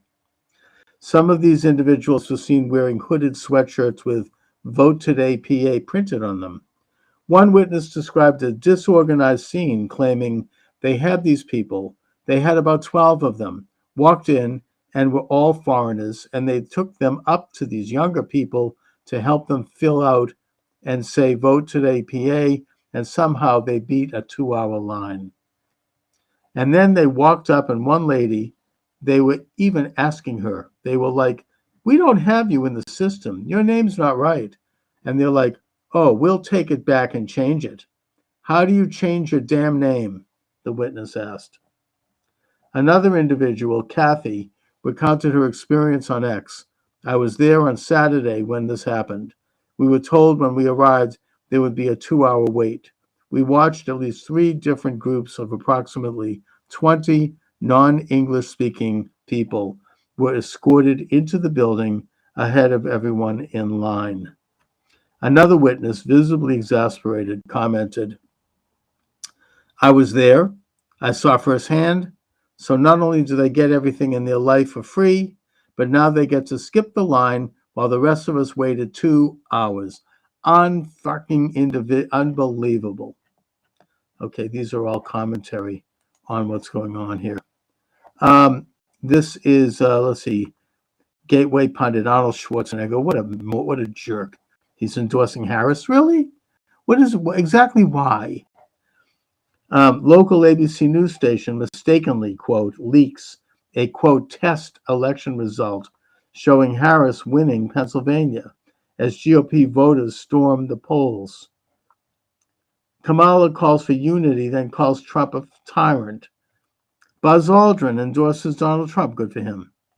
Florida teen wielding machete arrested for intimidating voters outside polling station. I wonder who he's supporting.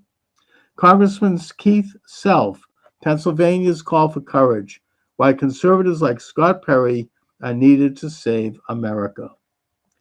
Kamala is collapsing. Kamala can barely keep her head up and looks absolutely exhausted after a light day of campaigning. FOIA finds FEMA funding millions to Illinois at the request of House Democrats. Why did FEMA get? Were they part of the Hurricane Helene? I don't think so. What's going on with them that they're getting FEMA? President Trump holds a rally. Great. Biden nukes Harris campaign, calling half USA garbage. We know that already. Trudeau on the edge. Bloc Québécois withdraws support for unpopular Canadian Prime Minister and his Liberals. Now works with opposition to topple his government. Okay, so if he's lost Quebec, he's lost everything. Honor and freedom of expression, a distraction from what's truly at stake in the U.S. election. This is about that comedian who said about Puerto Rico, the stupid comment. He should never have made it.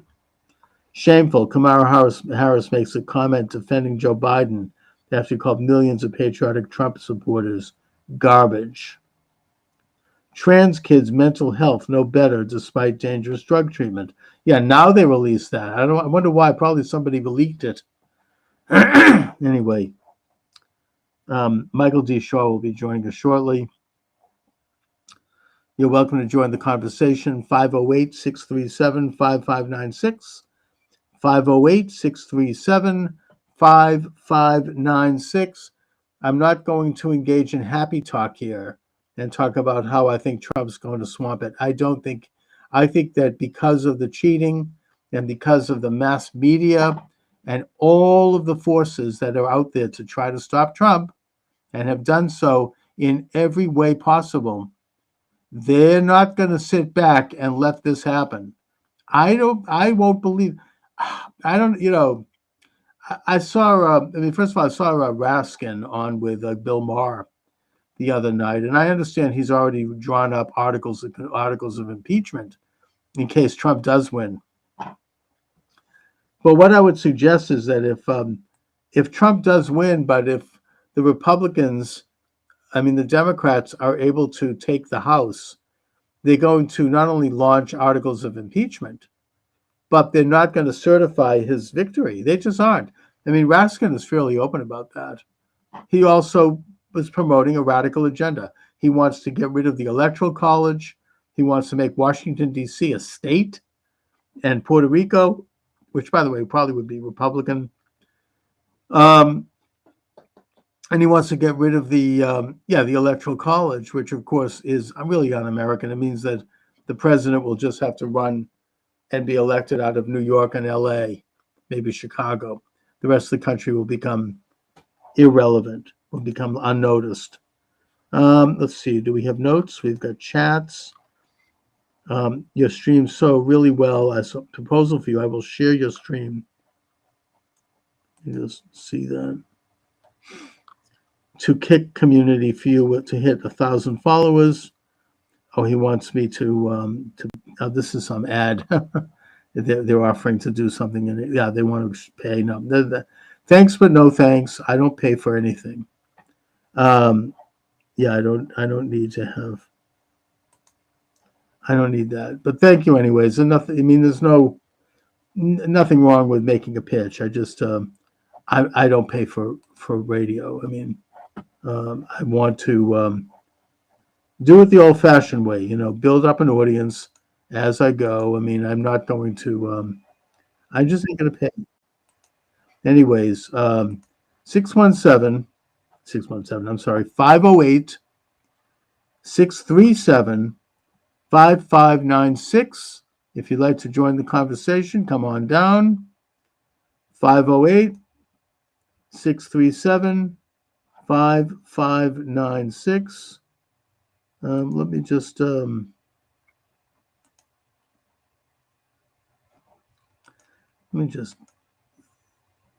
okay, let me hide that one. And I'm going to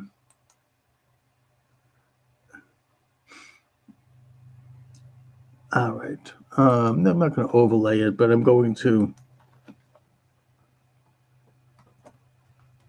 You can call in. I just was canceled off of TikTok, so much for that.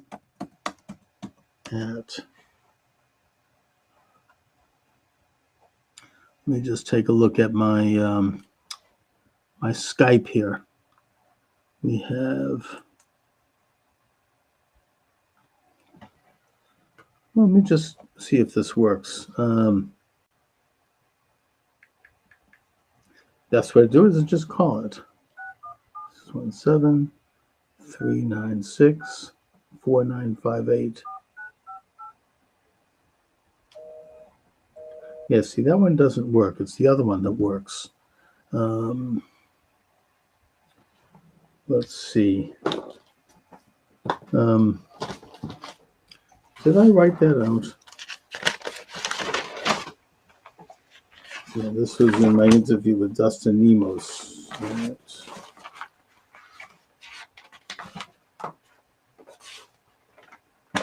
Nah.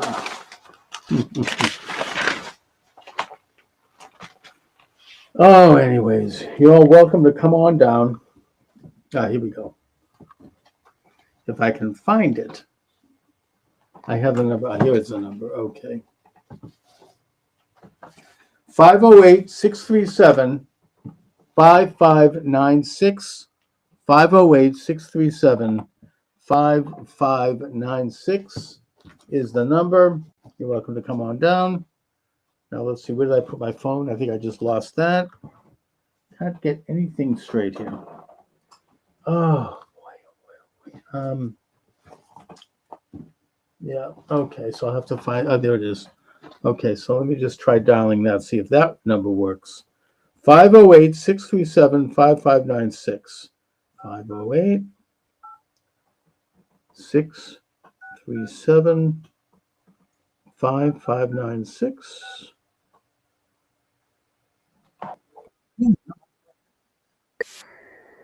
Yeah, that one works. So you're welcome to call. This is a live program. We're talking election. What are your thoughts? 508 637 5596. 508 637 5596 is the number. Let me just put that in there. 508 637 5596 and just enter. Call in at 508 637 5596. You're welcome to join the program. We are live. 508 637 5596. I used to do talk radio in Greater Boston at different stations, and then I kind of got out of it. I got involved with other things. I ran for office. I worked in my business. I had a family. I brought up a daughter. I had other activities.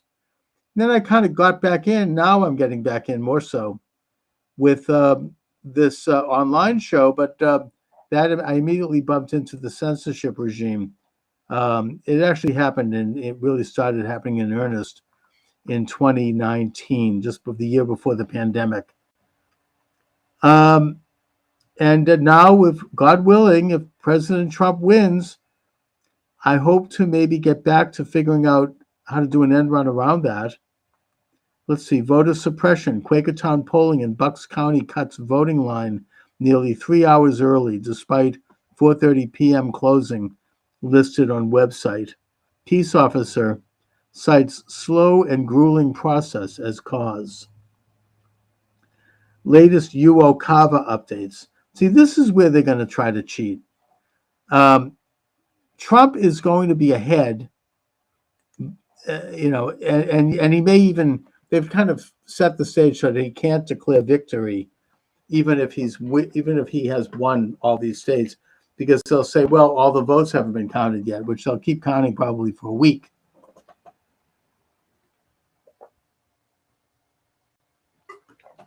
But in the meantime, they have these UOCAVA votes, which apparently they have lowered the standards overseas for who gets to vote. It originally was for the military, which, by the way, has been stiffed in that they don't have enough ballots in some cases to vote. So that's suspicious, obviously, and a disgrace. But the Democratic Party has spent a good deal of money and resources to galvanize non-military overseas citizens to vote. And apparently certain states in the battleground states, so-called, I would point particularly to Michigan. You don't have to even be a resident of that state, or you don't have to prove you're a resident of the state when you're overseas and you want to cast one of these so-called UOCAVA votes. So that's where I think they're spending money and time gathering those. Now, if they do it in Israel, by the way, where you do have a lot of American citizens who are dual citizens and who are Israelis, they're going to vote for Trump. So I don't know if they're really focusing too much on them. Let's see.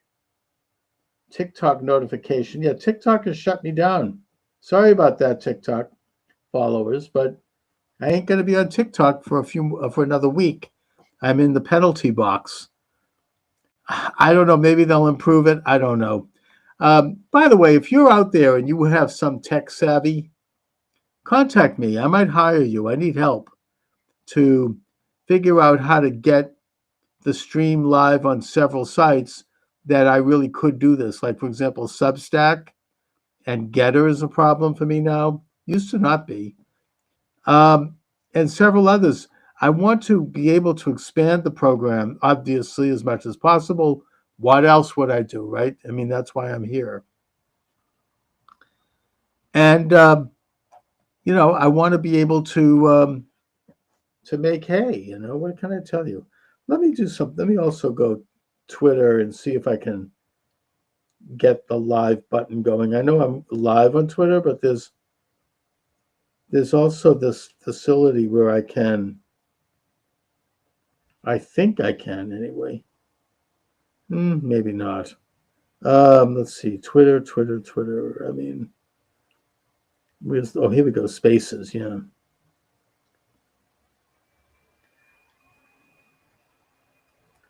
Go live on Spaces. How do I go live on Spaces? Let me try it again. I think I almost had that. Spaces.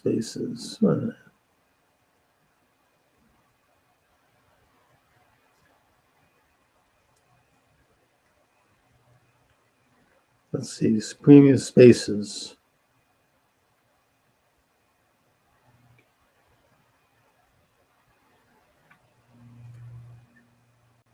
Wait a minute.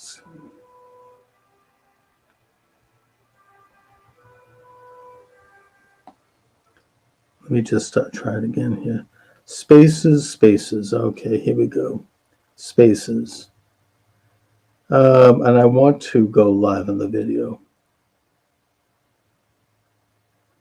reconnect. Hello. Let's see. Mic is off. Mic is on. Mic is on. Welcome to the program. Charles Moskowitz here. Let me just see if I can get video. I don't see video. MySpace. No video. That's fine. I don't need video.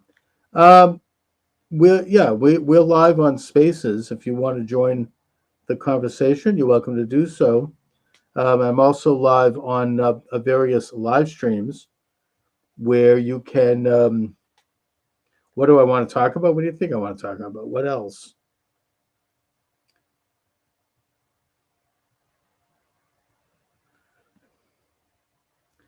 All right, the mic is on. You're welcome to join on Spaces.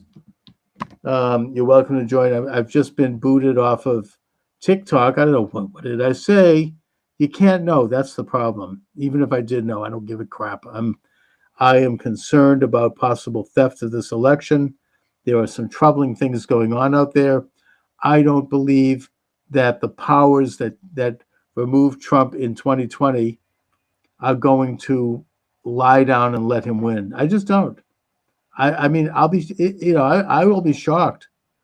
Maybe I've been, Steve Turley, who I follow and who's a good guy, he says that people like me, we've been traumatized. He understands it, but he thinks that we've been traumatized by 2020 and what we saw. And then all the hate and abuse that's poured out and the destruction and the nastiness after that so-called victory. And he's right in one sense. Doesn't mean it's not true. Doesn't mean it's not happening. It is happening.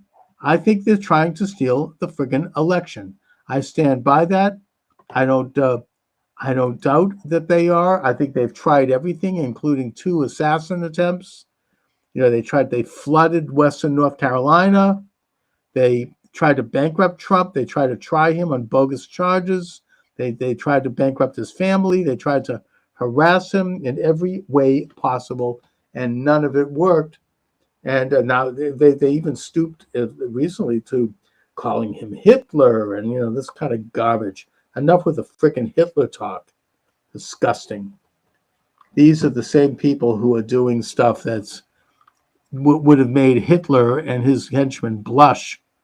Like, for example, castrating young children and removing young girls' breasts. I don't think Mengele would have pulled that off. He was too evil, as bad as he was, obviously.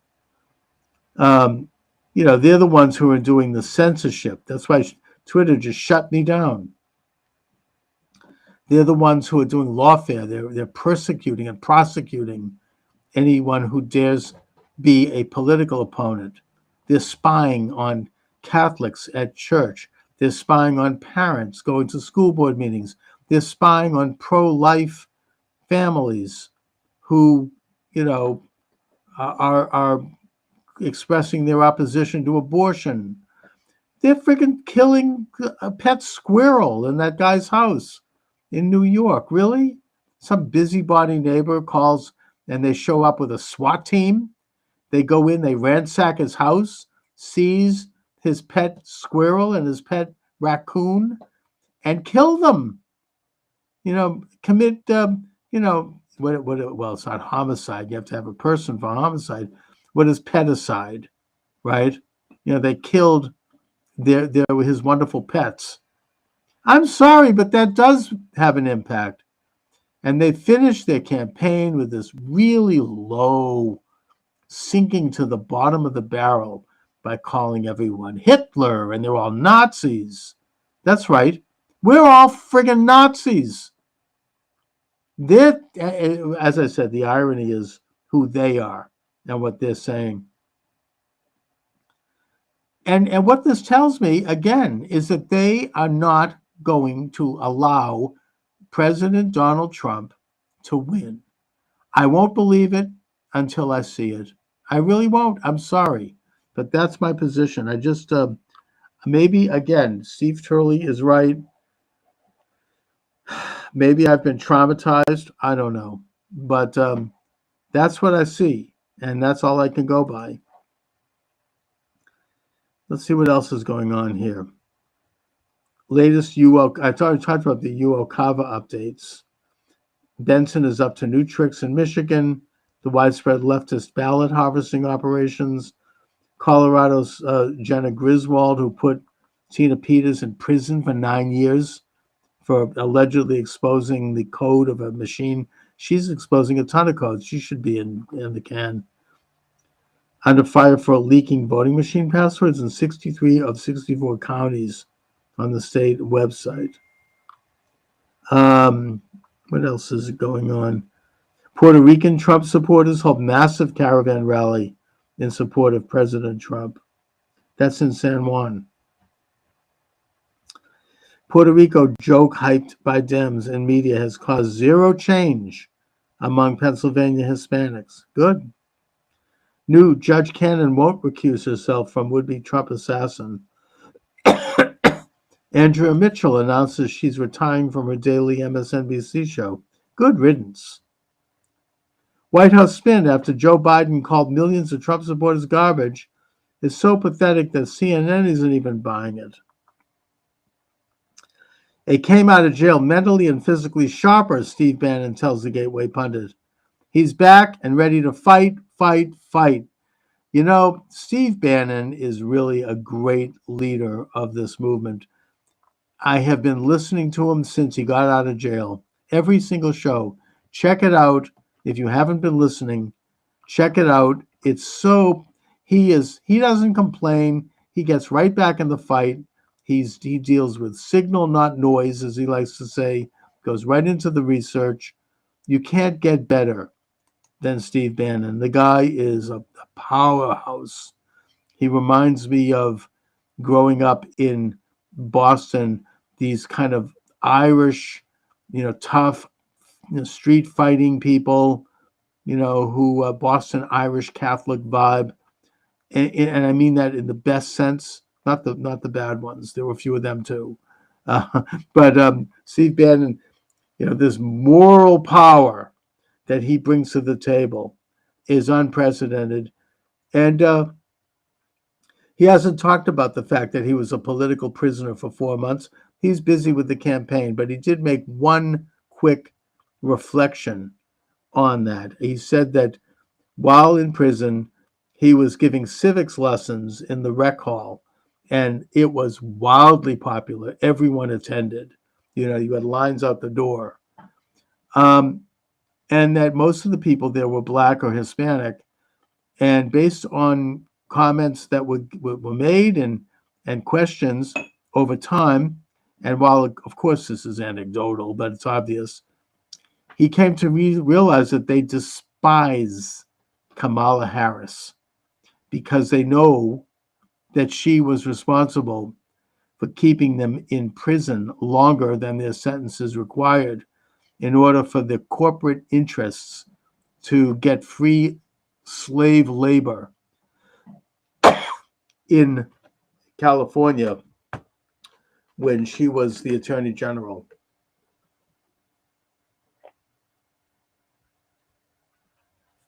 And that conversely, they love Trump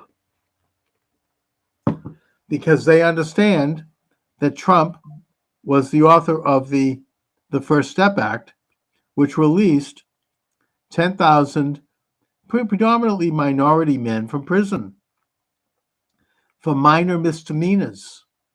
Hello, am I on? Yeah, okay. Anyway, you're welcome to join the program. 508-637-5596. 508-637-5596. God willing, if President Trump wins, and oh my God, I'm sitting on Spielkes, as they say. I mean, the thought of it is just so, it's so tantalizing. Oh, and it could be such a glorious day for this country if he wins. I can almost taste it. That if that happens, for me personally, I'm probably going to start to ramp up this program a little bit. I don't deny the fact that I've been discouraged. I've been behind the 8 ball in terms of marshaling and the amount of energy needed to do it because of the censorship. Look, I was just canceled from TikTok. I was only like about 5 minutes in and they canceled me. I think that if Trump wins, there's going to be ways around that. I believe that. Let me just see if I'm live on YouTube. I have a phantom YouTube. Oh, I'm live on my own website, Charles Moskowitz Live, which I'm going to spend some time promoting. If Trump wins, I'll feel energized to do that. Let me see if am I live on YouTube? YouTube's Unlimited Hangout. All right, let's see. No, I don't think I am. It's still, YouTube is still a little tricky. Whatever. Yeah, maybe I am. I don't know. It doesn't appear. Let's see, YouTube. No, it doesn't appear that I am. Let me just see if I click live, if anything happens. No, they won't let me do that. Destiny, he's a left winger. He's live. Yeah, they let him go because he hates Trump. You know, I mean, it's yeah. This is they're all having live coverage. Okay, fine. Not live on YouTube. Anyway, you're welcome to join the conversation. 508-637-5596. 508-637-5596. I don't see. I'm not really attracting much action on the Twitter X. But whatever, you know, it's just another venue. I don't mind. It's all good. Let me just see. Where are we on this? Spaces, yeah. Yeah, I mean, I am live on the Spaces. Anyways, Michael D. Shaw will be joining us shortly. He's a science writer. He does a blog. He has a Substack, a page, and we'll see what happens. Let me just maybe I should take some more of my supplements. I've been working out at the gym. Something I never thought I would do. I always hated it. We had membership, but I never went. But my daughter urged me to go and challenged me, and you know, she kind of like, and I listened to her. You know, whatever she says, I try to do.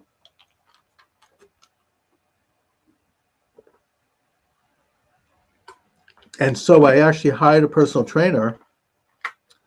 And, you know, these things get more important when you get to be my age. And I think that the results have been astonishing. You know, I find that I really like it. I look forward to it. I feel better. I'm doing stretch exercises. I'm doing good old-fashioned bodybuilding, pumping iron. I'm doing, cardio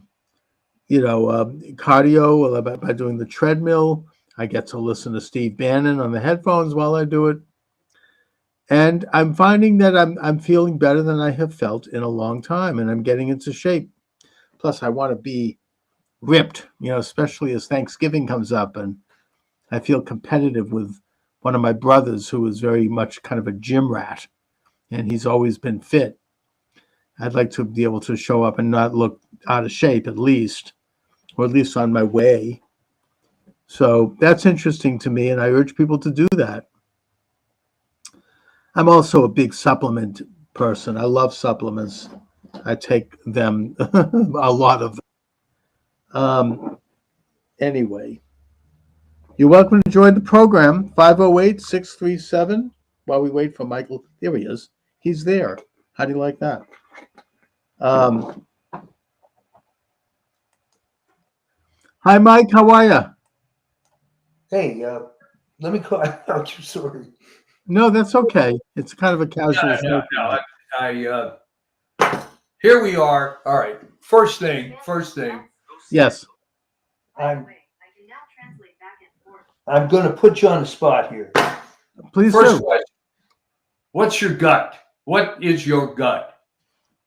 You know something? I am, as I've said, I'm sitting on Spielkus. My gut is that Trump is going to win big, and you know that even in Massachusetts, the polls are crowded and they have Trump people. You know, I wouldn't be surprised. I don't think he's going to win Massachusetts, but I think he could make inroads here. I think he has a chance of taking New Hampshire. New Hampshire's key. New Hampshire is coming out in spades. Kelly Ayotte is running for governor. She's a Republican, very popular, and it's very important that she wins. But she's bringing out supporters. Maine looks promising. I think New York. Wow. Well, Maine has. I mean, the city of Portland is to the left of Pyongyang. I mean, those people are lunatics. But if you go outside of Portland, you've got real Mainers, you know, and they're coming out in droves. Well, Maine is an interesting place because, yes, Portland is very liberal. If you go into hardcore Maine, it's pretty conservative. But then you go into places like the mid-coast, and Right. Apparently somebody created a Trump train the other day driving up to these mid-coast little towns, Yes. just driving those people nuts. Yeah, but people are coming out in favor. Yeah. And you have to realize the Trump supporters, people like even myself, I would include here, you don't talk about it too loud because you could end up getting in a lot of trouble. So, but today is the day that you can come out and vote. And I think that Trump actually is doing well in New York. The city of New York, you don't have too many. His rally in Madison Square Garden, you had thousands of people out on the street in Manhattan. You had, you know, New York. I mean, the mayor Adams is pro-Trump, even though he doesn't explicitly say so. And Trump has given him a compliment also. And that people are upset about, you know, the whole influx of migrants taking over all the city facilities and, you know, that whole agenda. Plus, upstate New York, it's very red. I think Trump could take New York. I really do. You heard it here first, folks. You Yes. heard it here first. Pennsylvania is going to be a knife fight.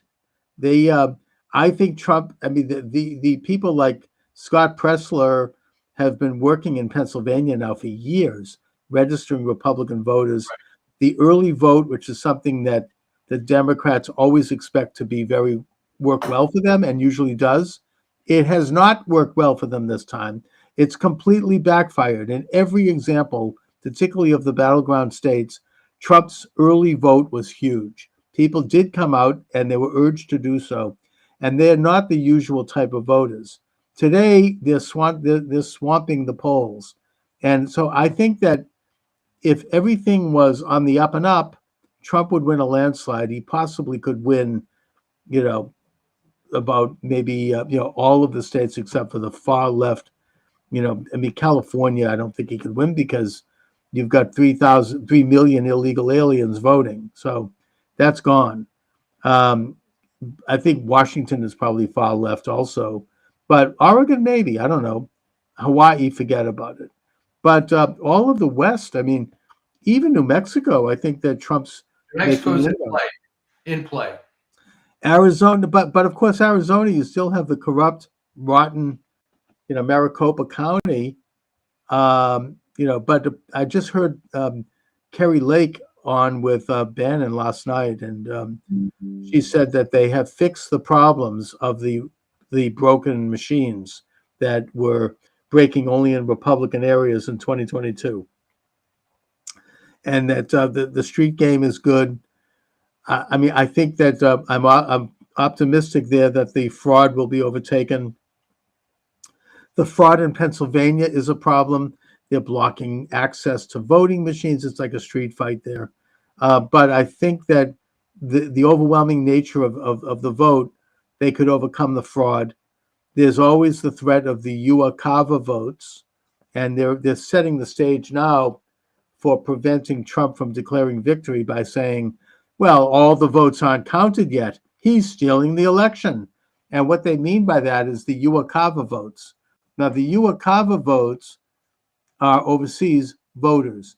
What it is that the standards were weakened, I think about 5 years or 6 years ago. I don't know if it happened during the pandemic, but originally it was only supposed to be for military personnel and their families, and maybe a few others overseas, American citizens.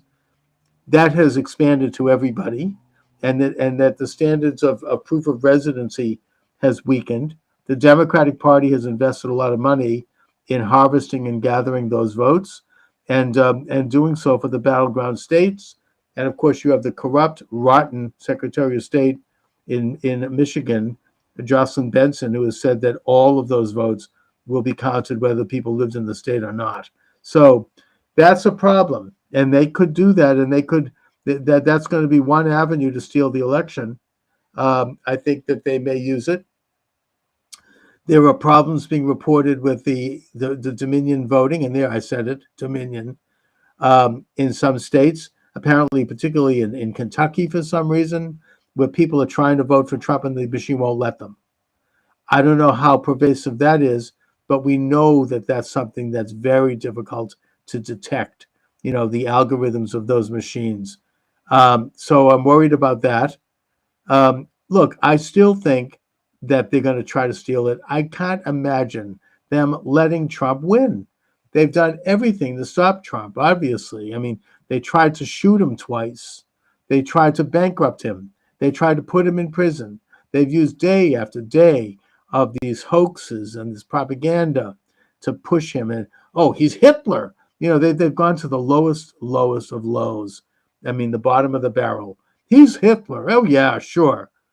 And, nothing has worked, but they're still not going to stop. They're going to do something. I mean, I'm not going to be calm and relaxed until I see it happen.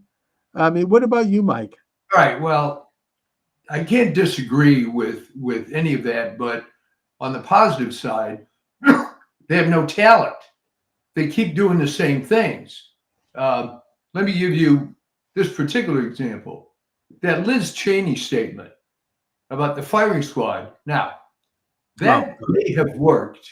That may have worked when there was no alternative media. But I ask you, what's the point of making a ridiculous statement like that when it can be disproven in 3 seconds?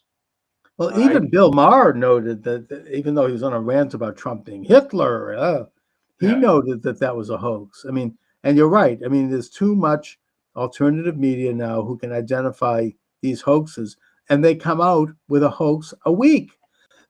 I mean, I don't know, the latest one having Trump, I mean, just this garbage. I mean, you look at, he's unhinged, or, the most recent one, this is actually the funniest one, and the one that I think it capsulizes the entire agenda every week. I'm looking at the Drudge Report, which is really anti-Trump. Oh, man. Oh. And they have a big headline, Trump is toast. Trump is toast.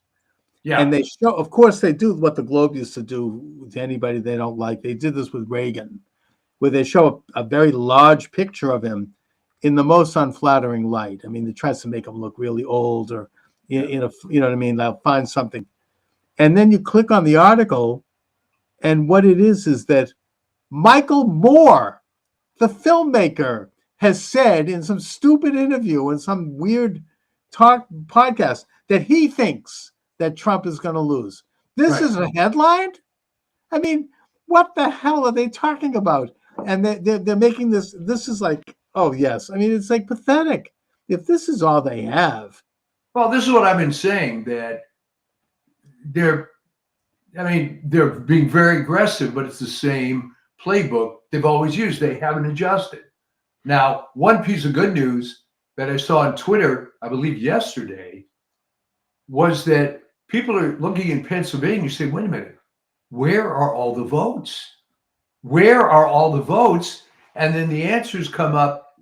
Well, if you're comparing it to 2020, when they added 700,000 fake votes, that's why you're not seeing it. And Yeah, but I don't know. They still might drive in those white vans filled with made-out pallets in Philadelphia and in Detroit. I mean, I assume that Michigan will be stolen. I mean, it's so bad there. But I hope that maybe that might be the only state she wins well, because it's stolen. the signs But- look good. Obviously, we'll have to wait. But this election seems a lot different from 2020. Oh, and you know something? I'm listening to the left-wing radio shows. They all seem demoralized.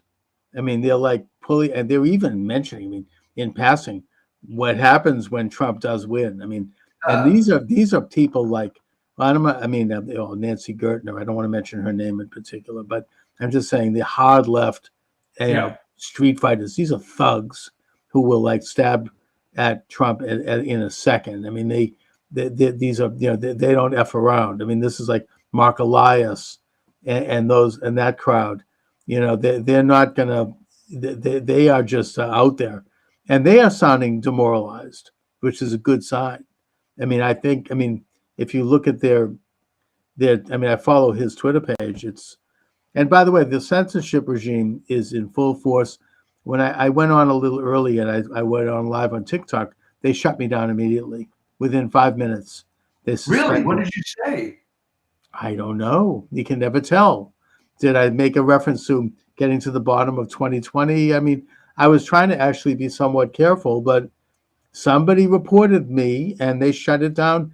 I've been suspended for 2 weeks.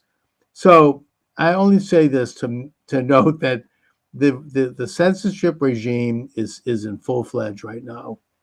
And, the last time around, anyone who brought up what they saw with their own eyes, which is that the election had been stolen and that they watched 7 states shut down simultaneously at 11 p.m., anyone who brings that up is demonized as being almost like a subhuman, like you're the Untermensch.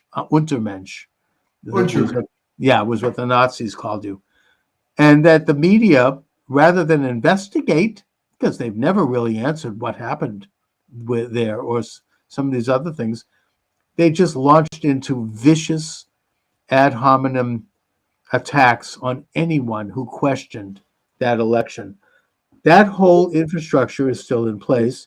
They are setting the stage for demonizing anybody who questions the election now. I do think that. I mean, they're going to try to keep it. I don't think they have the power that they even had 4 years ago. It's pathetic. In fact, there were numerous articles talking about Jeff Bezos' comment in the Washington Post why they didn't do an endorsement. And I think it was Megyn Kelly and others said, it doesn't matter. The paper's dead. You're not going to save it. You have a hardcore of like a couple 100,000 subscribers and people online, but it's like you're preaching to the choir. And for a good Catholic, this is not a particularly nice thing to say, but they're just going to abort themselves to death. And that's going to be a smaller and smaller faction. I think so. I mean, but Bezos, I think, knows this, which is why he's not endorsing Trump. And maybe there's a couple of other big names out there who are around now. I mean, look at Elon Musk was anti-Trump until recently, right? He supported Biden. Maybe there's a couple of those types that are out there now and that are going to stand up. Well, even Joe Rogan, as otherwise a liberal, unless Right. he's completely changed. Oh yeah, Endorsed he formally endorsed Trump yesterday. So there are some pretty hard-hitting people, I think, who are around now who weren't before. There's a huge momentum. People are excited about Trump's government. He has amazing people around him. RFK Jr. That's a big point. It's not just Trump. It's the people around him. He brought the RFK, Yeah. Elon, Tulsi Gabbard, some of his good guys from the previous administration. J.D. Vance. Yeah. His 2 sons are great. His daughter-in-law is great. people he can trust. They're actually very brilliant people. He's surrounded by good people who will not only protect him, but who are going to have expertise in various areas of government. I mean, Elon Musk wants to handle, reducing the deficit. Can you imagine? I mean, Biden, they've rung up something like $9 trillion in debt, which is why people Right. are wondering why hamburger costs $15 at McDonald's. Yeah. I mean, to bring Elon Musk in there for that, he's the richest man in the world. He did it at Twitter. He cut back 80%, and it's much better now.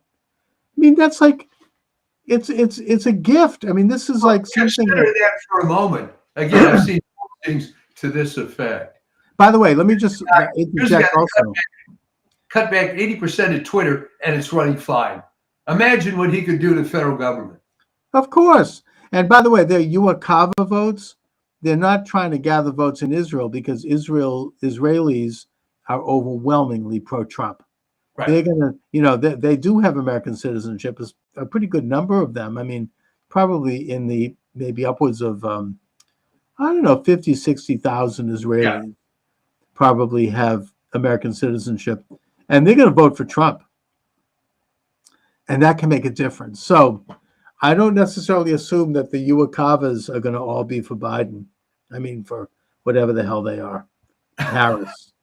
Yeah, well, that's a good point. I think a lot of the military has become liberal, which is a story unto itself. But But did you see that they're shafting the military? They don't have enough ballots. I don't know if you saw that. no, I mean, that's really a disgrace. They always seem to complain about that. This isn't the first time, to be honest. Yeah, I mean, that's ugly. That's a disgrace. Can you imagine?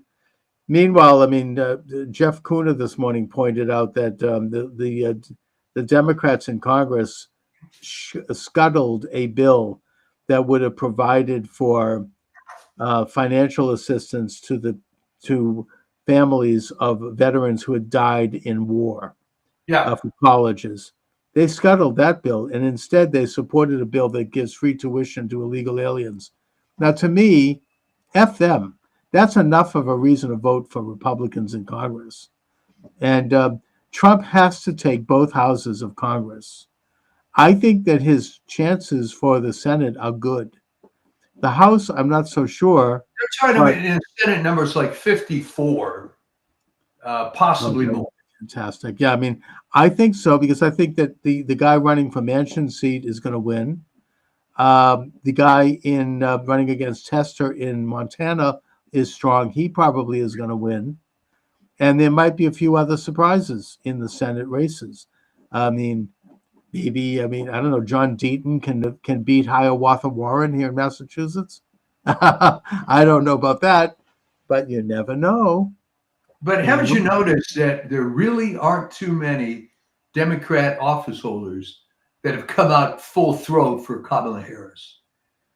No, I mean, they don't go like Tammy Baldwin, who, by the way, is losing, I think, or challenged in Wisconsin. She didn't even appear with her. No. When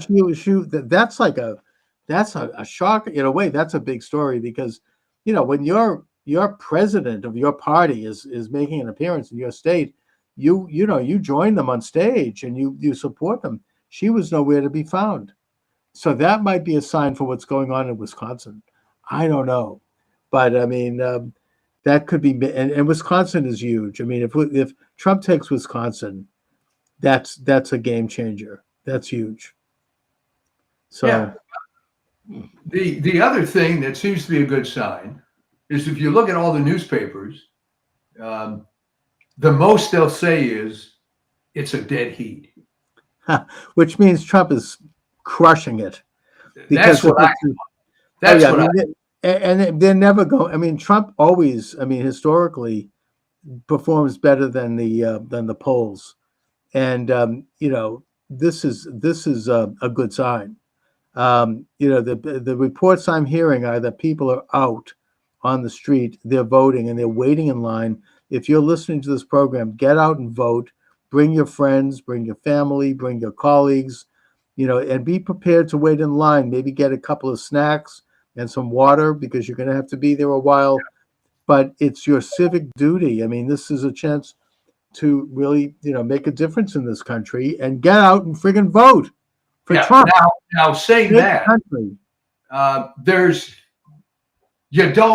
today you do, of course, but there are opportunities, of course, to early vote, which 50%. Is that still happening? I mean, Well, no, there's I not think, early the, voting I think, today. that the, I think the early voting is over now. Right, no, but what I'm saying is that you didn't have to wait till November 5th. If you did, Right. you damn well better vote today. But on the other hand, you have plenty of opportunities, or had plenty of opportunities, to do it, and you should consider, because it's less of a hassle on these so-called election days. So food for thought. Yeah, but the important thing is that so far, the early voting has been in Trump's favor across the board. Every single battleground state. I don't know so much about. I haven't heard any data come in from the blue states, but I don't know. I mean, The I think information coming in from the blue states is there are more Republicans voting early than ever before. so. Then and that's the so-called firewall for the Democrats. They always banked early votes early, and they were ahead going into election day. I mean, at least in recent decades, and now they don't have it. It's gone. Trump's ahead in all, certainly in all 6 of the battleground states, and he's gained in the blue states. I don't know if he's ahead necessarily, but now on election day, Republicans traditionally come out and vote. And I also assume that independents are breaking for Trump, and a lot of Democrats are going to vote for Trump.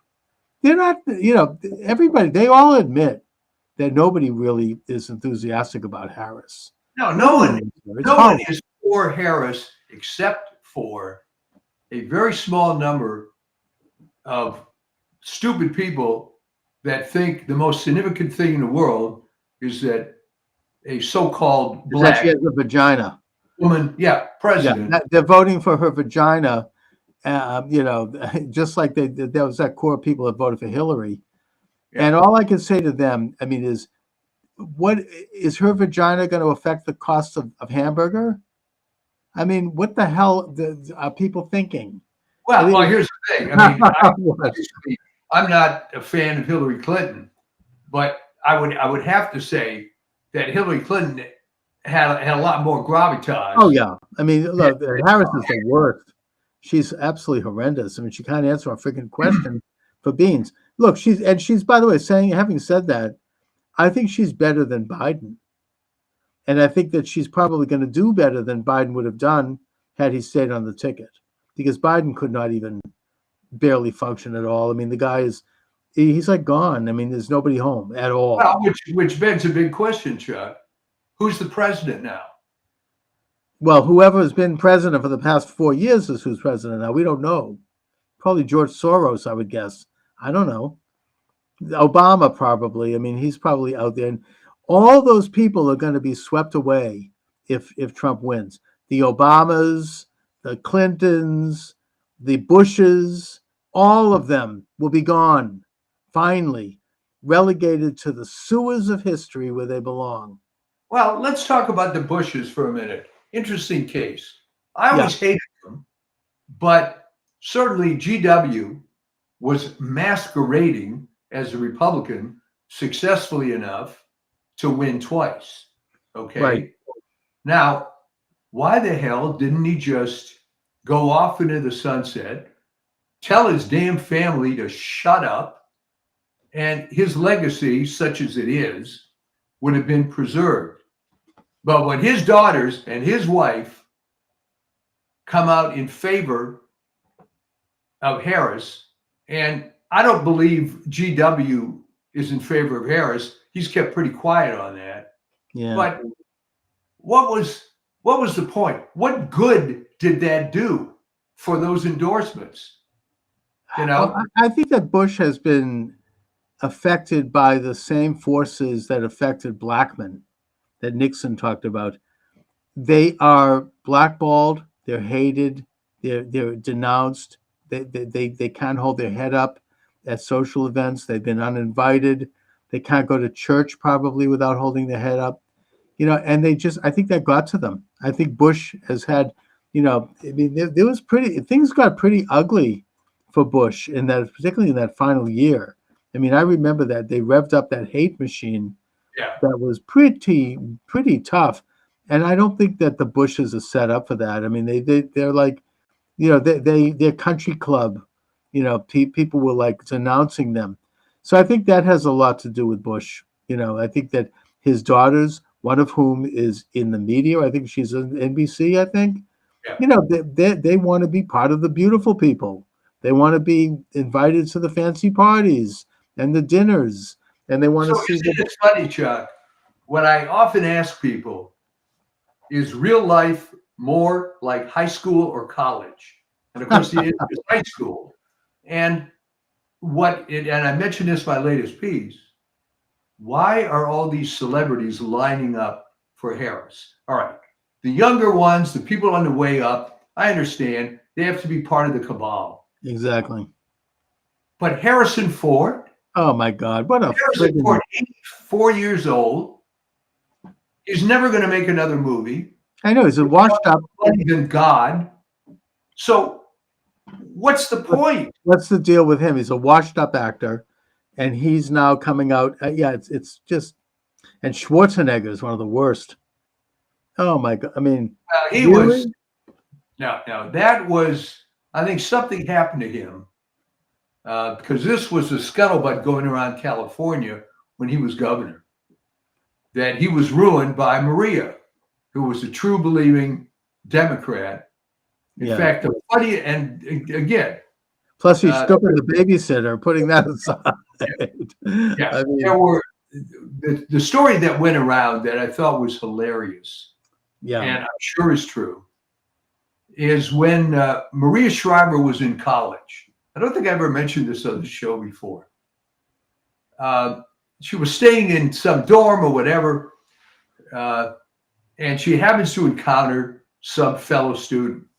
Right. Well, yeah, I just got a new car, and the payment's a little high. I hope we're going to be able to do it. Maria turns to her and says, "Payments? People buy cars on payments?" And Oh yeah. Well, talk about silver spoon in her mouth growing up. well, a silver spoon and brain dead. Yes. I know a lot of rich people, and they're not that stupid about common man things like that. Unless they've been sheltered their entire life. Well, I mean, apparently Kennedy never carried a piece of change in his pocket. No. He would go out and people would have to pick up the check. He'd be at church, and when they passed the pew, the thing, he'd have to hit the guy next way. Could you give me a 10 or something?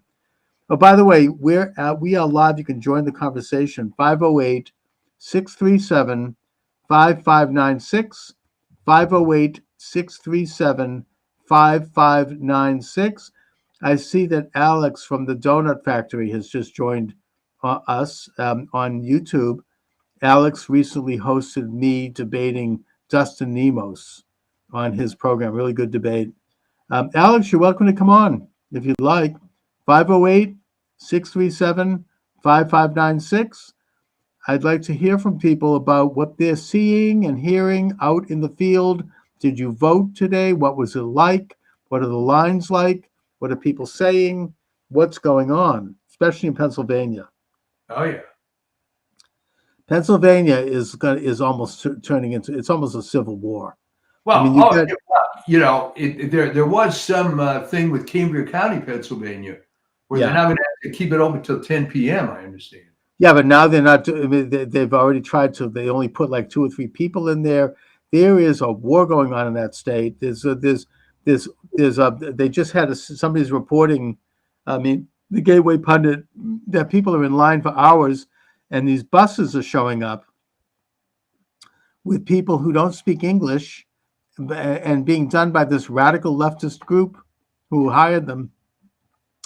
And they're being ushered into the front of the line to vote, and they don't even know their name. They can't even have a name listed there.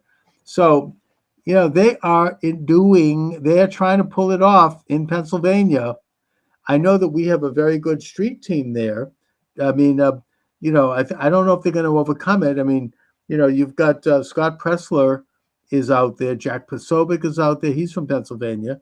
You got teams of people. Charlie Clerk is out there from Turning Point America. I mean, there are people, we're not taking Pennsylvania for granted. There's a huge team of people crisscrossing that state and watching everything. And I think that the Republican National Committee, they've had their problems, but it's a hell of a lot better than it was under Ronna McDaniel. Now they have hired hundreds, if not thousands, of lawyers who are ready, just like Youngkin did in Virginia. Yeah, that was brilliant. Oh yeah, I mean they're ready. If you see anything, drop a dime, call the Republican National Committee, and they'll have a lawyer on that thing immediately. They've got teams of thousands of poll workers, people watching the counting rooms. Already, the corrupt, Soros-backed, Southern Poverty Law Center-backed Secretary of State Benson over in Michigan, that beautiful blonde woman, she has already tried to block people from going into the counting rooms and has failed. So, it's tough. I mean, those people, Isn't this so? I mean, they're going to stick a stick in their back. Isn't this good news in the sense that they realize they've got a street fight? Yeah. And the problem is they got a street fight against people that have already been bullied. That's right. And they're not going to take any crap this time around. Yeah. People are like, they're just, we've been waiting for 4 years for this. And I just don't think that they're going to pull that. I mean, I feel encouraged by that. I just think that even with that, though, they're not going to roll over. They're not going to let this happen. I can't imagine it. Do you think that they've got something up their sleeve? I'm sorry, but I feel uneasy about it. They don't care. I mean, they didn't care last time. They don't care this time. They want to hold on to power. If they lose, they all could end up investigated and in jail, like they did to Steve Bannon and Peter Navarro. I can't wait to see them being called to testify before Congress. Let's see if they do it under oath. It's like they know they're in trouble. They're going to be investigated. There's going to be an investigation. Here's a model for this. On the ridiculous deal with Trump and the loan with Deutsche Bank, when it came up to New York Supreme Court, Mm-hmm. the case started falling apart like a house of cards. Yeah. To the point that, and there's video on this, I found it very amusing that toward the end, the lawyers for the plaintiff were begging the judge, don't sanction us. I saw that. He looked like he was about to cry. Yeah. He's like, I have a family. I have supporting. Yeah. So I think that you're going to see some rats leave the sinking ship. I think you're going to get some tell-alls.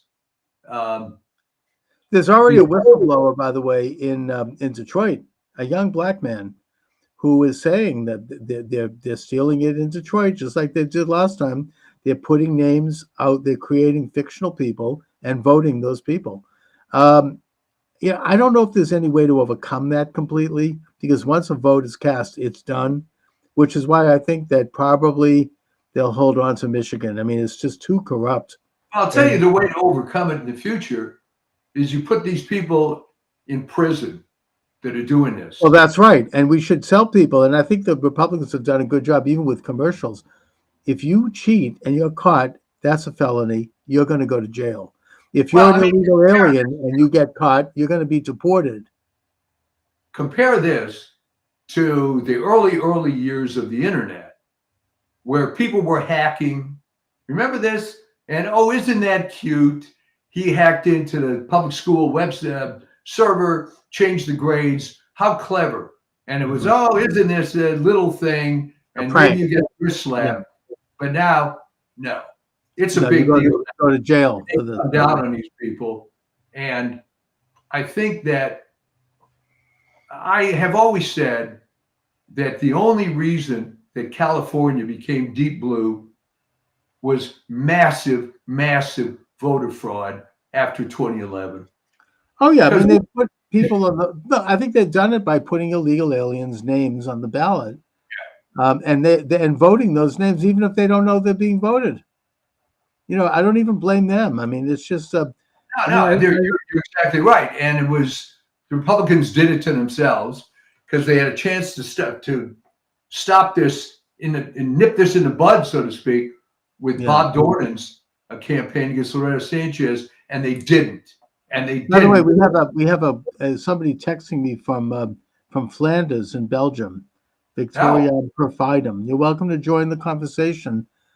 Send a message and I'll read it over the air, or you can call 508-637-5596, 508-637-5596. We are live here. We're talking about the election. We're talking about what's happening on the street. If you voted, I want to hear about it. Have you seen anything, heard anything? What are you seeing out there, wherever you happen to be in this country, if you're listening? One thing I will say that is, if Trump wins, God willing, I intend to really start getting into doing this show. I've been demoralized by, look, TikTok already has taken me off just 5 minutes in. I think that since the censorship regime started to crack down, but I think that that's going to lift. That's one of the positive things about a victory by Trump. This Nazi-like censorship regime is going to take a major hit. They're not going away, but they're not going to get away with what they've done. They're not going to censor legitimate opposition to their political radical point of view. And I think that, the rest of the world, people are praying that Trump wins. I've talked to a few people about that. I attended on the Sukkah holiday. I actually attended a Sukkah celebration in Manhattan. Did you have a sukkah in your home? No, that's a bigger deal. I don't do that, but I did it actually last year. We did it, but we went to a major one in New York. My daughter lives in New York, and a lot of French Jews were there. They're visiting their children who are going to college, and I spoke with several of them, and they're like, "We are praying for Trump. Vote for Trump." They even said it to my wife, and my wife said, you actually make a case. I would not listen to my husband, of course, but you make a case. Maybe I very well might. She doesn't, but I'm just saying that they were very passionate about it. Well, they should be. The country has been overridden. Yeah, and overridden by anti-French foreigners who, and in Europe, anti-French and anti-Semitic. Let's not kid ourselves. Oh yeah, definitely. And in Europe, it's a bigger problem than here, but that could be us, where you have an influx of large numbers of people who are not interested in assimilating into your country, but who are creating their own nationalism within your country. Now, I don't think that's happened here. By the way, the Muslim community in Dearborn, pro-Trump. Oh yeah. The Somali community in Minneapolis, pro-Trump. They've come out. Thank God for them. Thank God for the Muslims. Thank God for the Palestinians and for the Somalis. Get out and vote. They basically said. Isn't that an interesting turn? Isn't that an interesting turn? Well, they want to have peace. In fact, Rashida Tlaib, right, who came to office in her first public statement said, "I'm going to screw Trump, that mother effer," and using that word. Remember that? I know she's not coming out and endorsing Harris because she knows that her constituents are endorsing Trump. So that could tip Michigan. That really could. If the Muslims of Dearborn come out and vote for Trump, Dearborn, Michigan has the biggest Muslim population in the Western Hemisphere. Well, the interesting thing about Dearborn, because I was born in Detroit. Yeah. And you have to be my age to remember this. Dearborn then, first of all, no Jews. Right. No blacks.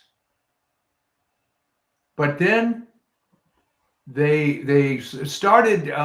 They didn't have on their membership sheet anything against Arabs, and they came in and within a very short time became the dominant demographic in Dearborn. But it completely changed. I mean, Oh, yeah. the old mayor. My understanding is that Henry Ford wanted to hire Muslims to work in the factory back in the 1920s because they had a reputation for not drinking, and he thought they'd make very good employees. So he actually sent agents to Beirut and to Damascus to recruit Muslims to come to Detroit to work. So that was right. the beginning. There weren't that many living there then. Sure.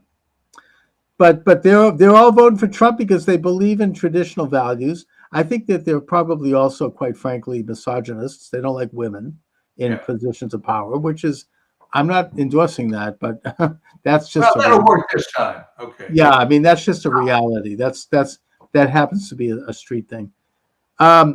Steve Bannon has not talked about his prison experience. He says he's going to get into it after the election. He's completely focused on the election. He's doing an incredible job. Check out the War Room Pandemic. It's really, he goes into each state. He gets into it, brings in the right people. The one thing he did mention about his prison experience was that he said that while he was there, he was giving these seminars in the rec room, these civics lessons, and that they were hugely popular. People were lining up to go. These are prisoners. Most of whom are Black or Hispanic, and that this may seem anecdotal, but he said they despise Harris because they all know that when she was Attorney General in California, she kept prisoners, majority of whom were Black men, in prison longer than their sentence required. They could have gotten an early release because she wanted to have cheap labor for her leftist support, the leftist supporters of the Democratic Party out there, who, I mean, this is, they're going to have slavery practically, and they know this, and they despise her for it, and they love Trump because of the First Step Act. The First Step Act, Trump worked personally on that and getting that across. The result was that upwards of 10,000 prisoners, predominantly Black men, were released from prison for misdemeanors, for like having a nickel bag of marijuana, really small crimes, and that he promised to do more. So, that's I think Black men are not supporting Harris. They hate Harris, and I think Hispanic. Exactly right. She made her bones, such as it is, by going with tremendous and stupid zeal on relatively minor drug cases, putting tons of primarily Black men in prison. Yeah. To put more notches in her belt. And she was very emblematic of the cartel of the criminal justice system, which is horribly corrupt. It just exists to prosecute drug offenses, to enrich defense lawyers, and keep incompetent judges on the bench. It's a whole mess, and she was a big part of it, being involved in the largest state in pursuing that. So I don't really know what her bona fides are, to be honest. Mm-hmm. I mean, she has not once talked about anything other than being, quote, Black and female. Right. She's talked about a single accomplishment, of which she doesn't have any, in her entire career. And exactly. So the only reason to vote for her is if you really hate Trump beyond all reason. Mm. But do you really hate Trump enough to put her? I think people are tired of the Trump hatred. I mean, they're going to still have their hardcore cult, Trump derangement cult. That's going to be there. But I think that you're never going to change those people. And who cares? I mean, I think the numbers for them have eroded. It's becoming, most people are just getting sick and tired of it week after week, year after year. And they're like, this is enough for me. I mean, how long can you sustain that kind of irrational hatred? I don't think people are buying it. They didn't buy the whole convicted felon thing. Everybody saw that they were persecuting a citizen.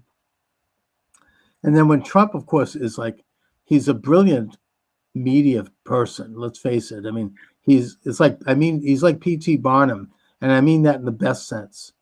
He knows how to work the crowd. I mean, coming out with the mug shot, right? You know, when he gets shot, standing up, fight, fight, fight. I mean, Trump has instincts in terms of how to be a public figure and how to inspire people. You know, the garbage truck, you know, these things, the McDonald's takeout window. He's brilliant. I mean, he really knows how to do the business of politics. And It reminds contrast me of- yeah, I mean, contrast with Harris. I mean, Harris, when there's a chant, Kamala, Kamala, and she said, okay, now everybody yell their own name. and everybody sat there in silence. Yeah, No, it was Trump wonderful. is like, it's like the novel The Last Hurrah, which is about Boston, Boston politics, and it showed this great skill that the fictional character had there. It was based on James Michael Curley, who was he actually won re-election while in prison because he garnered this.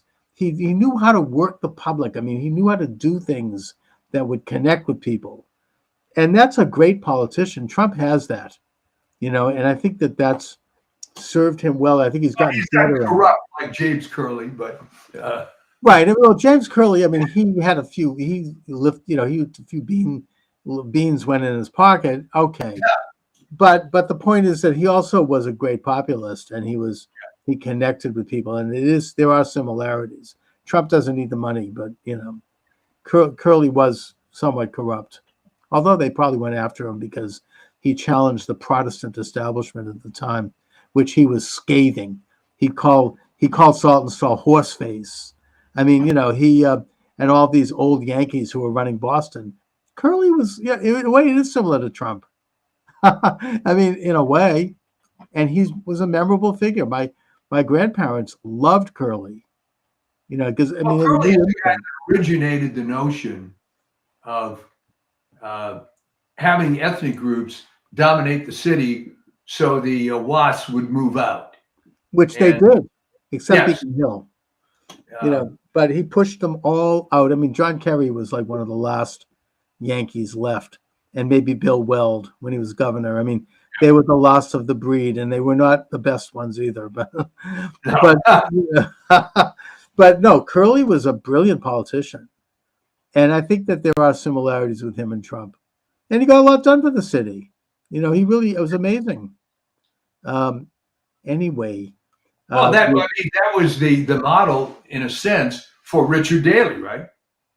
That okay, you can Right. be corrupt, but things have to work. As long as you get something done, I mean, people are Yeah. willing to turn a blind eye. Everybody knew Curley was, making a few bucks on the side, Yeah. but he didn't hurt anybody, and he meant well. And with Trump, he doesn't need to be corrupt. He made his money already. They've never, believe me, if Trump had a shred of corruption, that would have been front page week after week. They haven't found that. Instead, you have some corrupt judge saying that he claimed that Mar-a-Lago was worth $18 million. Tell how ignorant he is. I mean, Mar-a-Lago is worth $300 million at least. The parking lot next to Mar-a-Lago is worth $18 million. I mean, just to show how rotten that and corrupt that legal system is. That hasn't worked. We don't even need to talk about that. People have forgotten about that. That's dead. Well, in a sense, I'm glad they forgot about it Oh yeah. because this was supposed to be a big strategy. This idea of worshiping authority in general. I mean, when Mandy Cohen, and this has to sink in, of the CDC comes out a week ago saying you should get your COVID booster, it's like my head would explode, right? I mean, how can you keep this up? How Yeah. is it possible for you to keep this up? And here's the thing, they don't know anything different, right? That's what they do.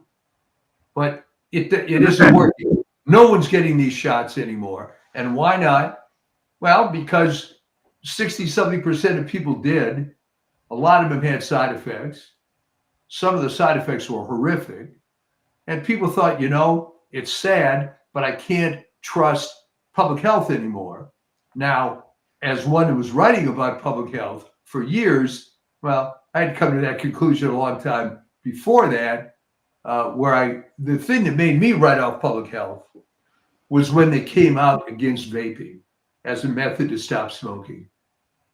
And then I realized this is so corrupt. Oh, and that's so right. stupid.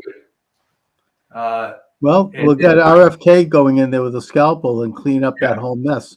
He's one of America's preeminent environmentalists. He has a record as a lawyer of winning cases against the big pharma and against environmental violators, and that's a great thing. I mean, I think that he could bring in a lot of people from the old left, right? I think you're right, because people that have opened their eyes, yeah. seeing, People, as they say, something- they've been red pilled. yeah, well, but it's red pilled in a good way, in the sense that, I think I mentioned this last time, that my oldest son said, like, what the hell is wrong with Republicans? Why have things gotten this bad? And I said, well, the first thing is, look at who these so-called Republican presidents were, going as far back as you want. After Calvin Coolidge, you have Ronald Reagan, and then Trump. None of these, they're all rhinos. They all are. They're Me Too presidents. Lyndon Wilkie, Thomas Dewey, Yeah. and let's face it, Eisenhower lucked out because Robert Taft, well, he didn't die before the election, but he was as good as dead. Yeah. So they never put up anybody. Barry Goldwater they put up, who was subject to pretty nasty campaign rhetoric from LBJ and company. Remember with that famous The Daisy commercial. He vote for Barry Goldwater. He's going to blow up the world. Yeah. I mean, in a way, they're trying that against Trump. He's going to be like Hitler. We're going to have Nazis. And they showed the Madison Square Garden rally, and they showed the Hitler rally. I mean, to talk about ugly. I mean, it hasn't worked for them though. People aren't buying it. It's like the boy who cried wolf. You can just do it so many times, and eventually you're going to be ignored. They're not. No one's paying any attention. It's like, here they go again, the latest hoax. It's just they're not. It has no traction. Well, it has no traction, but then I point out, who was stupid enough to come up with that anyway? The Hitler thing. That's They've bothers called every Republican a fascist, going all the way back to Eisenhower. That's nothing new, but they've gone a little too far this time. Who thought that it would resonate to compare a rally in 2024 to one in 1939? What does that have to do with you? And they went in all in with that. I mean, you had the lead up to it, and it just didn't fly. Nobody bought that. But Chuck, what was the point? All right, Maybe they thought they could rally their own supporters. They thought this reflects the very base of the Democratic left. But what's the analogy? The fact that it would, first of all, There's none. I mean, it's ridiculous. It's completely fabricated. It's an utter lie. There's no analogy, but I think they're doing it because they want. It's like a dog whistle to their reporters. Yeah, they're going to drum up, try to get people out to the polls. You have to stop Trump. He's going to be like Hitler, And it hasn't worked. It hasn't worked among Jews either, by the way. Trump, I predict, is going to get a big percentage of Jews. I think even, especially in Philadelphia, and the governor there, who happens to be Jewish, that being Josh Shapiro, I don't think he's showing all that much energy in terms of helping. No, I was going to say that. I think you're being polite here. Yeah, I think that he's very actively doing nothing. Exactly. Because he got screwed.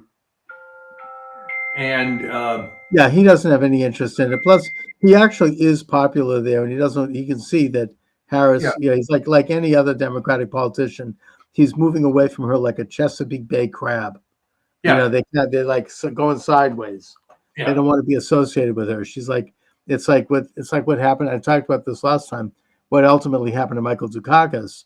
They're going to move away. They don't want to be seen with them. This person doesn't exist. I have nothing to do with this.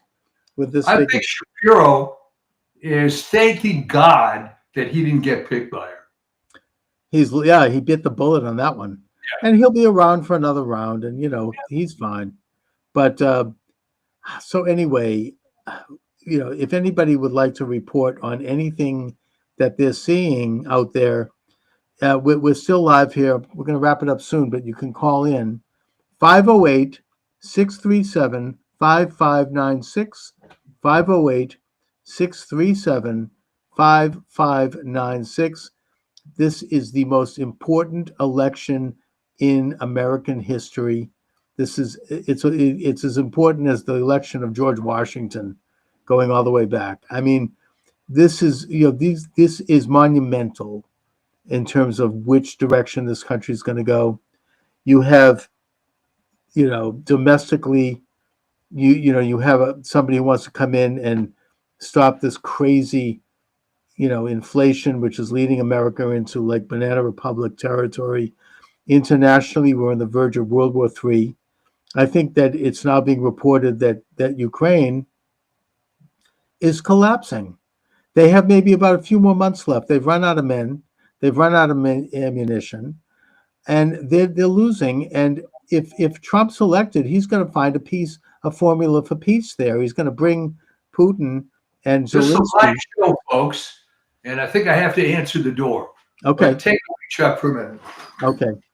He's going to bring Putin and Zelensky into a room somewhere, probably Camp David, and he's going to force them to come up with a peace and stop the war, stop the killing, stop the fighting. If Harris gets in, God forbid, there's going to be a nuclear war, because that's what they've always wanted. I mean, there's now video out which shows that Biden actually gave Putin a green light to invade Ukraine because they wanted this war. They wanted to create this perpetual war because it benefits the arms dealers. It benefits the internationalists who rely on this constant warfare to weaken resolve to develop sovereignty in the world. And that's what they're up to. So we're going to have war. It's probably going to be nuclear. There'll be nuclear missiles hitting Boston and New York. And it's going to be a complete world war if she wins. Whereas Trump is going to bring peace. Same thing with Israel. Trump will end that friggin' war. He will force both sides to the table. The Israelis are going to have to make painful concessions to the Palestinians, but there will be peace. Biden released something like, it now turns out to be $850 billion in monies that had been retained by Jimmy Carter going way back to Iran. They immediately funneled it into Hezbollah and the Houthis and Hamas, which then invaded Israel with that terrible genocidal invasion. Why did he do that? Because they believe in perpetual war for perpetual peace. That's why. The policy that was mentioned by historian Charles Austin Beard back in the 1920s, who, by the way, was attacked for being an anti-Semite. They tried to destroy his reputation. He was a great man, not an anti-Semite. No, they want to create war in the world. I just was mentioning that it's now come out, this video that shows this, that Biden gave Russia and Putin a green light to invade Ukraine. They want war because they want to, weaken the world. They want to have, the arms dealers, the internationalists.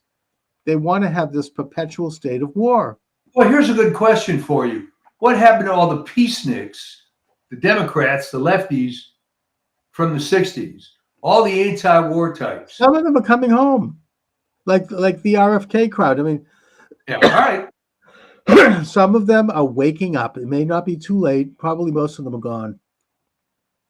But there is some, I think there has been some awakening of people to this internationalist illuminated agenda that seeks to weaken sovereignty, to weaken the United States, and to turn us into a province of the world. That's why they're inflating the dollar. That's why they're engaging in international war. That's why they're telling municipalities that men can be women and women can be men. This is all part of this bigger agenda. And Trump is openly and articulately countering it. To me, it'll be a miracle if he wins. It'll be an event that proves that there is a God. It almost makes me want to become Christian.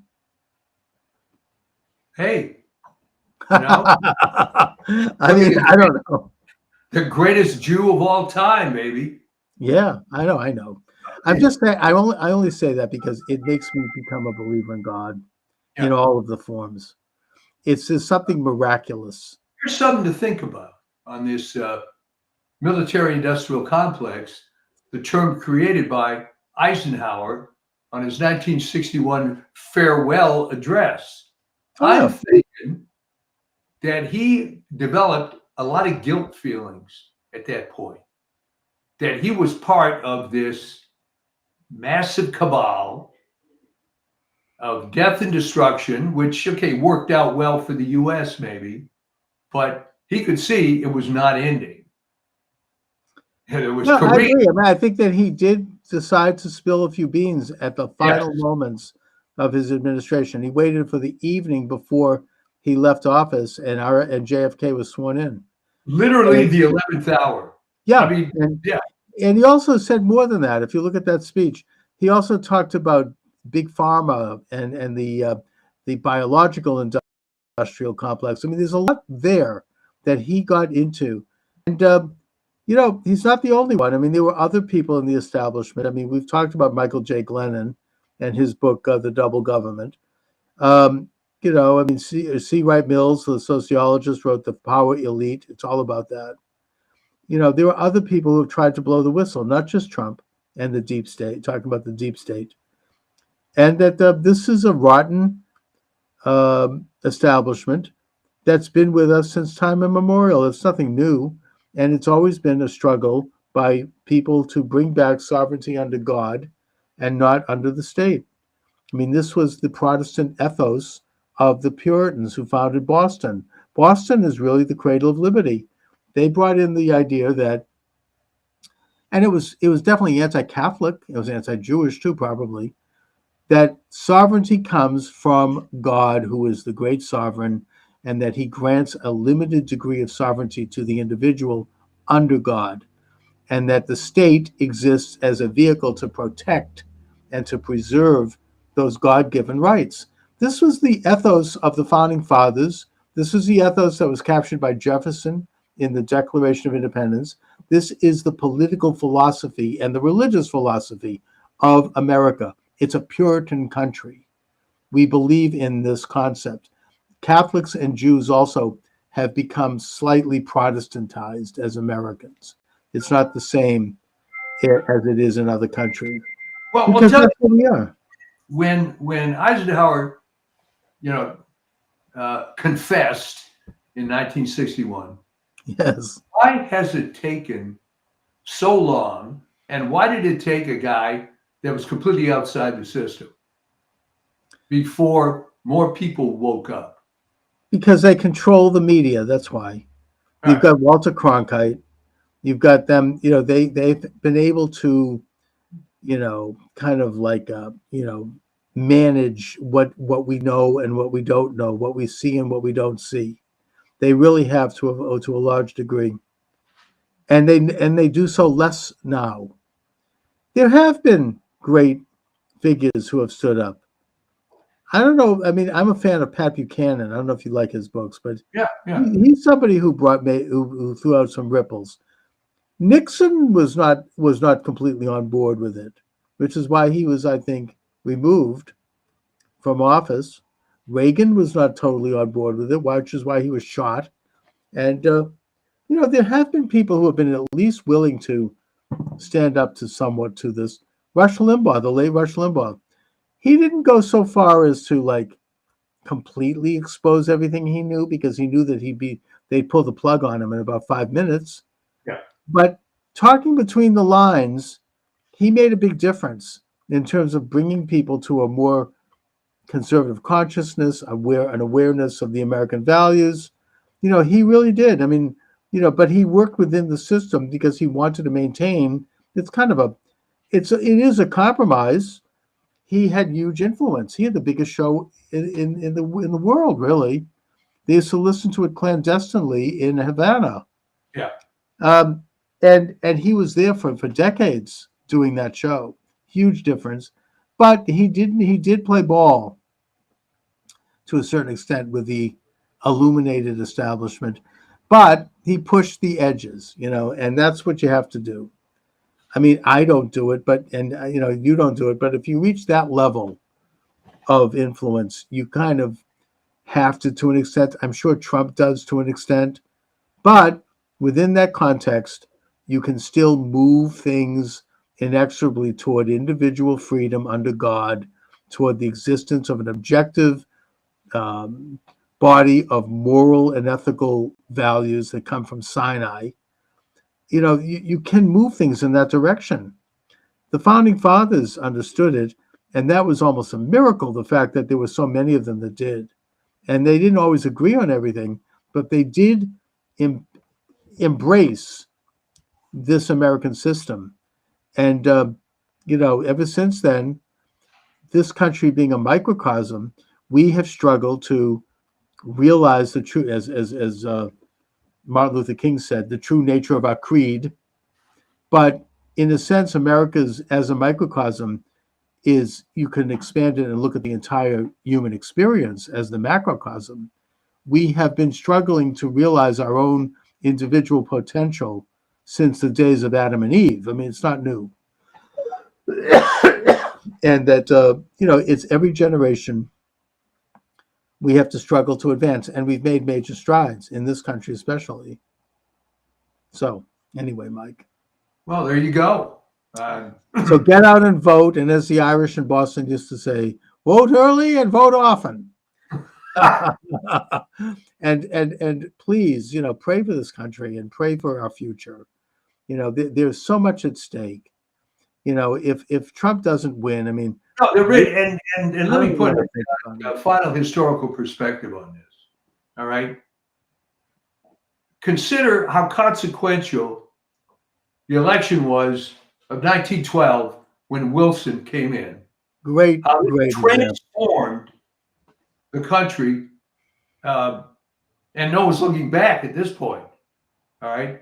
That's where all this left-wing stuff came from, and it just marched on and on. That's a great example, because that year, the entire country changed. Yeah. Wilson was an open and self-avowed socialist, and that we've never been the same since. He was open and self-avowed racist, too. Oh, yeah. And he was an internationalist. He got us involved in World War I, which is unnecessary. He basically embedded the United States into this international agenda. He was very open about it, and there were people around him who were even more open about it, like Edward Mandell House, who actually who coined the phrase New World Order.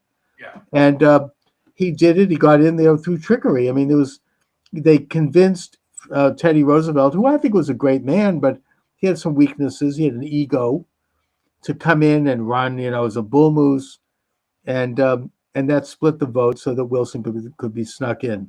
They implemented the income tax.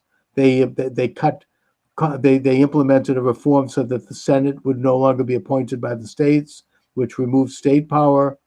They reduced the size of the U.S. House. They implemented the first social experiment, which was prohibition, right? The federal government should have no role in whether our people drink. They implemented World War.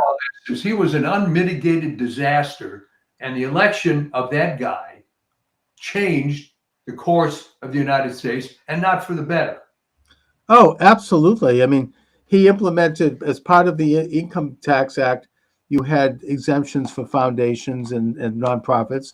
That's the only way they could get it through. Yeah, the multi-billionaires could park their money and use it to influence our politics, buy politicians, hire their layabout children for fat jobs, create this aristocracy in this country, this informal aristocracy. David Horowitz from the Horowitz Center has done a good job of writing about that. And just generally speaking, it's been a shift in sovereignty from the individual to the state. It's a big subject, maybe too big to get into, but you bring it up very well, Mike. But right now, if you haven't voted, Yeah. you got to vote. You bring it up well because that is what can happen. There can be a major change in the way we see ourselves, the way we govern ourselves by who is elected. It does matter. It's significant. That's a good example in 1912.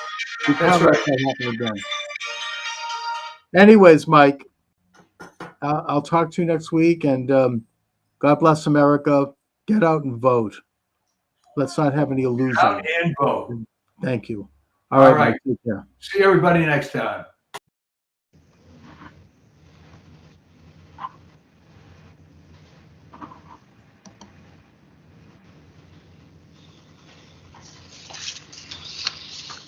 And good afternoon.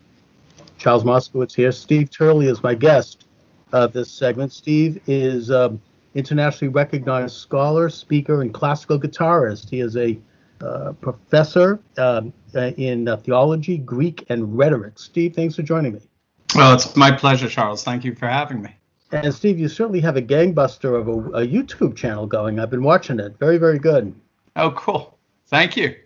Now, you bring up a very interesting premise in that you seem to believe that we are entering into a, you might say, renaissance of Western Judeo-Christian culture in the United States and maybe around the world. And I think you peg that to the, not to the pandemic itself, but that the pandemic is an opportunity to advance such culture. So talk a little bit, if you will, about your premise there. Yeah, thanks for that, Charles. Yeah, so what I saw prior to the pandemic were a number of dynamics that scholars tend to call post-security politics. It's a very interesting term. The nation state that's got structured, not to get too nerdy, but the nation state that got structured around the 17th century, that really in many respects, like Yoram Hazony, the Israeli scholar, argues, was more or less modeled after sort of a biblical cartography, so the Israelites, the Hittites, the Canaanites, the Egyptians. Well, prior to the 17th century, in many respects, the world was kind of run by empires and imperial structures. And after sort of the fall of the Holy Roman Empire, we started breaking up into what we now know as the nation state. And there were three advantages to the nation state. We had a sense of border security, so we could stay safe from marauders, We had a sense of economic security, so we can find jobs and provide for our families. And we had a sense of cultural security, so that our religions, our customs, our traditions could be celebrated and revered and give our lives a sense of meaning so we can flourish as human beings. What globalism has done over, say, the last 4 decades or so, what scholars have noticed is it's smashed those three securities. It's opened up our borders into basically a borderless world. It's instituted what's known as an economic global division of labor, where manufacturing and industry has been shipped away from first world nations to so-called third world nations, China being the primary beneficiary of it. So we've lost all our manufacturing, and it tends to replace our customs, cultures, traditions with lifestyle values. Increasingly, proponents of globalism see our cultures, customs, and traditions as hateful, as bigoted, as discriminatory, and the like. So, in the face of all that, there's been a massive backlash, and that backlash is going on all over the world, where populations are increasingly re-embracing their borders, their economic manufacturing base, and their cultures, customs, and traditions as mechanisms of resistance against globalization. And in many respects, this pandemic is only, well, in frankness, it's hastening both dynamics. It's hastening the craziness that we see with globalists and their autocratic tendencies, but it's also hastening and intensifying the blowback against that. Everybody now is closing their borders. Everybody wants to bring manufacturing back home and the like. You know, it seems to me that the portrayal of the idea of the nation state and national sovereignty involves a major case of psychological projection on the part of those who advocate globalism, because the nation state is a very progressive institution. It's one that evolved over thousands of years, and it's one that, as you say, it protects a culture, it protects property, it protects. It's natural to a nation to protect the life and the safety of its citizens and their futures. I mean, it goes back to the Bible, really, and when they began to develop national borders after mankind tried to overthrow God in heaven at the Tower of Babel. You developed different languages, different cultures, different nations, and then the Bible, the Torah, goes on to give very specific borders for the nations and for all of the individual tribes of Israel. So the whole concept emerged. It's not new, and it's something that has advanced. And I think the greatest advancement in the great progression of the nation state was the development of the United States. Yeah. In that we have, you know, we are the first nation to really embrace the biblical idea that rights come from God and not from the state, that we're created in the image of God. We're not God. And that as such, we have a limited sovereignty that we derive from God. And then we give a state certain powers that protect and defend those rights. It's not, the state isn't the supreme, which is, of course, a biblical idea, but it's a radical idea. And it's an idea that was patented by the founding fathers of this republic. So, you know, I think that the pandemic brings to fore the necessity for things like property. And now we're protecting our own private properties more from this dread disease that is banging at the door. You know, the nation, exactly. And that the nation is protecting itself by limiting people coming into the country because they might have the disease.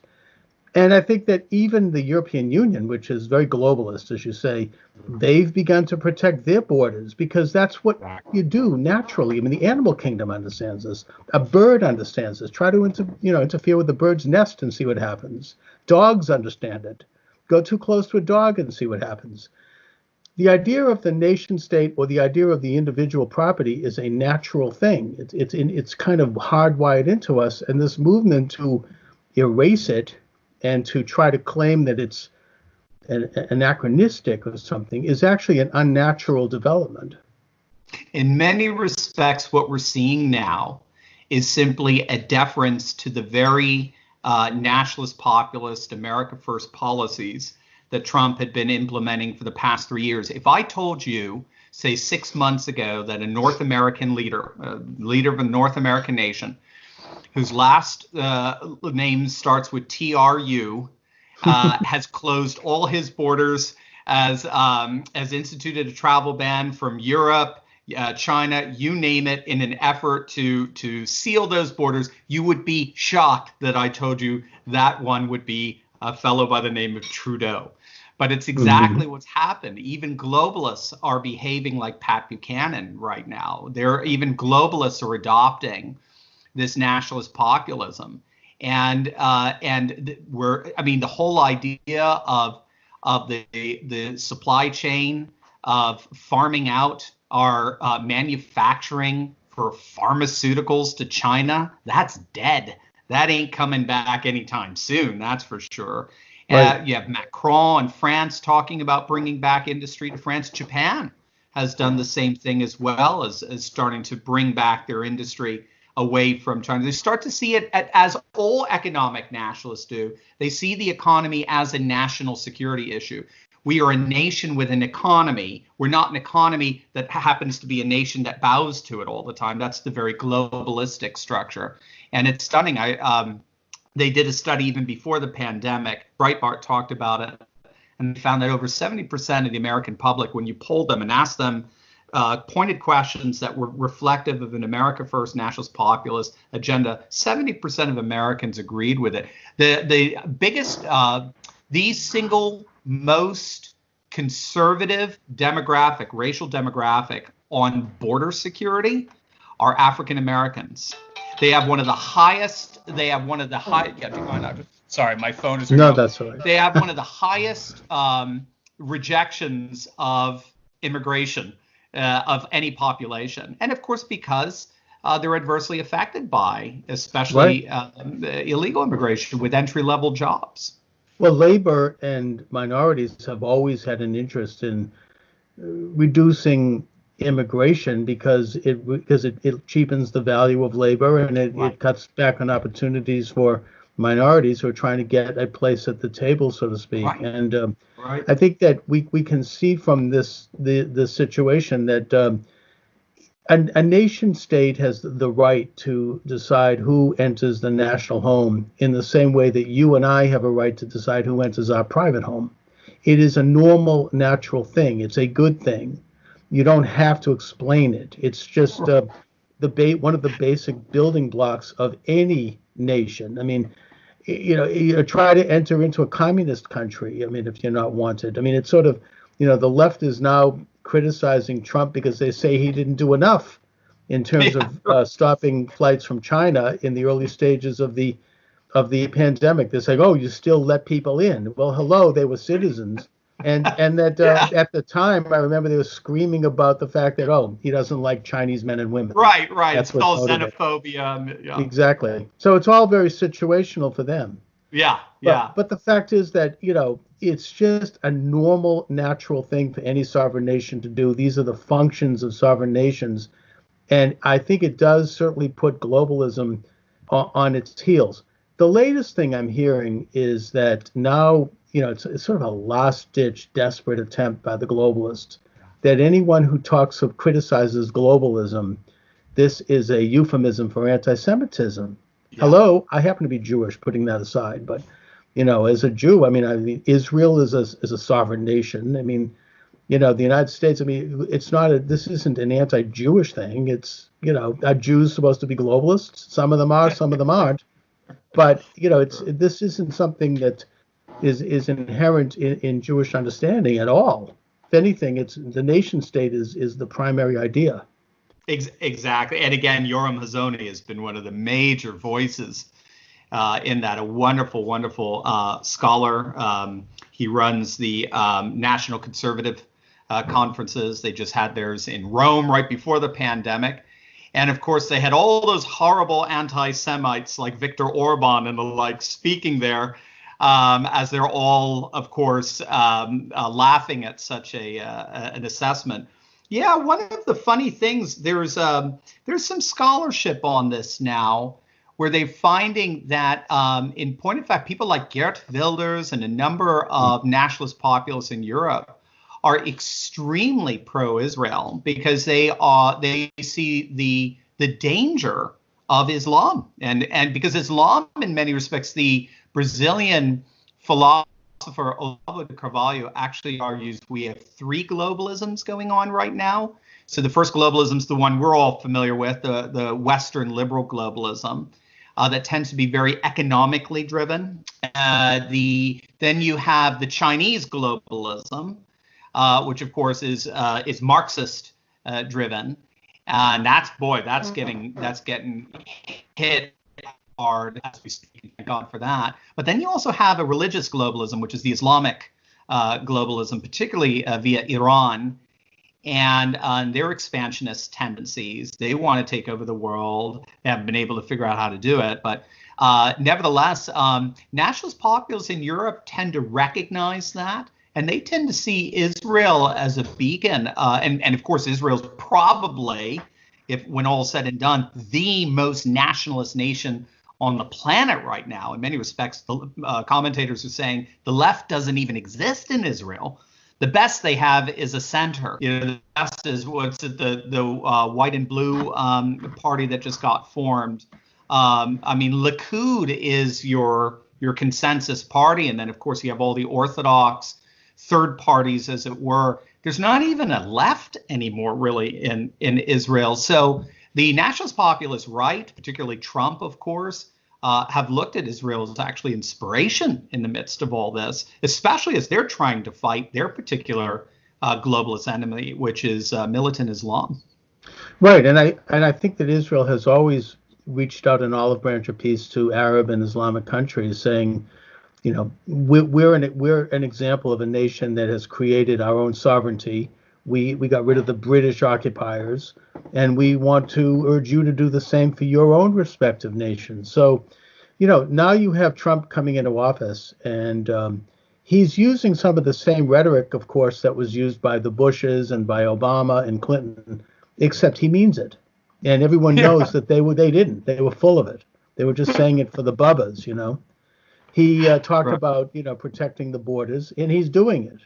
He talked about better trade relations with foreign countries, and he's doing that. And economic relations that favor the United States and our labor and our industry, and he's doing that. So that, to me, is the thing that is leading the globalists to really take a very strong-fisted attempt to have him removed from office. And that includes several attempts at impeachment. I think there might be more coming down the pike. I mean, I pray for Trump. Yeah. This is the enemies of Trump are the enemies of our sovereign nation right now. And I think we need to understand that. And I say the same thing to liberals who may not be aware of this, and even leftists who are not cognizant of it, because we all have a life in this country. We all have a family, and we want to have a future.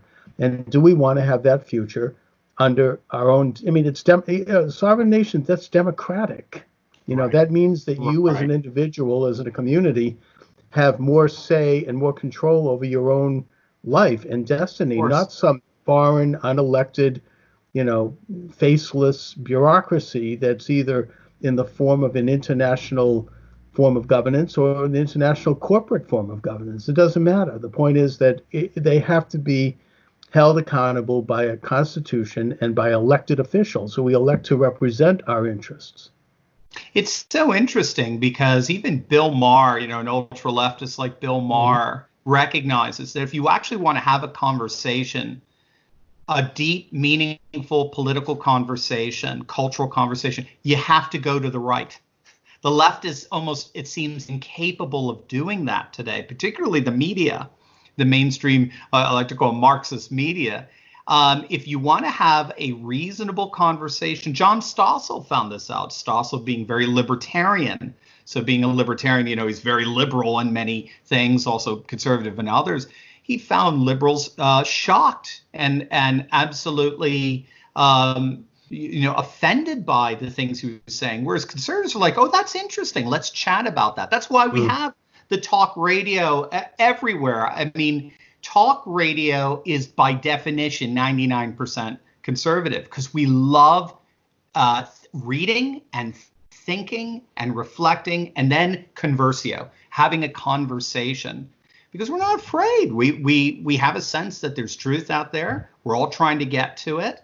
And we're confident that we feel a certain sense that we're really pretty close to it here. And when you have an entire political movement that says no, and anything to the right of us is by definition taboo. It's by definition now going to be defined as hateful, bigoted, homophobic, anti-Semitic, xenophobic, and on and on. And therefore, it's to be dismissed, rejected, and excommunicated. The cancel culture. How is that even remotely democratic? How is that not the very authoritarianism they try to denounce us for? We're the ones who want democracy. We're the ones that want referendums.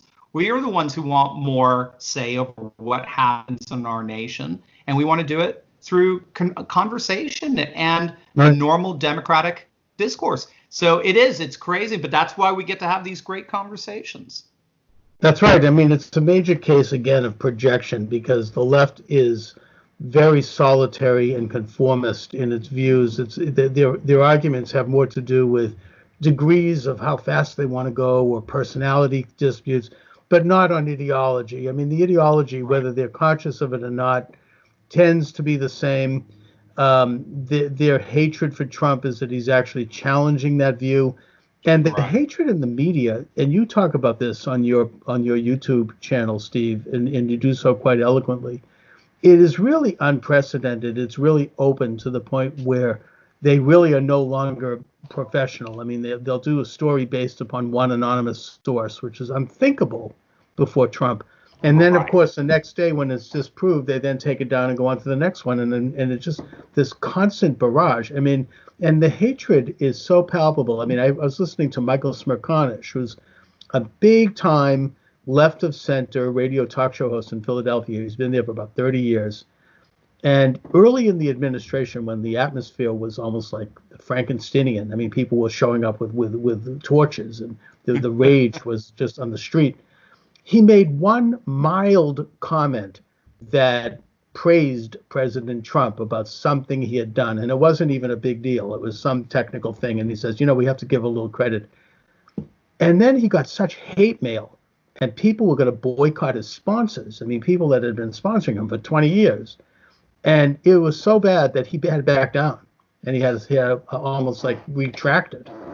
The atmosphere is like it's like a carnival. It And is. I think that it might have lessened a little bit because a lot of people, I mean, the average person who dislikes Trump is not like that. They have legitimate complaints. I get that. Or they don't like his personality. That's fine. But this derangement is something that I think what they're weighing and balancing now is how far do they want to go with that? Because if they expose it any further, it's going to sink them. So what do you see happening with the upcoming election? I mean, I'm actually very concerned, not just because of the pandemic, but because of the forces that have arrayed against Trump. I mean, these people aren't going to take no for an answer. Absolutely. Yeah. It's I think the way to situate the election, at least the way I'm doing it, is to have a healthy balance between recognizing we are in uncharted territory right now, especially with this pandemic, and we're going to have to see the economic fallout from it over the next few months. So we're going to have to see what's going on there, but also to look at it in terms of the patterns that have been pretty prevalent, certainly over the last 100 years of presidential elections. Now, for that, I tend to be very impressed with what's called the primary model by Helmut Norpoth of the University of Stony Brook, because it's an algorithm that has studied elections since 1912, which is the first year that the candidates had to go through a primary. And what he found is he found a pattern. The pattern he found is that the primary is the election in microcosm. So you look at the candidate who wins the most votes, particularly in the early primaries, you plug that data in to this algorithm, and then out comes the algorithm's determined winner. And he found it lined up with every single winner all the way up to 2016. Wow. I think there was one exception. I forget where that was, but that was the pattern. There was that's your ultimate poll, right? Your poll numbers. Who tends to win those elections? Who tends to win those elections are usually the incumbent. It's a twofold pattern. It's usually the incumbent. So if you've had the same party in power for two administrations, 9 times out of 10 we go to another party. It's we swing back and forth. Certainly since FDR and Truman, we've been doing that pendulum swing pretty consistently. Jimmy Carter was the one interruption with that. He had one term, and also Bush Sr. Well, Bush so what he says is Bush Sr. technically is the third term of Reagan. Oh, okay. So Bush Sr. getting voted in was the disruption of it. That's the interesting thing. So you had 12 years of a Republican administration there. So you almost had a little bit of a going back to the FDR Truman era to a certain extent. So Trump had that going for him. And then when he ran the numbers for the primary, Trump is setting records in terms of voting turnout in Iowa, in the caucus, in New Hampshire. He got 3 times the amount that Obama got the last time an incumbent was running for re-election in 2012. So he ran the numbers for Biden versus Trump in terms of the primaries. And he gives, based on that, plus with the pendulum swing, he gives Trump a 91% chance of winning re-election. Now, he is saying this is unprecedented territory, but if it plays out the way it's been playing out for the last 100 years, we should see Trump in a blowout. We'll have to see. So I know what you mean. I'm with you 1,000%. I'm scared too. There's just so much going against him and everything like that. But Norpoth is standing by his prediction, and he was Well, right in 2016. Yeah. Did he do this before the pandemic? So he did it before the pandemic, and then if you go to the website, it's primarymodel.com, he has a caution on there. He says, now that we had this outbreak, I'm going to be watching to see if there's a massive disruption in Trump's poll numbers. If he goes down to 15%, he'll probably say, all right, forget it. My primary model isn't going to be applicable to this anymore. So he's been watching the poll numbers. And of course, I mean, his polls go up and down, but of course, the Gallup polls have been pretty impressive. Trump has positioned himself as a wartime president, and his support among Republicans has remained absolutely solid. So his support among independents is around that 50%, 60% mark. So he seems to be doing, so Helmut Norpoth has since said, yeah. The one thing he said is the last thing we got to watch out for is just the economic data that comes out this summer. If we're going into this election with 20% unemployment, all bets are off. But if he can bring that back down, we can open up the country again, which you've noticed blue states don't want to do, interestingly enough. Mm-hmm. Right. So I think they know it's going to really hinge on that. Well, it's all very unknown because the situation is so unprecedented. And I guess the question is, are they going to be able to hang blame for this on Trump? Are they going to parrot the communist Chinese line and do that? I think that in my opinion, we should be grateful. And I pray to God that Trump's president during this thing, because if we had the liberals and the left in office, we'd probably have concentration camps right now for people who step off the lawn. I can't even imagine. Take a look at some of these states. I mean, like Oregon is now, moving the opening date up to August 1st. I mean, it's and they only have like a couple of hundred cases. So it's not, it does show the authoritarian nature here. And we could go through other states. My own state of Massachusetts actually has been somewhat moderate so far. Okay. I guess maybe because we have a Republican governor. I don't know, but it's not as bad as Michigan or as some of these other states where they're arresting people for going to church. So, I think that all of it, however, remains to be seen. I think that I don't want to sound too tin hat here, but I wonder if they're trying to damage the economy as a way to stop Trump. I mean, I know that sounds far-fetched, but given the lowness of this, I mean, impeaching him and doing all these other things, and all these, these conspiracies, I wouldn't put it past them. I mean, I just, my way of thinking, I mean, they'll do anything.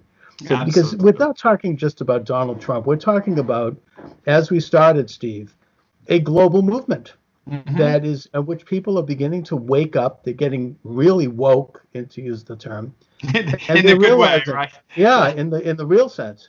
And they're realizing that they want a government that protects their rights, not takes them away and decides to grant them on whim, and that they don't want to have this global entity that doesn't care about the individuals and the communities in their own nations. I mean, these things are basic common sense. And I think that the international community, what we talk about, the globalists, they don't want people to wake up to this, and they want to stop it. So I wouldn't put anything past them. Right. No, I agree with you. I do. Unfortunately, I have to. I mean, just look what they tried to do to Brett Kavanaugh. I mean, that was insane. Yeah. That and was look what's happening now. Yeah. I know. I know. That's the joke. Elizabeth Warren, always a hypocrite.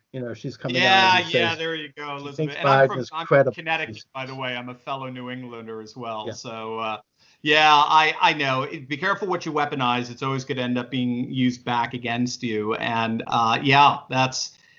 You just look at what they were willing to do to destroy in order to stop. And, well, I mean, it comes down to exactly what you said, Charles. You had a great distinction. We can disagree. We're all for disagreement. That's fine. It's derangement that we have an issue with. Exactly. All right, Steve Turley, let my viewers and listeners know where they can read your excellent work, where they can see your excellent YouTube program. They can go, so if they want to see just the whole panoply of stuff, go to turleytalks.com. It's my last name, T as in Tom, URLEY Talks, like TED Talks, turleytalks.com. And then just all you have to do on YouTube to check out the YouTube channel is just punch in Dr. Steve Turley. It'll take you right to the page. All right, Steve. Listen, I want to thank you for joining me this afternoon. Thank you, Charles. And we start recording on this one. And if you need to take some time, take time. No, we're ready to go. Cool. All right. Charles Moskowitz here.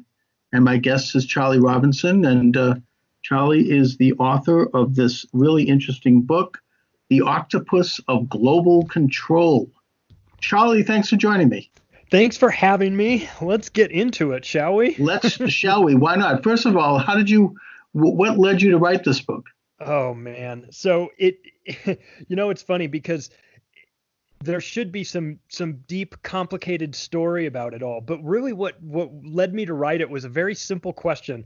A conversation I had with my mom. I had discovered some new great conspiracy topic that I had gotten into, and I was filling her in on it. And she just, and she's always such a good sport, and she listened to me about these crazy things. And afterwards, she just said, "This is all great. You've got all this information about all these different topics. What are you going to do with it?" And I didn't have an answer. It never even crossed my mind that I had to do something with it. I just kind of, I just was compiling it in my head, and I was interested in the topics, but I never had any sort of plan. And after that question, I sort of, I just started thinking about it, and I thought, well, I could do a documentary. Well, I don't really have the background in film and all that. I could do a podcast. Well, I wasn't really at the point. I now have one, but at the time I wasn't really ready for that. And I just decided, well, I think I can write about it. I think I have a way of injecting my dark sense of humor into these dark topics. And I think I can find a way to make them, while still being respectful of how serious the topics are. I feel like I can do it in a way that also kind of makes it a little bit funny, because I've been inspired by guys like George Carlin and Bill Hicks and Joe Rogan and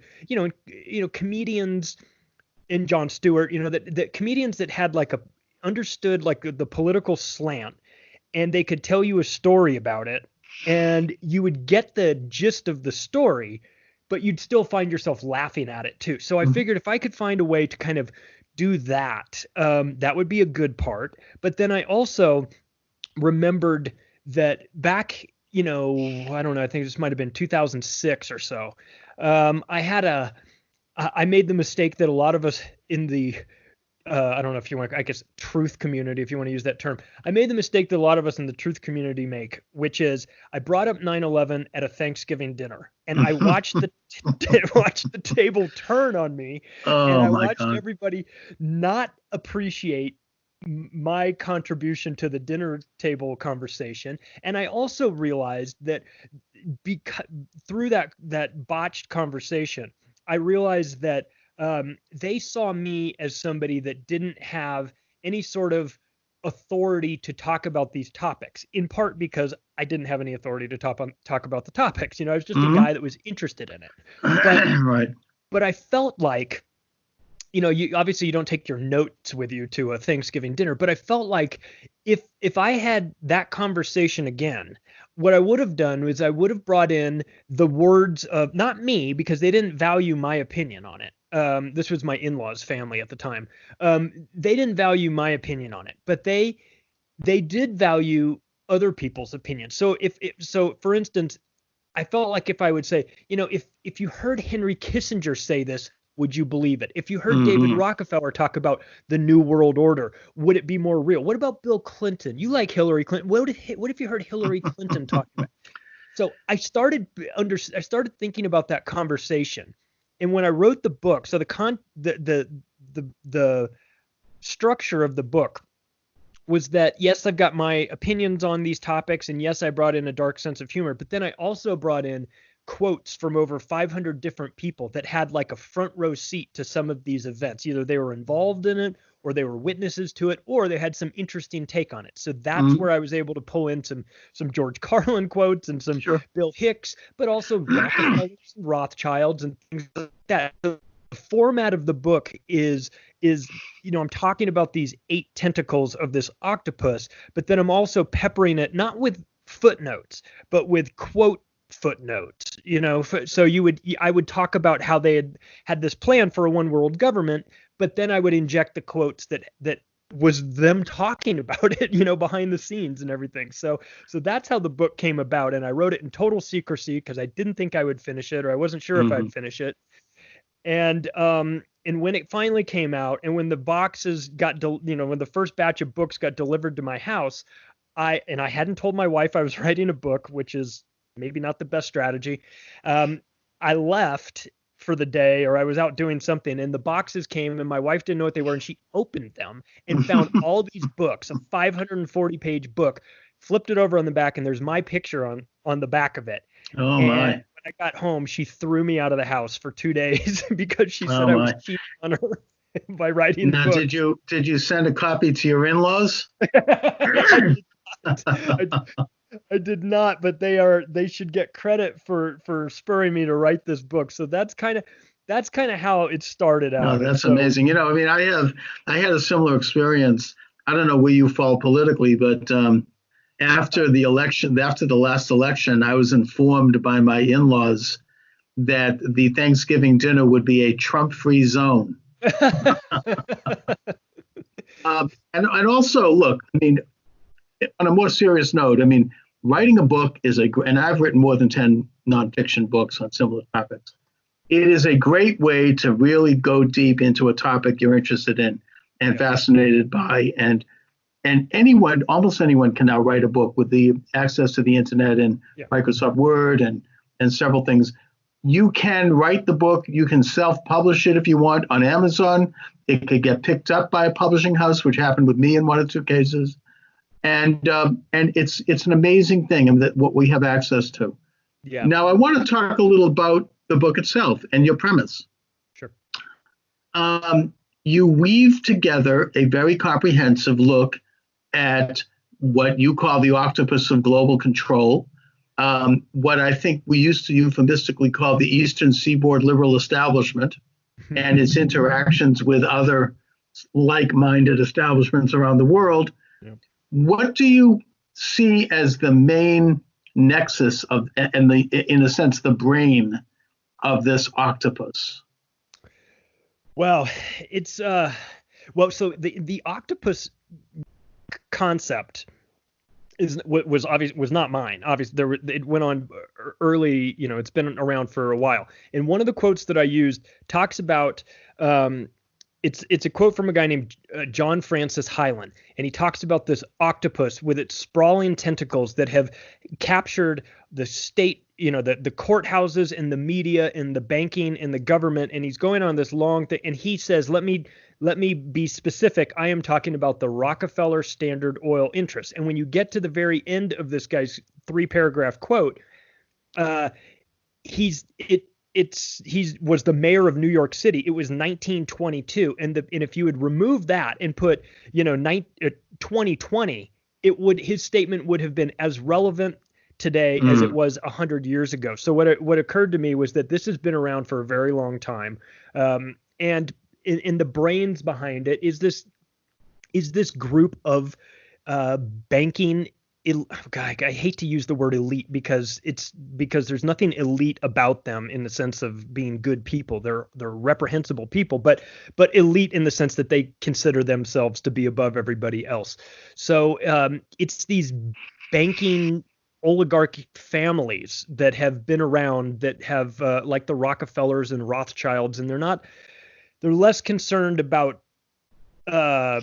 nationalities, and they talk about it in their own works as being internationalists. Now we call them globalists, but David Rockefeller talks about himself as being an internationalist. So it's these internationalist type families that have a controlling hold through their interlocking boards of governors and through the corporations that they run, through the central banking components that they are involved in. But it's a fluid situation, though, because I think that it's not just that. I think that there's new people being added to this octopus. I think that the new tech oligarchs are going to carry this moving forward. It's a philosophy more so than anything. It's a philosophy that they believe they are. They look at themselves as being the people that are making the tough decisions for humanity. They are Right. they are doing the work that needs to be done, and that we should actually be thanking them for stepping up to the plate and taking care of this. And we see this, we're starting to see this now in a more modern context with what Bill Gates is involved in, and he would definitely be part of this group, part of this, yeah. a part of this octopus. And you see him stepping up and saying things like, in order to get the economy back and get people out, everybody's going to have to take this vaccination. We're going to need to see where everybody is. And, and he says it in such a matter of fact way, as if like, oh, okay, well, we'll just follow you. But this is the mentality that they have. They've been either in control of their large corporate interests. They have tons of money. They're psychopathic in nature. They have a messiah complex, I would say. For sure. I mean, they believe that and a lot of them are well-meaning, but they believe they live in this kind of ethereal bubble that's resulted from either inherited success or actual success, to the point where they've gotten used to power, and they believe that they want to reach out and exercise their visions on the rest of us, that somehow they're smarter than the rest of us. Yeah. And while some of them are well-meaning, I think some of them are not well-meaning, they're sinister, they nevertheless believe in this kind of informal international governments that by which they leave in place the governments of the world, they leave in place the religions of the world, they leave in place the cultural institutions and the economic institutions of the world, but they would quietly exercise their power to control these things. And I think it was Whittaker Chambers in his book Witness, which is one of my favorite books. He referred to it as a conspiracy of gentlemen. It's not like a literal conspiracy where you have a bunch of people sitting around smoking cigars and drinking scotch, in some wood-paneled room somewhere. It's a people who are like-minded, who think similarly, and who hear each other and make sure that particular type of voice and that particular means of communication is the predominant one that is heard. A perfect example of that is Barack Obama. Mm-hmm. And he's a classic example of somebody who was fixing parking tickets, and all of a sudden he's catapulted into the presidency, and he spoke that kind of language, that sort of double talk, that sophistic style where it's all coded and it's a lot of dog whistles and indirection. And, you hear that when you hear that, it was French scholar Alain Benescon who referred to it as the language of totalitarianism. It's not real. And one of the reasons that they so much hate and despise Trump is because he doesn't engage in that kind of language. He speaks plainly. He can be crude, and certainly he can be cruel, but is what it is. It's not, and when he says things, he means it. It's not like, Obama, Clinton, they all gave a lot of speak about strengthening America's borders and stopping illegal immigration and that kind of thing. But no, everybody knew they didn't mean it. And if you listen to the way they said it, you knew they didn't mean it, because it was couched in this kind of doublespeak. Yeah. Whereas with President Trump, he says it and he means it and he's doing it.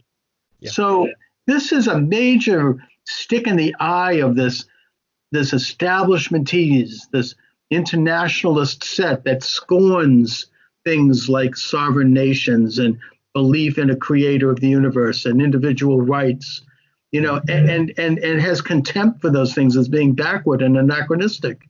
Yeah.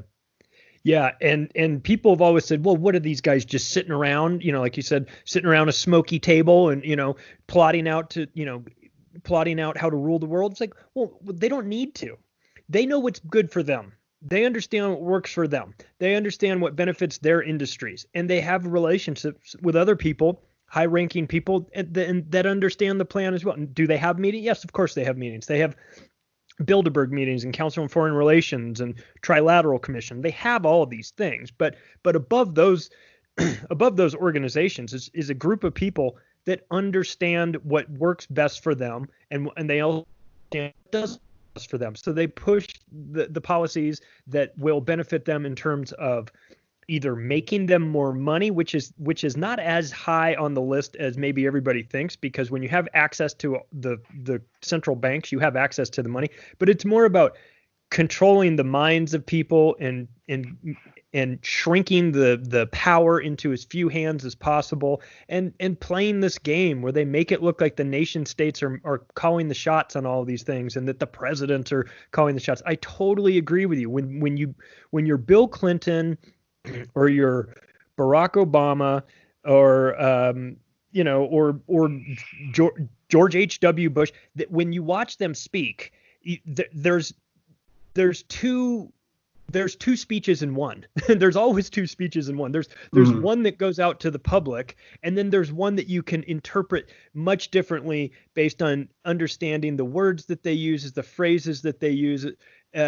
There's even coded language, like like the way they use their hands when they put their thumb on top of they make a fist and put their thumb on top, and they do this. It's a very unnatural. If you watch politicians give speeches, when they do that, it's like a trigger mechanism. It's like waving a big banner that says, "I'm lying to you right now." I'm lying to you. Well, they affect certain mannerisms that are very studied, like the way Bill Clinton would bite his lower lip. I mean, this meant that he actually cared about anyone but himself, which we all know he didn't.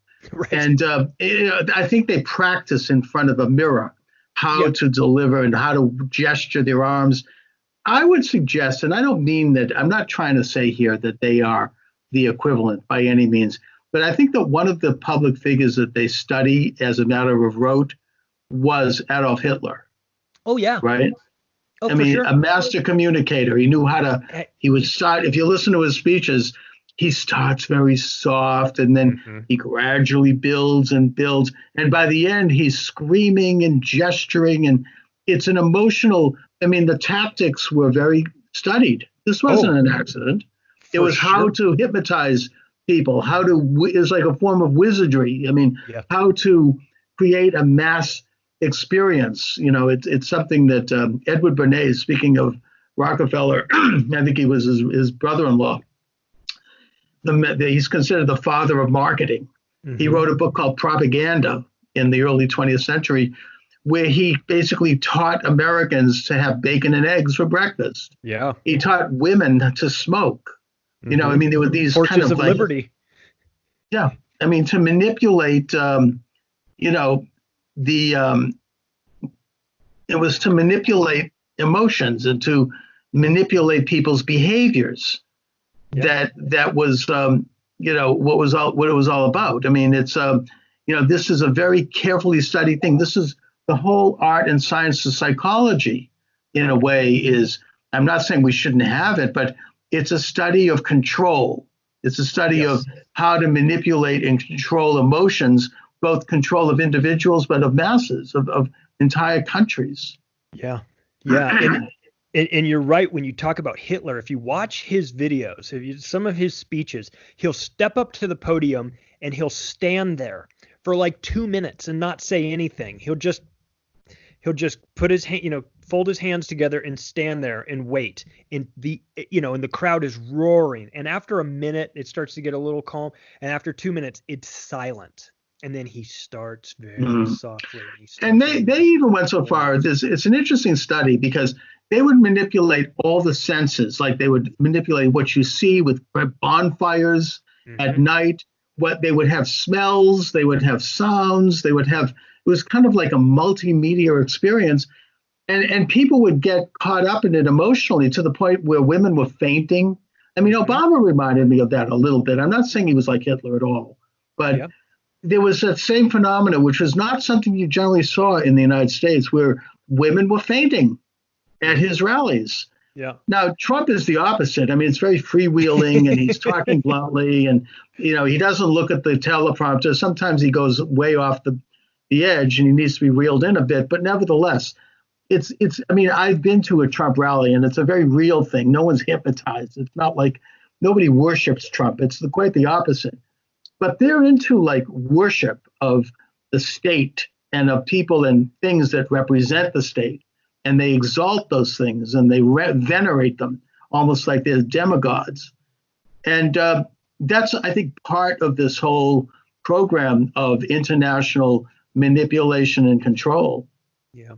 Yeah. And you see that come out of the Tavistock Institute in the UK, where I just kind of describe that as the culture factory. When people see the Beatles, and they come to America and they're getting off the plane and all those women are screaming and everything. Those women were all paid to be there. I mean, that was a Tavistock project that they put forth, and they use this. And so there's a psychology behind crowd manipulation, and what works for politicians can also work for rock bands.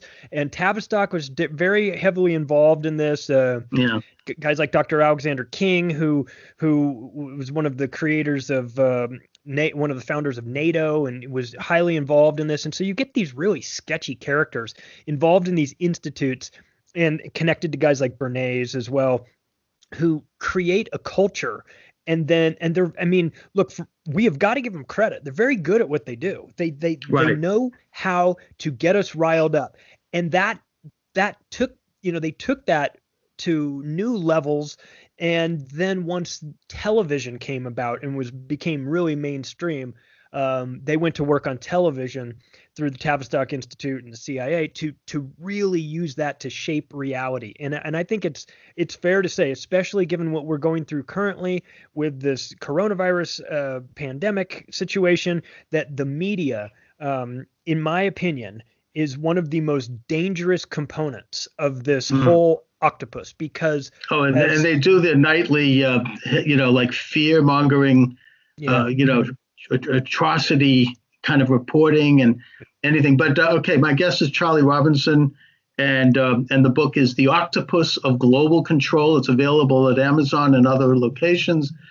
Charlie, you brought up the Beatles. That's a really interesting subject to me. I mean, look, I love the Beatles. Me too. I love their music. I think they were geniuses. But John Lennon was always the truth teller in that band, and he's the one who said politically, he goes, "Look, we've been made to be more popular than Jesus Christ." Yeah. And he got in trouble for that. He kind of went off the reservation a bit, but he was saying something there. I mean, he was like, this is insane. I mean, and he would do, when they would appear, he would make Hitler salutes on the balcony when he'd wave to people. And he totally was like letting the cat out of the bag with all of that. And then it also is worthy to note that the Beatles, as great as they were, and as brilliant as they were, they introduced alternative Eastern religion, and they also introduced drugs. I know I'm going to get in trouble for saying this, but they glamorized drug use in the 1960s with their lyrics and their actions. And it was followed by other cultural icons as well. I mean, the Stones, of course, the Doors, various groups. And it was one of the contributing factors to the development of what Aldous Huxley talked about in his Brave New World, that he said in an interview just before he committed suicide in 1963, that the world was going to be turned into a drug-induced concentration camp, that we would all be on some kind of controlled substance, and we would become, servile to this kind of mass instinct. And so, you can't dismiss the possibility that the Beatles, certainly, maybe even others, might have been conscious and witting participants in this agenda. Yeah. And the work of guys like Mike Williams, the Sage of Quay, who's done a lot of research into the Beatles. Mark Devlin, who's written 2 books, Musical Truth, Volume 1 and 2. He and I both spoke at an Acapulco a year ago, and I watched his presentation called No More Heroes, and it was interesting to dig into the background of not just these really famous musicians, but their families. You start to realize start to see that, like Jim Morrison, lead singer of the Doors. Yes, his father was in the CIA. His father was the admiral of the ship that was allegedly attacked in the Gulf of Tonkin incident in Vietnam, which is one of, it didn't happen. It was an event that didn't happen. And so you start to dig into who are these people, and we see this now. We see this in pop culture with regards to like the Super Bowl halftime shows and the Olympics opening ceremonies, and we see a lot of the one eye symbology of the people, you know, the famous pop stars that are covering one eye and all this stuff. And at some point, you know, early on, hear that you conspiracy theorists are all the same, but look, it doesn't matter to me, but it matters to them. They are sending a message. And you talked about this earlier about how these important families are, you know, that ritual and, you know, the way they carry on a public event, it matters to them. It comes from their culture of ceremonies and like witchcraft and Luciferianism and all these things that they're really into. And it's, Right. and it matters to, so we can be dismissive of it. My point is we can be dismissive of all this stuff as just Not at all. you know, but it matters to them. And so maybe we should pay attention when you keep seeing the pyramid showing up in all of these music videos or opening ceremonies of the Olympics or the opening ceremonies of CERN, or, you know, you're like, why are you having all these, why are you doing these crazy? Oh, we could do a lot of talk on this topic. I mean, I feel nervous going too far because I don't want to lose my YouTube channel here. Well, listen, But- let's get off it then, because it's a real thing. I think that probably people who follow me and follow you, Charlie, kind of know what we're talking about here. Yeah. There's Um, there's plenty of other places you can go and get deep into that information. That's right. I could do it on my audio show. Yeah. But I don't know if I want to do it live on YouTube Yeah, YouTube's funny because about that maybe stuff. YouTube might be part of this. I don't know. I'm not saying they are, but you never We'll know. talk And I about appreciate unicorns and YouTube. rainbows instead. So anyway, your book is really weaves together all of these various elements to show, as you say, an octopus of control. Yeah. And I think that the three pillars in this is the culture, politics, and money. Yeah. You know that, and I suppose the fourth estate is religion, Mhm. and they tend to try to gradually, over time, control the high ground in all of these areas informally by getting into the system, working up the route line. I mean, a good example is the complete co-opting of American academe. Oh yeah. You know, starting in the 1960s and right up till today, liberals gradually worked their way into these institutions and promoted other liberals to come in and got rid of conservatives through attrition to the degree that now, even I think Boston Magazine, and I'm in Boston, they did an article showing that Boston and Massachusetts universities are like 97, 96% liberal professors. Yeah. You know, it's like there's not a lot of diversity there. There's not a lot of dissent. There's a great deal of conformity. And at this point, it's become, you know, really oppressive. And I think that students who go to these institutions, they kind of internalize these things, or they've already internalized them. And if they haven't, then they do so pretty quickly because they want to get through it and keep their head low and get their degree. You know, you don't want to buck this kind of system. And I don't know, I'll just give an anecdotal situation. Back in 1998, I went to Tufts University and got a radio show as a citizen broadcaster. And I was conservative. And people there were mostly liberals, and they came in there with the blue hair and everything else. But we had a great time, and I would invite people in my show, and we would have debate and dialogue. And I had on prominent liberals like Noam Chomsky and Howard Zinn and others. Mm-hmm. And then I left that station, and I think it was 15 years later, in 2015, I came back and decided to do a show. And it was like Rumpelstiltskin waking up after having been asleep for 30 years. It was a whole different atmosphere. Nobody would talk to me. Eventually, I was reported to the anti-bias police. And then the newspaper did a story on me, calling me all kinds of names. And they moved my show to like 3 o'clock in the morning.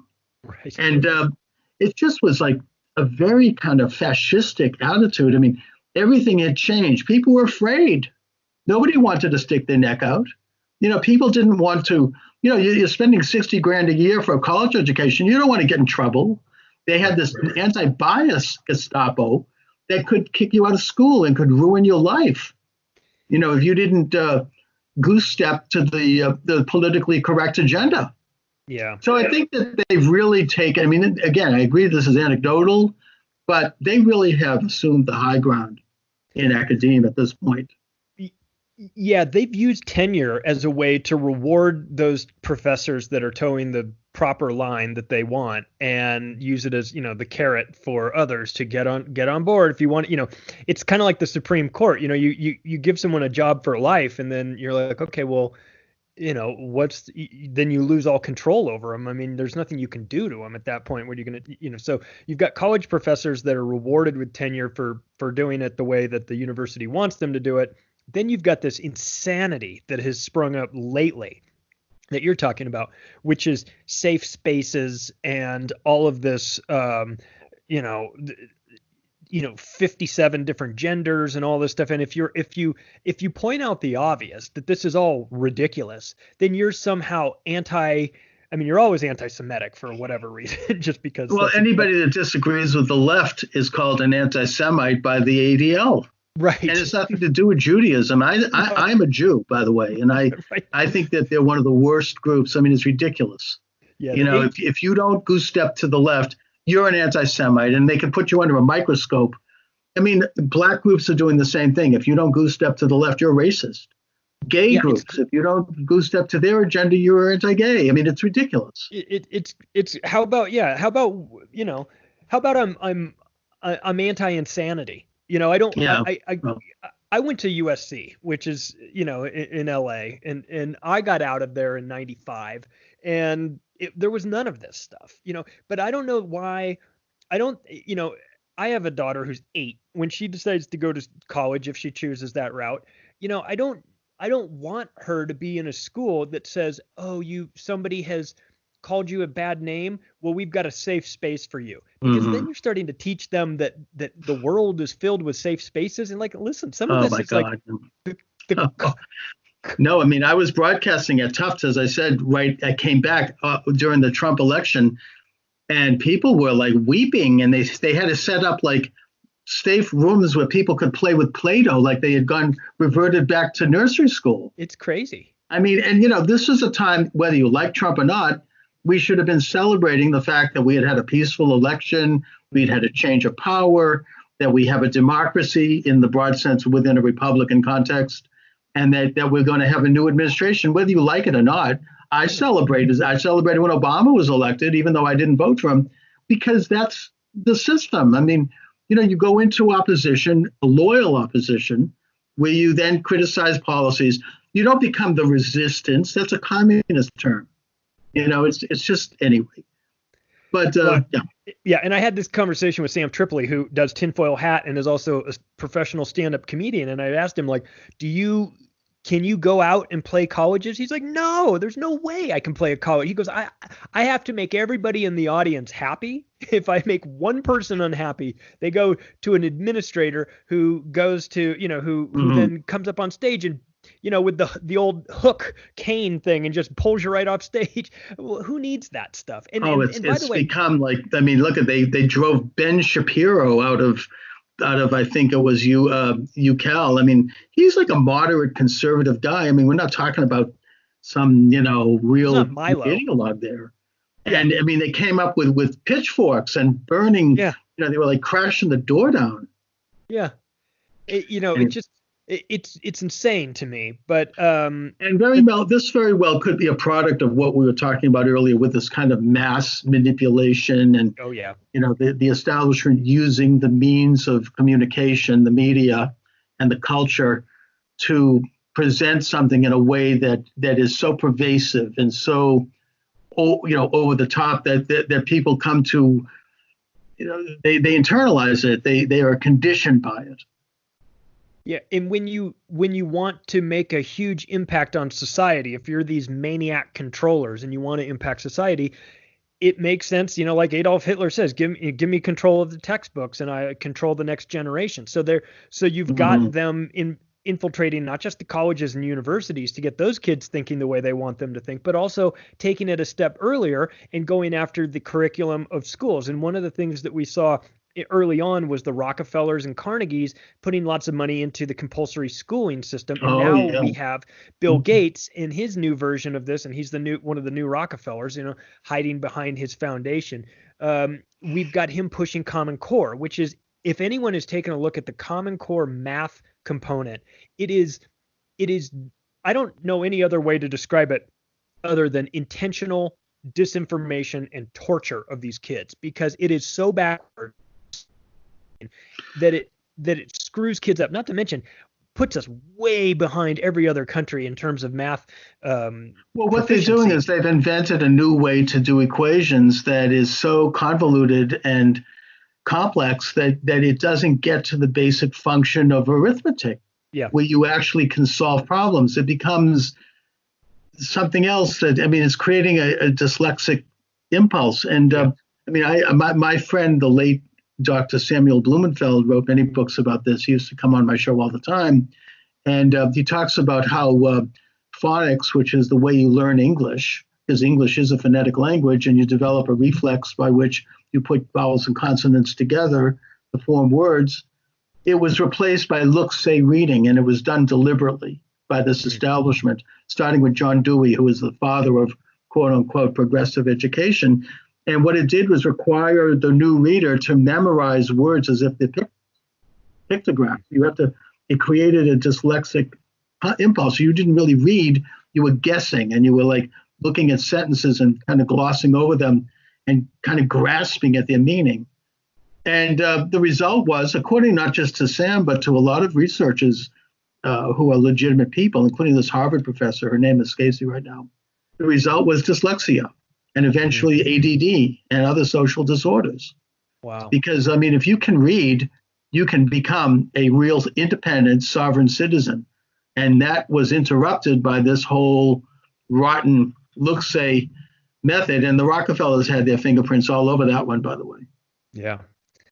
Yeah, it's really devious what you can do to the kids if you take the time to invest in these education systems. I mean, people don't, and I didn't realize this either until I started researching for the book, that, the reason why when you're a kid and you're in a public school and all the desks are in rows, these single file rows, and then there's a bell that goes off, when class is over or when school's over. It's that the Carnegies and Rockefellers wanted to create a simulation that would mimic the working in a factory, because they own the factories, and they wanted these kids to go in, get this, like a minimum type education, so that, as George Carlin says, they're smart enough to work the machines, but dumb enough to not realize how badly they're getting screwed. And they incorporate the bells and the factory, the desks in a straight line and all these things, so that when a kid goes into school, this becomes very normal. And when they get out of school and they go to work at a factory, that also becomes just a continuation of this. And so it's very, what you realize is that we maybe haven't thought about it all that much, but they certainly did. They put a lot of time and effort into thinking of how this best would shape society for their benefits. And a lot of what we do and a lot of what we consider to be normal is normalized because they normalized us to it. It wouldn't be normal to us if it hadn't been for the influence of these organizations like the Rockefeller Foundation, the Carnegie Institute, and the Bill and Melinda Gates Foundation. And so we see this moving forward. So I think one thing that a lot of us need to be aware of is that sometimes these organizations that purport to be there for the benefit of humanity are not actually doing the things they say they're doing, but they're actually being run by maniacs that that have a very specific agenda, and they are shaping reality to fit their needs. And so somebody that thinks, the Rockefeller Foundation is out there doing all this great work. No. The Rockefeller Foundation was created because the Rockefeller family was so hated by society because their companies had treated people so poorly that there was a massive revolt against them. And so the Rockefeller Foundation was started with these guys that had an understanding of the new concept of public relations and press releases and things like that. And they started working on their image, and they started having professionals come in and help them with their image. And now we see now the average person sees the Rockefeller Foundation and thinks of it as this, foundation for the betterment of humanity. And that's not what it is at all. And so I think it's important for us moving forward to understand that the Bill and Melinda Gates Foundation is very similar in that respect as well. Right. No, I think you're right. I mean, they might do some good work as window dressing, but the fact is that part of the 1913 passage of the 16th Amendment, which was the direct taxation of income. And we need to realize that that wasn't the case before that.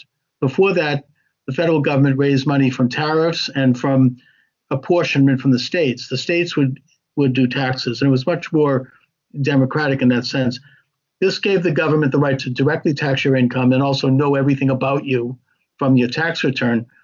But one of the addendums to that bill was the creation of foundations and nonprofits, which allowed these huge, behemoth, wealthy families like the Rockefellers and the Brown brothers and the Harrimans and these industrialists to put their money into these nonprofit silos, which they could then do two things. They could hire their kids, their ne'er-do-well children, and give them fat jobs and friends, and they could use the money to transform society outside of government by influencing the culture and using money to do that. Yeah. And the Rockefellers were part of that. They were a big part of it, but there's a lot of these foundations that have gone on ever since. I think a good source of information on this is David Horowitz from the Freedom Center, wrote a book about it a couple of years ago that really documents how enormous the Carnegie Institute, the Ford Foundation, all of these people, the incredible amount of money they have and how they wield that money to fix our culture in a way that fits their image of how we should be, I should say. Now, again, I'm not saying they don't do also good work. I like the fact that they finance the Boston Symphony Orchestra. Why not? I'm talking about there's other aspects to it that are less visible. Let's put it that way. Yeah. Yeah, they've got to do something good, right? Or else no one will buy it. So right. they go around and they do things from time to time that benefit people. But more than anything, it's a tax shelter, and it's a vehicle that they use to so that they don't lose all of their wealth through once they die. So it's either easy for them to pass it on to their future generations and all these things. So yeah, it's always a very suspect when you look at these large organizations that say that they're out to help humanity. Look, some of them have an intention to do good things. The smaller ones are usually, and they actually, I don't mean to be partisan about it, but the more conservative ones are. And of course, we knew that they were screwed over during the Obama years. They weren't allowed to get tax exempt status, thanks to Lois Lerner, who pled the fifth about 50 times before Congress and who met with Obama and who made sure that suddenly conservatives were waking up and saying, hey, we could do this too. We can form nonprofits. We can create foundations. And they said, oh, no, sorry, that's not meant for you. But anyway, Charlie, I'm reaching toward the end of the segment. So sure.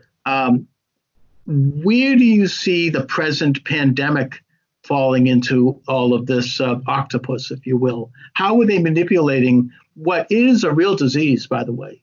I mean, this isn't a joke, but I mean, I'm fearful about these mandarins of the octopus, as you call it. I mean, and them manipulating the situation to suit their image. Yeah, for sure. They'll take advantage of every sort of crisis that they get because it creates chaos and panic, and it becomes this whole, the problem reaction solution sort of situation. So it almost doesn't matter whether an event is real or faked, staged, or not as organic as it appears, because the damage that's done as a result of it is what really matters. Because we're seeing things like everybody's lining up to just loot the government as much as they can. You've got big business asking for money. You've got industries that have, that should never get government handouts or tax breaks or things like the cruise line industry when they register all their ships in Liberia and in Western Africa and then the Kennedy Center. What's that? The Kennedy Center got $27 million. Right. Harvard got a big chunk of money. They've got more money than the Vatican. I mean, they've got like a $60 billion endowment, and they're taking money out of that. Anybody that, everybody sees this opportunity and they go, Although "Oh, they did return it after it became public, but yeah, exactly. They had, but that actually surprised me that they returned it because I would have expected them to just pocket it. But everybody's got their hands out in situations like this. The big pharma, which I don't trust at all, they're deeply involved in this, of course, with Bill Gates. well, they want to make. I mean, I think that's why they are discounting hydroxychloroquine, which, by the way, from what I understand, is very effective and very low risk. But the problem with hydroxychloroquine is it's cheap. It's been on the market since the 1930s or 50s, and you can get a 1 month supply for $20. Yeah. The drug companies aren't going to make money on that. No. So they don't want that. They want to have like these new expensive things that they can put on the market, and the stock price goes way up, and you've got these the vaccines, which are very questionable. Yep. And they end up really cashing in on it, and then raise the price of Medicare, and healthcare goes up because it all gets billed to the government. But anyways, Charlie, again, let my listeners and viewers know where they can get your excellent book. Oh, sure. You can get the book at Amazon. If you like the paperback version, you can get it at Amazon, or you can get it at barnesandnoble.com. If you like the digital version, you can also get it there, or you can get it at my website, which is theoctopusofglobalcontrol.com. And I have a podcast called Macro Aggressions, which is on Apple Podcasts and Spotify and iHeartRadio, and also on David Icke's new video platform called Iconic. So you can check that out. But yeah, anybody that wants to connect with me can do so through the website as well. And let's not go shape-shifting anytime soon either. No, we will not. We will not go shape-shifting. No, I like David Icke. Anyways, Charlie, listen, thanks for joining me. I'll put a link up to all of your sites on the YouTube channel as well. Awesome. Thanks so much, and Charles. I appreciate it. I appreciate you reaching out. All right. Have a good one. Thanks. You too. Bye. All right. Bye-bye. All right, Charlie, I'll send you a link to YouTube once it's up. Right on. I appreciate it. Thanks so much. Thanks for reaching out to me. This is fun. I love talking to interesting people. Yeah, me too. Thanks a lot. Thanks, man. I'll talk to you soon. Bye. All right. Bye-bye. All right. Thank you for joining me, everyone. Charles Moskowitz here. Welcome to the program. And my guest emanating from Israel is Captain Elkanah Cohen. He is the author of the new book, October 7th, The War Against Hamas Through the Eyes of an Israeli Commando Officer. Elkanah, thank you for joining me today. Thank you. It's a great privilege to be here. Well, I'm glad to really finally have someone directly from Israel who is on the front line of this whole situation. Obviously, we're all concerned about Israel. Especially since this horrendous attack. And, certainly those of us who support Israel are. We're not talking about those who don't. But I'd like you to, first of all, start a little bit in our discussion on a more personal note and talk about what you went through on that day and how you dealt with the situation. All right. So before telling my experience, I want to tell a little bit about myself. Okay. So as you said, my name is Elkanah Cohen. I'm 27 years old. Mm-hmm. Most of my friends call me Kuno, which means that you are also welcome to call me Kuno. Thank you. Newlywed, expecting father, and finally a student, also captain in reserve, and right now I'm in a break. And above all of that, love my country. And when you tell me to describe how was it for me, so I think October 7, not just for me, for everyone, was a shocking experience. That morning, I slept in my in-laws. I slept in their bomb shelter. I don't know if anyone knows, but it's not quite rare to have a bomb shelter in Israel. Almost every house in Israel have a bomb shelter. This was the empty room, so this is where we slept, me and my wife. And at 5:30 in the morning, she woke me up terrified, and she told me that 100 of terrorists are chasing us. and I couldn't use my gun for some reason. I'm usually walk with a gun, and for some reason I couldn't activate my gun. I told her, Shiran, don't worry, it's just a nightmare. I hugged her and I went back to sleep. And hours later, I was awake by the siren and the missile, and I realized that something happened. To be honest, I went back to sleep. I sometimes here in Israel, it's happened, unfortunately. Right. And then hour later, when I woke up, I realized that it's not just a regular thing. And I ran into my house, which is 15 minutes walk. I opened my phone. I'm religious, and usually I'm not using my phone during holidays. Right. But I opened my phone. I called my commander and I asked him, "You'll see what's happened, and just for you, let you know I'm here, and whatever it takes." And he told me, "All right, prepare your stuff. I actually don't know anything what's happening yet and now." And while I'm turning off that phone call, I'm getting another phone call of my friend Gabi from a unit, and he told me that Shiran, Elkana, where is Shiran? Shiran, she's my wife. I met her on my active service. She also served in my unit. And he told me, you and your wife both called up. And for people who doing reserve, it's fine for me to get to called up, but me and my wife at the same time getting called up in a holiday, Right. I realized that we are in something. Something big. Now, Yeah. is your parents-in-law located near Gaza, or where in general were they? Where were they? So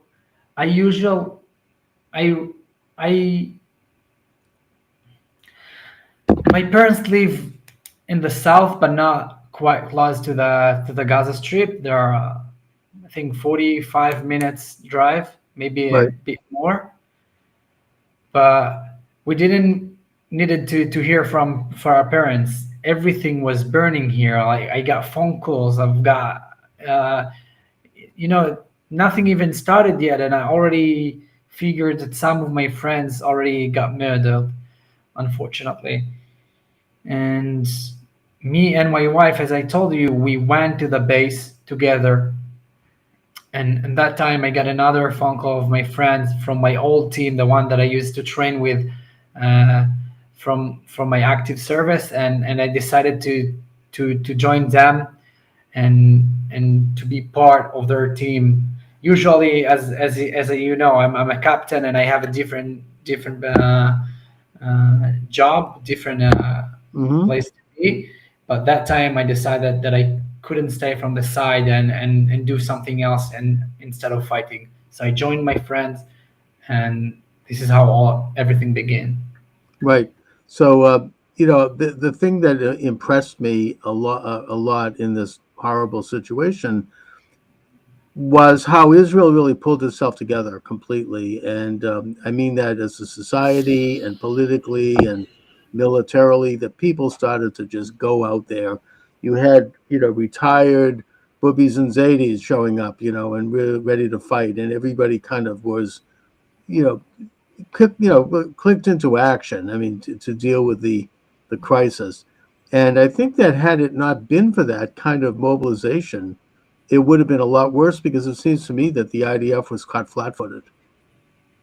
Yeah, that time was amazing because it wasn't just one person. I think everyone who realized the situation just did everything as much as it could in order to save those people in the south. Some of them went to the bases, some of them took their own pistol and went down to the Gaza Strip in order to fight. It was amazing because usually when you see terror attack happen, most of the time you can see people running away. But in our case, people run into the terror attack, into the breaching in order to fight and to protect their brothers and sisters that are getting slaughtered right now. So I think it's part of our Jewish DNA and the Israeli culture, not just the Jewish, because I can tell you that there was also Muslims who ran and Christians. There's a Muslim bus driver who saved many people. I mean, it was just everybody mobilized in Israel, And it was an extraordinary aspect to the story, one that is very inspiring in the face of this horrendous atrocity. Now, there are people on the on the anti-Semitic side of the fence who are denying the level of atrocities that were committed by these terrorists pouring over into Israel, but yet they were filming it themselves. They had their own smartphones and they were making videos and bragging and sending it back to people saying, look at how many Jews I killed. And, and they were filming many of the atrocities that we've heard about and that the anti-Semites want to deny happened. So it's not really a matter of the Israelis talking about this. It is these depraved and hateful, genocidal terrorists who were talking about it and who were performing this kind of atrocious event. Yes. I'm always sad that if it wasn't for hate, those protests, I'm the first one to go and speak with the people who protest, because if they are actually protest for the Palestinian, I think they just don't know the fact, because the IDF do as much as it can in order to protect those civilians. And Hamas is the worst thing that can ever happen to any Palestinian, and people don't understand that. That you see people protest for Hamas, gays for Hamas. It's almost, I don't know, it's almost like a joke, because if they will be in the Gaza Strip, those people going to be slaughtered by Hamas themselves. So, well, it's not rational, and it's also very well funded by Qatar and others who contribute huge sums of money to American colleges, and they have successfully pitched this, this atrocity propaganda to the left and to the same people who came out, against Trump. I mean, not to get into a political issue, but the Pussy Hat ralliers and all the rest, and the people who burned American cities, particularly black neighborhoods after George Floyd's death. These are the same motley crew of people who are now agitating against Israel. And again, this isn't an issue of whether or not Israel should negotiate the so-called two-state solution. It's more a group of people who want to destroy Israel and openly do so. And that they began the agitation within hours after the attack. So Israel didn't really respond yet. I mean, Israel, I think there were several weeks before Israel responded by going into Gaza. So, it's pretty obvious what their agenda is. So, Elkanah, then you're deployed. Can you talk a little bit about that? What happened in Gaza in terms of deployment? And has the operation been successful? I mean, I wonder if it has not been as successful as we might assume. Not that you can talk about specifics. I understand that. So if I share my experience, I think that in some places, we did manage to have success, a huge success, and unfortunately sometimes we were the one to rescue bodies of hostages that were kidnapped and slaughtered. So it's always sad, because you feel like it is a success. You rescue your own people, but you rescue bodies, and it's hard to realize that you call it as a success. It's not really a success, but No. but yeah, we did manage to bring the body of the family, to bring their loved one into bury, which is also a big thing. And we discover lots of terror tunnels that used Hamas, and we destroyed them. And we figure that almost every house at the Gaza Strip, I don't know to speak for all the Gaza Strip. I can talk about the places that I've been to. Okay. And the places that I've been to, they were full with ammunition. The entire houses was full with ammunition. Right. Each house had rifles, bombs on their baby beds. this is how they're educating their people. Mhm. Once we went through a school and I found a notebook, and I saw the Israel map inside the books. It was in a historical or a geographic book or something like that. And when I read that, I said, oh, there is a little bit of hope because Israel doesn't exist on their map. But then I realized it's not that Israel exists on their map. There is no Israel. There was Palestine. Exactly. And the state of Israel. It's not just the Gaza Strip. They want everything. They want to wipe us out. Of course, putting aside the fact that they actually expropriated the word Palestine, which was the description of the Jewish state before independence. So you have a situation where Israel has to fight this very, very difficult urban atmosphere of war, where people are setting up their munitions and their missiles inside their own homes with their children right there, and their wives and children, their parents, their family. And they seem to be doing this deliberately because they want to see people. I'm talking maybe the Hamas leadership. They want to see their people killed so they can use that as propaganda against Israel and to kind of hook into some of these anti-Semitic tropes about the Jews as, being somehow mean people and involved in atrocities. And they hide behind their own families as a way to do this. So Israel has to go in, unfortunately, in order to find the people who are killing Israelis and who are military targets. They have to go in and find them and try to take them out without hurting innocent people, which is almost impossible. Yeah, it's very difficult. And they're using that because for them, it's a weapon. It is a weapon. Every footage and every video that they're taking, it's a weapon. They're using human as a human shield. And one of their tactical army that they developed lately, I don't know if lately, they're using that for years, but through the war, I realized that what they've done if you remember, after the first ceasefire, there were hostages exchange, and they released some of the hostages. So we saw that what they've done, they put ammunition and weapons everywhere. And when we went back in order to keep fighting, we saw that those people was coming into their houses like they were innocent civilians. Then they get into the houses, they taking their AK-47, start shooting at you. They lay down their weapon and they going out like they taking care of their son. And unfortunately, they forcing us to think that everyone can be a terrorist. One of the time, a crippled guy on a wheelchair, and suddenly, miraculously, he stand up and pulling and a rocket. He built up I don't know how to say it in English, but he kind of a rocket, and he tried to shoot it towards us. So if you're getting to my mind, you can think about anyone that you see. You see a cripple, but you want to take care of them, and then he can stand up and kill you.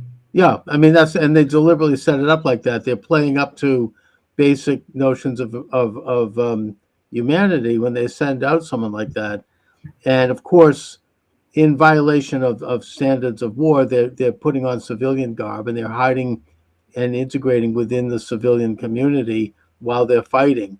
So it's a very difficult terrain, which is what's causing and I have to ask you this, what is reported to be high casualty rates, because this is the main item of propaganda by Israel's enemies.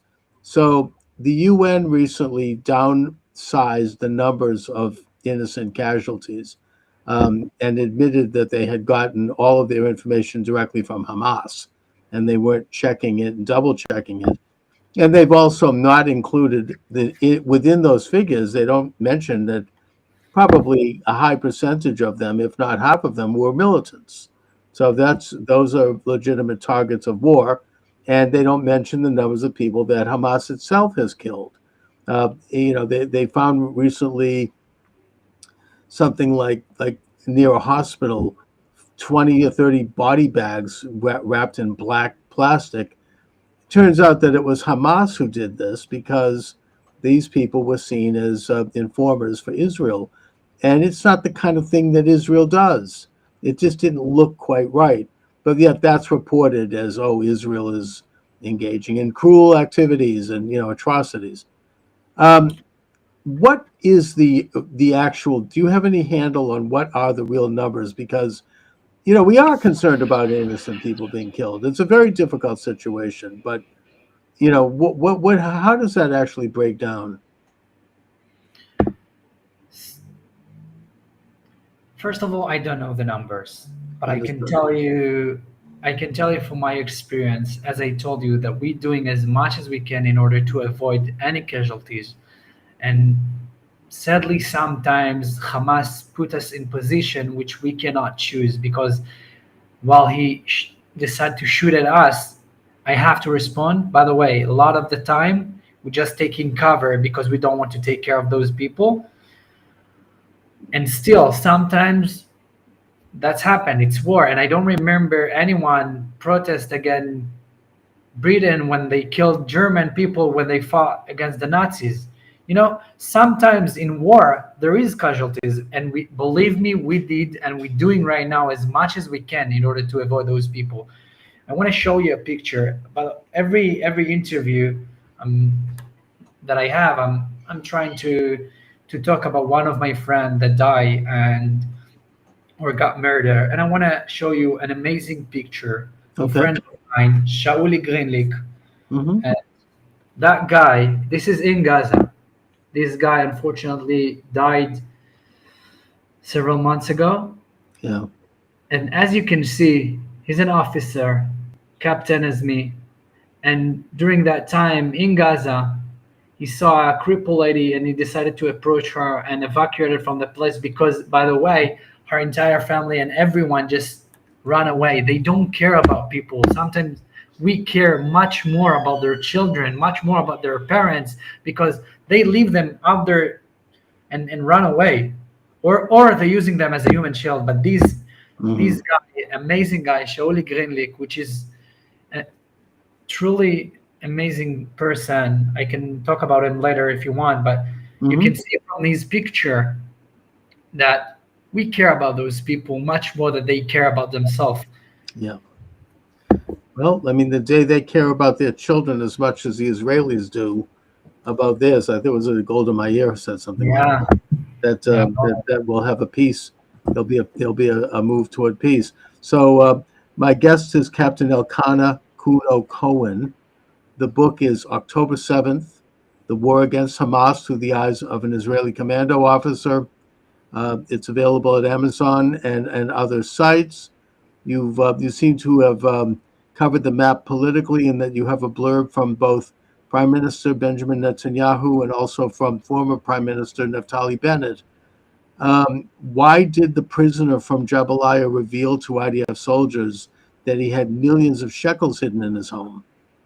It's a great question, and the reason will shock you. The reason he told us that he had millions of shekels and dollars in his house was we were needed to interrogate him and to send him into some interrogator in order to realize if he somehow connected to the October 7 attack. And right before we took him, he told us in Hebrew, by the way. And it's important for people to understand why they talk in Hebrew. It's because they're working in Israel. A lot of them, I think every person in the Gaza Strip have cousins or uncle that getting salaries and getting paid in Israel, and still they decide to do what they do. So he approached us and said in Hebrew, I'll say it in English, not in Hebrew. But he said, I have all of that amount of money in my house. So my friend asked them, why do you telling me that? You want to lead me into a bomb, into a booby trap? Yeah. So he told them, no, the reason that I'm telling you that it's because if I leave my house, the Palestinian people who lives here, the Gaza people will the first second after I'm gonna leave my house, they're gonna steal everything. And you know what? I'm trust you. I trust the IDF soldiers. And it sounds weird, but I think that you can hear huge truths in this sentence, because they know that they can trust on us and that we are actually moral and working with humanity code, that they can trust us while they acting like animals. Lots Right. of them. Well, I mean, I think that maybe one of the things that's been learned from this whole war is that the Hamas, which of course Gaza was handed over to the Palestinian Authority on a silver platter in 1995 by Prime Minister Ariel Sharon, and Jews were ethnically cleansed from their villages, and their factories and farms were turned over to the Palestinian Authority, and money poured in from all over the world, including the U.S. taxpayer, to try to create a peaceful society there, one that could, and all Israel asked in return was just peace. They weren't asking for anything else. They weren't even asking for recognition. They just, they wanted an end of the hostilities. And this was an opportunity for the Palestinian Authority to turn Gaza into what would be the equivalent of Hong Kong. I mean, they're talking about beachfront property. These people are not poor there. You take a look at Gaza, from pictures. I mean, this is like the French Riviera. And they could definitely could make it as an amazing place. I think they have the nicest beaches in our area. It's beautiful. And Israel handed it to them, and they could have created a peaceful state alongside Israel. But instead, they took all of their money and they poured it into this war machine, this incredible network of tunnels, which it's unbelievable. I mean, the football field size buildings underground with tunnels that connect, hundreds of miles of sophisticated tunnels. And they immediately started to fire missiles into Israel, engaging in acts of war. They immediately started to ship shipments of armaments, like from the Karine B, and that's why Israel had to put a blockade. And they started to do other stuff, the flying in the terror balloons, the gas balloons to burn Israeli fields. And of course, eventually they showed up with the hang gliders with machine guns. So, here you have a corrupt leadership there that, they're going to steal every penny they can. And instead of investing it in their own people, they're going to build a war machine in Israel and engage actively in a war against Israel. Not to mention that they siphon off enough so that these guys in Qatar have a bank account like $3 billion each. So, I mean, that's what you're describing here is kind of a manifestation of that. I mean, they're just going to grab everything. You're saying hardly. I'm agreed with that. Yeah. What's on the Hamas terrorist GoPro cameras?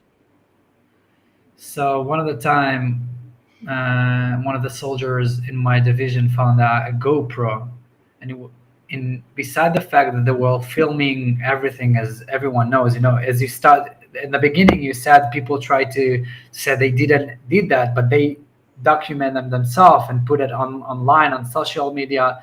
They did that. So of course that, but also we saw huge tunnels. When I'm saying huge tunnels, I'm talking about tunnels that shuffles. I don't know how to say, like a you mean like a D9. It's a huge structures. Yeah. I mean, it looks like the Southeast Expressway here in Boston.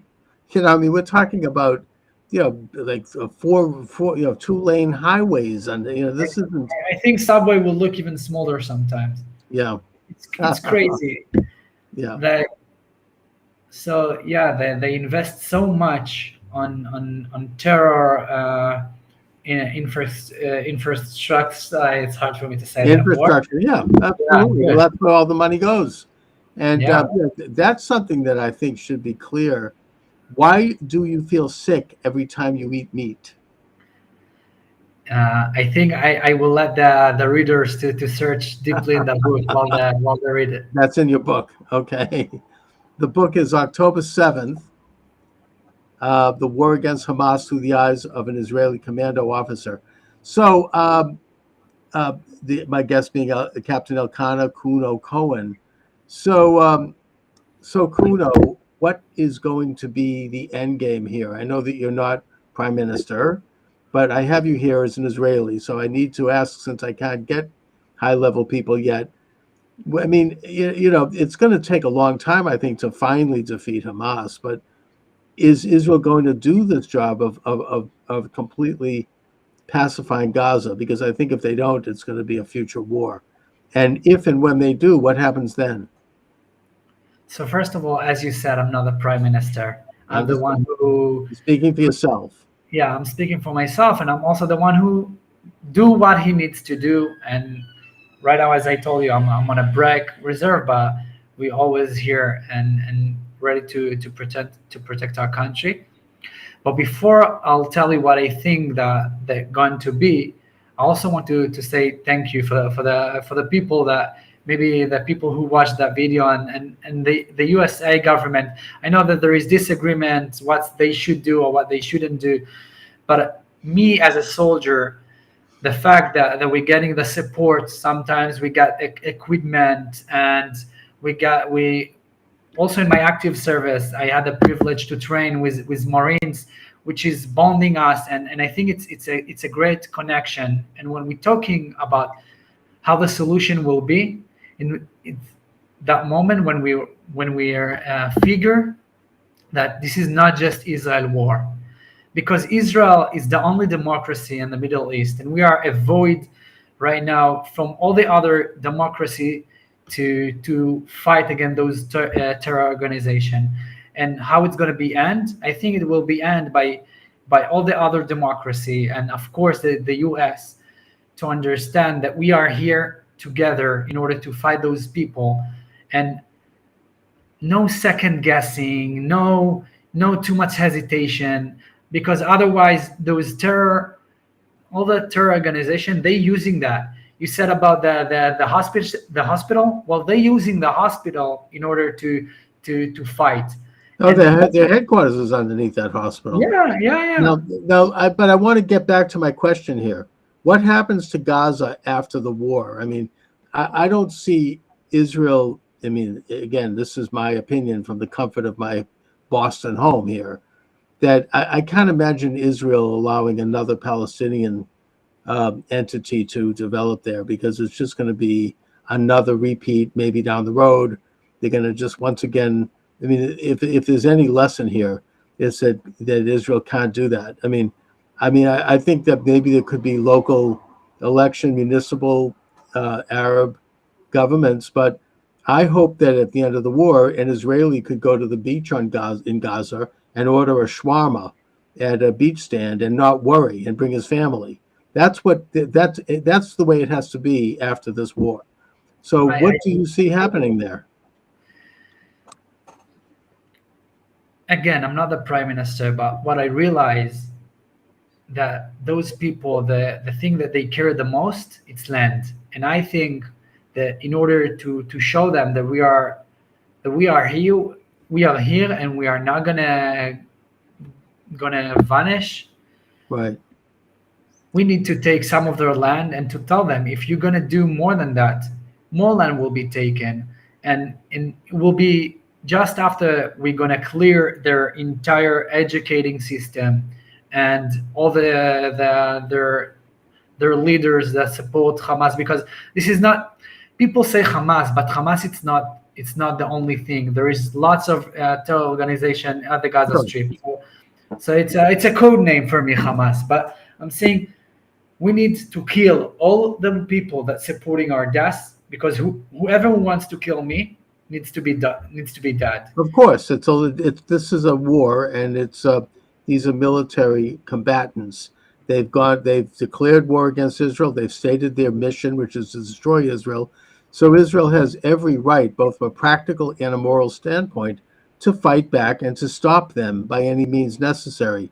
But my point is that once that's done, if you have Arabs in Gaza who want to live peacefully alongside Israel and who want to live with Israelis, then they should be honored, and I think they will be honored.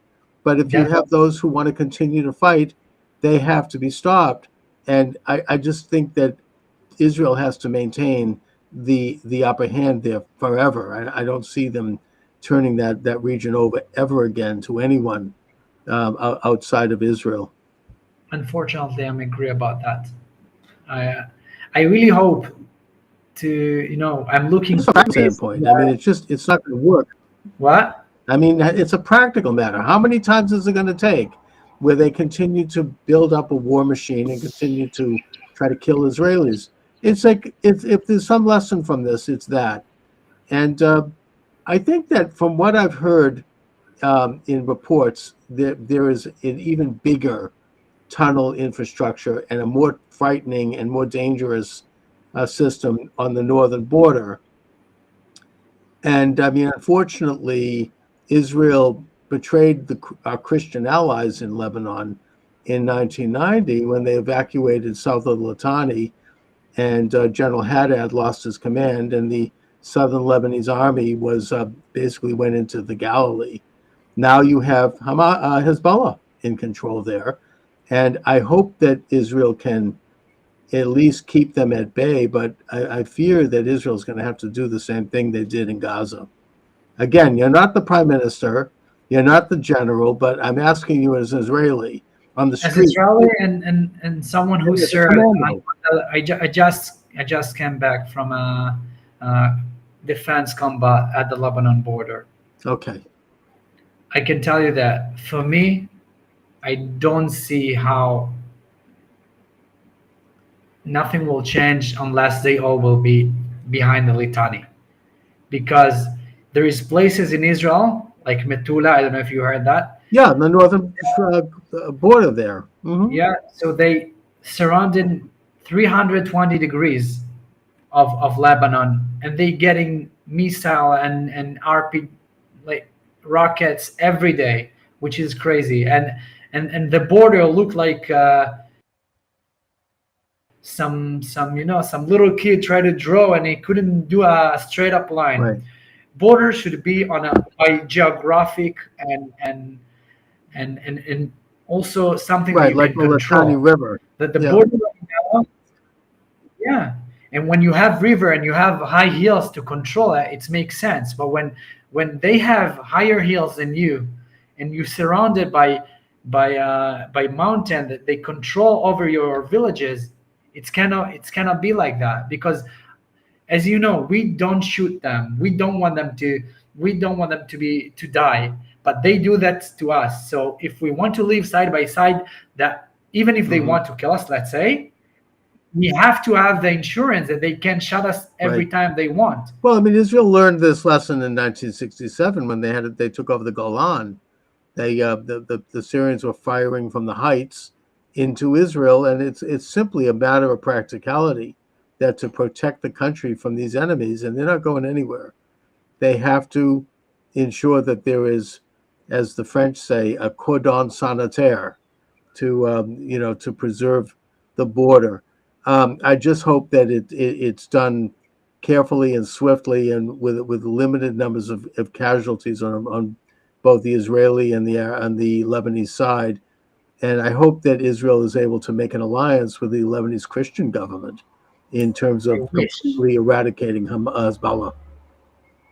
I wish for that, and people don't understand that. The IDF, and it's not the IDF. When you say the IDF, it's like it's a big term. It's a system. Well, I'm not talking as the IDF. Everyone in my unit, we don't want to fight. No, we want. We are young people. Of Some course. of us have families, expecting fathers.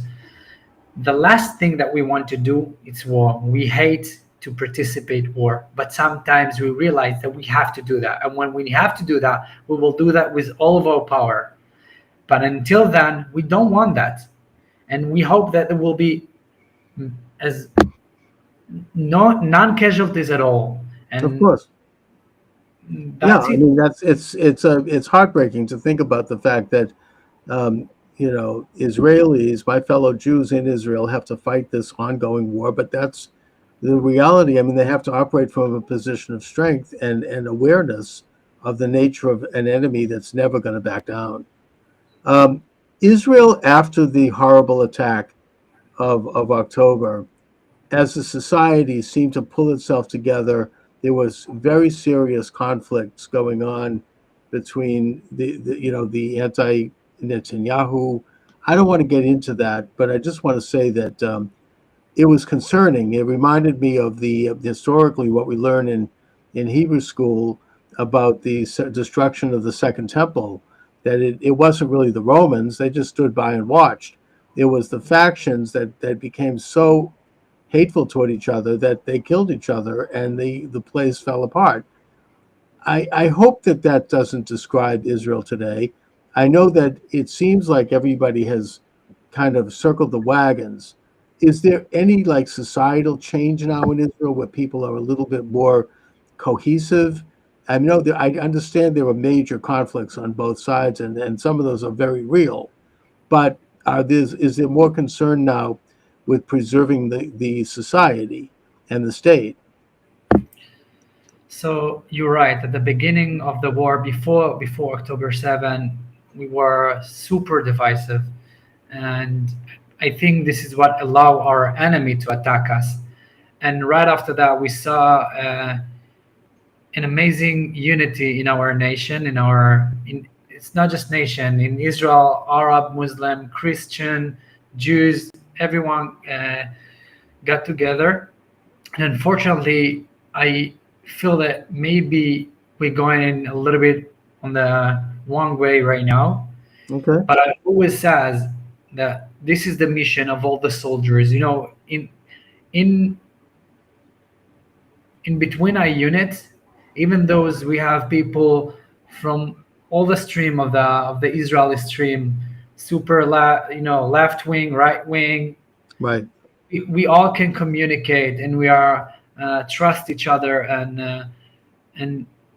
I think that this is the mission of every soldier. They're coming back from a fight. You're finished, not finished.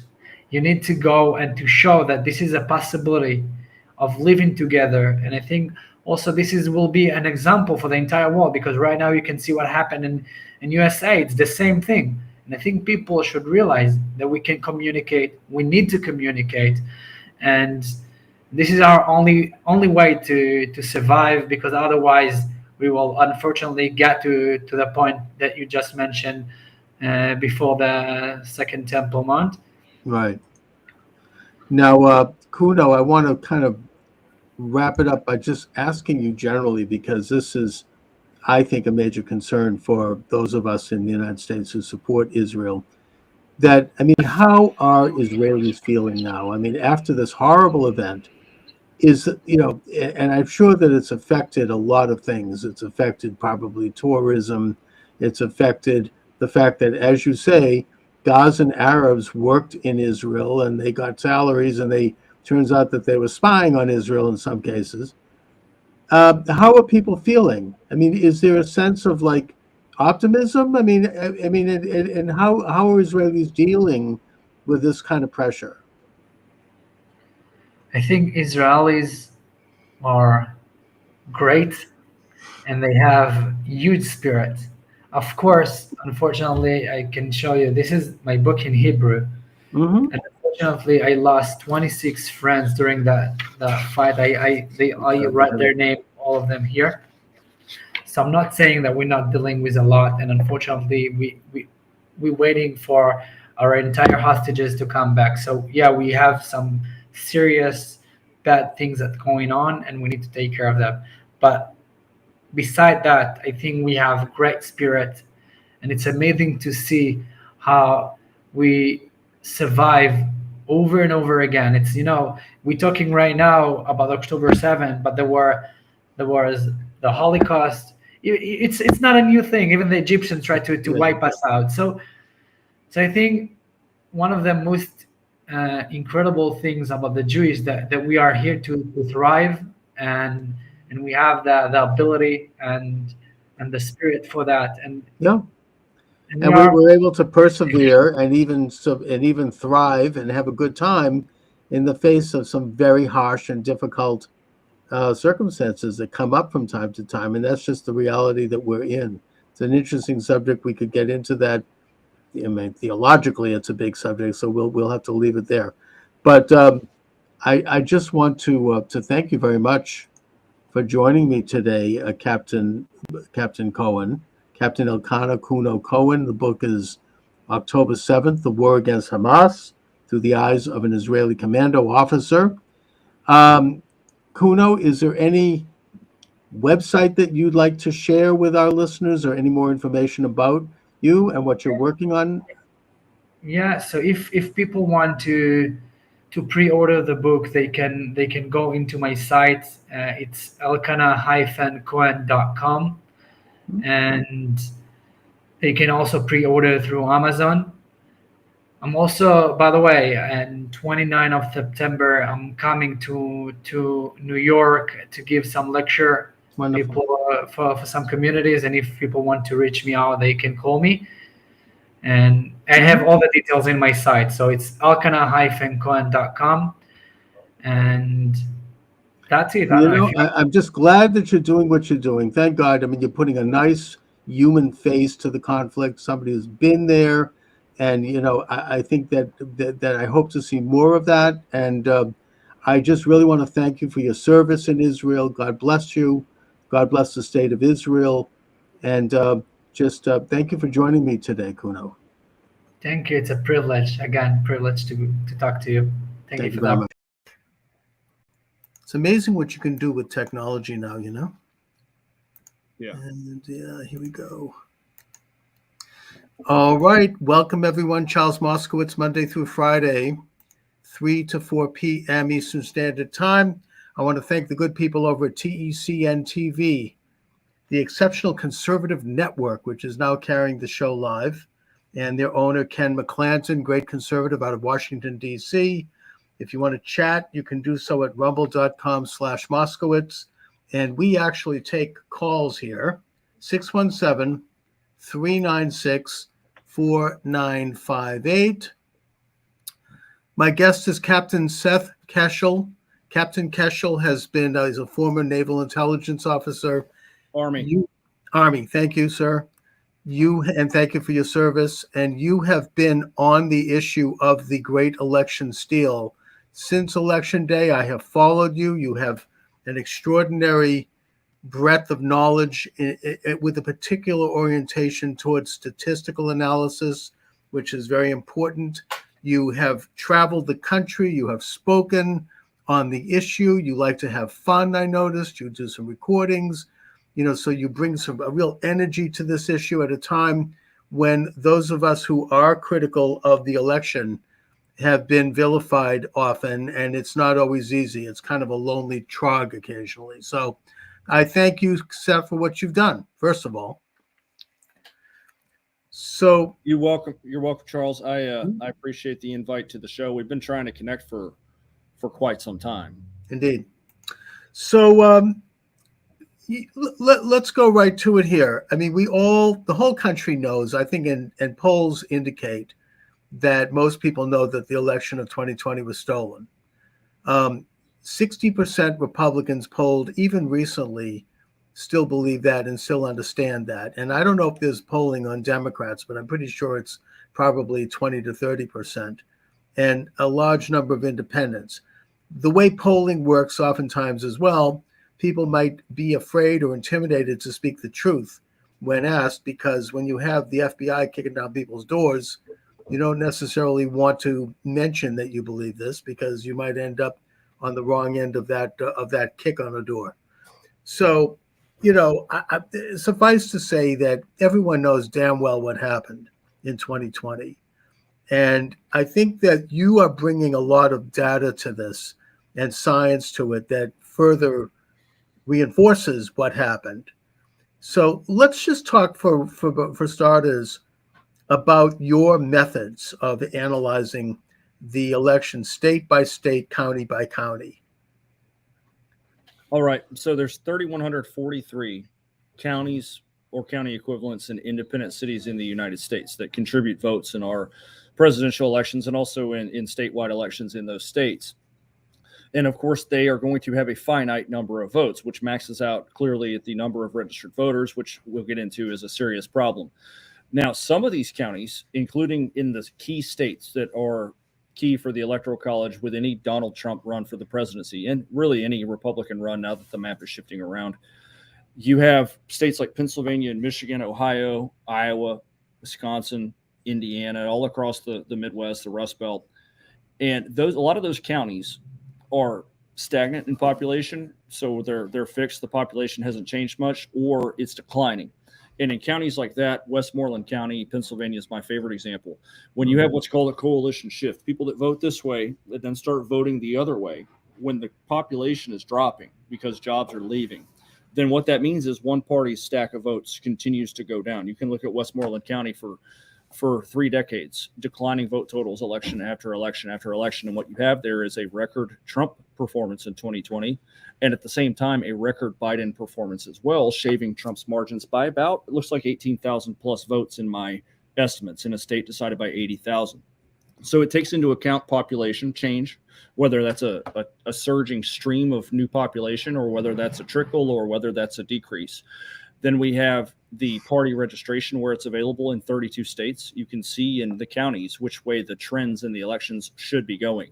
And if you don't believe in that, you can take any state that has party registration and put down the registration trend between presidential elections, and whichever party made the advantage is the party that benefited in the next election, whether that was a tighter loss or an expanded margin of victory or a flip of the state. You can see that coming with party registration. So in a state like Massachusetts, I can see coming that the state's going to become more Democrat with an expanding Democrat registration. In a state like Pennsylvania, when it was a 21-to-1 ratio of registered Republicans to Democrats in Trump's term, that is signaling very strongly that Trump is not only going to win Pennsylvania again, he's going to win it by a wide margin. My number for Pennsylvania is 6.4%. Okay, so let's just focus on Pennsylvania because it's one of the most egregious examples of what happened. I think it was public knowledge before the election that Republican registration was way up in that state. That was in the news. I recall reading about it. We also had a situation where the state legislature was being undermined by a very corrupt attorney general and secretary of state, mainly installed due to financing from George Soros, who were switching and changing the laws against the U.S. Constitution, Article 2, which says that only the state legislature holds the plenary power to make election laws. And they challenged that, and the challenge was thrown out by a corrupt state judiciary. Eventually, it made its way to the Supreme Court, and the Supreme Court ignored it after the election. So, you know, the issue of the corruption of our judiciary is a separate question. But the point I'm making here is that Pennsylvania, you know, like several other states, and I know this is such a complex issue. There's so many moving parts, but on election night, it was one of the states that simultaneously shut down and stopped counting. And at that time, Trump was ahead by almost 750,000 votes, right? Then they reopen the next day and they start recounting and recounting and recounting until a week later, they suddenly find enough votes so that the media, the mainstream Mockingbird media, could declare Biden the winner. And that was how he won. Now, I mean, what do we do to counter that? Because that kind of corruption is so pervasive and so ingrained there now that I don't see how there's ever going to be another free election in that state, given those circumstances. Pennsylvania has gotten much worse since the 2020 election. This has been a stealth play ever since Trump won the states in 2016. So you have the Trump flip of PA, Michigan, Wisconsin, and a near flip of Minnesota in 2016. Minnesota was on the same trend as the rest of the states and should have been a Trump state in 2020.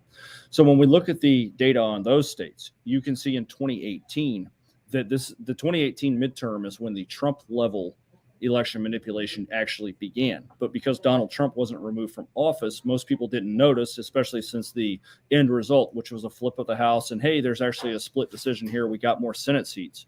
Most people didn't notice the massive turnout. My number suggests that there's 12 to 21 million more votes cast than are feasibly possible based on historic turnout figures since 1974.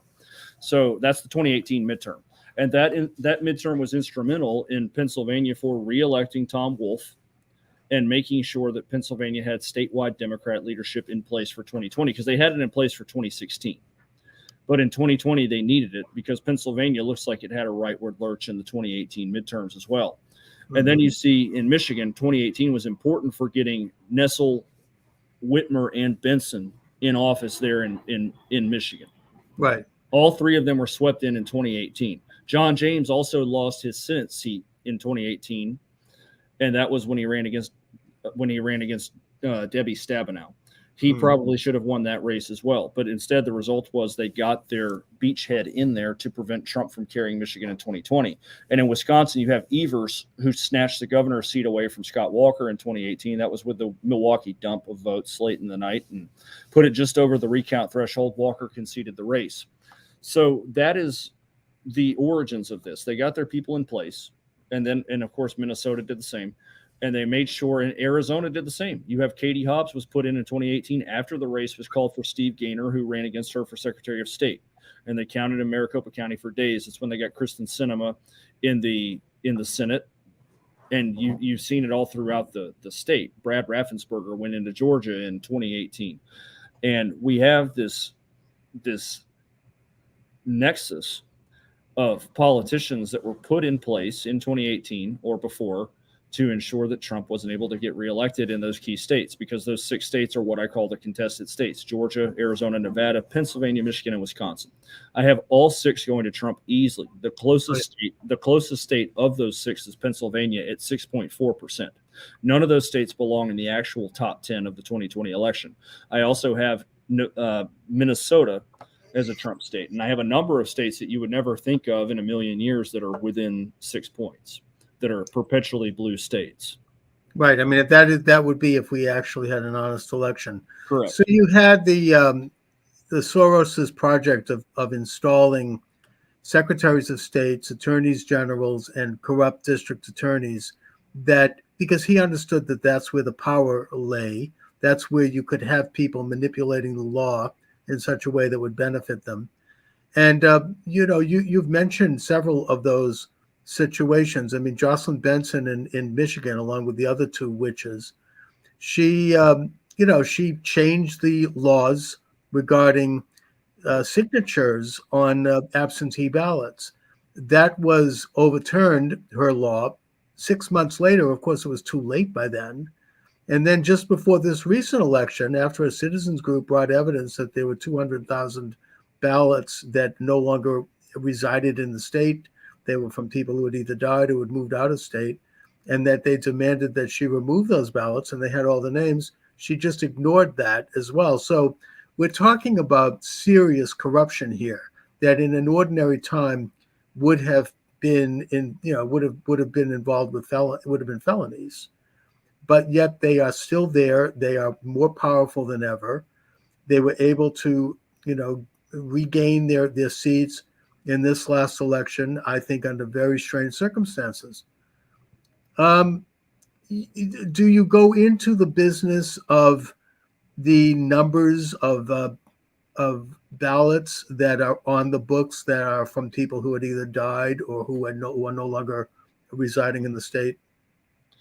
So people in the state election integrity groups, they get into that because they have to, and that's their piece of terrain that they can control. Where I came in at a national level. At the end of the 2020 election, while President Trump was still in office, I was brought in to give statistical guidance, just like I do now, and it was to provide material for the lawsuits. So I had context, which of course the courts don't care about that, because statistical proof is not hard evidence of a crime like you might find on a security camera. But it supports, hey, something's not right here. Your blood pressure is 200 over 150. Something's not right here. And that is what my statistics show. So I came in at the national level. And then when the election integrity movement kicked off with a national perspective, I've never really been at the county or state level. That doesn't mean I don't have insight on it, but the people that are working at the counties and at the states, they know very closely. They know their county officials, their elections administrators, their county commissioners. And for me to get involved in it would really only create a more difficult path for them. They're going to say, here's a national election denier, or one of the more prominent election deniers in the world at this point. And that is something, but I am aware of the New York Citizens Audit for one. I'm aware of all the election integrity movements across the country, and there's a lot of really good ones. You have them everywhere. Audit the Vote Hawaii is outstanding. Audit the Vote Pennsylvania is outstanding. All across the country, we've got, even in Alabama, dark red states, we have people that are doing good. Even there in Massachusetts, Oh yeah. you've got some groups there that hosted me in Middlesex County last year, and that was fun. We had about 10 Antifa show up with their masks on, and they took a look at me, decided they didn't want to do anything about it, but they're out there. Yeah, the thugs are the kind of what Lenin called the shock troops are brought in occasionally to deal with the lower side of the scissors, the upper side being the institutional kleptocracy, I guess you might call it, the oligarchies, who are really determined to do whatever they have to do to advance their power. And at this point, it's open, it's out in the open, even more so than in 2020 when we all watched it happen on TV,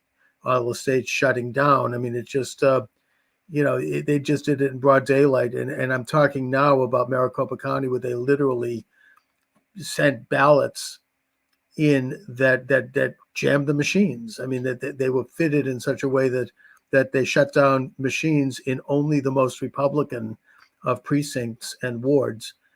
And in a way, I suppose you could say that Republicans kind of stepped in it with that one, because we announced in advance that we would be voting in person. And maybe if we had been a little bit more stealthy about it, we could have pulled it off. I don't know. But the point is that that was the most open, the most egregious steal of all. Now, do you get into the business that Mike Lindell has done such a good job with in terms of looking at the algorithms in the machines? I mean, I know that during the forensic audit in Maricopa County, the corrupt, really rotten election board there refused to relinquish the passwords to the machines. They couldn't actually go into them. And that the company that runs them, that I'm even afraid to mention by name here, because they sue everybody with slap suits, they would sue, as I say, I mean, they sued anybody who criticized this.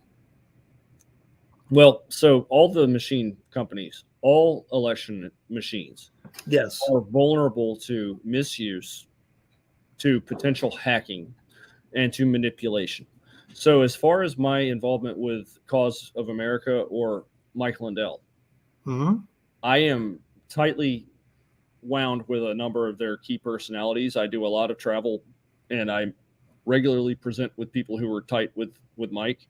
I'm on good terms with Mike as well. And my stance on machines, and from early on, just like you said with Maricopa County, from early on, Maricopa County's officials, their county commissioners, they were the big tell that something was up with the electronic elections equipment.